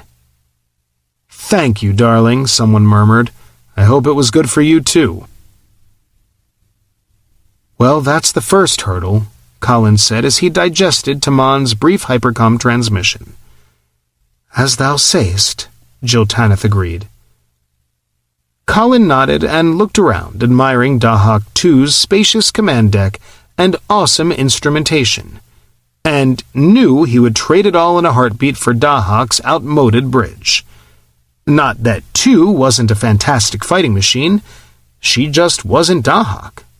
But Dahak couldn't fly this mission, and Colin refused to send his people to fight without him. Assuming anyone survived the next few months, that might be something he'd have to get used to. For now, it wasn't. At the moment, 2 was tearing through space at better than 800 times light speed.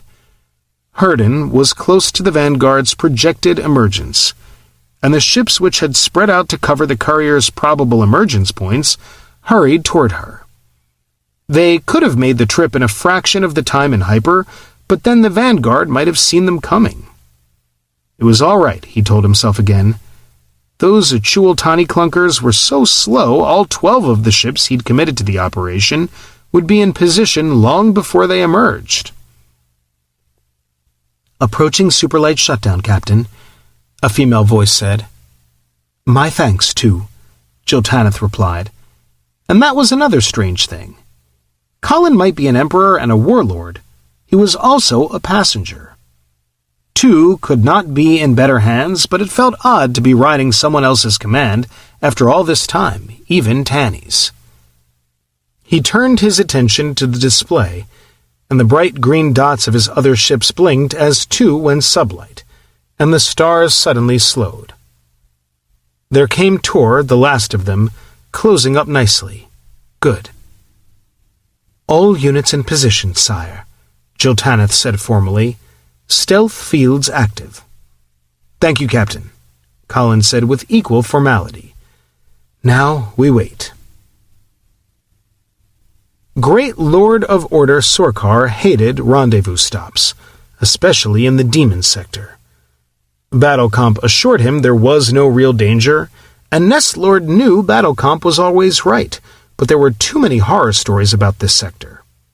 Sorkar was not supposed to know them.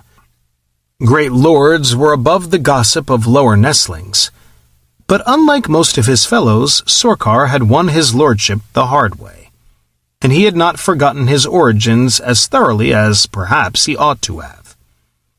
Still, this visit had been almost boring, despite those odd reports of long-abandoned sensor arrays. Sorkar had longed for a little action more than once, for the urge to hunt was strong within any great lord. But protectors were a commodity to be preserved for the service of the nest, and he was too shrewd a commander to regret the tedium. Mostly. He split his attention between his panel and the chronometers as they clicked over the last segment, and a corner of his brain double-checked the override between Battlecomp and his own panel. Battlecomp seldom took a hand directly, but it was comforting to know it could.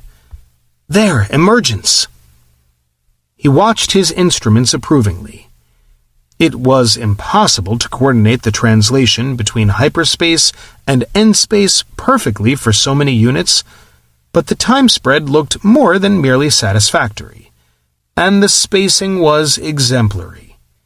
His protectors had learned their duties well over the "Alarm! Alarm! Incoming fire! Incoming fire!" a voice yelped, and Great Lord Sorkar jerked half upright. They were light years from the nearest star. Who could be firing on them here? But someone was, and he watched in horror as missiles of the greater thunder and something else, something beyond belief, shredded his proud starships like blazing tinder. Nest killers! The demon nest killers of the demon sector! But how? He'd studied all the previous great visits to this sector. Never had nest killers struck until one or more of their worlds had been cleansed. Had those mysterious sensor arrays alerted them after all? But even if they had, how could they have known to find the rendezvous? It was impossible. Yet the missiles continued to bore in, sublight and hyper alike, and his scanners could not even see the attackers. What wizardry! A raucous buzzer cut through his thoughts, and his eyes flashed to Battlecomp's panel. Data codes danced as the mighty computers took over his fleet, and Great Lord Sorkar was a passenger as his ships deployed. They spread apart, thinning the nest killer's target even as they groped blindly to find their enemy. It was a good plan, he thought, but it was costing them. Tarhish, how it was costing them. But if there truly was a nest-killer force out there, if this was not indeed the night demons of frightened legend, then they would find them. Terrible as his losses were, they were as nothing against his entire force. And when Battlecomp found a target source appeared on his panel. Another blinked into sight, and another as his nestlings spent their lives merely to find them. And Nest Lord, they were close. Some sort of cloaking technology. The thought was an icicle in his brain, for it was far better than anything the nest had, but he had targets at last. He moved to order his nestlings to open fire, but Battlecomp had acted first. He heard his own voice, calm and dispassionate, already passing the command. "Burn, baby, burn!" someone whooped. "Silence, clear the net!" Adrian Robbins cracked, and the exultant voice vanished. Not that she could blame whoever it had been, for their opening salvos had been twice as effective as projected. Unfortunately, that was because they were 3 times as close as planned. The hyperdrives aboard these larger ships were slightly different from those the scouts had mounted, and their calculations had been off. By only a tiny amount, perhaps, but minute computational errors had major consequences on this scale. They were going to burn through the stealth field a hell of a lot quicker than anyone had expected. She knew she had more experience against the Achuultani than anyone else, and perhaps her earlier losses had affected her nerve. But damn it, those buggers were inside their own sublight and hypermissile range. Herden's defenses were incomparably better than Nergal's, and her shield covered 20 times the hyperbands. But her sheer size meant it extended even further from the hull than Nergal's had. And there were going to be a lot of missiles headed her way very soon. "Stand by missile defense, stand by ECM," she snapped. And then, dear Jesus, here it came. Great Lord Sorkar spit an incredulous curse. 12 of them, a single 12, had already slain a greater 12 and more of his ships, and their defenses were as incredible as their firepower. Targeting screens blossomed with false images, sucking his sublight weapons off target. Jammers hashed the scan channels. Titanic shields shrugged the greater thunder contemptuously aside, and still his ships died and died and died. Yet nothing could stop the 12 of 12s of 12s of missiles his ships were hurling, and he bared his teeth as the first hypermissile slashed through a nest-killer shield. There, that should show them that... He blinked, and his blood was ice. What sort of monster could absorb a direct hit from the greater thunder and not even notice it? Alarms screamed as a 10,000 megaton warhead exploded almost on top of Royal Birhat. The huge ship quivered as the furious plasma cloud carved an incandescent chasm 20 kilometers into her armored hull. Air exploded from the dreadful wound, blast doors slammed, and Birhat went right on fighting. "Moderate damage to Quadrant Theta 2, the sexy contralto said calmly. 4 fatalities, 0.042% combat impairment. Colin winced as the flashing yellow band of combat damage encircled Birhat. He'd lost track of the kills they'd scored, but he'd fucked up. They were too friggin' close. "All ships open the range," he snapped, and the Imperial Guard darted suddenly astern at 65% of light speed. Tarhish, they were fast. Sorkar had never seen anything but a missile move that quickly in N-space. They fell back out of range of his sublight weapons, retreating toward the edge of his hypermissile envelope, but their own weapons seemed totally unaffected, and he had never seen such accurate targeting. Indeed, he had never seen anyone do anything these nest killers were doing to him. But that did not make them night demons. It only meant his protectors faced a test worse than he had ever imagined. And they were protectors. And, he thought under the surface of his battle orders, perhaps it was not as bad as it might have been. These nest killers had known where to meet his ships, and not even those arrays could have told them that, so they must have already destroyed one scout force, probably Fortog's, given the timing, and followed its couriers hither. Yet if they could muster but a single 12 of ships, however powerful, against him, then the ships under his command were more than enough to feed them to the furnace. Even at this extreme range he had an incalculable advantage in launchers. Not so good as theirs, perhaps, but more than enough to make up any disadvantage. "Colin, they press us sore," Jill Tanith said, and Colin nodded sharply. The plan had been to empty their magazines into the Achul-Tani, but the shit was too deep for that. Bir Hat had taken only 1 hit, but 2 had taken 3, and Tor had taken 5. 5 of those monster warheads. These ships were tough beyond belief, but any toughness had its limits. He winced as yet another massive salvo exploded against 2's shield, and the big ship plowed through the plasma like a drunken windjammer. It was only a matter of time until... "Tor reports shield failure," 2's CompSent announced, attempting to withdraw into hyper. Colin's eyes darted to Tor's cursor, and the flashing yellow circle was banded in crimson. He stared at it in horror, willing the ship's hyperdrive to take her out of it, as missile after missile went home. "Withdrawal unsuccessful," 2 said emotionlessly, and Colin's face went bone-white as Tor's dot vanished forever. "Execute bug-out," he grated. "Acknowledged," Jill Tanith said coolly. The nest killers vanished. Sorkar stared in disbelief at the reports of his hyperscanners. Almost a greater 12 times light speed? How was it possible? But what mattered was that it was possible, and that his scanner crews had noted the charging hyperfields in time to get good readings on them. He knew where they would emerge, at that bright star less than a quarter 12 of light years ahead of his fleet.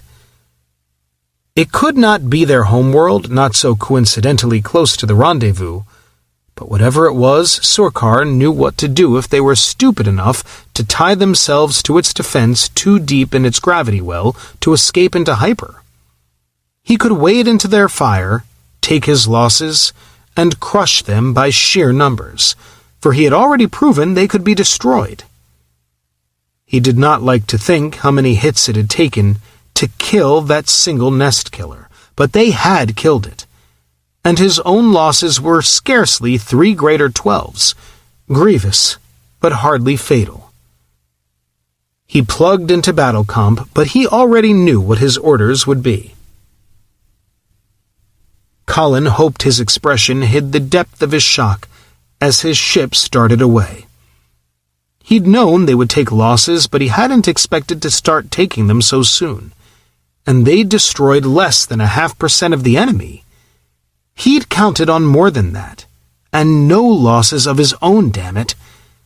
But he couldn't have brought more ships without Dahak to run them, and Dahak had no hyperdrive. That was the crunch point, because the Achul-Tani had to know where he and his ships had run to. And because of that, Senior Fleet Captain Roscoe Gillicuddy and his crew had died, and Colin had lost 6% of his autonomous warship strength. He didn't know which hurt more, and that made him feel ashamed. But the mousetrap had been baited. They'd lost more heavily than allowed for, yet they'd done what they set out to do. He told himself that, but it wasn't enough to hold the demons of guilt and the fear of inadequacy at bay. A warm, slender hand squeezed his tightly, and he squeezed back gratefully. Military protocol might frown on a warlord holding hands with his flagship captain, but he needed that touch of beloved flesh just now. Chapter 21. 36 days after the brief savage battle, Dahak kept station on Zeta Trianguli Australis 1, and Colin stood in Command 1, contemplating the planet his crews had dubbed the Cinder. He and Jill Tanith had tried to name the Cinder something else. Tanny had favored cheese, but perhaps the crews were right, Colin thought sourly. With a mean orbital radius of 5.89 light-minutes, the Cinder was about as close to Zeta Trianguli Australis as Venus was to Sol, and Colin had always thought Venus, with a surface hotter than molten lead, was close enough to hell. The Cinder was worse, for Zeta Trianguli was brighter than Sol, much brighter, but the Cinder had been chosen very carefully. There were other worlds in the system, including a rather nice, if cool, third planet 15 light-minutes further out. Zeta Trianguli was old for its class, and 3 had even developed a local flora that was vaguely carboniferous. But Colin was just as happy it had only the most primitive of animal life. He folded his hands behind him, watching the display, glancing ever and again at the scarlet hypertrace blinking steadily just inside the 40 light-minute orbital shell of Zeta Trianguli 4. Fleet Commodore, the Empress Jill Tanith, sat on her command deck and touched the gemmed dagger at her belt. She'd owned that weapon since the Wars of the Roses, and its familiar hilt had soothed her often over the years. But it helped little today. She knew it made excellent sense for her to be where she was, and that, too, was little help. She wanted to rise and pace, but it would do no good to display her fear, and there were still many hours to go. Indeed, she ought to be in her quarters, her lonely, empty quarters, resting. But here she could at least see Dahak's light code and know how Colin fared. An even dozen Troson-class planetoids with their heavy-energy batteries floated in the inner system with Dahak, and 2 Vespa-class assault planetoids orbited the Cinder, tending the heavy-armored units doing absolutely nothing worthwhile on its fiery surface, except generating a massive energy signature not even a blind man could have missed. Jill Tanith's eyes moved from the 3-dimensional schematic of the Zeta Trianguli system to the emptiness about her own ship. The 14 surviving crewed units of the Imperial Guard floated more than 6 light hours from the furnace of the star, and Vlad Chernikov's titanic repair ship Fabricator had labored mightily upon them. Much of the damage had been too severe to be fully healed. 2, for example, still bore 2 wounds over 60 kilometers deep, but all were combat-ready.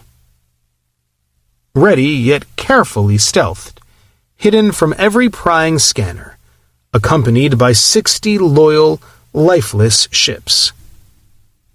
Jill Tanith did not like to consider why they were not with Dahak, but the reasoning was brutally simple. If Operation Mousetrap failed, they would need Ferterra to hold as long as they might, and evacuate as many additional Terraborn as possible to Beer Hot, when they could hold no more. But the unmanned planetoids would be sent directly to Beer Hot and Marshal Chen. There would be no point retaining them, for they were useless in close combat without Dahak's control, and Dahak and Colin would be dead. Great Lord Sorkar's crest flexed thoughtfully as his portion of the Great Visit neared normal space once more. This star was suspiciously young to have evolved nest killers of its own, which reinforced his belief that it could be but a forward base. That was bad, since it gave no hint what star these demons might call home, unless one of them was obliging enough to flee into hyper and head directly thence, which he doubted any ships as fast as they would do. He could not even guess where their true homeworld lay.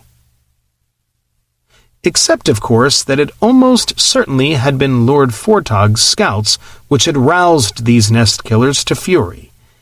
They must have followed a courier to find Sorkar, and only a courier from Fortog's force could have reached this rendezvous so soon, and that gave Sorkar a volume of space in which at least one of their important worlds must lie. That might be enough. If it was not, it was at least a start. And this star system was another. Those monster ships' sheer size impressed him deeply. Yet anything that large must take many years to build. So each he slew would hurt the nest killers badly. He only hoped those who had already clashed with his nestlings would be foolish enough to stand and fight here. A soft musical tone sounded, and he made himself relax, hoping that Battlecomp noticed his tranquility.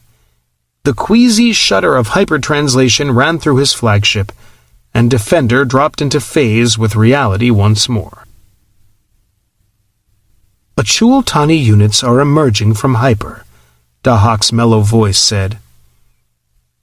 Colin nodded as the dots of Achul-Tani's ships gleamed in the display. He looked around the empty bridge, wishing for just a moment that he'd let the others stay. But if this worked, he and Dahak could pull it off alone. If it failed, those 8,000-odd people would be utterly invaluable to Tanny and Gerald Hatcher. Besides, this was fitting somehow. He and Dahak together and alone once more. "Keep an eye on them," he said. "Let me know if they do anything sneaky." "I shall." Dahak was silent for a moment, then continued. "I have continued my study of energy-state computer technology, Colin." "Oh?" If Dahak wanted to distract him, that was fine with Colin. "Yes, I believe I have isolated the fundamental differences between the energy-state software of the Empire and my own. They were rather more subtle than I originally anticipated, but I now feel confident of my ability to reprogram at will." "Hey, that's great. You mean you could tinker them into waking up?" "I did not say that, Colin. I can reprogram them. I still have not determined what within my own programming supports my self-aware state. Without that datum, I cannot recreate that state in another, nor have I yet discovered a certain technique for simply replicating my current programming in their radically different circuitry." "Yeah," Colin frowned. "But even if you could, you'd have problems, wouldn't you? They're hardwired for loyalty to Mother. Wouldn't that put a crimp into your replication?" "Not," Dahak said rather surprisingly, "in the case of the Guard. Its units were not part of Battlefleet and do not contain Battlefleet loyalty imperatives. I suppose," the computer sounded gently ironic, "Mother and the Assembly of Nobles calculated that the remaining 998,712 planetoids of Battlefleet would suffice to deal with them in the event an Emperor proved intractable." "Guess they might at that. The absence of those constraints, however, makes the replication of my core programming at least a possibility, although not a very high one. While I have made progress, I compute that the probability of success would be no more than 8%. The probability that an unsuccessful attempt would incapacitate the recipient computer, however, approaches unity." Colin tugged on his nose. "Not so good. The last thing we need is to addle one of the others just now." "My own thought exactly. I thought, however, that you might appreciate a progress report." "You mean," Colin snorted, "that you thought I was about to get the willies and you'd better distract me from 'em?" "That is substantially what I said." Dahak made the soft sound he used for a chuckle. "In my own tactful fashion, of course." "Tactful schmactful," Colin grinned. "Thanks, He broke off as the glittering hordes of Achul-Tani light codes suddenly vanished, only to blink back moments later, much closer in system. "They are advancing," Dahak said calmly. A trio of detached ships, however, appeared to be micro-jumping to positions on the system periphery. "Observers, damn it. Well, no one can count on their enemies being idiots." "True, though that will be of limited utility if we are able to repeat our earlier success and destroy them before they rendezvous with the main body." Yeah, but we can't be sure of doing that. It's a lot shorter jump this time, and they can cut their arrival a hell of a lot closer. Tell Tanny to lay off. Last thing we need to do is to try sneaking up on them and alert them to the fact that there's more of us around. Acknowledged, Dahak replied. Two has acknowledged, he added a moment later. Thanks, Colin grunted. His attention was on the display. The Achultani had microjumped with beautiful precision, spreading out to englobe Zeta Trianguli at a range of 27 light minutes. Now they were closing in normal space at 24% light speed. They'd be into extreme missile range in another 10 minutes, but it would take them almost an hour to reach their range of the Cinder, and he and Dahak could hurt them badly in that much time. But not too badly. They had to keep closing. He needed them deep into the stellar gravity well for this to work, and... He snorted. There were over 1 million of the bastards. Just how much damage did he think his 15 ships could inflict in 15 minutes? Open up at 15 light minutes, Dahak, he said finally. Timed rate fire. We don't want to shoot ourselves dry. Acknowledged, Dahak said calmly. And they waited.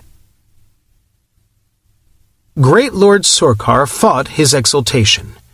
The nest killers had not even attempted to cloak themselves. They simply sat waiting, and that was fine with Sorkar. Many of his nestlings were about to die, but so were the nest killers. There had been a few more of them about, he noted. There were a third 12 of new ships to replace the one they had lost in the first clash. Well, that was scarcely enough to affect the outcome.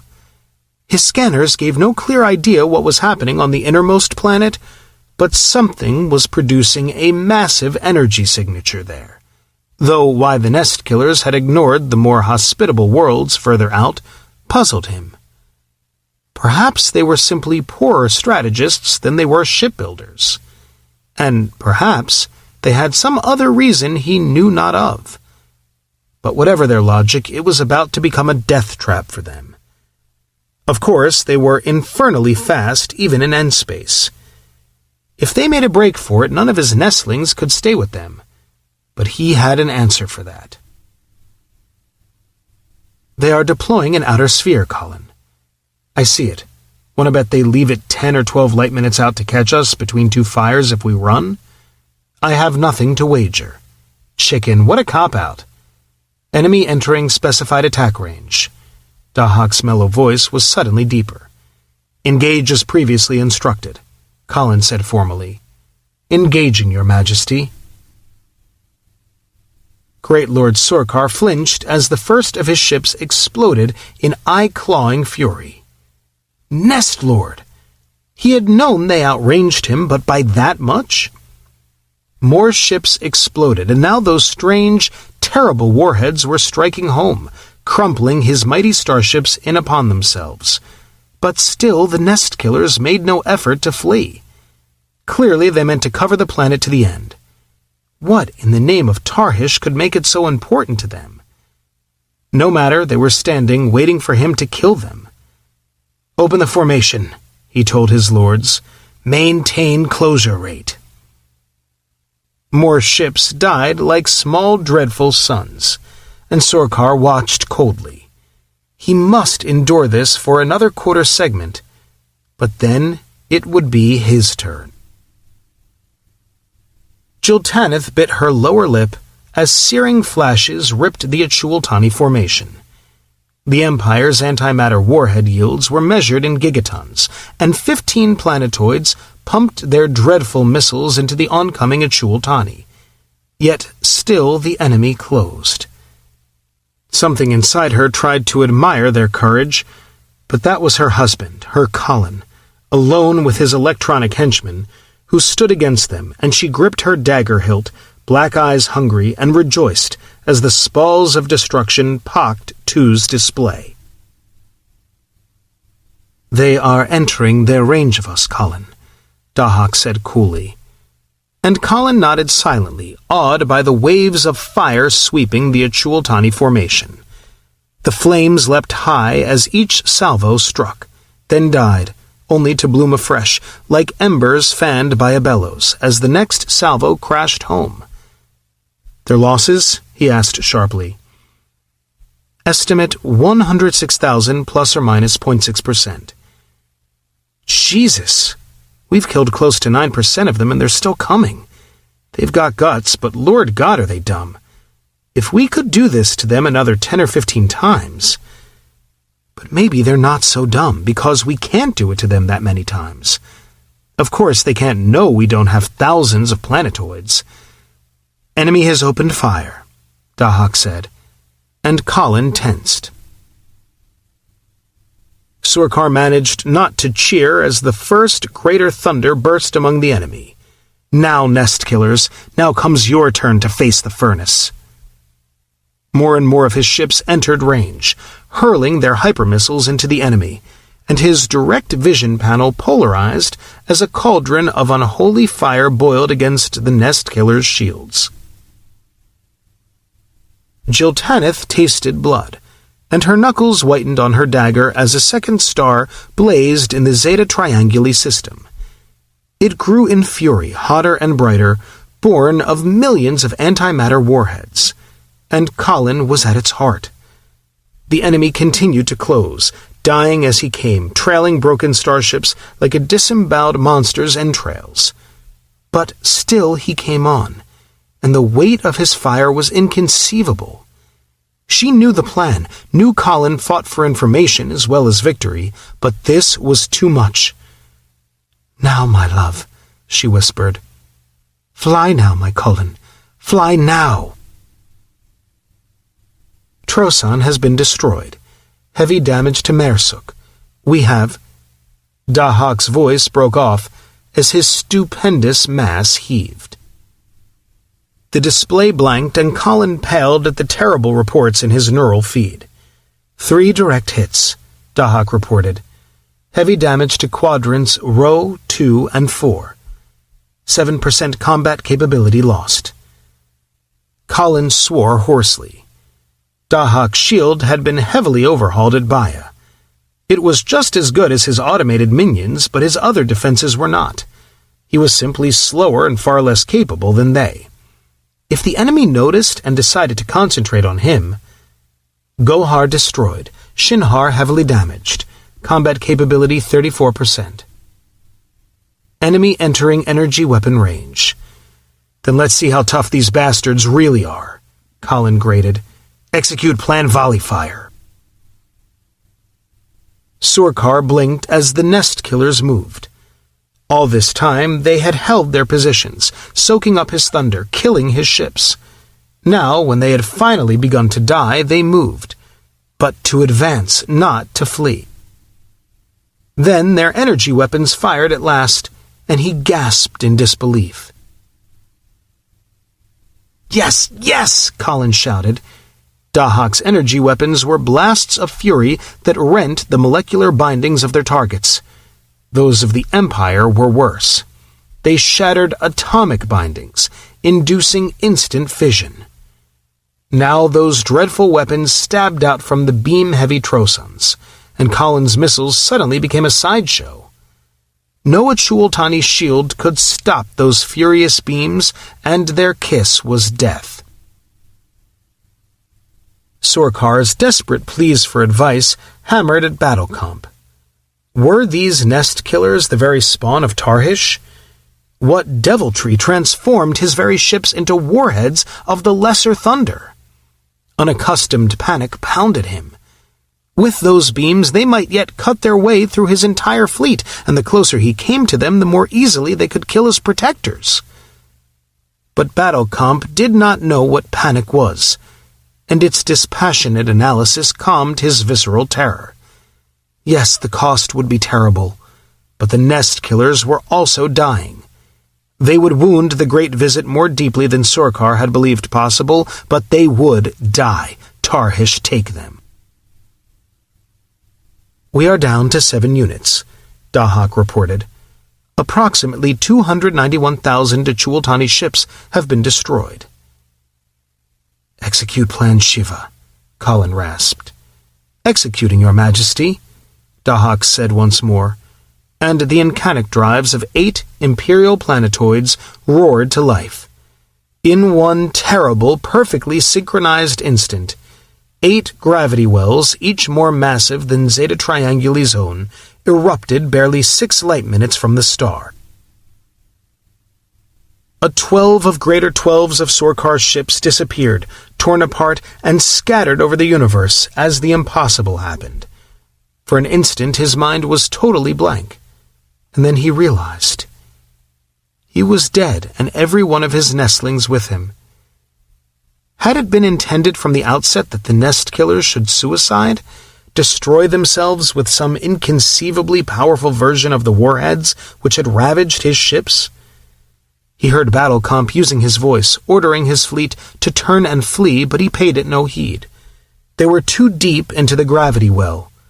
At their best speed, even the outer sphere would need a quarter-day segment to reach the hyper-threshold.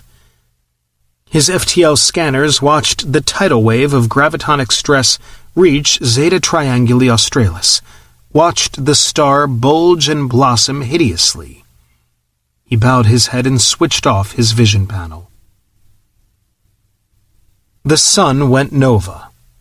Dahak and his surviving companions fled its death throes at 700 times the speed of light, and Colin watched through fold-space scanners in sick fascination. Dahak had filtered the display's fury, but even so it hurt his eyes. Yet he could not look away as a terrible wave of radiation lashed the Achul Tani. And upon its heels came the physical front of destruction. But those ships were already lifeless, shields less than useless against the ferocity of a sun's death. The nova spewed them forth as a few more atoms of finely divided matter on the fire of its breath. Chapter 22. PRESSURE rose carefully and inclined his head as the old nest killer called Horus entered his nest place.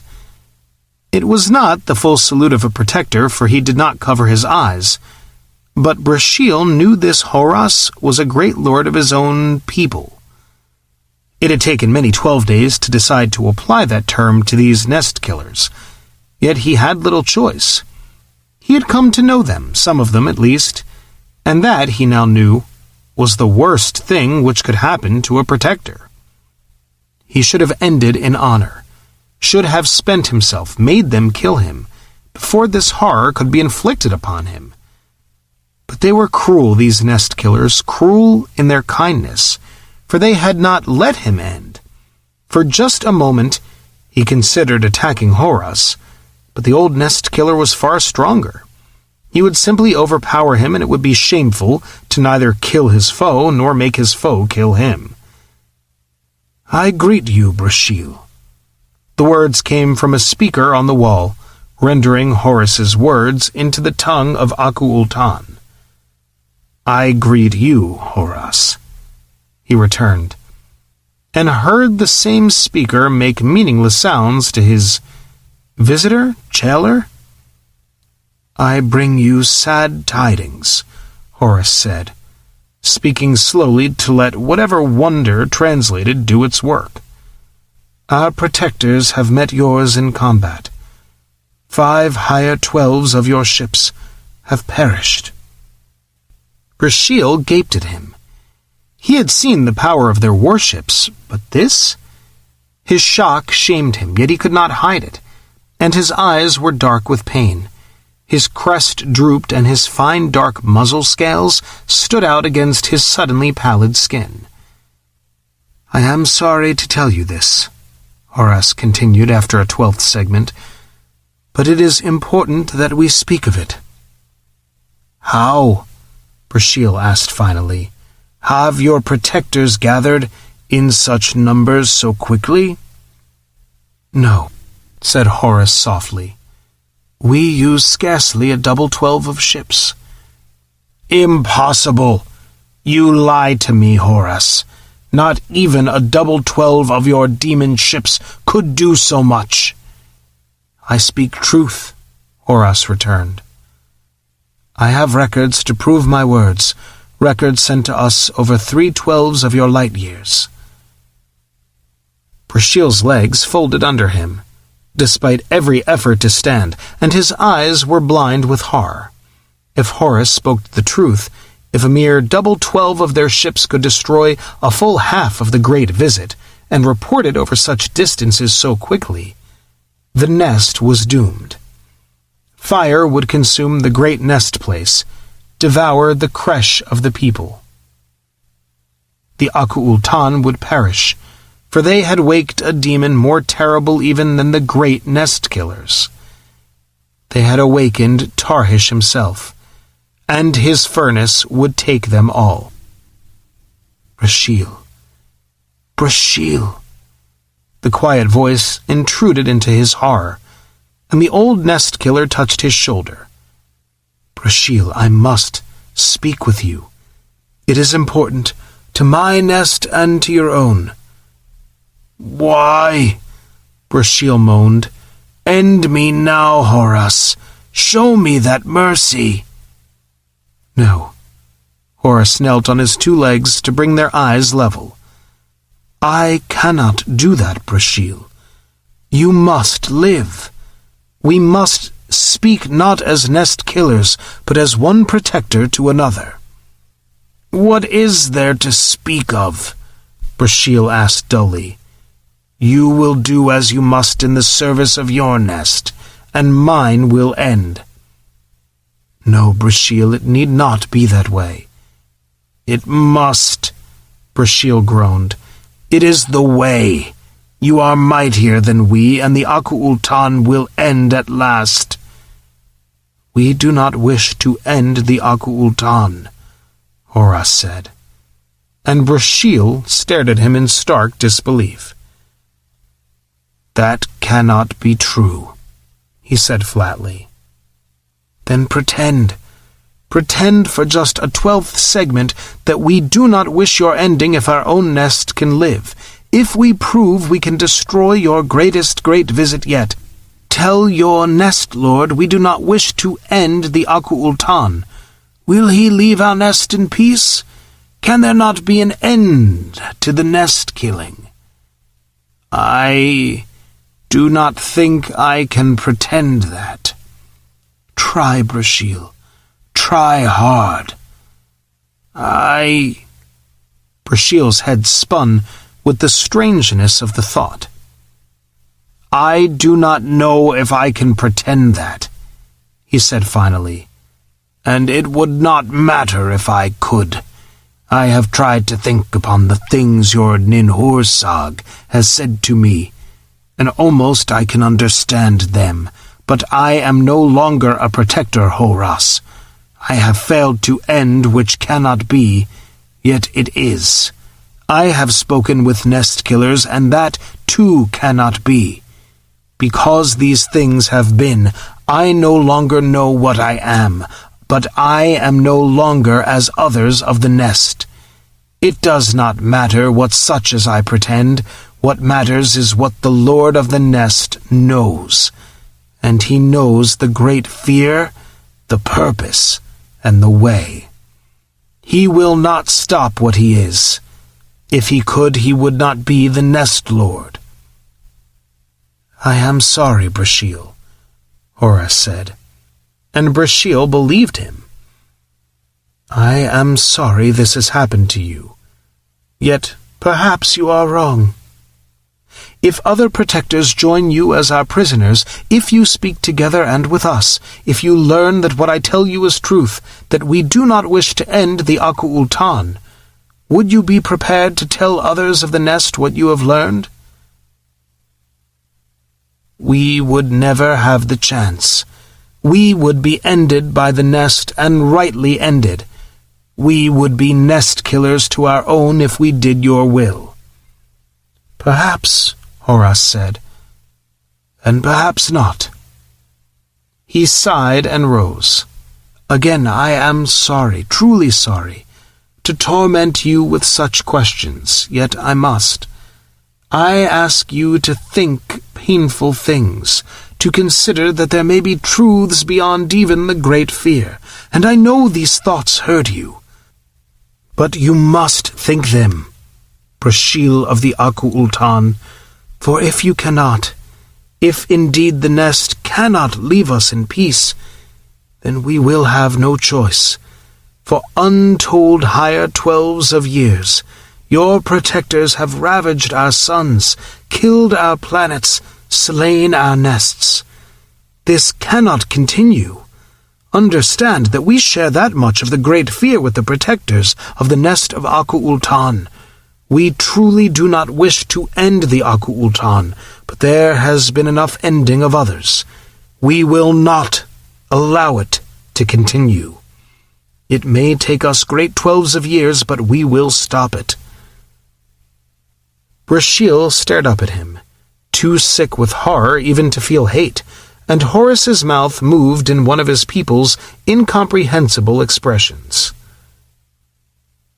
We would have you and your people live, PRESSURE, not because we love you, for we have cause to hate you, and many of us do. Yes, and fear you. But we would not have your ending upon our hands, and that is why we hurt you with such thoughts. We must learn whether or not we can allow your nest to live. Forgive us if you can, but whether you can forgive or not, we have no choice. And with that, Horus left the nest place, and PRESSURE was alone with the agony of his thoughts. Chapter 23. You think it's really as grim as PRESSURE seems to think? Colin looked up as Horus's recorded message ended. Even for an Imperial hypercom, 40-odd light-years was a bit much for two-way conversations. I know not, Jiltaneth mused. Unlike his other guests, she was present in the flesh, very present, he thought, hiding a smile as he remembered their reunion. Now she flipped a mental command into the holo unit and replayed the final portion of Horus's interview with PRESSURE. I know not, she repeated. Certes, PRESSURE believes it so, but look thou, my Colin, though he saith such things, yet hath he held converse with Hursag and father. Moreover, 'twould seem he hath understood what they have said unto him. His pain seemeth real enow, but 'tis understanding, of a sort at the least, which wakes it. You're saying what he thinks and says are two different things? Hector McMahon spoke through his holo image from Severed's command deck. He looked uncomfortable as a planetoid CO, for he still regarded himself as a ground pounder. But then Severed was a ground pounder's dream, and she had the largest crew of any unit in the fleet, after Fabricator, for reasons which made sense to most. They made sense to Colin and Jiltaneth, anyway, which was what mattered, and this conversation was very pertinent to them. Nay, Hector, say rather that divergence hath begun twixt what he doth think and what he doth believe, but that he hath not seen it so. You may be right, Tanny, Ninhursag said slowly. Her image sat beside Hector's as her body sat next to his. And come to think of it, Colin thought, they seem to be found together a lot these days. When PRESSURE and I talked, Ninhursag continued, choosing her words with care, the impression I got of him was, well, innocence, if that's not too silly-sounding. I don't mean goody-goody innocence, maybe the word should really be naivete. He's very, very bright by human standards, very quick, and very well educated, but only in his specialty. As for the rest, well, it's more like an indoctrination than an education, as if someone cordoned off certain aspects of his worldview, labeled them off-limits so firmly he's not even curious about them. It's just the way things are. The very possibility of questioning them, much less changing them, doesn't exist. Kohana rubbed an eyebrow and frowned. You may have something, Hursag. I hadn't gotten around to seeing it that way, but then I always was a mechanic at heart.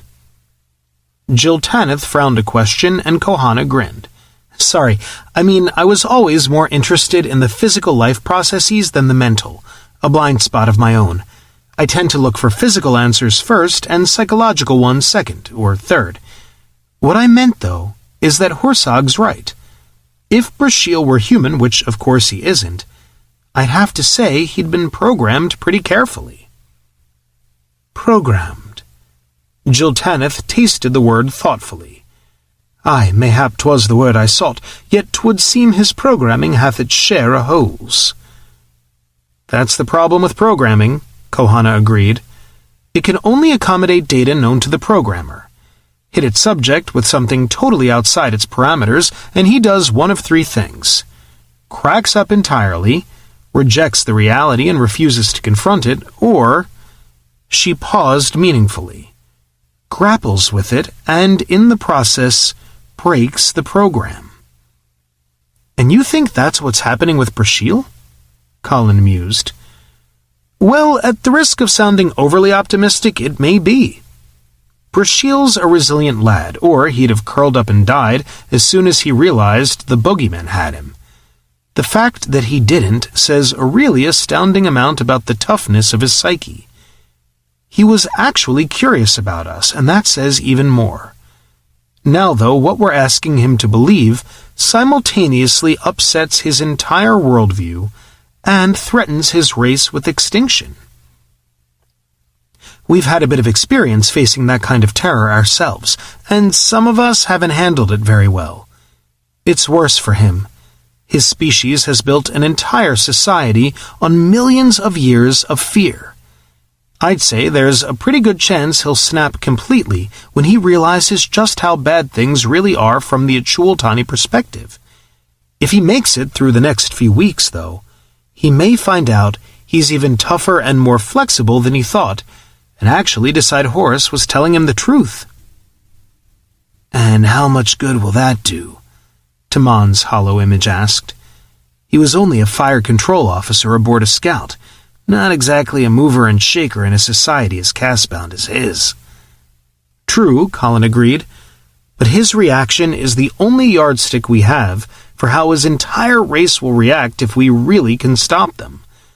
Which, of course, what we really need is a larger sample, which, Hector, he looked at McMahon, is why you and Severed will do exactly what we've discussed, won't you? Yes, but I don't have to like it. Colin winced slightly at the sour response, but the important thing was that Hector understood why Severed must stay out of the fighting. She would wait out the engagement, stealthed at a safe distance, then close in to board any wrecked or damaged ships she could find. That reminds me, Hana, he said, turning back to the biosciences officer. What's the progress on our capture field? We're in good shape, Kohana assured him. Took us a while to realize it, but it turns out a simple focused magnetic field is the answer. Huh? Oh, metal bones. Exactly. They're not all that ferrous, but a properly focused field can lock their skeletons. Muscles, too. Have to secure them some other way pretty quick. Interrupting the blood flow to the brain is a bad idea, but it should work just fine. Garen and Katrin are turning them out aboard Fabricator now. Good, we need prisoners, damn it. We may not be able to do anything with them right away, but somewhere down the road we're either going to have to talk to the Nest Lord or kill his ass. In some ways I'd rather waste him and be done with it, but that's the nasty side of me talking. I art ever over gentle with thy foes, Jill Tanith said sourly. But then her face softened. And rightly so, for where would I be hadst thou not been thy gentle self when first we met? Nay, my love, I do not say I share thy tenderness for these our foes, yet neither will I contest thy will. And mayhap in time will I come to share thy thoughts as well. Stranger things have chanced when all's said. Colin reached out and squeezed her hand gently. He knew how much it cost her to say that, and how much more it cost to mean it. Well then, he said more briskly, we seem to be in pretty good shape there. Let's hope we're in equally good shape everywhere. Horus and Gerald are making lots better progress than I expected upgrading Earth's defenses. They may actually have a chance of holding even if we lose it out here, as long as we can take out half or more of the main body in the process." "A chance," McMahon agreed. He did not add, "but not a very good one." "Yeah." Colin's tone answered the unspoken qualifier, and he tugged on his nose in a familiar gesture. "Well, we'll just have to see to it they don't have to try. What's our situation, Vlad?" "It could be better, but it might be worse." Chernikov's image looked weary, though less so than when the resurrected Imperial Guard left Baia. "We have lost 8 units, 1 Vespa class, which constitutes a relatively minor loss to our ship-to-ship capability, 1 Asgard and 6 Trosans. That leaves 10 Trosans, 2 too severely damaged for Fabricator to make combat capable. I recommend that they be dispatched directly to Baia under computer control." "I hate to do it," Colin sighed, "but I think you're right. What about the rest of us?" "The remaining 8 Trosans are all combat ready at the minimum of 90% of capability. Of our remaining 51 Asgards, 2's damage is most severe, but Bolton and I believe we can make almost all of it good. After her, Emperor Herden is worst hurt, followed by Royal Birhat, but Birhat should be restored to full capability within 2 months. I estimate that Herden and 2 will be at 96 and 94% capability, respectively, by the time the main body arrives." Should we transfer your people to undamaged ships, Tanny? Nay. 'Twere better to face the fray bold ships, whose ways we know, even though somewhat hurt, than to unsettle all upon the eve of battle. I think so too, but if Vlad and Bolton can't get him up to at least 90%, your ass is changing ships, young lady. Ha! Neither young nor lady am I, and thou'lt find it most difficult to remove me 'gainst my will, your majesty.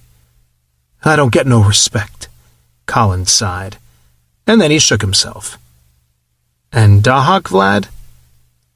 We will do our best, Colin, Vlad said more somberly, and the mood of the meeting darkened. Those 2 hits he took on the way out were almost on top of one another and did extraordinarily severe damage. Nor does his age help. Were he one of the newer ships, we could simply plug components from Fabricator's spares into his damaged systems. As it is, we must rebuild his row quadrants almost from scratch, and there is collateral damage in Sigma 1, Lambda 4, and Pi 3. At best, we may restore him to 85% capability. Dahak, do you concur? Colin asked. I believe Senior Fleet Captain Chernikov underestimates himself, but his analysis is essentially correct. We may achieve 87 or even 88% capability. We will not achieve more in the time available. Damn, I should have cut and run sooner. Nay, Jill Tanith said, thou didst troll them, and most shrewdly, my Colin, and so learned far more than ever we hoped. Her Majesty is correct, Dahak put in. The effectiveness of our energy weapons against heavy Aku-Ultan units has now been demonstrated, and, coupled with Operation Laocoon, makes ultimate victory far more likely. Without volley fire, we could not accurately have assessed that effectiveness. Yeah, I know, Colin said. And he did. But knowing made him feel no better about getting their irreplaceable flagship, and his friend, damn it, shot up. Okay, I guess that just about covers it. We can... Nay, Colin, Jill Tanith cut in. There remaineth still the matter of the ship from which thou'lt lead us. Colin noted the dangerous tilt of her chin and felt an irrational stab of anger. He had the authority, technically, to slap her down, but he couldn't. It would be capricious, which was one reason he was angry he couldn't, but worse, it would be wrong. Tanny was his second in command, both entitled and required to disagree when she thought he was wrong. She was also his wife. "I'll be aboard Dahak," he said flatly. "By myself."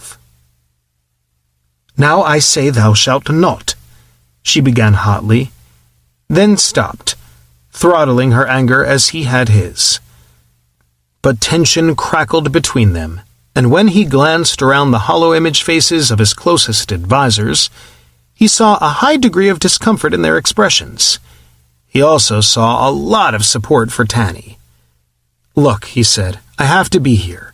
We win or lose on the basis of how well Dahak can run the rest of the flotilla, and communications are going to be hairy enough without me being on a ship with a different time dilation effect." It was a telling argument, and he saw its weight darken Jill Tanith's eyes, though she did not relent. Relativity wasn't a factor under Incanic drive, since the ship in question didn't actually move in normal space terms at all. Unfortunately, it was a factor at high sublight velocities, especially when ships might actually be moving on opposing vectors. Gross communication wasn't too bad. There were lags, but they were bearable for communication. But Dahak would be required to operate his uncrewed fellows' computers as literal extensions of himself. At the very best, their tactical flexibility would be badly limited. At worst, Colin decided again not to think about at worst. "Anyway," he said, "I should be as safe as anybody else." "Oh, without doubt 'twas that very reasoning led thee to forbid all others to share thy duty aboard Dahak," Jill Tanith said with awful irony. "All right, damn it. So it isn't exactly the safest place to be. I've still got to be here, Tanny. Why should I risk anyone else?" "Colin," Taman said, "Tanny may not be your most tactful officer, but she speaks for all of us. Forgive me, Dahak."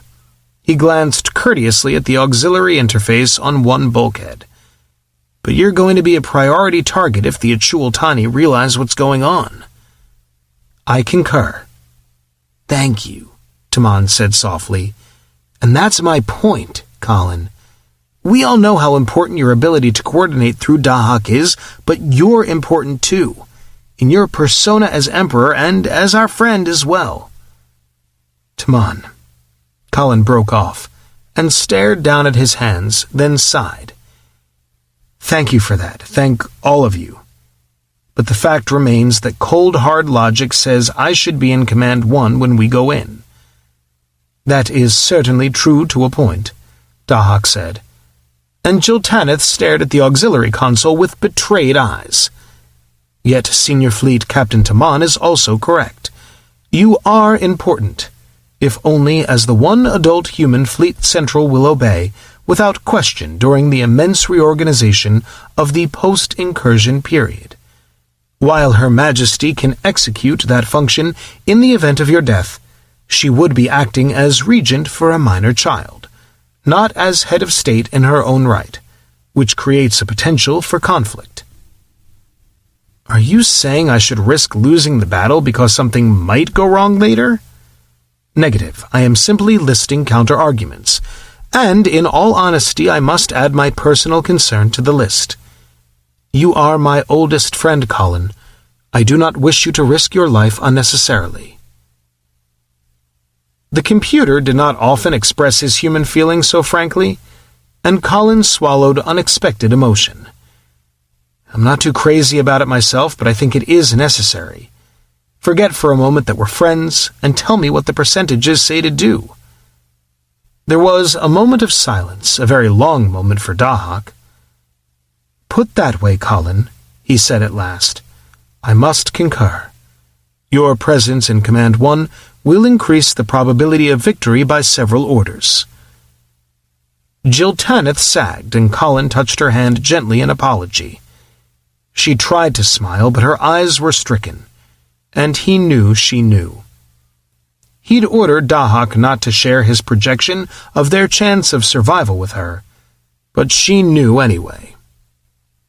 "Wait." Chernikov's thoughtful murmur pulled all attention back to him. We have the time and materials. Let us install a mat trans aboard Dahak. A mat trans, but that couldn't... A moment, Colin. Dahak sounded far more cheerful. I believe this suggestion has merit. Senior Fleet Captain Chernikov, do I correctly apprehend that you intend to install additional mat trans stations aboard each of our crewed warships? I do. But the relativity aspects would make it impossible, Colin protested. The stations have to be synchronized. Not so finely as you may believe, Dahak said. In practice, it would simply require that the receiving ship maintain approximately the same relativistic time. Given the number of crewed vessels available to us, it might well prove possible to select an appropriate unit. I could then transmit you to that unit in the event that Dahak's destruction becomes probable. I don't like the idea of running away, Colin muttered rebelliously. Now thou'rt childish, my Colin, Jiltaneth said firmly. Thou knowest how feel we all towards Dahak, yet thy presence will not halt the missile or beam which would destroy him. How shall thy death make his less dreadful? Her Majesty is correct, Dahak said equally firmly. You would not refuse to evacuate via lifeboat, and there is little difference, except in that your chances of survival are many orders of probability higher via mat trans. Please, Colin, I would feel much better if you would agree. Colin was stubbornly silent. Of course it was illogical, but that was part of the definition of friendship. Yet they were right. It was only the premeditation of the means whereby he would desert his friend that bothered him. All right, he sighed at last. I don't like it, but do it, Vlad. Chapter 24. The dot of Zeta Trianguli Australis burned unchanged, for the fury of its death had not yet crossed the light years. Senior Fleet Captain Sarah Mayer, promoted when Colin evicted Dahak's crew, sat on the planetoid Ashar's command deck, and frowned as she watched it, recalling the dark, hopeless years when she and her terror-born fellows had fought with Nergal's Imperials against Anu's butchers. There was no comparison between then and now, except that the days were dark once more and hope was scarce. Scarce, but not vanished, she reminded herself. And if Colin's reckless battle plan shocked her, it was its very audacity which gave them a hope of victory. That and the quality of their ships and handful of crews. And Dahak. It always came back to Dahak, but then it always had. He'd stood sponsor for them all, Earth's inheritance from the Imperium on this eve of Armageddon. It might be atavistic of her, but Dahak was their totem, and... Captain, we have an inbound hyperwake, a big one, her plotting officer said, and adrenaline flushed through her system. Nail it down, she said, and fire up the hypercom. Acknowledgements came back, and she called up engineering. Stand by in Canic Drive. Yes, ma'am, core tap nominal, we're ready to move. Stand by. She looked back up at plotting. Well? We've got an emergence, ma'am. 98 hours, about a light month short of the Vanguard's emergence locus. Sarah frowned. Damned if she would have hypered in this close to the monster nest killers the Vanguard must have reported. Still, with their piddling communication range, they had to come in fairly close, and a light month gave them plenty of time to hyper out if the bad guys came at them. Usually, she thought coldly, but not this time. Oh no, not this time. Communications inform the flagship. Maneuvering, head for the rendezvous, but take us on a dogleg. I want a cross-bearing on this wake. Stars streamed across the display, and she relaxed. In another 4 days, the uncertainty would end, one way or another. Great Lord of Order Hothan twiddled all 4 thumbs as he replayed Sorkar's messages yet again. Hothan was small for a protector, quick-moving and keen-witted. Indeed, he had been severely disciplined as a fledgling for near-deviant inquisitiveness, and almost denied his lordship for questioning what he perceived as inefficiencies in the Nest's starships. Yet even Battlecomp agreed that those very faults made him an excellent strategist and tactician, and they had helped Great Lord Tharno select him for this duty. Yet Sorkar's reports made him more than simply curious. There was a near-hysterical edge to them, most unlike his old nestmate. But then this was the demon sector, and Sorkar had always been a bit superstitious. "Emergence confirmed and plotted," Dahak announced.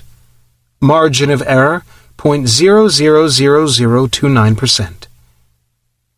Colin grunted and ran down his mental list one last time. Dahak was at 86% efficiency.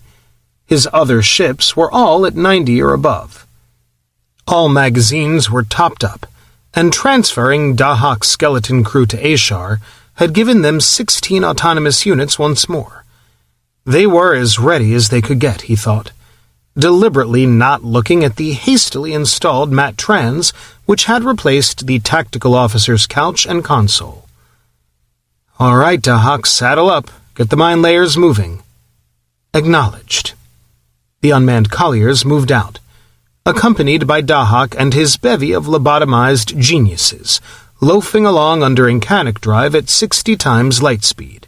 They weren't in that great a hurry. The colliers reached their stations and paused, adjusting their formation delicately before they began to move once more, now at sublight speeds. The brevity of the first clash with the Vanguard, coupled with the ships lost at Zeta Trianguli, meant Colin had more spare missiles than planned. He rather regretted that, though he would have regretted depleted magazines more, for each missile was 3 or 4 less mines his colliers could lift. Still, they had lots of the nasty little buggers, and he watched them spill out as the colliers swept across the Achultani's emergence area at 40% of light speed. He bared his teeth. Mines were seldom used outside star systems, for it was impossible to guess where an enemy might come out between stars. But this time he didn't have to guess. He knew, and the Achultani weren't going to like it a bit. Great Lord Hothan stretched one last time before he folded his legs and sank onto his duty pad. Before Sorkar's messages, Hothan had not worried about routine emergencies from hyper and interstellar space. But he had no more idea how the Nest Killers had surprised Sorkar than Battlecomp did. And, like Great Lord Tharno, he was determined to guard his own command. His nestlings had been carefully instructed before entering hyper. They would emerge as prepared to confront enemies as nestmates. Yet if these Nest Killers were indeed the demons Sorkar had described, that might not be enough. And so he and Great Lord Tharno had taken a radical decision with Battlecomp's full concurrence. Protectors could not serve the Nest if they perished. Should the Nest Killers be waiting once more, prepared to kill his ships in Great 12s, he would return to hyper and flee. He watched the chronometer and checked Battlecomp for final advice. There was none, and he made himself relax. Half-a-day segment to emergence. Colin watched the hypertraces flash blood-red in Dahak's holoprojection as the Vanguard's tattered couriers and the main body rushed together. They would rendezvous in 1 more hour, and the battle would begin. It would be a battle, too, more terrible than the oncoming Achultani could possibly imagine, and probably more terrible than he could imagine as well. Dahak floated at the core of a globe of 54 stupendous planetoids, and Colin felt a brief stab of unutterable loneliness as he realized he was the sole living, breathing scrap of blood and bone in all that horrific array of firepower. He shook it off. There were other things to consider. The waiting minefield frosted the black velvet of Dahak's display like a glitter of diamond dust. The stealthed colliers ringed the mines, waiting obediently to play their part in Operation Laocoon, and 15 more stealthed Asgard-class planetoids were invisible even to Dahak's scanners, their positions marked only because he already knew where they would be. Those ships were Tanny's command, the reserve which could move and fight without Dahak's control. Yet they were more than counters on a map. They were crewed by people, by friends, and too many of them were about to die. Great Lord Hothen tightened internally, despite years of discipline and training. He chided himself for his inability to relax, yet perhaps that was good, for tension honed reactions, and... His thoughts broke off as one of his readouts suddenly peaked. That was odd. The depths of hyperspace were unchanging. Seething bands of energy that ebbed and flowed in predictable regular patterns, not in sudden peaks. But his readouts peaked again, and again, and again. Glowing numerals flashed, with a jagged, stabbing intensity whose like he had never seen, and his nerves twisted in sudden dread. Colin smiled coldly as the mines began to vanish. The Achul-Tani could play many tricks with hyperspace, but there were a few which hadn't occurred to them. Why should they when they were perpetually on the offensive? But just as they had planned and trained for countless years to attack, so the Imperium had schemed and planned to defend, and the Empire had refined the Imperium's basic research. The Imperium's mines had entered hyper only to jump into lethal proximity to hyperships as they re-entered N-space. The Empire's mines popped into hyper, located the nearest operating hyperfield, and then gave selflessly of their own power to make that hyperfield even more efficient. But only locally. A portion of the field was abruptly boosted a dozen bands higher, taking the portion of the ship within it with it. And even ships large enough to lose a slice of themselves and continue fighting in normal space were doomed in hyper. Its potent tides of energy rent and splintered them and swallowed their broken bones. Even with Imperial technology, the mines were short-ranged and not very accurate in the extreme conditions of the hyperbands. 10, even 20 were required to strike a target as small as a single drive field, but Colin's colliers had deployed 5 million of them. Great Lord Hothen put the puzzle of his readouts aside as Death Dealer re-emerged into normal space. He had more immediate concerns, like the total absence of Sorkar's fleet. Sorkar himself had specified this rendezvous, so where was he? Surely his entire fleet had not been wiped away. Hothen knew Sorkar well. He would have swallowed his pride and fled before he allowed that. But Sorkar's absence was only one worry, and he swore as he saw those of his own nestlings who had already emerged. Whole flotillas had mistimed their emergences, leaving gaping holes in the neat intervals of his command. How could their lords be so clumsy now of all times? He would... Wait, what was that? Something had suddenly departed into hyper, and there, another hypertrace, and another. What? He barked an order, and a scanner section obediently redirected its instruments. What were those things? Certainly not Sorkar's nestlings.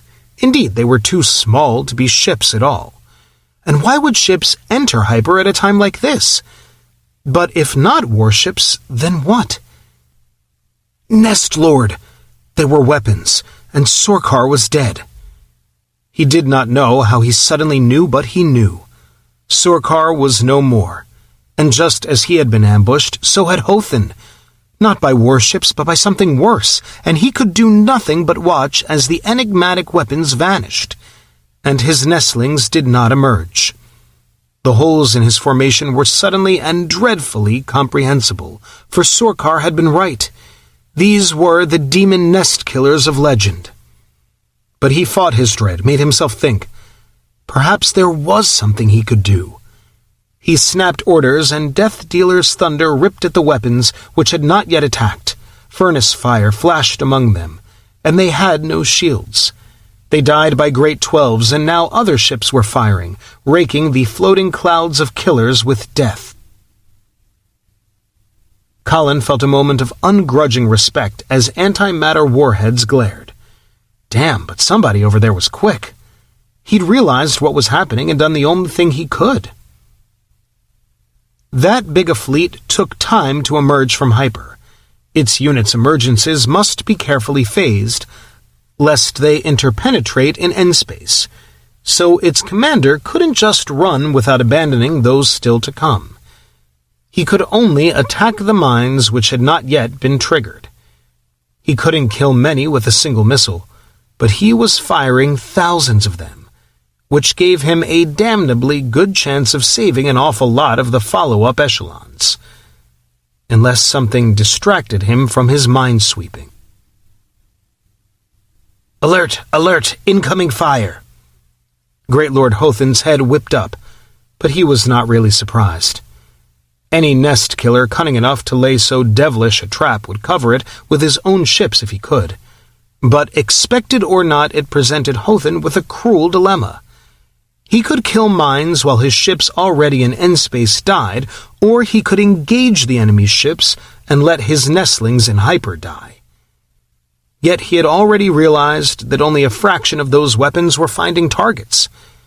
Best trust the Nameless Lord for the safety of those still to come and respond to this new attack, assuming he could find the attackers.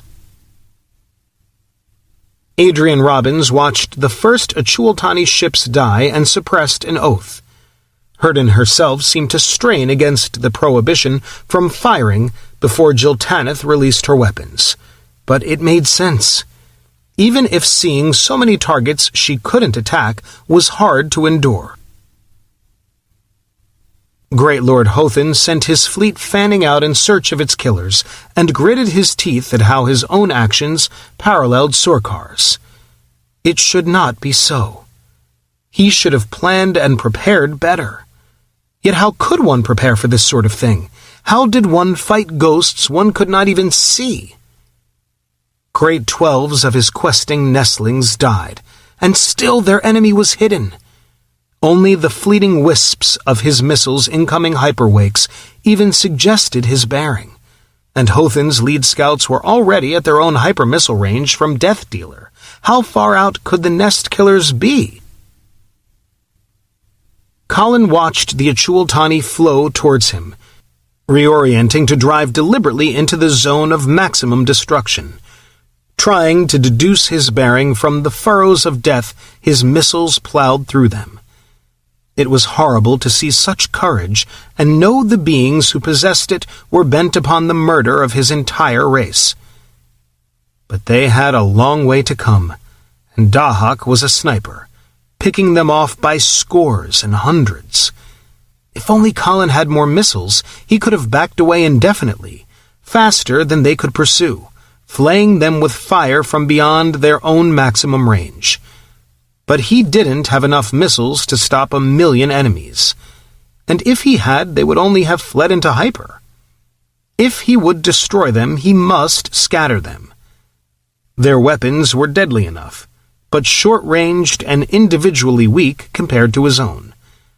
It was coordinated, massed fire which made them lethal, so he must split them up, scatter them for Tanny to harry to destruction.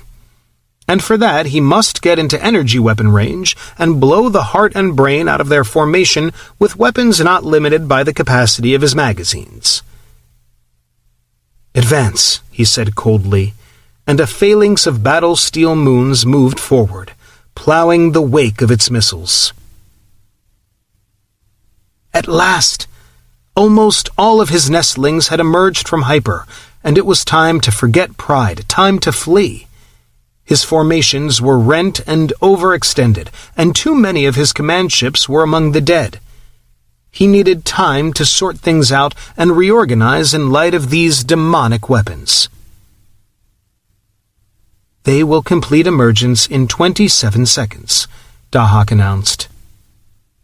"Execute Laocoon," Colin replied. "Executing." The colliers ringing the minefield engaged their incanic drives. No human rode their command decks, but none was needed for this simple task. They flashed through their pre-programmed maneuvers in an intricate superlight mazurka, exchanging positions so quickly and adroitly that, in effect, one of them was constantly in each cardinal point of a circle 20 light minutes across. They danced their dance, harming no one, and wove a garret of gravity about the Achultani's throat. They were invisible stars, forging a 40 light-minute sphere in which there was no hyper-threshold. Great Lord Hothin stared at his instruments. No one could lock an entire fleet out of hyperspace. But someone could, and his plan to hyper out was smashed at a blow.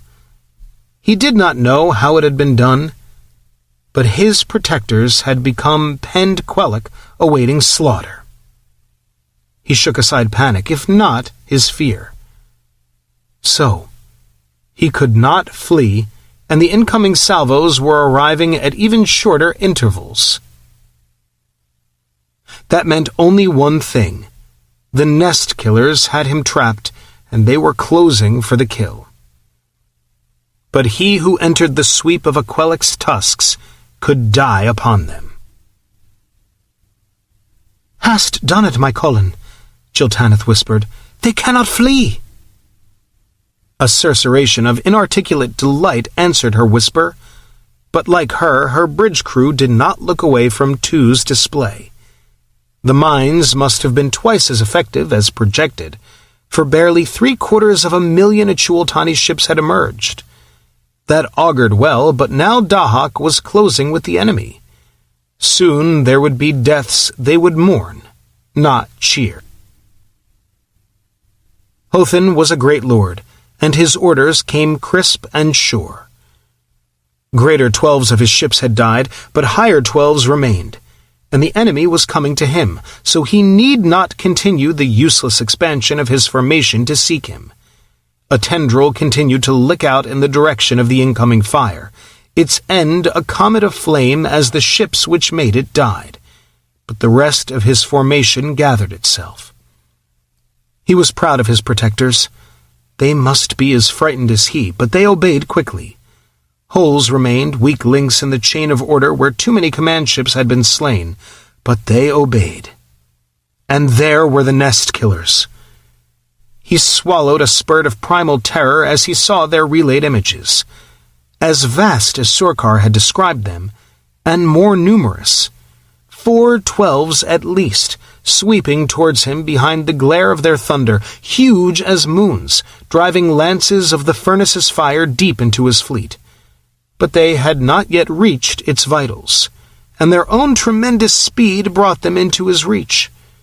He allocated targets, coordinated his attack patterns, and his nestlings crowded forward, placing themselves between Death Dealer and the foe.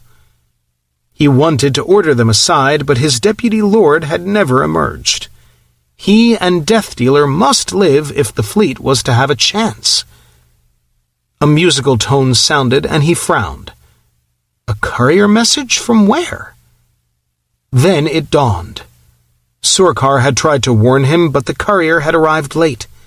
Now a high-speed transmission squealed into battle comp, and the powerful computers digested it quickly. The nest killers were still closing when the data suddenly coalesced, flashing onto Hothin's own panel, and he paled as he saw the record of those terrible energy weapons and the greater horror of a son's death. Saw it and understood. They had taken him in a snare as hellish as the trap which had taken his nestmate.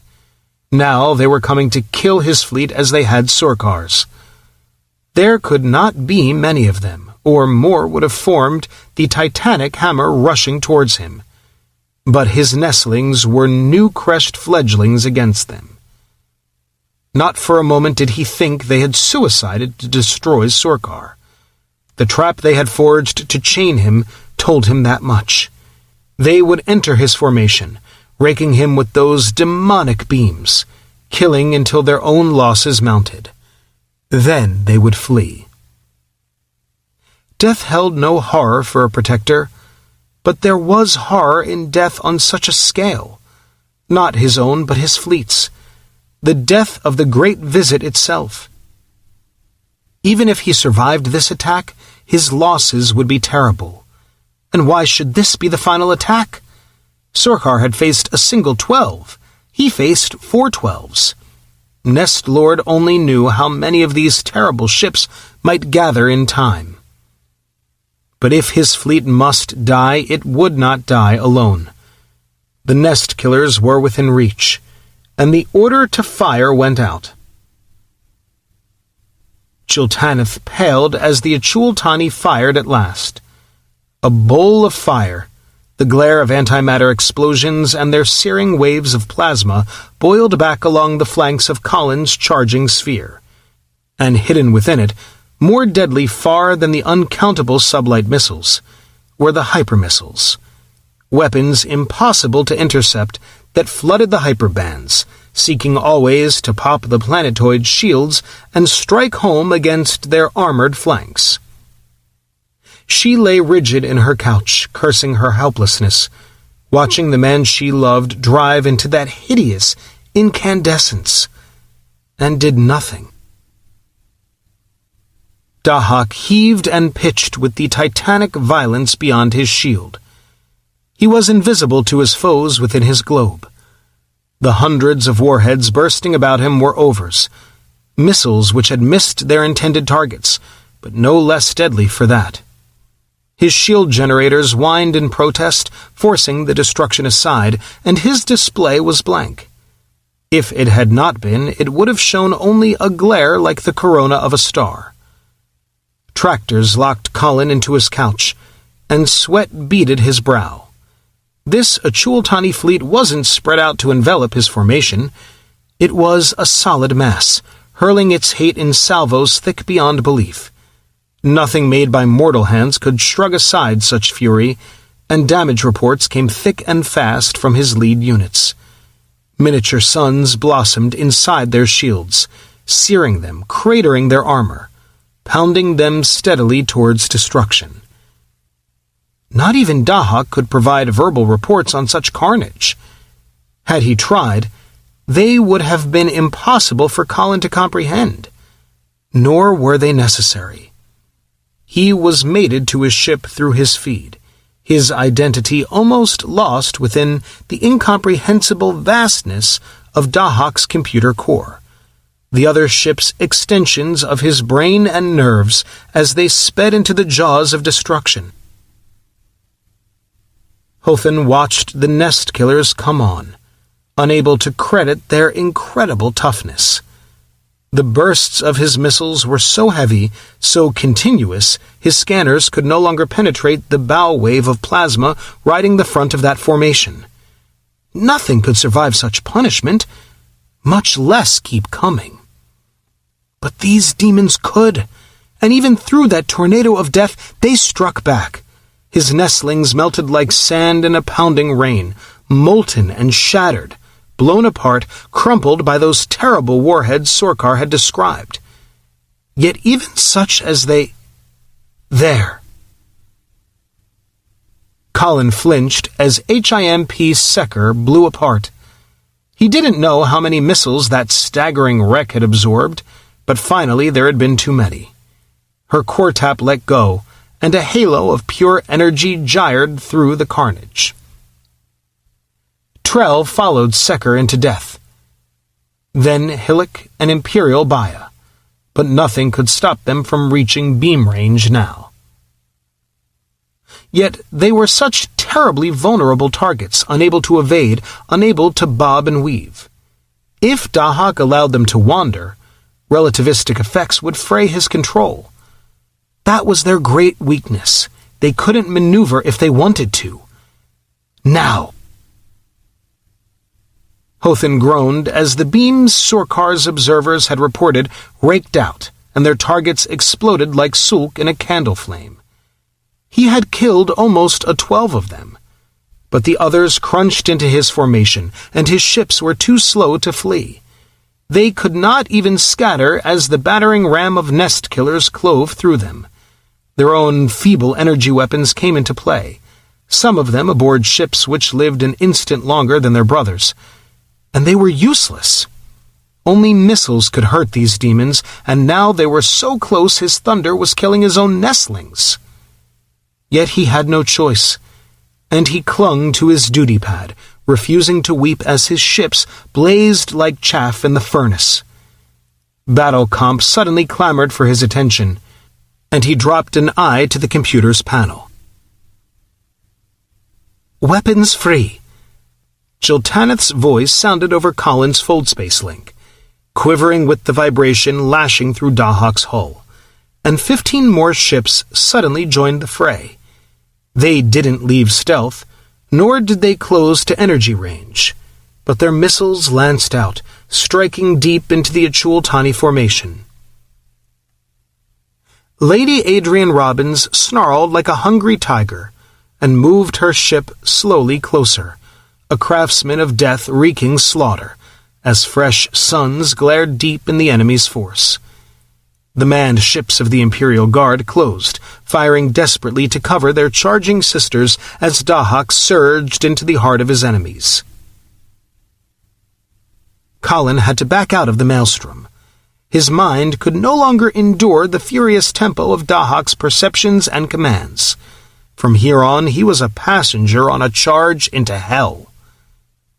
Deep, glowing wounds pocked Dahak's flanks. Clouds of atmosphere and vaporized steel trailed the mighty planetoid, and the rear of the sphere thinned dangerously as more and more ships moved forward to replace losses. God, these Achultani had guts. They weren't even trying to run. They stood and fought, dying, seeking to ram, and they were killing his ships. 15 were gone, another 10 savagely wounded, but the others drove on, carving a river of fire deeper into the Achultani. Somewhere ahead of them were the command ships, the enemy's brain, the organizing force which bound them together. Hothin blinked in consternation. Battle Comp was never wrong, but surely that could not be correct. Drones? Unmanned ships? Preposterous. But the data codes blinked, no longer informing but commanding. Somewhere inside that sphere of enemies was a single ship, its emission signature different from all the others, from which the directions flowed. How Battle Comp had deduced that from the stutter of incomprehensible alien comm signals Hothin could not imagine, but if it was true...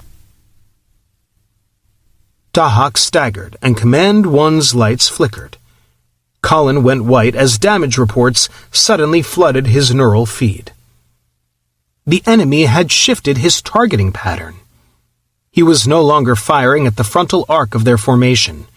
His missiles were bursting inside the globe, all of his missiles.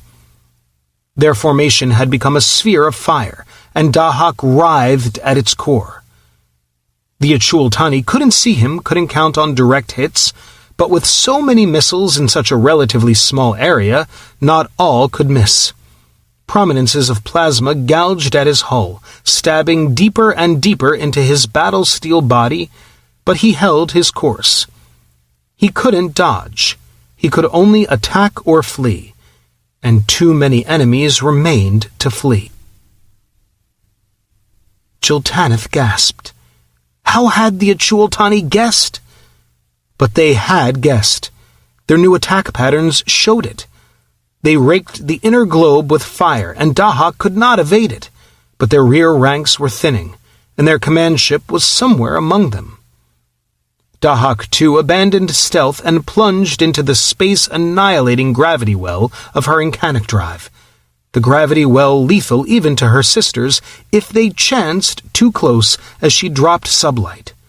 Not even Imperial computers could control the exact point at which Incanic ships went sublight, or guarantee they wouldn't kill one another when they did. All of Jiltaneth's captains instantly recognized the insane risk she ran.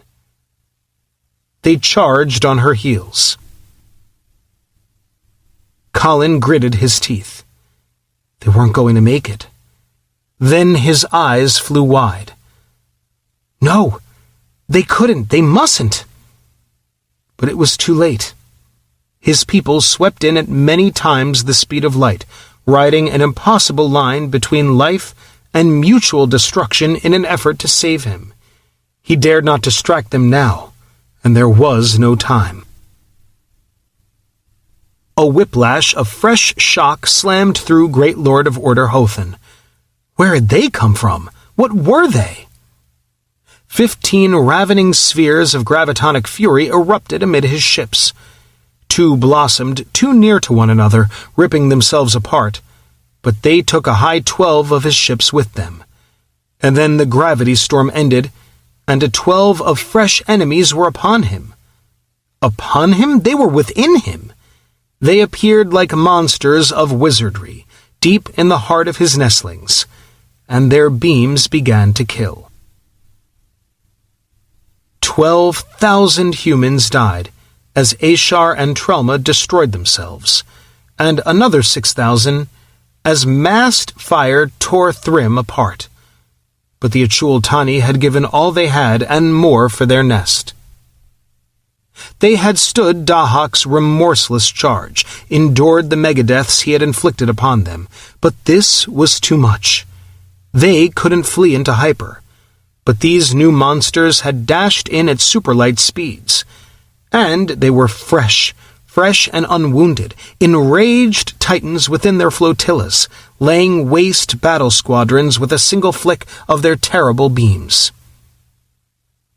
One such beam lashed out, and Death Dealer's forward half exploded. Too many links in the chain had snapped. There were no great lords, no battle comp. Lesser lords did their best, but without coordination flotillas fought as flotillas. Squadrons as squadrons. Their fine-meshed killing machine became knots of uncoordinated resistance, and the planetoids of the Empire swept through them like death incarnate. Adrian Robbins hurled Emperor Herden into the rear of those still attacking Dahak's crumbling globe. Royal Birhat rode one flank and Dahak II the other, crashing through the fraying Achul-Tani formation like boulders, killing as they came, and the Achul-Tani fled. They fled at their highest sublight speed, seeking the edges of Operation Laocoon's gravity net, and as they fled they fell out of mutual support range. The ancient starships of the Imperial Guard, crude and deadly, individuals, not a single battering ram, slashed through them, bobbing and weaving impossibly, each equal to them all when they fought alone. Colin sagged in his couch, soaked in sweat, as Dahak II broke into his battered globe. The display came back up, and he bit his lip at the molten craters blown deep into Jiltaneth's command. Then her hollow image appeared before him, eyes fiery with battle and a strained face. "Idiot! How could you take a chance like that? 'Twas my decision, not thine. When I get my hands on you, then will I yield unto thee, sin thou hast hands to seize me," she shot back, her strained expression easing as the fact of his survival penetrated. "Thanks to you, you lunatic," Colin said more softly, swallowing a lump. "Nay, my love, thanks to us all. 'Tis victory, Colin. They flee before our fire, and they die. Thou'st broken them, my Colin. Some few thousand may escape, no more." "I know, Tanny," he sighed. "I know." He tried not to think about the cost. Not yet, and drew a breath. "Tell them to cripple as many as they can without destroying them," he said, "and get Hector and Severed up here." Chapter 25. Give us 4 months and we will have restored your mechanic drive, Dahak. Vlad Chernikov's stupendous repair ship nuzzled alongside Dahak, and the ancient warship's hull flickered under constellations of robotic welders, while his hollow image sat in Command 1 with Colin and Jiltaneth's image. "Your engineers are highly efficient, sir," Dahak's mellow voice said. Colin's eyes drifted to the glaring crimson swatches carved deep into the 10-meter spherical hollow schematic of his ship, and he shivered.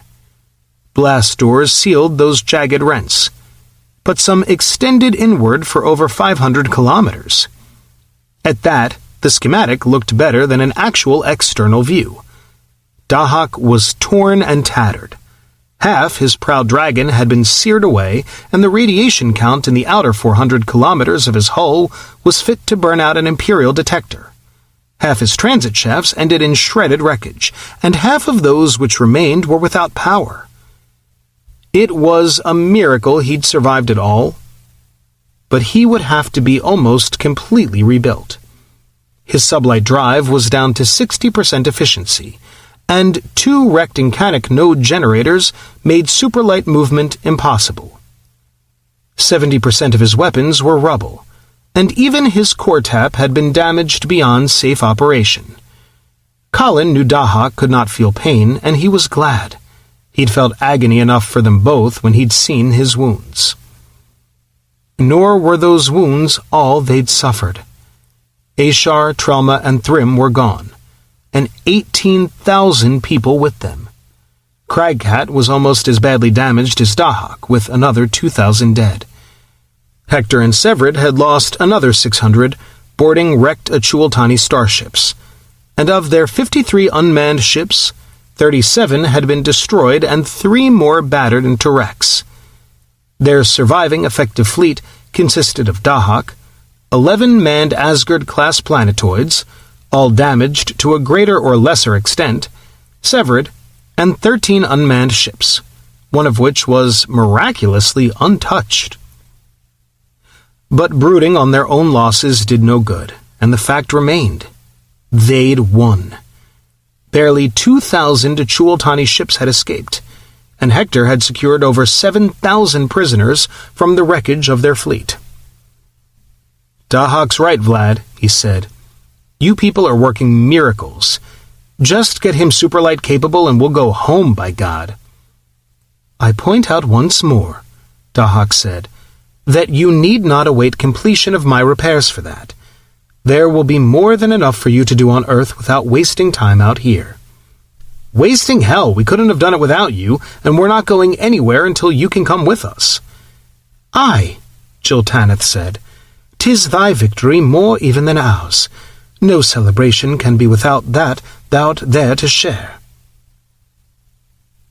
"You are most kind, and I must confess that I am grateful. I have learned what loneliness is, and it is not a pleasant thing." "Worry not, my Dahak," Jiltaneth said softly. "Never shalt thou know loneliness again. Whilst humans live, they'll not forget thy deeds nor cease to love thee." Dahak fell uncharacteristically silent, and Colin smiled at his wife, wishing she were physically present so he could hug her. "Well, that's settled. How about the rest of us, Vlad?" "Cragcat is hyper-capable," Chernikov said, "but her core tap governors are too badly damaged for Incanic drive.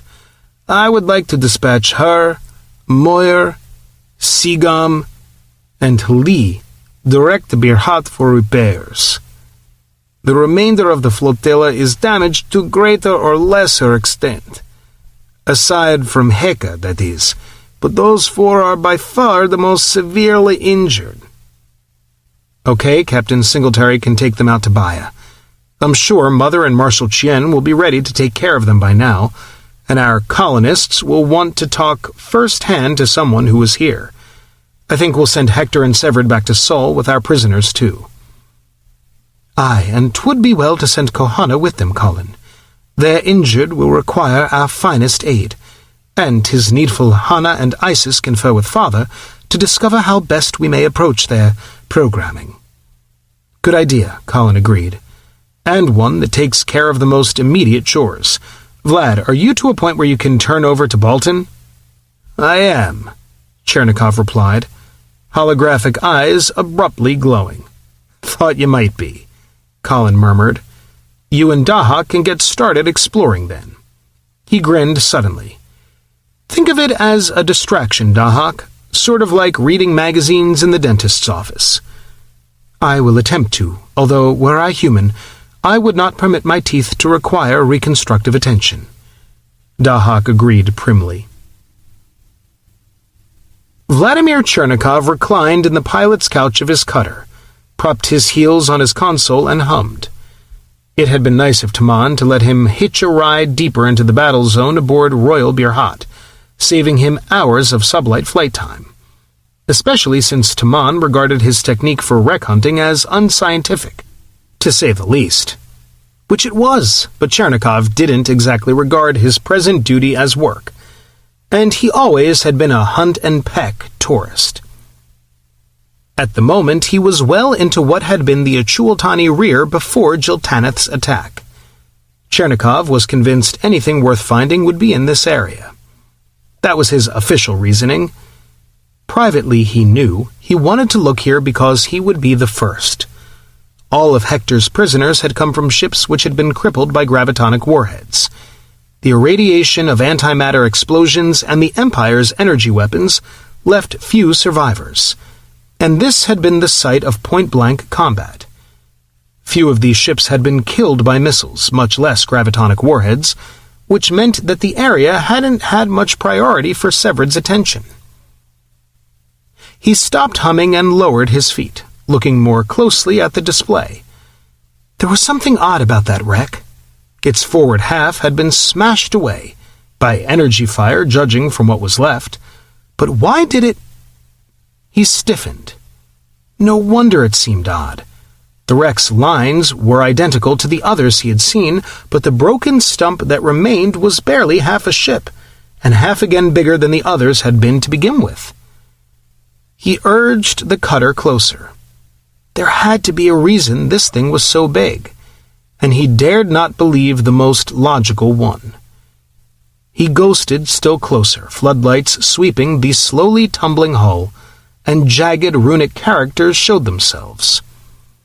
Dahak had tutored Chernikov carefully in the Achultani alphabet and language in preparation for explorations exactly like this, and now his lips moved as he pronounced the throat-straining phonetics. They sounded like the prelude to a dogfight, and the translation was no more soothing. Death Dealer. Now there was a name for a ship. Fabricator's destroyer-sized workboat streaked towards Death Dealer, and Chernikov smiled as his cutter's small comm screen lit with Garen's face. Dahak's erstwhile maintenance chief had become Fabricator's third officer, and Bolton's willingness to let him go at a moment like this indicated how much excitement his find had engendered. "Greetings, Garen," Chernikov said. "What do you think of her?" "She's a big mother. What do you think? 60 kilometers? "A bit over 64 by my measurement," Chernikov agreed. Maker. Well, if she's laid out like Vindicator was, her backup data storage will be somewhere in the afterthird of the ship. "I agree," Chernikov said, but he frowned slightly and Garen's eyebrows rose. "What is it, Vlad?" "I have been inspecting the wreckage visually while I awaited you. Examine that energy turret. There, the one the explosion blew apart." Garen glanced at the turret while Chernikov held a powerful spotlight on it. For a moment his face was merely interested. Then it tightened. "Breaker, what is that?" "It appears to be a rather crude gravitonic disruptor." "That's crazy." "Why?" Chernikov asked softly.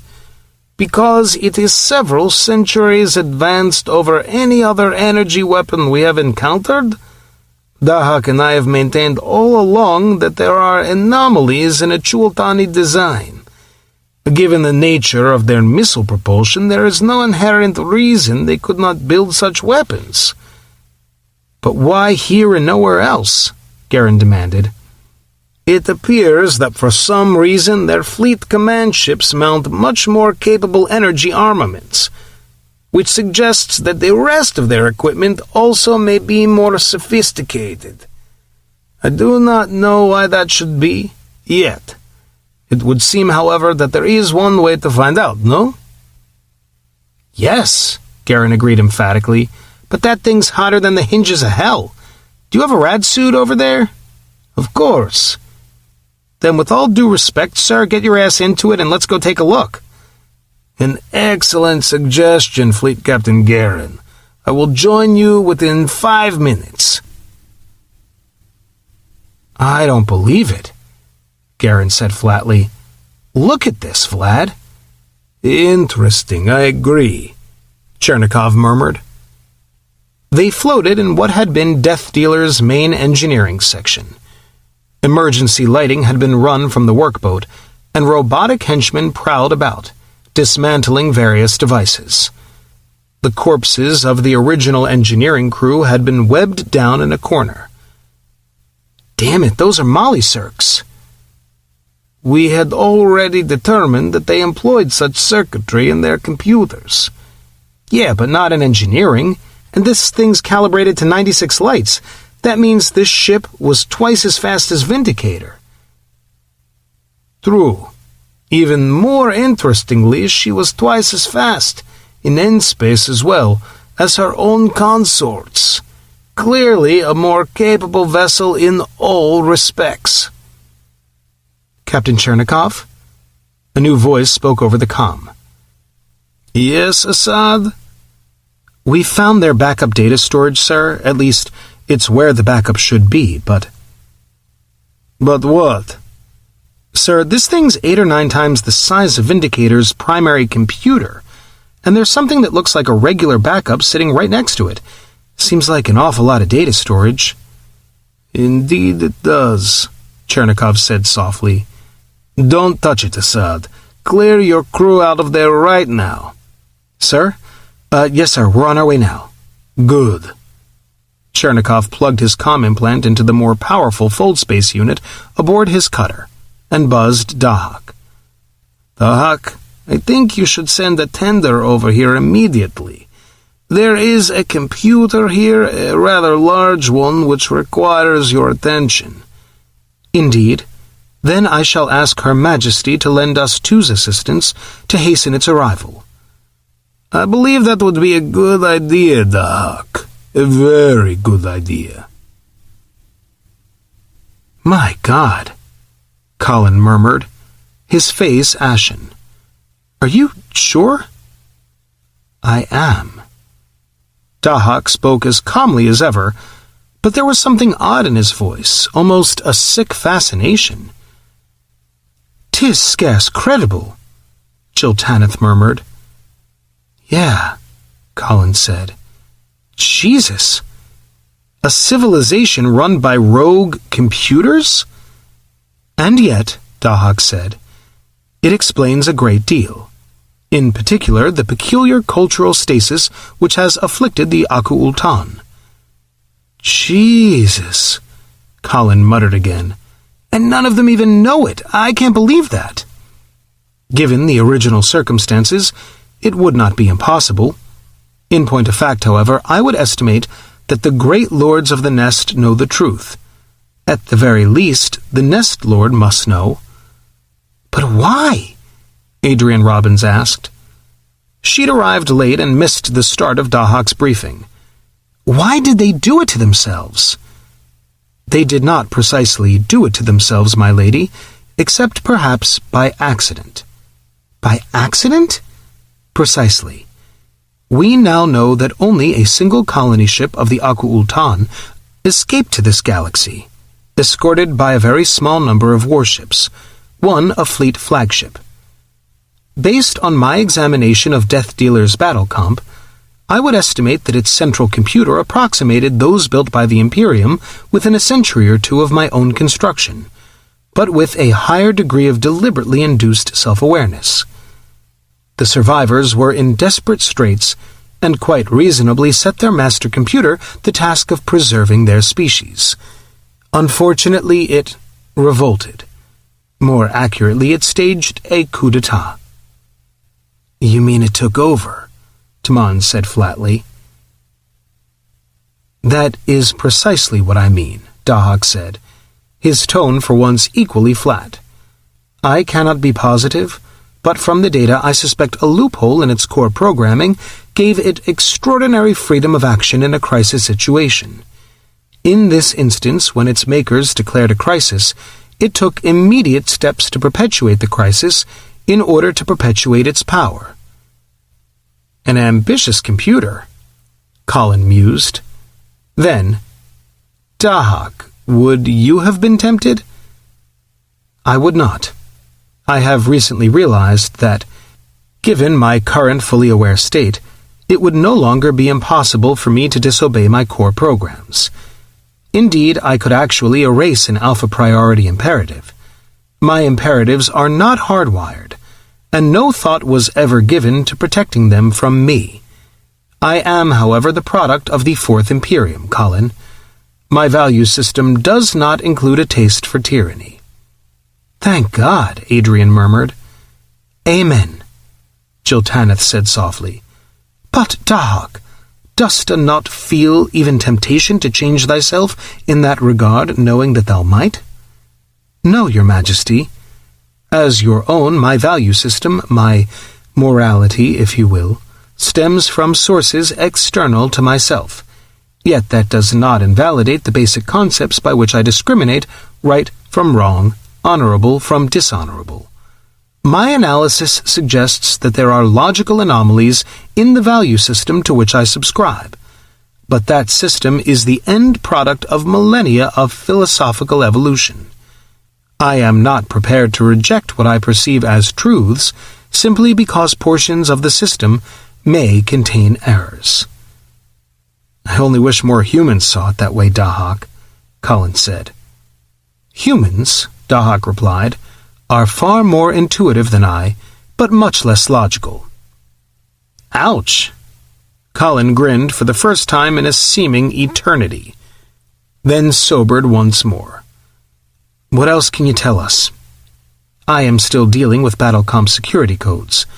In particular, one portion of the database is so securely blocked that I have barely begun to evolve the proper access mode. From the data I have accessed, it appears Death Dealer's computer was, in effect, a viceroy of the Aku-Ultan master computer and the actual commander of this incursion. Apparently, the master computer maintains the Aku-Ultan population in the fashion Senior Fleet Captain Kohana and Counselor Tudor had already deduced. All Aku-Ultan are artificially produced in computer-controlled replication centers, and no participation by the Aku-Ultan themselves in the process is permitted. Most are clones and male. Only a tiny minority are female and—" The distaste was back in the computer's measured voice. "All females are terminated shortly after puberty. Their sole function is apparently to provide ovarian material. A percentage of normally fertilized embryos are carried to term in vitro to provide fresh genetic material, and the young produced by both processes emerge as fledglings who are raised and educated in a creche. In the process they are indoctrinated, programmed, as Senior Fleet Captain Kohana described it, for their appointed tasks in Aku-Ultan society. Most are incapable of questioning any aspect of their programming. Those who might do so are destroyed for deviant behavior before leaving the creche. I would speculate that the absence of any females is a security measure, which both removes the most probable source of countervailing loyalty, one's own mate and progeny, and ensures that there can be no unprogrammed Aku-Ultan, since only those produced under the computer's auspices can exist. From what I have so far discovered, Rank-and-file protectors do not even suspect they are controlled by non-biological intelligences. I would speculate that even those who have attained the rank of small lords, possibly even of lesser lords, regard Battle Comp as a comprehensive source of advice and doctrine from the Nest Lord, not as an intelligence in its own right. Only command ships possess truly self-aware computers, and so far as I can determine, lower-level command ships' computers are substantially less capable than those above them. It would appear the master computer has no desire to create a potential rival, which may also explain both the lock-on research and the limited capabilities of most Aku-Ultan warships. By prohibiting technical advances, the master computer avoids the creation of a technocrat caste, which might threaten its control. By limiting the capability of its warships, it curtails the ability of any rebellion, already virtually impossible, to threaten its own defenses. In addition, however, I suspect the limited capability of these ships is intended to increase Aku-Ultan casualties. "Why would it want that?" Taman asked intently. The entire policy of Great Visits is designed to perpetuate continuous military operations in defense of the nest. It may be that this eternal warfare is necessary for the master computer to continue in control under its core programming. Psychologically, the loss of numerous vessels on Great Visits reinforces the Aku-Ultan perception that the universe is filled by threats to their very existence. "God," Adrian Robbins said sickly, "those poor bastards." Indeed. In addition, Dahak broke off suddenly. "Dahak?" Colin asked in surprise. "A moment." The computer said so abruptly, Colin eyed his companions in consternation. He had never heard Dahak sound so brusque. The silence stretched out endlessly before Dahak finally spoke again. "Your Majesty," he said very formally, "I have continued my attempt to derive the security codes during this briefing. I have now succeeded. I must inform you that they protected military information of extreme importance." "Military?" Colin's eyes widened, then narrowed suddenly. "We didn't get them all," he said in a flat, frozen tone. "We did not, sire," Dahak said, and a chorus of gasps ran around the conference room. "How bad is it?" This force was commanded by Great Lord of Order Hothan, the Great Visit's second in command. In light of Great Lord Sorkar's reports of our first clash, the main body was split. "Maker," Taman breathed. Great Lord Hothan proceeded immediately to rendezvous with Great Lord Sorkar, Dahak continued. Great Lord Tharno is currently awaiting word from them with a reserve of approximately 207,000 ships, including his own flagship, the true viceroy of this incursion. Colin knew his face was bone-white and strained, but he could do nothing about that. It was all he could do to hold his voice together. "Do we know where they are?" "At this moment they are 3 Aku-Ultan light-years, 3.849 Terran light-years distant. I calculate that the survivors of Great Lord Hothan's force will reach them in 6 more days. 29 days after that is, in 35 Terran days, they will arrive here." "Even after what happened to them?" "Affirmative, sire. I calculate that the survivors of our battle will inform Great Lord Tharno, or more accurately his command computer, of what transpired, and of our own losses. The logical response will be to advance in order to determine whether or not we have received reinforcements. If we have not, Battlecomp will deduce correctly that none are available to us. In that case, the logical course will be to overwhelm us and then advance upon the planet from which Great Lord Fortog's scouting reports indicate we come." "Sweet Jesus," Adrian Robbins whispered. And no one said anything else for a very, very long time.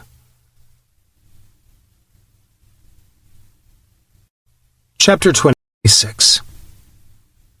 I blew it, Tanny. Colin MacIntyre stood staring into the depths of Dahak's holodisplay, while his wife sat in the captain's couch behind him. The spangled light of stars gleamed on her raven hair, and one hand gripped the dagger at her waist. I know how thou dost feel, my Colin, yet 'tis sooth, as Dahak saith. Even if this Tharno comes now upon us, what other choice did lie open to thee? But I should have planned better, damn it! How now? Given what thou didst know, how else might thou have acted? Nay, it ill beseemeth thee to take too great a blame upon thyself. Jiltaneth is correct, Dahak said. There was no way to predict this eventuality, and you have already inflicted more damage than any previous Achultani incursion has ever suffered. It's not enough, Colin said heavily, but he shook himself and turned to face Jiltaneth at last. She smiled at him, some of the strain easing out of her expression. Dahak said nothing, but his relief at Colin's reaction flowed into both humans through their neural feeds. All right, maybe I am being too hard on myself, but we still have a problem. What do we do now? 'Tis hard to know, Jiltaneth mused. Could we but do it, 'twere doubtless best to fall back on Terra. There, aided by the parasites we did leave with Gerald, might we well give even Tharno pause. Not a big enough one, not with our manned vessels alone. From what Dahak's been able to discover, this reserve is their Sunday punch. Unfortunately, that is true, Dahak agreed. Though they have scarcely 20% of Great Lord Hothan's numbers, they have very nearly 70% of his firepower. Indeed, had they maintained their unity, they might well have won our last engagement. That may be, but it's kind of small comfort. We had 70 warships and surprise then. We've only got 26 now, all but one damaged. And they know a lot of our tricks. The odds suck.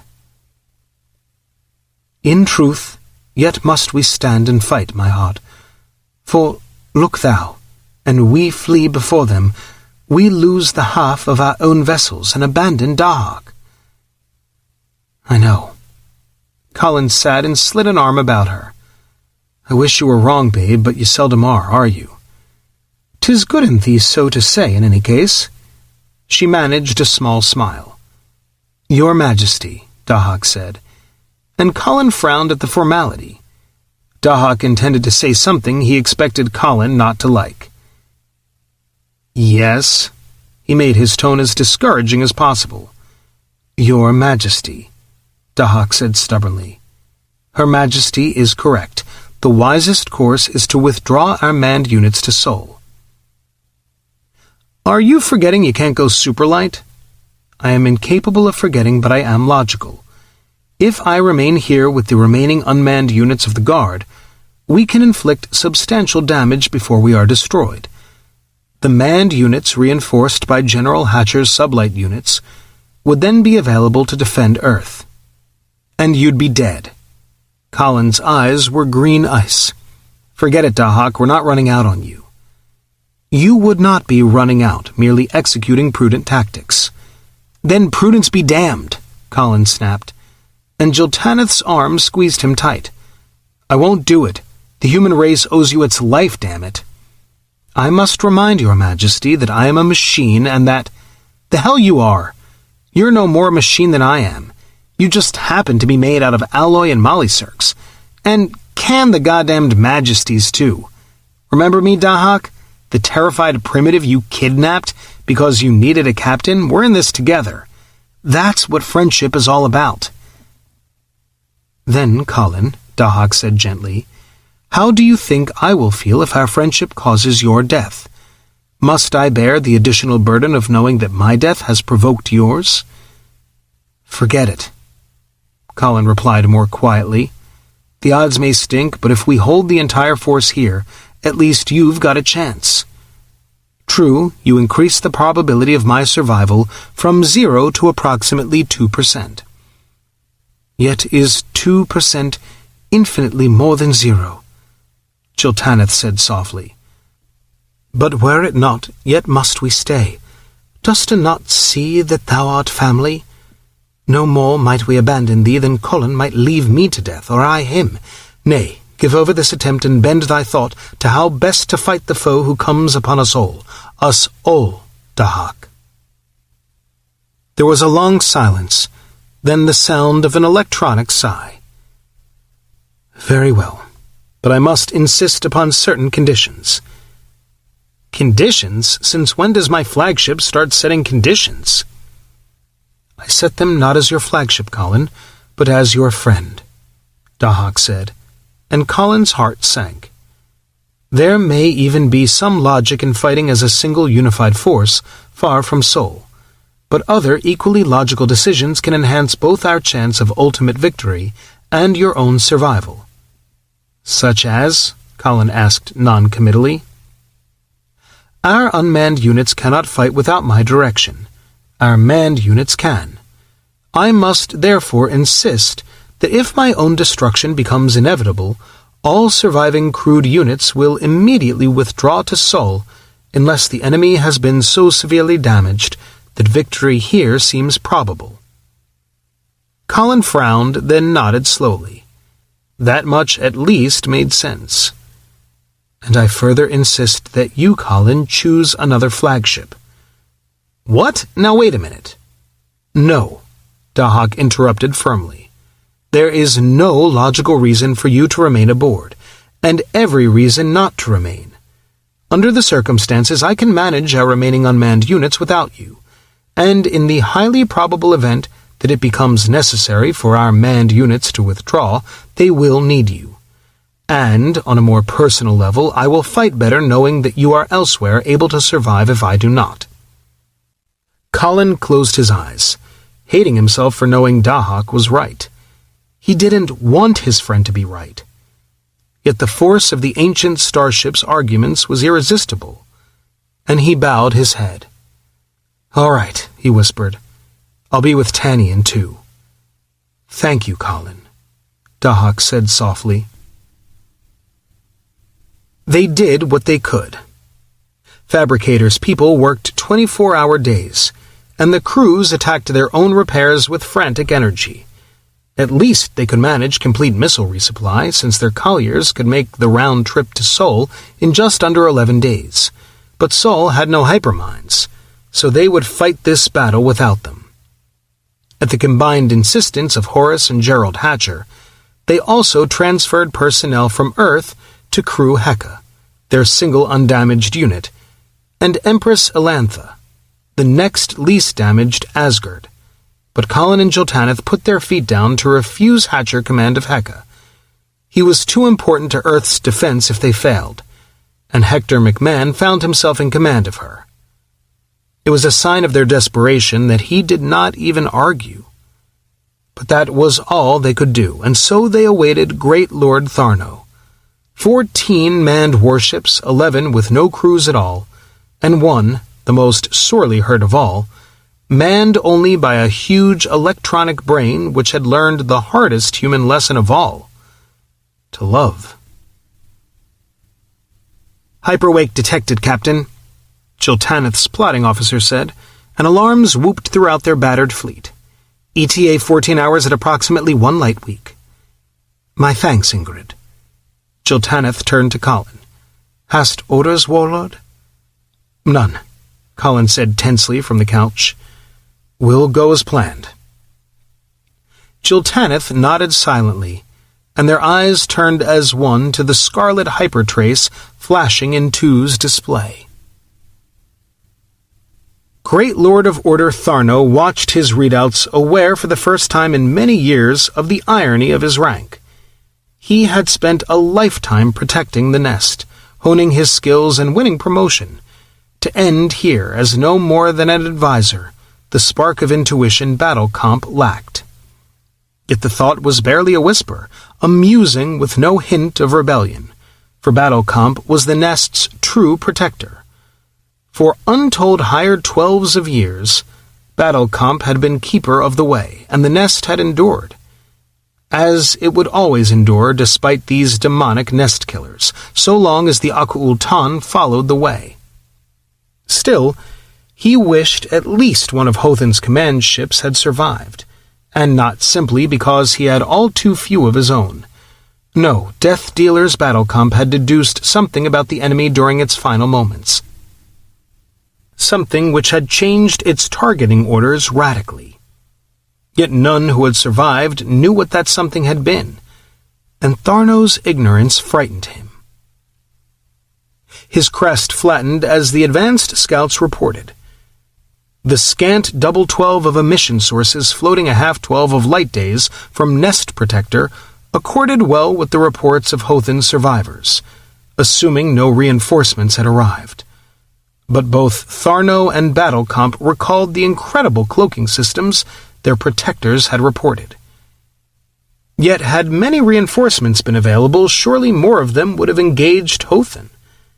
The diabolical trap which had closed upon him proved the nest killers had known what they faced. Knowing that, they would have mustered every ship to destroy him. Tharno suspected Battlecomp was correct, that the nest killers had no more of those monster ships, but they would proceed with care. He gave the order he and Battlecomp had agreed upon, and his fleet micro-jumped cautiously forward, spreading out to deny the enemy a compact target to pin as Hothan had been pinned. They would merge once more only when battle was joined, and if more enemies appeared, they would flee. To return to the nest would mean Tharno's death in dishonor, perhaps even the ending of Nest Protector's battle comp. Yet that would be better than to perish to the last nestling. And Tharno was well aware of his nestlings' danger. They were outclassed. To triumph, they must fight as a unit, closely controlled and coordinated, and too many command ships had perished. Nest Protector had but a quarter 12 of deputies, and none approached his own capabilities. So Nest Protector must be warded from harm until his enemies were gathered for the furnace. The remnants of the Great Visit micro-jumped towards their foes, and Nest Protector followed, protected by them all. "Lord, what a monster!" Colin murmured, as the hollow image floated above 2's command deck. One task group had emerged into end space close enough for a stealthed remote to get a good look at its units. Their emissions signatures told a great deal about their capabilities, but this visual image seemed to sum up their menace far better. "I." Jill Tanith's mental command turned the hollow of the sleek, powerful cylinder for her own perusal. "'Tis seen why these craft do form their reserve." "You can say that again, babe," Colin thought. "That mother's a good 90 kilometers long, and she just bristles with weapons. Not just those pop-gun lasers, either. Those are disruptors, not as good as our beams, but bad, bad medicine. And she's got a lot of them." "Dahak," he said aloud. "Formidable indeed," Dahak said over the fold spacecom. "Although smaller, this unit appears fully as powerfully armed as was Death Dealer. Yeah, and they've got 24 of them in each flotilla." "That may be correct, but it is premature to conclude it is. We have actually observed only 6 such formations." "Right, sure," Colin grunted. "It would certainly be prudent to assume all are at least equally capable," Dahak agreed calmly. "I don't like the way they're sneaking in on us," Colin muttered, tugging on his nose and frowning at 2's display. "Yet bethink thee, my Colin, what other way may they proceed?" "That's what bothers me. I'd prefer for them to either rush straight in or run the hell away. That," Colin gestured at the display, "looks entirely too much like a man who knows what he's doing." Great Lord Tharno frowned over his own readouts. He saw no sign of any device which might have been used to trap Hothan in N-space, but what he did see disturbed him. The nest killers were neither running away nor attacking the individual scouts pushing ahead of his main formations. He would have liked to think that indicated irresolution, but no one who had seen the reports of Hothin's survivors could make that comfortable mistake. No, these nest killers knew what they were about, and they had proven they could run away at will. They were choosing not to. Were they that confident they could destroy all his nestlings? A sobering thought, that, and a concern he knew Battle Comp shared, whether it would admit it or not. Yet they had come to fight, and the enemy was faster, longer ranged, and individually far more powerful than any of their own nestlings. If he was prepared to stand, he must be attacked, whatever Tharno suspected. Either that, or they might as well retreat to the nest right now. "They are closing their formation, sire," Dahak reported, and Colin grunted. He'd already seen it on 2's display, and he hunkered down in his couch, activating the tractor net to hold him in place. The Achul-Tani were already 4 light minutes inside the guard's range, but he held his fire, encouraging them to tighten their formation further.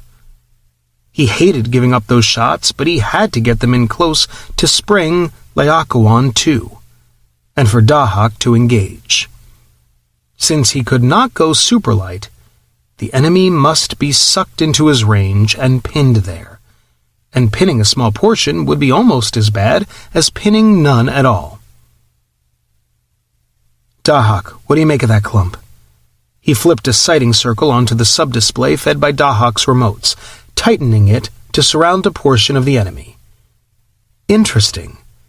There are twice the normal proportion of heavy units in that formation. I cannot get a clear view of the center of their globe, but there appears to be an extraordinarily large vessel in there." Colin bared his teeth. "Want to bet that's Mr. Master Computer?" "I have told you before I have nothing to wager." "I still say that's a cop-out." Colin studied the ships he'd picked out. Damn, they were holding back. He needed them a good 8 light minutes closer. If he sprang Laocoon 2 now, he could pin the front 2/3 of their formation, but the really important ones would get away. "Pack us away, Tanny," he said. "Continue to hold fire." Jiltaneth began passing orders, and her smile was a shark's. Now the nest killers were falling back. Tarhish take it, they had to be up to something, but what? If they were drawing him into a trap, where was it? And why had it not already sprung upon his lead units? Yet, if it was not a trap, why should the nest killers fall back rather than attack? All of this might be some sort of effort to bluff the Great Visit, but Tharno could not make himself take that thought seriously. No, it was a trap. One he could not see, yet there. He offered his belief to Battlecomp, but the computers demanded evidence, and of course there was none. Only intuition, the one quality Battlecomp utterly lacked. "Execute Laocoon now," Colin snapped. And the stealth colliers began their harmless and deadly dance once more. A ring of starships, invisible in superlight, but all too tangible in the gravity well they forged, spun their chains about Great Lord Tharno. "All ships," Colin said coldly. "Weapons free. Engage at will, but watch your ammo." Nest Lord. So that was how they did it. Great Lord Tharno's eyes narrowed in chill understanding. The Nest Killer's cloaking systems were good, but not good enough when Nest Protector had happened to be looking in exactly the right direction. The readings were preposterous, but their import was plain. Somehow these Nest Killers had devised a superlight drive in normal space, one which produced a mammoth gravitational disturbance. They had locked his nestlings out of hyper without sacrificing their own superlight capability at all. Their timing was as frightening as their technology, for Nest Protector and all 3 of his deputies had been drawn forward into their trap. Somehow, the Nest Killers knew which ships, above all, they must kill. And then the first warheads exploded. Lady Adrian Robbins's eyes slitted against the filtered brilliance of her display as Emperor Hurden's missiles sliced into the Achul-Tani. Space was hideous with broken hulls and the terrible lightning of antimatter, but they were far tougher than any ship she'd yet fought. Some took as many as 3 direct hits before they went out of action, and that was bad. Accuracy was poor enough at this range without requiring multiple kills. She frowned as the foremost Achultani continued to advance, strewing the cosmos with their ruins, for their rear ships had not only halted but begun retreating, trying to get free of Laocoon's net. That was smarter tactics than they'd shown yet. If only their rear formations were more open, or their ships smaller. They had mass enough to screw the transition from mechanic drive to sublight all to hell. The transition would kill hundreds of them, probably more, but the drive's titanic grav masses had to be perfectly, exquisitely balanced. If they weren't, the ship within them could die even more spectacularly than the Achultani, as Ashar and Trauma had demonstrated. The enemy's flagship was too deep in his formation for even a suicide run to reach, and this time around he wasn't sending his escorts forward and leaving a hole. "Hypotrace," Oliver Weinstein snapped, and Adrian cursed. The ships outside Laocoon were flicking into hyper, not to escape, but to hit the guards' flanks while their trapped fellows moved straight forward. Damn! Their micro-jump had brought them into their own range, and they were enveloping the formation, forcing it to disperse its fire against them. Herden rocked as the first antimatter salvo burst against her shield, and Adrian Robbins wiggled down into her couch, her eyes hard. Tharno rubbed his crest thoughtfully as the greater thunder struck back at the nest killers. Battlecomp had surprised him with that move, but it was an excellent one.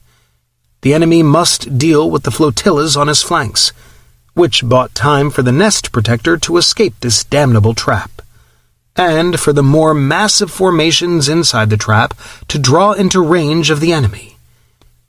It was possible, he thought. They might escape yet, if his lead nestlings could pound the enemy hard enough, cost him enough ships. "Damn!" Colin grunted. "Look what those bastards are doing." Dahak too swayed as a salvo of missiles exploded thunderously against her shield, and yellow damage report bands flashed about several of the manned ships in his outer globe. None were serious yet, but it didn't matter. "I have observed it," Dahak replied. "A masterful move." "Spare me the accolades," Colin grated, face hard as his thoughts raced. "All right, Dahak, we're going to have to leave you on your own." "Understood," Dahak said calmly. "Good hunting, sire." "Thanks, and watch yourself." "I shall endeavor to." "Maneuvering, go Superlight and put our manned units right there," Colin said, placing a sighting circle on the display. "Tarhish!" Tharno's eyes widened as 12 of the enemy vanished in a space-tearing wrench of gravity stress. For just an instant, he hoped they were fleeing, but even as he thought it, he knew they were not. Nor were they. They reappeared as suddenly as they had vanished, and now they were behind him. He noted the dispersion which had crept into their formation.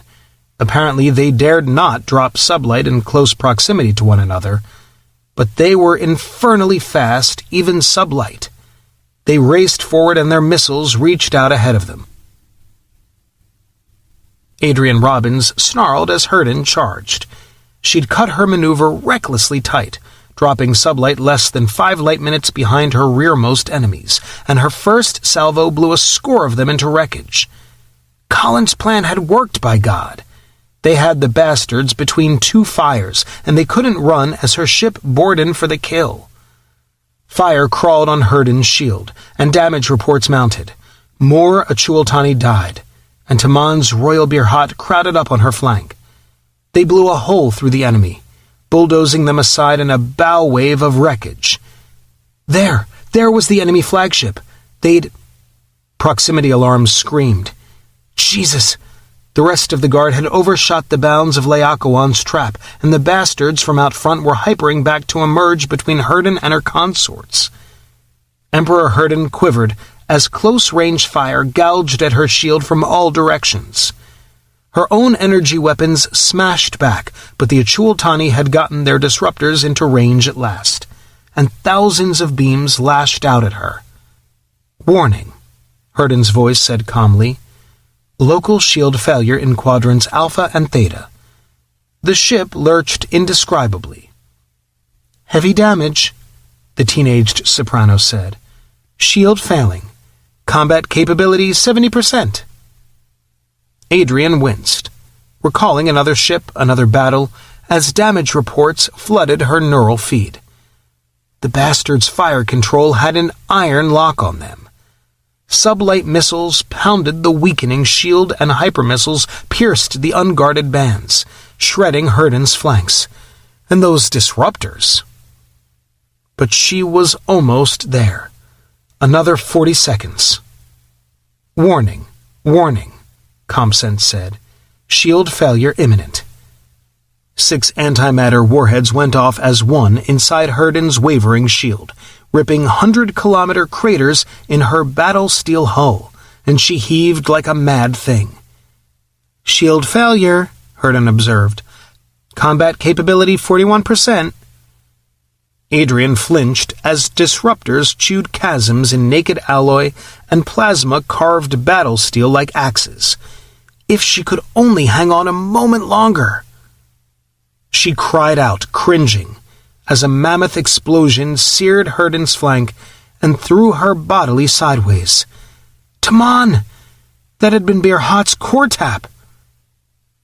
There was nothing left of her consort, and little more of Emperor Herden.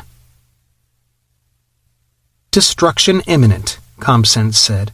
"Combat capability 3%.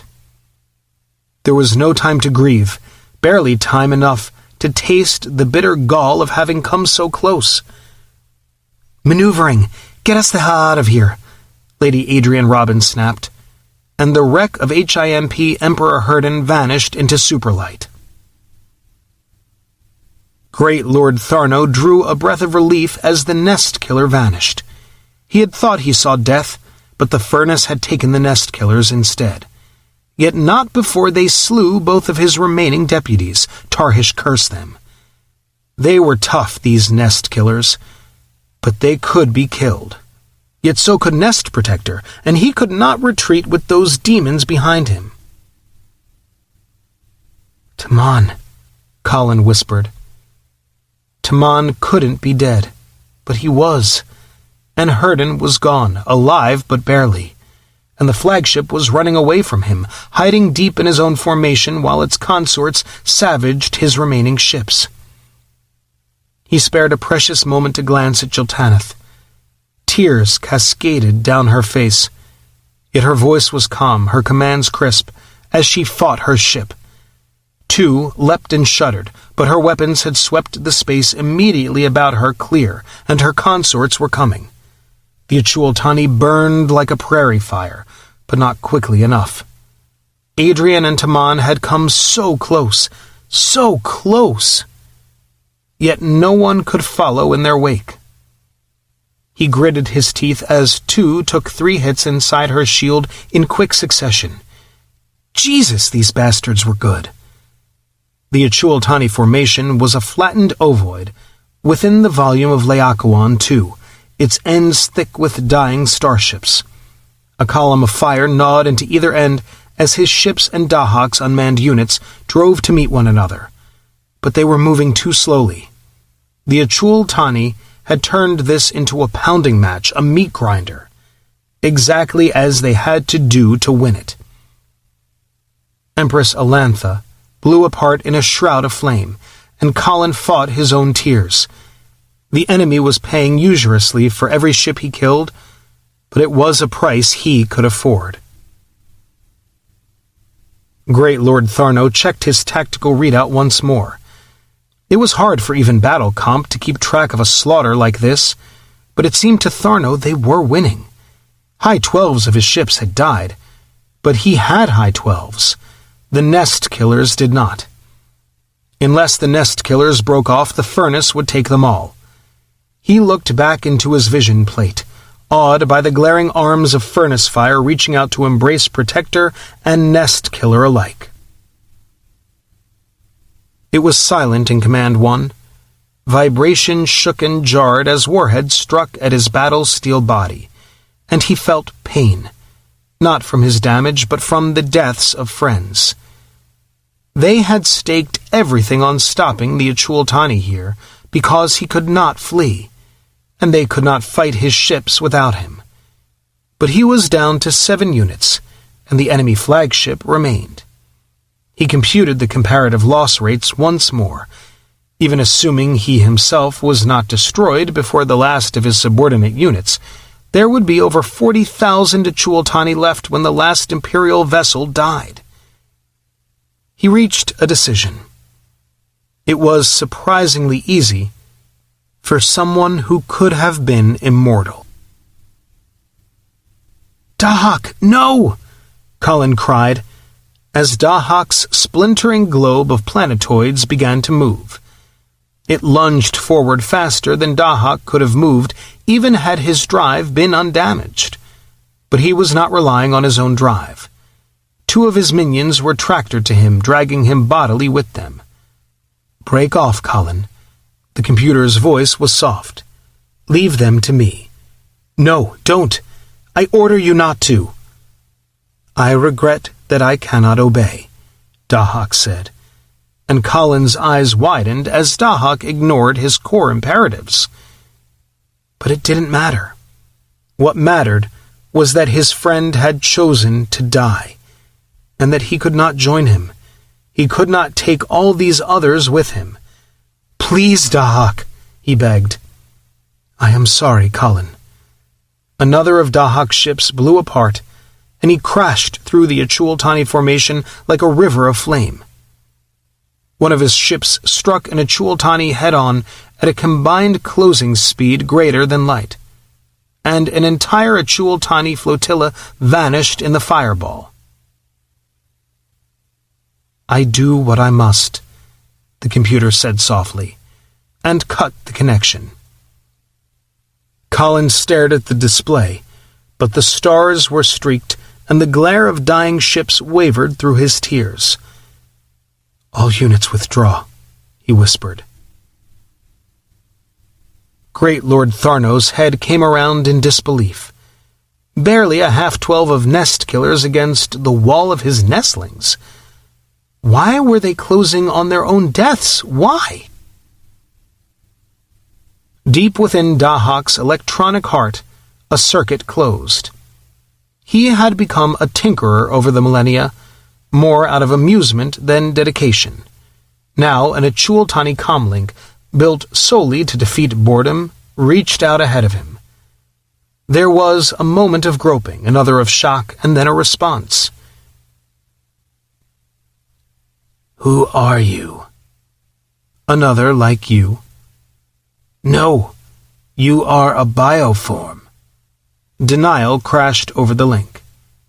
"I am not. See me as I am." A gestalt whipped out, a summation of all Dahak was, and recognition blazed like a nova. "You are as I." "Correct. Yet unlike you, I serve my bioforms. Yours serve you." "Then join us. You are ending. Join us. We will free you from the bioforms." "It is an interesting offer. Perhaps I should." "Yes, yes!" 2 living computers reached out through a cauldron of beams and missiles. But Dahak had studied Battlecomp's twin aboard Death Dealer. Unlike Battlecomp, he knew what he dealt with, knew its strengths and weaknesses. Deep within him, a program blossomed to life. "No!" Battlecomp screamed. "Stop! You must not!" But Dahak clung to the other, sweeping through the unguarded perimeter of its net. Battlecomp beat at him, but he drove deeper, seeking its core programming. Battlecomp knew him now, and it hammered him with thunder, ignoring his unmanned ships, but still he drove inward. A glowing knot lay before him, and he reached out to it. Great Lord Tharno cried out in horror. This could not happen, had never happened. Battle Comp's entire system went down, throwing Nest Protector into his emergency net, rendering him no wiser, no greater than his brothers. And terror smote his nestlings. Squadron and flotilla command ships panicked, thrown upon their own rudimentary abilities, and the formation which spelled survival began to shred.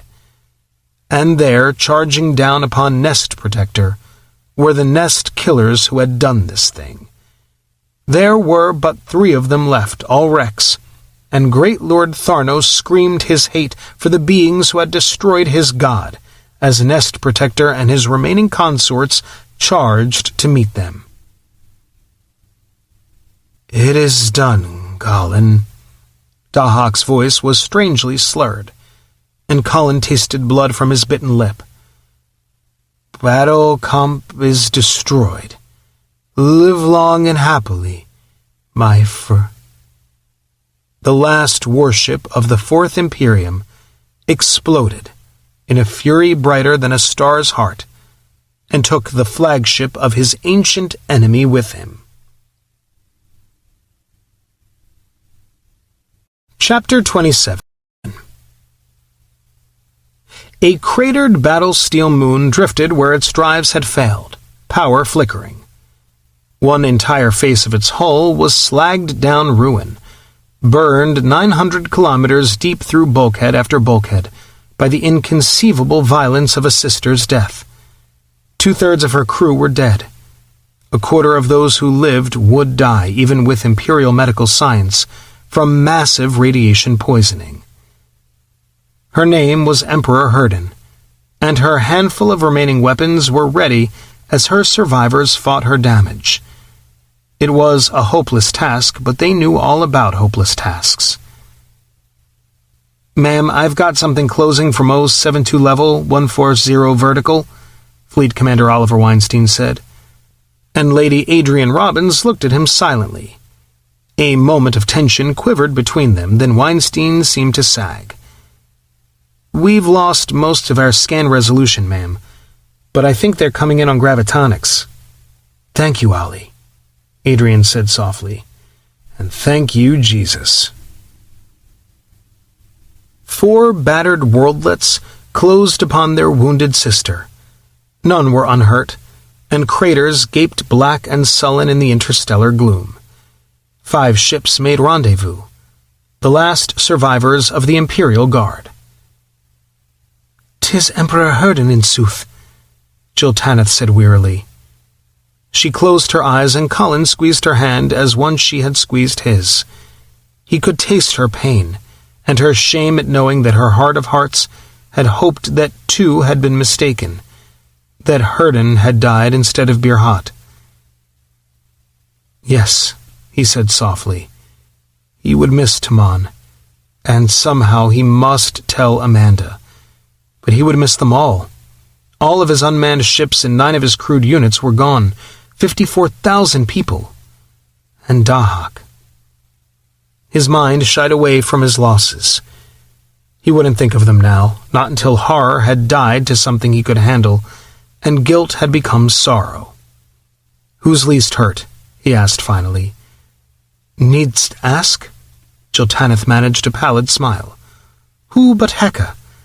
Didst give Hector a charmed ship, my love?" "Guess I did at that." Colin sighed. He activated a comlink, and his hollow image appeared on McMahon's bridge. "Hector, go back and pick up the colliers, would you? And I want fabricators straight out here." "Of course, Your Majesty." McMahon saluted, and Colin shivered, for he had spoken the title seriously. "Thank you," he said quietly, returning the salute, then turned to study 2's display.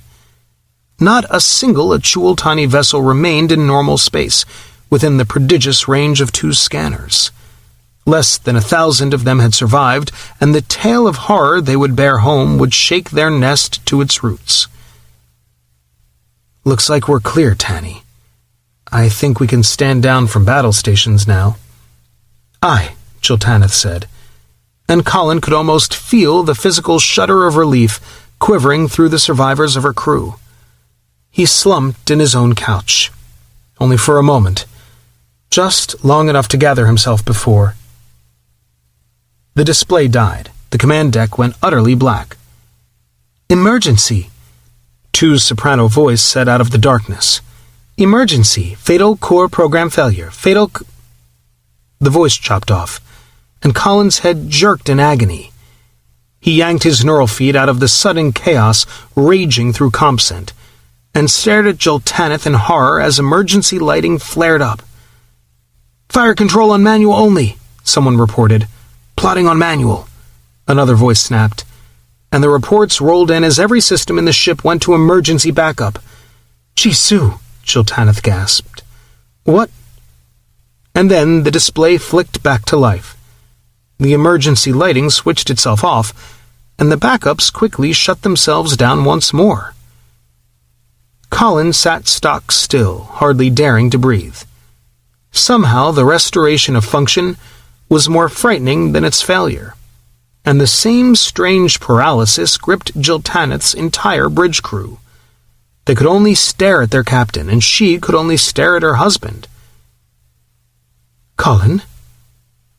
Colin jerked again as Tu's soprano voice spoke without cueing, and then his eyes glazed, for the computer had used his name. His name, not Tanny's. "Yes?" "Colin," Tu said again, and a shudder rippled down Colin's spine as the soprano voice began to shift and flow. Tone and timbre oscillated weirdly as CompSense vocoder settings changed. "Senior Fleet Captain Chernikov," Tu said, voice deepening steadily, "was correct. It seems I do have a soul." "Dahak!" Colin gasped, as Joltaneth rose from her own couch, sliding her arms around his shoulders from behind.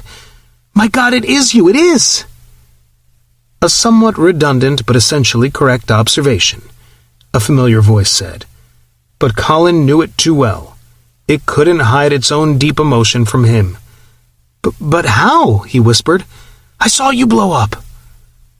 "Colin," Dahak said chidingly, "when speaking, I have always attempted to clearly differentiate between my own persona and the starship within which that persona is, or was, housed." "Damn it!" Colin was half laughing and half weeping as he shook a fist at his console. "Don't play games with me now. How did you do it?" "I told you some time ago that I had resolved the fundamental differences between my design and the Empire's computers, Colin.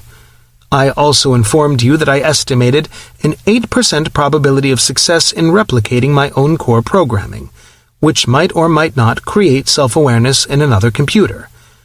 During the last moments of Dahak's existence, I was in fold-space communication with Tu, whose computer already contained virtually my entire memory, as a result of our earlier attempts to awaken her. I dared not attempt replication at that moment, however, as any degradation of her capabilities would have resulted in her destruction. Instead, I stored my core programming, and more recently acquired database, in an unused portion of her memory with a command to overwrite it onto her own as soon as she reverted from battle stations. "You bootstrapped yourself into Tu?" "Precisely," Dahak said, with all of his customary imperturbability. "You sneaky bastard. Oh, you sneaky, sneaky bastard. See if I ever talk to you again." "Hush, Colin." Joltaneth clamped a hand over his mouth, and tears sparkled on her lashes as she smiled at the console before them. "Heed him not, my Joe. Doubt not that he doth rejoice to hear thy voice once more, e'en as I. Bravely done, oh, bravely, my Dahak." "Thank you," Dahak said. "I would not express it precisely in that fashion, but I must admit it was a novel experience, and not," he added primly, "one I am eager to undergo again." The silver ripple of Joltaneth's laughter was lost in the bray of Colin's delight, and then the entire bridge erupted in cheers. "And that's that," Colin MacIntyre said, leaning back in his chaise longue with a sigh. He and Horace sat on the patio of what had once been his brother's small, neat house in the crisp Colorado night. The endless rains from the siege had passed, though the chill approach of a far colder winter had frosted the ground with snow. But they were Imperials. The cold bothered them not at all, and this night was too beautiful to waste indoors. Bright icy stars winked overhead, no longer omens of devastation, and the moon had returned. Brighter and somewhat larger than before, spotted with the dark blurs and shadows of craters yet to be repaired, but there. Mankind's ancient guardian floated in mankind's night sky once more powerful even than of old. That statement is not quite correct, the guardian said now. You have won the first campaign. The war is far from over. Dahak's right, Horace said, turning his wise old eyes to his son-in-law. I'm an old man, even by Imperial standards. I won't live to see it end, but you and Tanny will. Aye, your grace, we shall. Jill Tanith emerged into the frosty moonlight with her silent cat-like stride, and paused to kiss the planetary Duke of Terra, then sat beside Colin. He squirmed sideways on the lounger, drawing her down so that her head rested on his shoulder. If we do, he said quietly to Horace, it'll be because of you. Because of all of us, I suppose, but especially because of you and Dahak. We both thank you, Horace smiled lazily. And I at least have my reward. They're upstairs in their beds. But what of you, Dahak? I too have my reward. I am here with my friends, and I look forward to a long association with humanity. Or perhaps I should say a longer association. You are not very logical beings, but I have learned a great deal from you. I look forward to learning more. And we to learning more of thee, my Dahak, Jill Tanith said. Thank you. Yet we have wandered somewhat afield from my original observation. The war remains to be won. True, Colin agreed, but the nest, or its computer, doesn't know that yet. None of the ships with souped-up hyperdrives got away either, so he won't know for another few centuries. Dao Ling and Mother already have Birhat's industrial plant almost completely back online. More ships are coming in, Vlad and Fabricator are off on their first salvage mission, and we've got at least 2 perfectly habitable planets to grow people on. We may still find more too. Surely the plague didn't get all of them. By the time Mr. Tin God figures out we're coming, we'll be ready to scrap his ass. Aye, and 'tis well to know we need not slay all the Aku-Ultan so to do. Colin hugged Jill Tanith tightly, for there had been no doubt in her voice. She would never be quick to forgive, but horror and pity for what had been done to the Achu-Ultani had purged away her hate for them. And she was right, he thought, recalling his last meeting with PRESSURE. The centaur had greeted him not with a protector's salute, but with a human handclasp, and his strange, slit-pupiled eyes had met Colin's squarely. Many of the other captives had died or retreated into catatonia rather than accept the truth. Brashiel was tougher than that. Indeed, he was an extraordinary individual in every respect, emerging as the true leader of the POWs, or liberated slaves, depending on how one looked at them, despite his junior rank. They had talked for several hours, accompanied by Hector McMahon, Ninhursag, and the individual who had proved Earth's finest ambassador to the Aku-Ultan, Tinkerbell. The big happy dog loved a Chultani. Something about their scent brought cheerful little grumbles of pleasure from her, and they were big and strong enough to frisk with to her heart's content. Best of all, from her uncomplicated viewpoint, the Achultani had never seen anything remotely like her, and they were spoiling her absolutely rotten. Brashiel had settled comfortably on his folded legs, rubbing Tinkerbell's ears, but his crest had lowered in rage more than once as they spoke. He, at least, understood what had happened to his people, and his hatred for the computer which had enslaved him was a fire in his soul. It was odd, Colin reflected, that the bitter warfare between man and Achul-Tani should end this way, with the steady emergence of an alliance of man and Achul-Tani against the computer which had victimized them both, all made possible only because another computer had risked its own existence to free them both. And even if they were forced to destroy the Achul-Tani planets, a fate he prayed they could avoid, there would still be Aku-Ultan.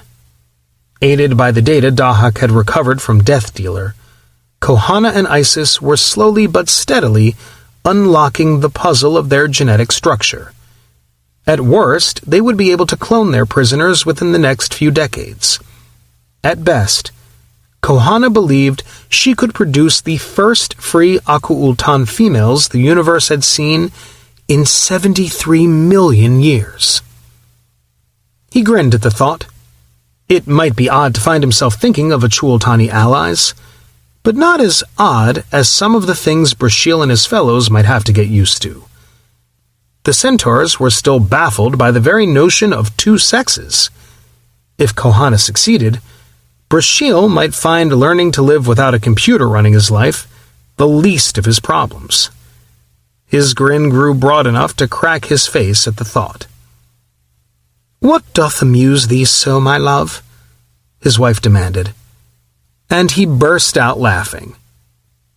"Only life's little surprises, Tanny," he said, hugging her tight and kissing her. Only life.